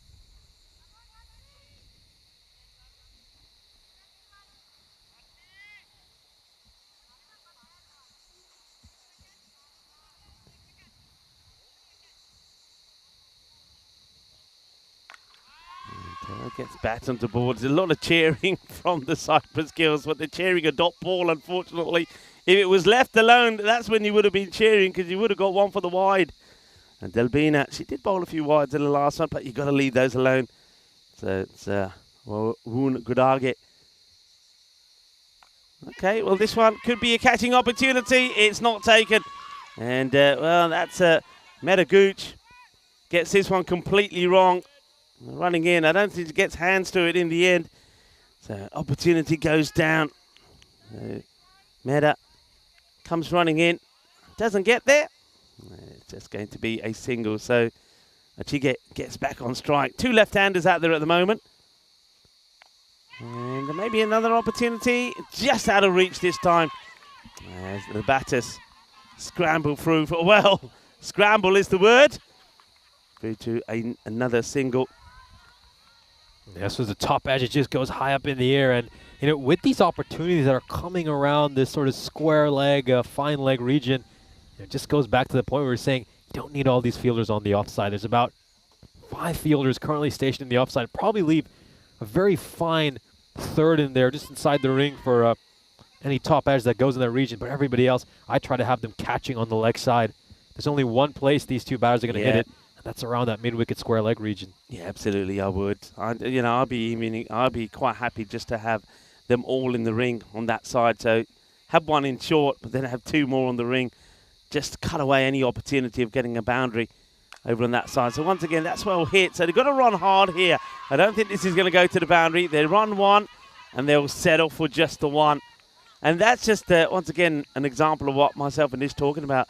So you don't even have to necessarily give that one, or you could even, that could be a wicket-taking opportunity by just having those fielders out on the edge of the ring there. Both these left-handers are looking just to go in one area. And the Estonians have been catching really well as well throughout this inning, so you feel that any opportunities that come their way, they're likely to snaffle them. Yeah, it's nice to see that Henry Patterson, who is in the chat as well, saying, "Let's go, Mum." And well bowled. Yeah, she did bowl well, and plenty of support coming through for the women, from sometimes from their family members as well. This is what's coming up tomorrow. So 5 more matches. It'll be the last day of this ECI, the T10 version.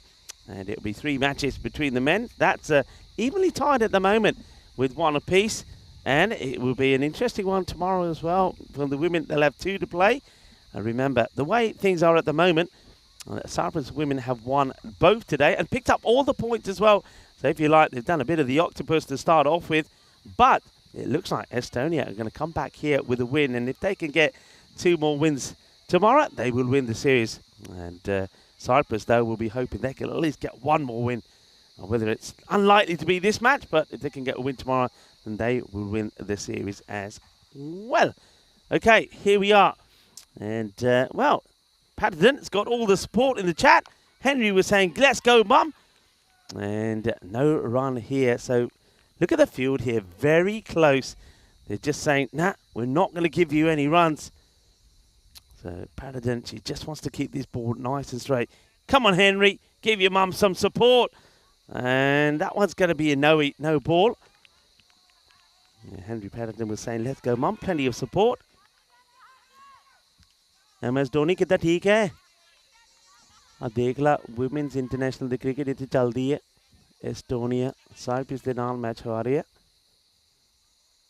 Patterson. It's down the leg side, so another wide. So I think a few people were saying that extra is definitely going to be the highest scorer here, and there's seems to be no doubt about that. 14 extras so far, 13 of those in wides. The highest score that we had was from Sham Achige, who's there on the 6 at the moment, and that one's come out wrong as well. That's going to be another no ball. So 3 hits still in place. So Shirley Patterson just getting it wrong. She's had this before a few times, and the ball just seems to slide out of her hand before she can release the ball at the point where she wants to. I suppose in this heat you can get sweaty palms as well.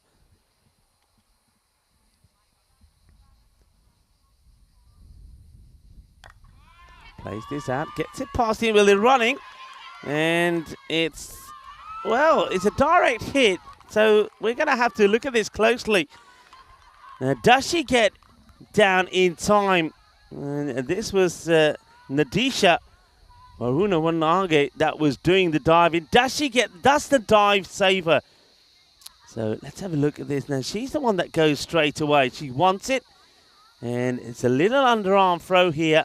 Let's see if we can just slow this down slightly and go backwards nice and slow. I think the concern here might just be that she may have knocked the bails with her hands before the ball actually got there. Yeah, let's see if we can just slow this down a little bit when the dive happens. So let's keep an eye on the bowler and the hands, and also the dive, and when the bat comes down. So, yeah, look, the bails have been broken. Well picked, well seen by Nish. So it will be not out, and they will get a run. So to survive.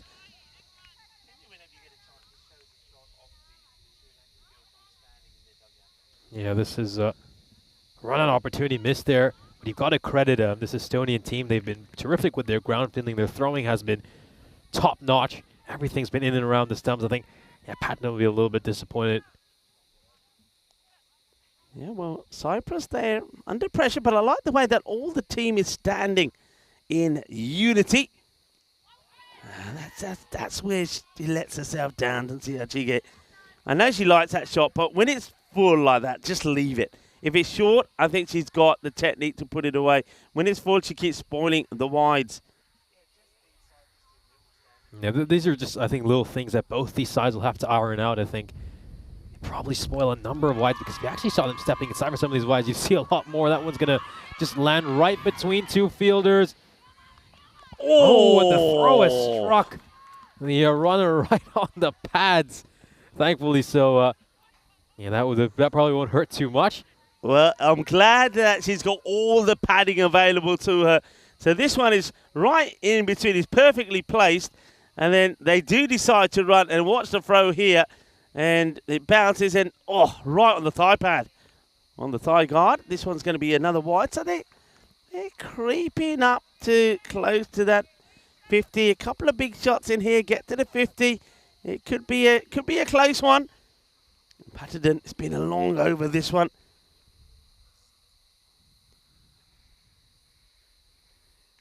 Oh, that's going to be another wide. And it's worth bearing in mind that if this continues to be an issue the last 2 overs, that time could come into play, couldn't it? Time definitely could come into play.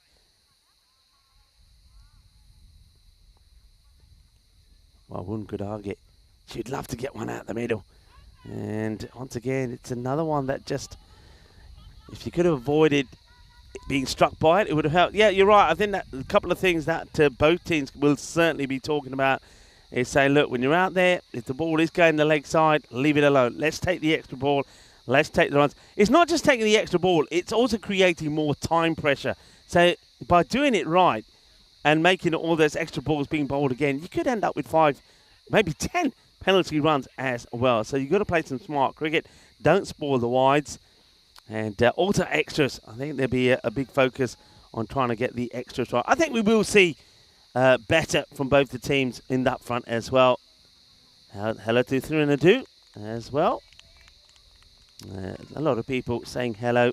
And a Trippy and Kitty say, let's go Patterson as well. All right, let's go to the captain, Vanna, who's coming on to bowl. And she is going to come, well, it looks like she's thinking of coming round the wicket. See if she can change the angle here. She's actually left arm. So left arm over will be her action here to Valna. And let's see how she gets 7 of 16 deliveries. See if she can get something on here. Well, see, once again, live. Just leave them alone. Leave those alone. But it's interesting, isn't it, that they haven't made a change in this field. They have just left that area, that mid-wicket area. So from square leg all the way to the mid-on, and nobody there. They've got one in short who's done a good job there. And that's Elimar, but nobody else on that leg side. So this is going to be a long chase here. And, well, Mehta chases it down, but they're not even thinking about the 2, are they? It's a good arm, though, for Mehta Gooch. It just keeps it to 1. It's a nice looking shot. Yeah, you don't want to test Mehta Gooch's arm. She's certainly got a strong arm, and I think that's why they have her in that position. Fires a throw back into the wicketkeeper.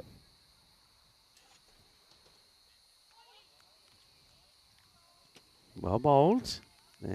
The other thing, I think, and this will come with confidence as well, we see a lot of these shots that are being attempted, the batters just have to have the confidence maybe to get to the pitch of the ball as well.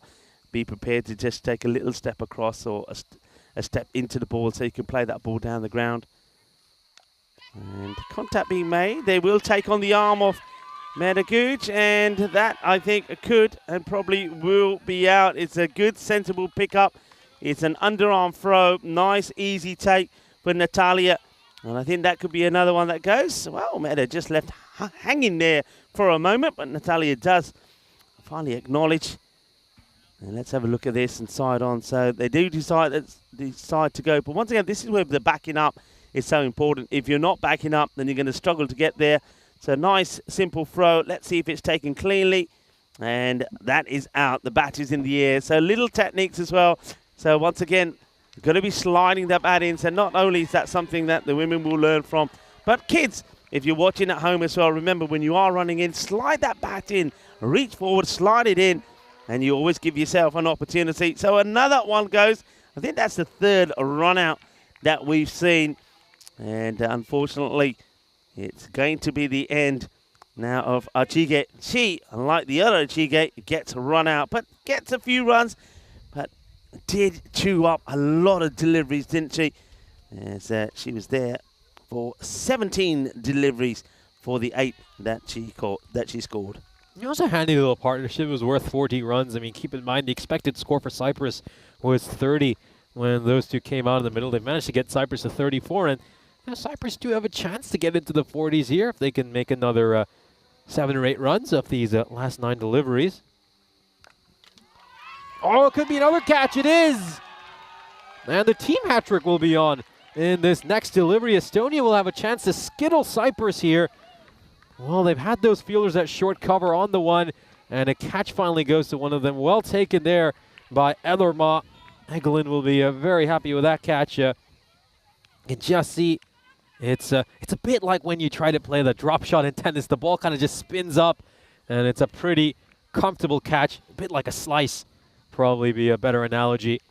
And the 9th wicket falls here for Cyprus. Yeah, and the question is, are they going to be able to bat all the way through?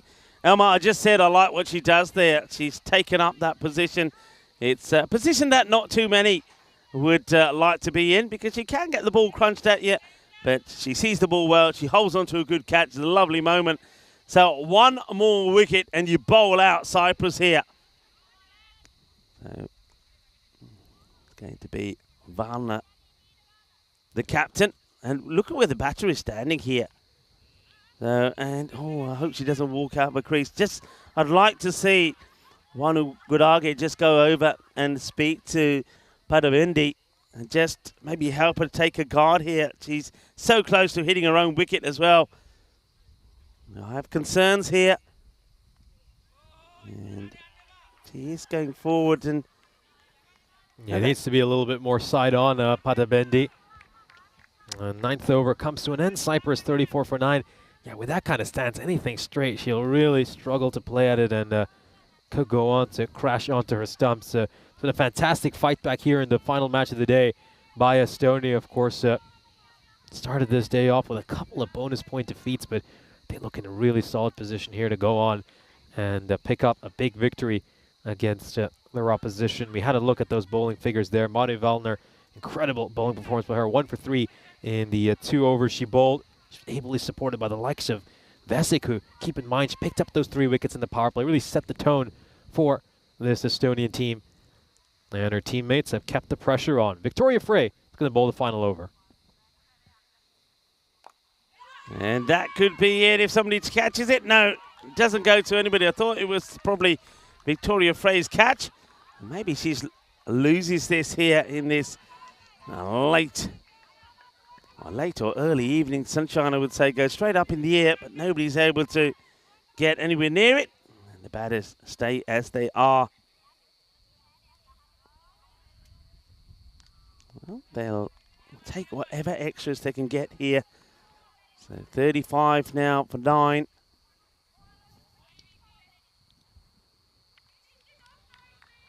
I think we've mentioned this a few times, that they probably have too many fielders on the offside, but some of these fielders who are fielding at point and cover have hardly been involved in this innings. Yeah, it'd be a good analysis to see how many actually have touched the ball. As Awaru Ongorage misses this one. It just sneaks this one inside, so good delivery there from Victoria Frey. Meanwhile, Valner and Gooch at mid-on and square leg have been working overtime in terms of how much ground they've covered. Going to once again go towards that square leg region. Gooch is there to get to that one. We know she has a strong arm. Big throw back to the keeper. It's just a single. They'll take the single, and now the problem is that number 11, Padamendi, will go back on strike. And let's just say that she obviously is somebody that's very new to the game and will learn. But at the moment, the way she's got her stance, you just feel that one straight delivery could be the end, not just of her, but of this innings. And that's not going to be a straight one. It's pretty wide. So one thing she's doing pretty well so far is she's staying in her crease. She's not leaving that crease. It's almost like, oh no, look where she's standing here now. So, well, I've never quite seen that. She's saying all the stumps through her legs. And, okay, what does Frey do here? This one gets through. Yeah, as you can see that every ball, she just hasn't taken a stance, she hasn't taken a guard. So when every ball comes, it's just pot luck where she ends up standing here. Padabendi. Come on. I'd like her to get a run. I've always got a soft spot for number 11s. Come on, Padabendi, get back onto it. And no, says the umpire. So a ball to go here now. Come on, Padabendi. Yeah. Tap it and run. Yeah, she's looking for the big baseball home run, isn't she, with that kind of a stance? Can she get some contact to one? Here we go. Final ball of the innings. Come on, all the number 11s out there. Come on, go, go, go, go, go, run. Under, Iba. And, well, it's not going to be a run because it's going to be a direct hit. And that will be the end of the innings. They're going to be all out. And off the last ball, 37 all out. And Padabendi was going to get her first run, but it's a direct hit from the fielder. Fielding has been good, it has to be said. And well done. So Estonia have put themselves in a huge position to, well, not just win this match, but maybe pick up all the points. They certainly could. They certainly have a chance here, Estonia. A terrific bowling performance in this first innings. They were great in the field as well. 4 runouts. That is just shows you how good they were with their ground fielding. Some great throws. And they were also calling the right end on each time. I mean, there was never an occasion where, the ball went to the non-striker's end when it should have gone to the striker's end or vice versa. We'll have a look at the highlights of this inning. Of course, it was Vasek who started this incredible display of bowling. She managed to pick up 3 wickets inside the power play and set the tone for this match. The first over was a double wicket maiden, and Cyprus were immediately under tons of pressure. Mare Valner would then bowl a 1-run second over, and Vasek would get another wicket in the final over of the power play, catching her opponent plumb LBW. And the wickets would continue to tumble for Cyprus. They struggled to put together too many partnerships until we, of course, saw the 8th wicket partnership, which was worth 14 runs. And it just helped Cyprus get to the 30s and post something respectable on the board. Yeah, I mean, I think it all happened in the power play, didn't it? I think when Chaturani was unlucky to get the ball onto her pads and went onto the stumps.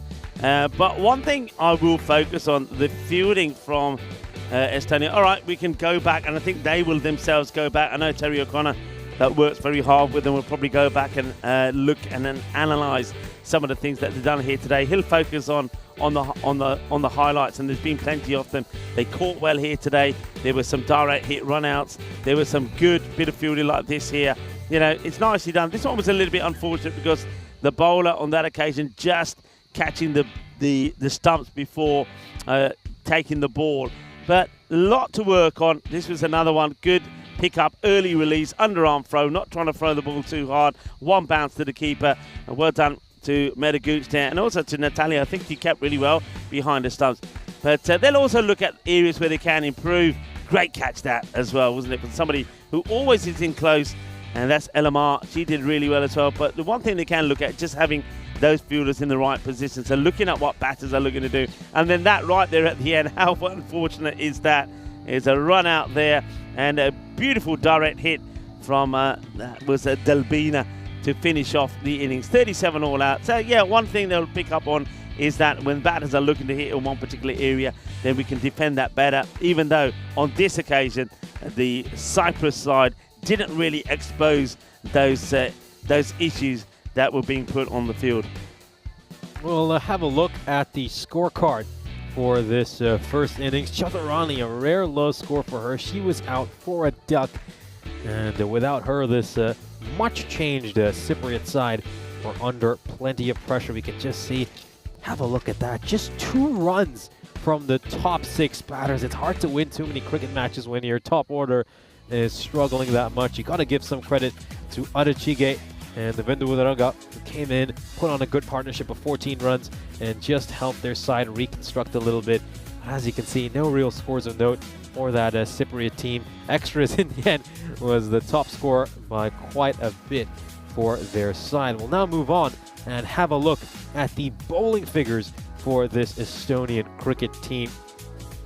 Yeah, I mean, just to focus on the extras there for a moment. So that basically means that that only 16 runs were scored from the bat. But the bowling, I think the bowling and the fielding was sensational. We saw 3 wickets there from Visick. I think she was fantastic. Let herself down a little bit with some of those extras, didn't she? But other than that, she was good.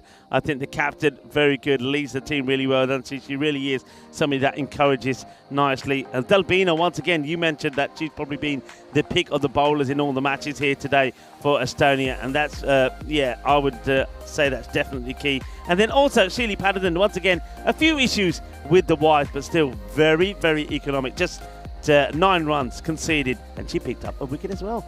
Yeah, I'll certainly be very pleased with their performance here. Estonia, well, looking for their first win of this series. And maybe they even got a chance to pick up a bonus point. Find out how they fare in just 5 minutes' time when we'll bring you the second innings.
This European Cricket Network event is proudly brought to you by HCL Software and Paramatch. Welcome back for our final innings of the day. And as we can see, Estonia have put in a terrific bowling performance. They bowled out Cyprus for 37 runs. And they've got a chance to pick up their first win of this tour. And maybe they'll even be eyeing the bonus points over here. Here's a look at the bonus point equation. So for Cyprus to pick up a bonus point here, they're going to have to restrict Estonia to 25 runs or less. And if Estonia can chase this down in 7 overs or less, they will pick up the bonus point. Of course, Estonia managed to score 57 and 52 runs in their first couple of outings.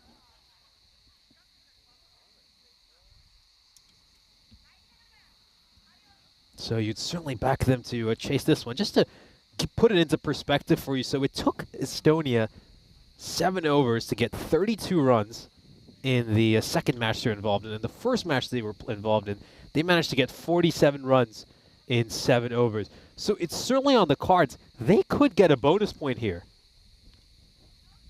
And this is going to be a wide, so starts off with one. It's too far on the offside. That's Muriel Selalage. Liking the fact here that Helena, after her good knock earlier, has been elevated up towards the top of the order with Metaguch.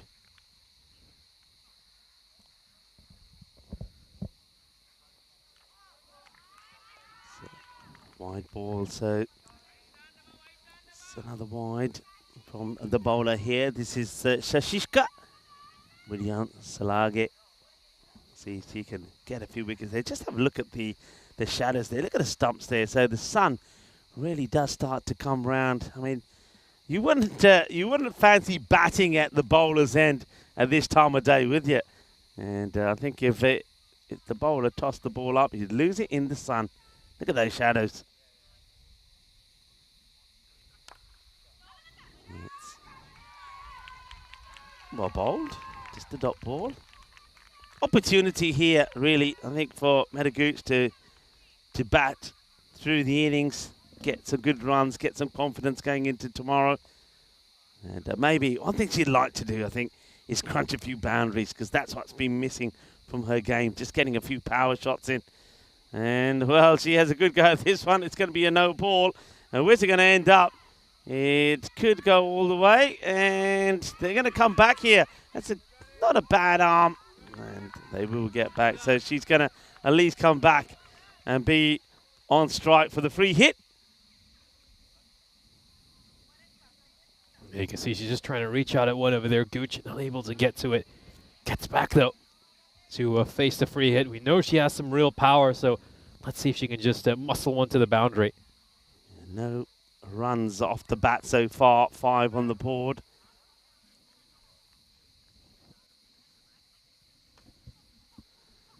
And that is going to be another no ball. And no ball stays in place. So free hit stays in place. So Extras have been a huge concern for both these sides. We've emphasized that point numerous times throughout this day. Both sides giving over 20 runs in extras in each of their innings so far today. And that's a much better ball. It's really nicely played by Metaguch. They're going to go for the direct hit.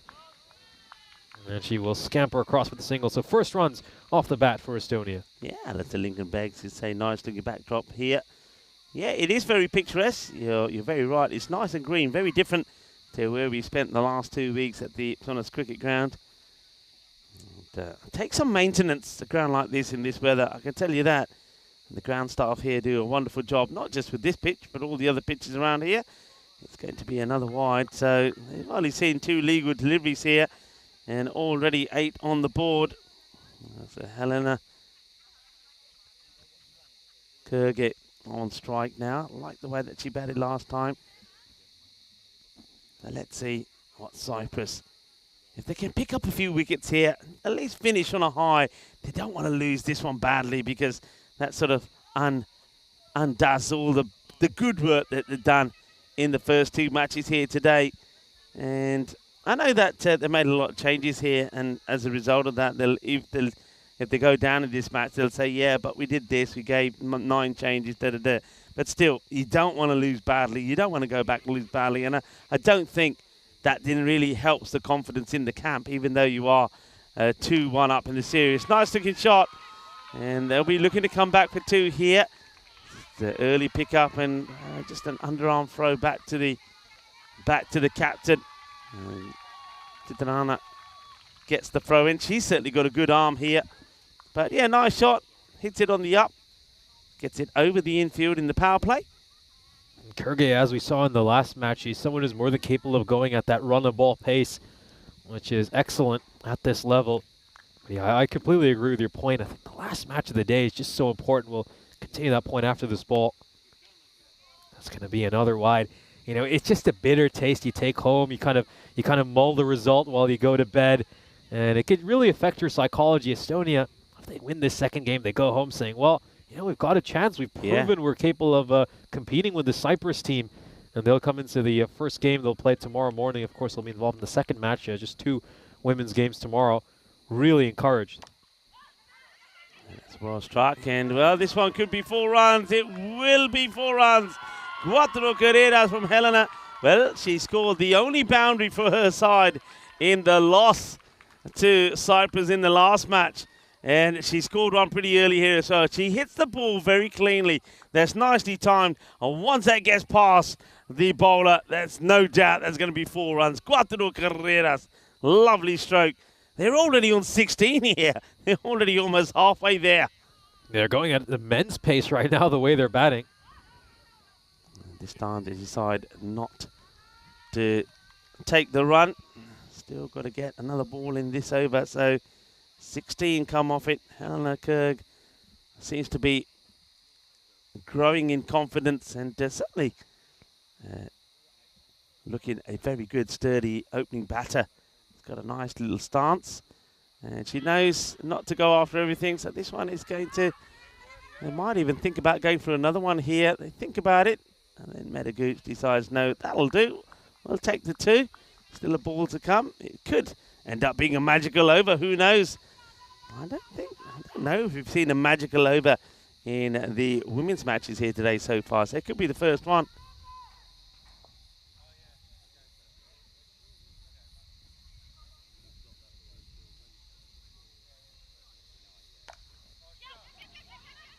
Early call of yup from Gooch. We'll take the single. We'll keep hold of the strikers. 19 come off the first. And they are well on their way, aren't they? They just need another 19 so they get halfway just after the first over. So they are definitely well on course to, well, it's a bit of payback time. They weren't able to pick up any points, were they, against Cyprus in the first 2 matches? But they're looking to take all the points away from this one. Yeah, I think that's the biggest over we've seen so far today in these women's matches, so that one went almost magical. We'll have a look at the fixtures coming up tomorrow. So 3 men's matches tomorrow, 2 women's game. The men, though, well, they've had a couple of very exciting matches between them. 2 games today. It's a 1 apiece for Cyprus and Estonia. I think one thing we have seen from the men is they're certainly capable of getting a lot of runs. Bowling has been a bit of an issue for both those teams, but as we've seen, they have plenty of talent in their top order. As for the women, well, so far, Cyprus have picked up 2 victories in Estonia, looking to pick up their first win of the day, and maybe also a bonus point victory. They're certainly on track for that after the first over. Just another 18 runs needed for them, and they've got, well, just about 5.5 overs. Yeah, 5 matches from here tomorrow, 3 including the men, 2 the women. And then also from Czechia, Croatia women will take on Gibraltar. That's first up in those T20 internationals. And then Gibraltar will finish things off with a match against the Czechia women. This one, it'll come, well, they think about the second. I think there's always 2 on here, isn't there? I mean, one thing that we've seen, there's only 1 or 2 fielders that have got a good arm to trouble the batters if they decide to go for 2. I think you mentioned it, Medadalb is probably one that you wouldn't, Gooch, I should say, is one that you wouldn't want to take on. And then likewise, I think if it's the captain here of the Cyprus side, and that is Chitarani, you wouldn't want to take her arm on. But other than that, I think you've got to be saying, look, yeah, we'll take the 2. I think it's just good practice to be in to take the 2, whether you need it or not. It's a nice looking shot, and this one probably could go all the way to the boundary. It just slows up. It was nicely played. It's a shot that that Gooch plays very well. We saw her play a lot of these shots in Estonia. She likes to rock back and cut the ball away. Yeah, really strong in the back foot, as you can see. Great cutter of the ball. And she's negotiating best bowler in this Cyprus lineup, Chaturani, really well. These first 4 deliveries. Another gorgeous shot. And she'll get a single off it. Yeah, Gooch has really come out here with a lot of intent, trying to will her side to their first victory of this tour. Yeah, well, that victory does not seem in doubt, does it, when they're only needing just another 15 runs. They did all the hard work in the field. And this time, straight to that close fielder. So no run, and that will be the end of the over. So Chitarani signals to the next bowler saying, yep, you can have this one. 2 overs complete, 24 without loss. Just another 14 runs needed now for Estonia. The win predictor not really giving Cyprus much of a chance. I think even 1% might be a little bit generous at this stage. It's the best start Estonia have had so far. this series. 24 runs off these first couple of overs. I think both these two batters, again, they're doing the smart thing. They're going at about a run a ball each, and they're just taking their extras.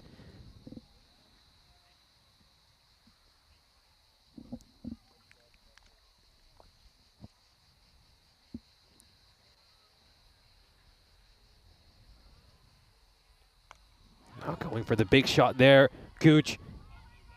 And it'll find the fielder out at a deep backward square leg. Good contact made. Keeps an eye on the ball. Plays away nicely. But once again, I mean, this could be the difference going into tomorrow between the two sides, where Cyprus, some of their big hitters are capable of hitting those balls, not just to the boundary, but over that boundary for 6. Just have a look at this ball again. Have a look at this. Keep an eye on the umpire when this ball is bowled. Keep an eye on the umpire. I hope we've got a chance to see it. Watch what the umpire does once this is bowled. You can't see it. Now, that's not a good sign, really, is it?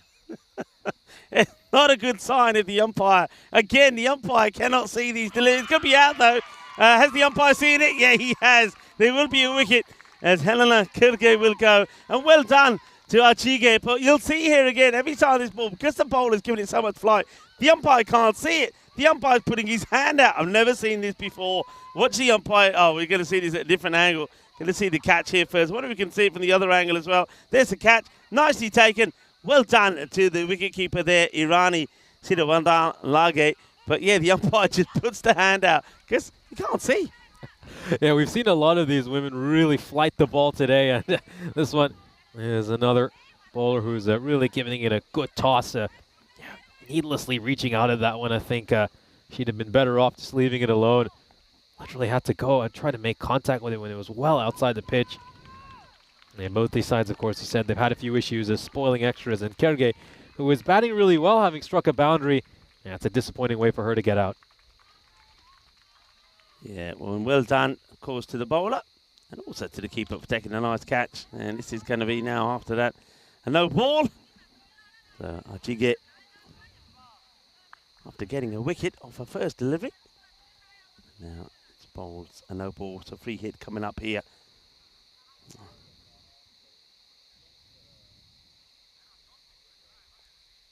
Okay, high up in the air. Now where's this going to land? It's going to just drop short of the boundary. So they had to run 2. It's a bit unlucky there, really, that one just holds up and doesn't go past the boundary. But that's a nice, solid shot. It goes back a little bit and gives it a nice thump. And this is Geetham Madanaike. And she looks like she's got a bit of power. Just doesn't go. The wicketkeeper now has to run back to try and get behind this one.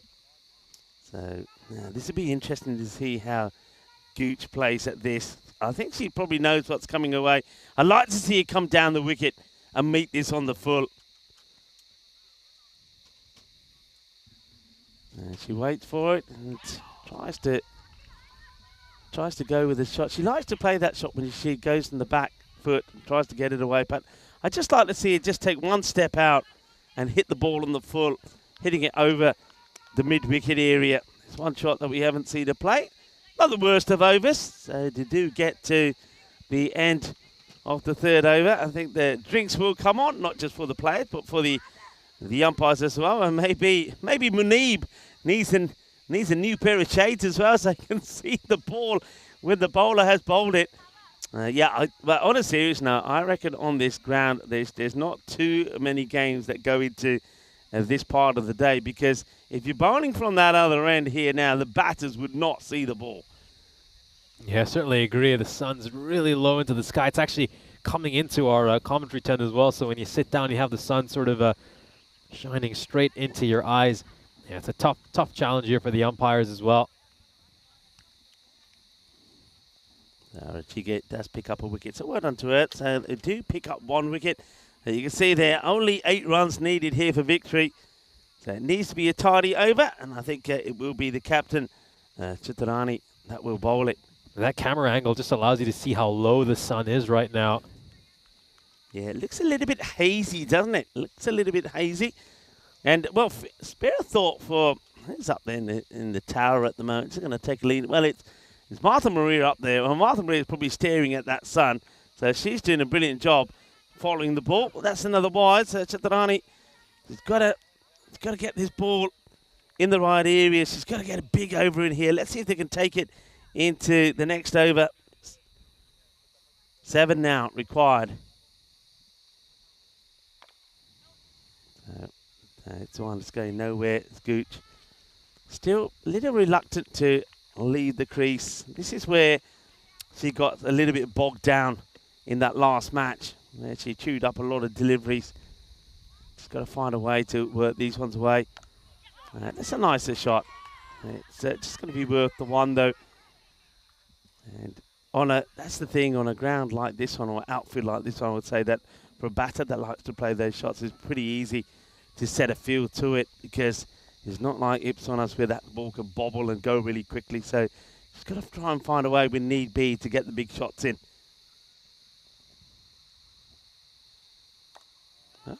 Just defensively plays away. So it's almost like these two batters know that Chitrana is the key here. So see her off.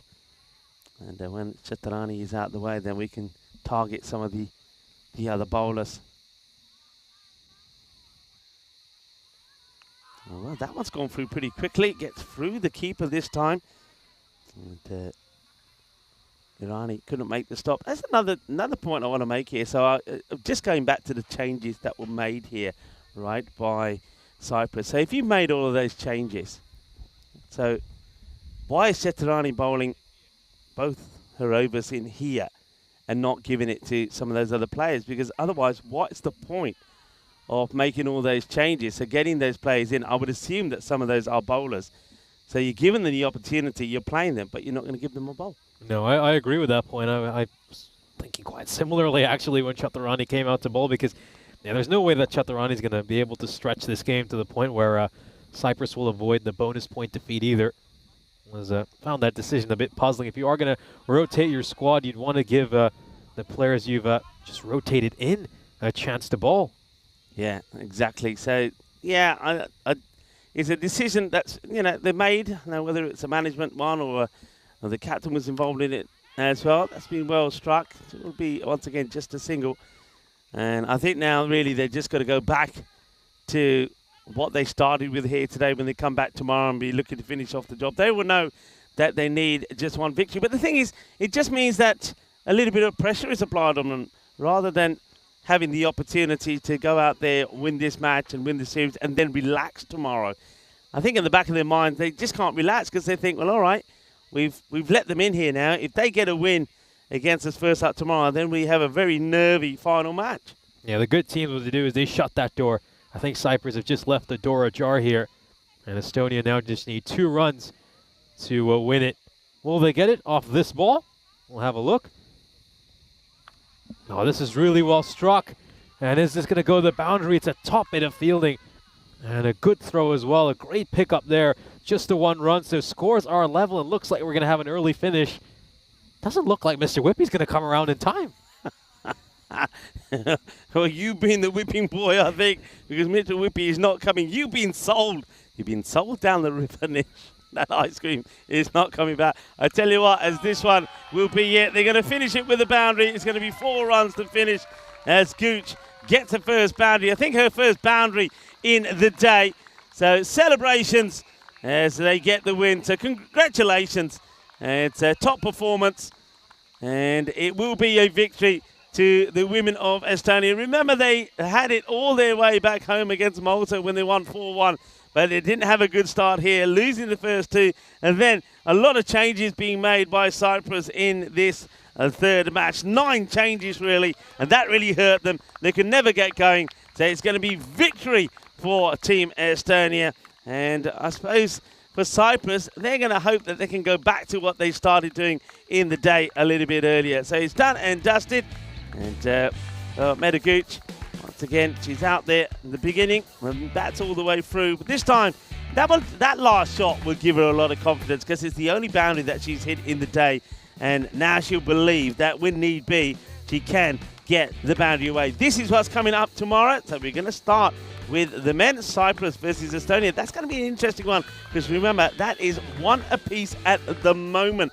So the winner of that match will hold the upper hand going into the last two in the day. And then, of course, match number 4 becomes vitally important again, especially for the women of Estonia. They need to win that one. And then that means that when we go back to that match number 5 tomorrow, that would be the big one because that would be the decider. It certainly will be. Could be an exciting Sunday tomorrow, Super Sunday. Really looking forward to that. Estonia just clawed their way back into this tour with a win for their men and women right at the end of the day. We'll have a look at the highlights of this inning. Cyprus, well, they probably just didn't put enough runs on the board in the first innings, but they started off with a bit of a disaster in the first over. 19 runs came off that over, and once Estonia got that mammoth over, all of a sudden we could just see that bonus point victory coming for them. And despite a good effort there, Chaturani obviously tried to just claw her side back into the game. It simply wasn't enough. The runs weren't on the board, and Estonia, well, they're picking up their first victory of this tour. That was a sole wicket. We saw Kerge reaching out at a really, really wide delivery. She'll be disappointed that she got out that way. She was batting quite well in the 8 deliveries she faced. Yeah, this one almost went to the boundary. Well, the Shadows went to the boundary, but not the Grizzly. And then it was this one to finish off with a nice, good shot from Meta Gooch to get the boundary, a boundary that she desperately needed. That will give her a lot of confidence going into the matches tomorrow. So a win here from Estonia. Smiles on the faces of the Estonian. Cyprus women, this time around though, I think they just made too many changes. We've dwelled on that, and I think there's a lot of people in the chat probably feeling the same. So well done. And well done to all the teams today. Look, once we say, you've got to be stronger together, haven't you, when you're playing in these conditions? Very high here today. Temperatures were always above that 34, 35 degrees. Middle of the day, we've touched on the 40 degrees. So a big shout out to the Federation to keep everybody well hydrated. But also a big shout out to all the players, not just all the men, but all the women. Did a fantastic job. The men and women from Cyprus and from Estonia. And under difficult, extreme conditions, gave us 5 very good matches. 5 exciting matches. This has been a great start to our international weekend of ECI action. We'll have a look at the bowling figures here for the Cyprus women. Got a feel for them. There just simply weren't enough runs on the board for them to defend. And in the end, Mudia Salega, that expensive first over, really set up this Estonian cricket team very well to go on and win it in this one. So Estonia managed to chase this down with 5.4 overs to spare, a 9-wicket victory, and they pick up the bonus point in this final match. So the standings are officially at 8-4, and they're just 4 points behind Cyprus now. Yeah, I got an inkling that tomorrow that we're going to have some very close games between these two teams. I think both teams will divide each other up quite nicely here today, and I think tomorrow there's going to be some close games. I think there could be one or maybe both the matches coming up tomorrow that could go all the way down to the wire. So it's going to be, I think, an exciting day of cricket. It had an exciting day of cricket here today as well. We've seen a lot of action. We saw some good cricket from the men's. We saw some good cricket from the women's as well. Yeah, we've certainly seen great cricket from both the men and the women. They'll be very, very pleased with their performances. I think Estonia just clawed their way back in right at the end of the day, and that's given them some hope. I think certainly they've made their imprint on this tour, and their coaching staff will be heading back to the hotel right now, very pleased with their side's performance. Yeah, and look, I just want to say a big shout out. Once again, we can't quite get on the screen. I think we've got some more technical issues once again because of the heat, but I just want to say a big thank you to everybody involved here. It's my first time here at Happy Valley. It's been absolutely fantastic. I've loved it. I really have. It's green, it's lush. Some of the views surrounding here are absolutely brilliant. So thanks once again to Mohammed Hussain for, of course, all of his hospitality and the hard work that he's putting in behind the scenes. A big shout out to the umpires. We always forget the umpires, but remember, whatever the players have to go through, the umpires have to go through double that because they have to be out there for double that length of time. I think the umpires have done very well. Shout out to Tyron Peters. I think we're sorting out some of those glitches, so we are able to welcome you into the ComQ box. So yeah, we're just saying a thank you. So shout out to the umpires, to Tyron Peters, well, the ECN crew as well. Look, it's not easy having to deal with these conditions, and we had winds at some point that took all of this apart, and they had to be there scoring. And I know some of the equipment gets overheated as well. And the good news was that most of us were well refreshed by Mr. Whippy, apart from this man. Well, it's certainly tomorrow, and we'll have a chance to indulge with some ice cream tomorrow. Yeah, well, I certainly do. It's been a great day. I know it's been a long day as well, so I'm going to say our goodbyes. But before I go, I want to, of course, thank all of you, wherever you are. Yeah, you, wherever you are around the world for watching. But remember, give us the thumbs up, give us the like, subscribe, tell your friends, tell your family, and join us tomorrow. Another big day on the European Cricket Network. Not just the 5 matches from here, but you got the 2 T20 matches coming from Czechia as well. I think I can hear maybe the highlights getting ready for the day, the highlights of the day coming up. But before we go, I just want to say, as I always do, be good, be kind, be safe, be happy. Shukriya. Thank you for watching. We'll see you tomorrow. Hasta mañana. Adios.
Thank you.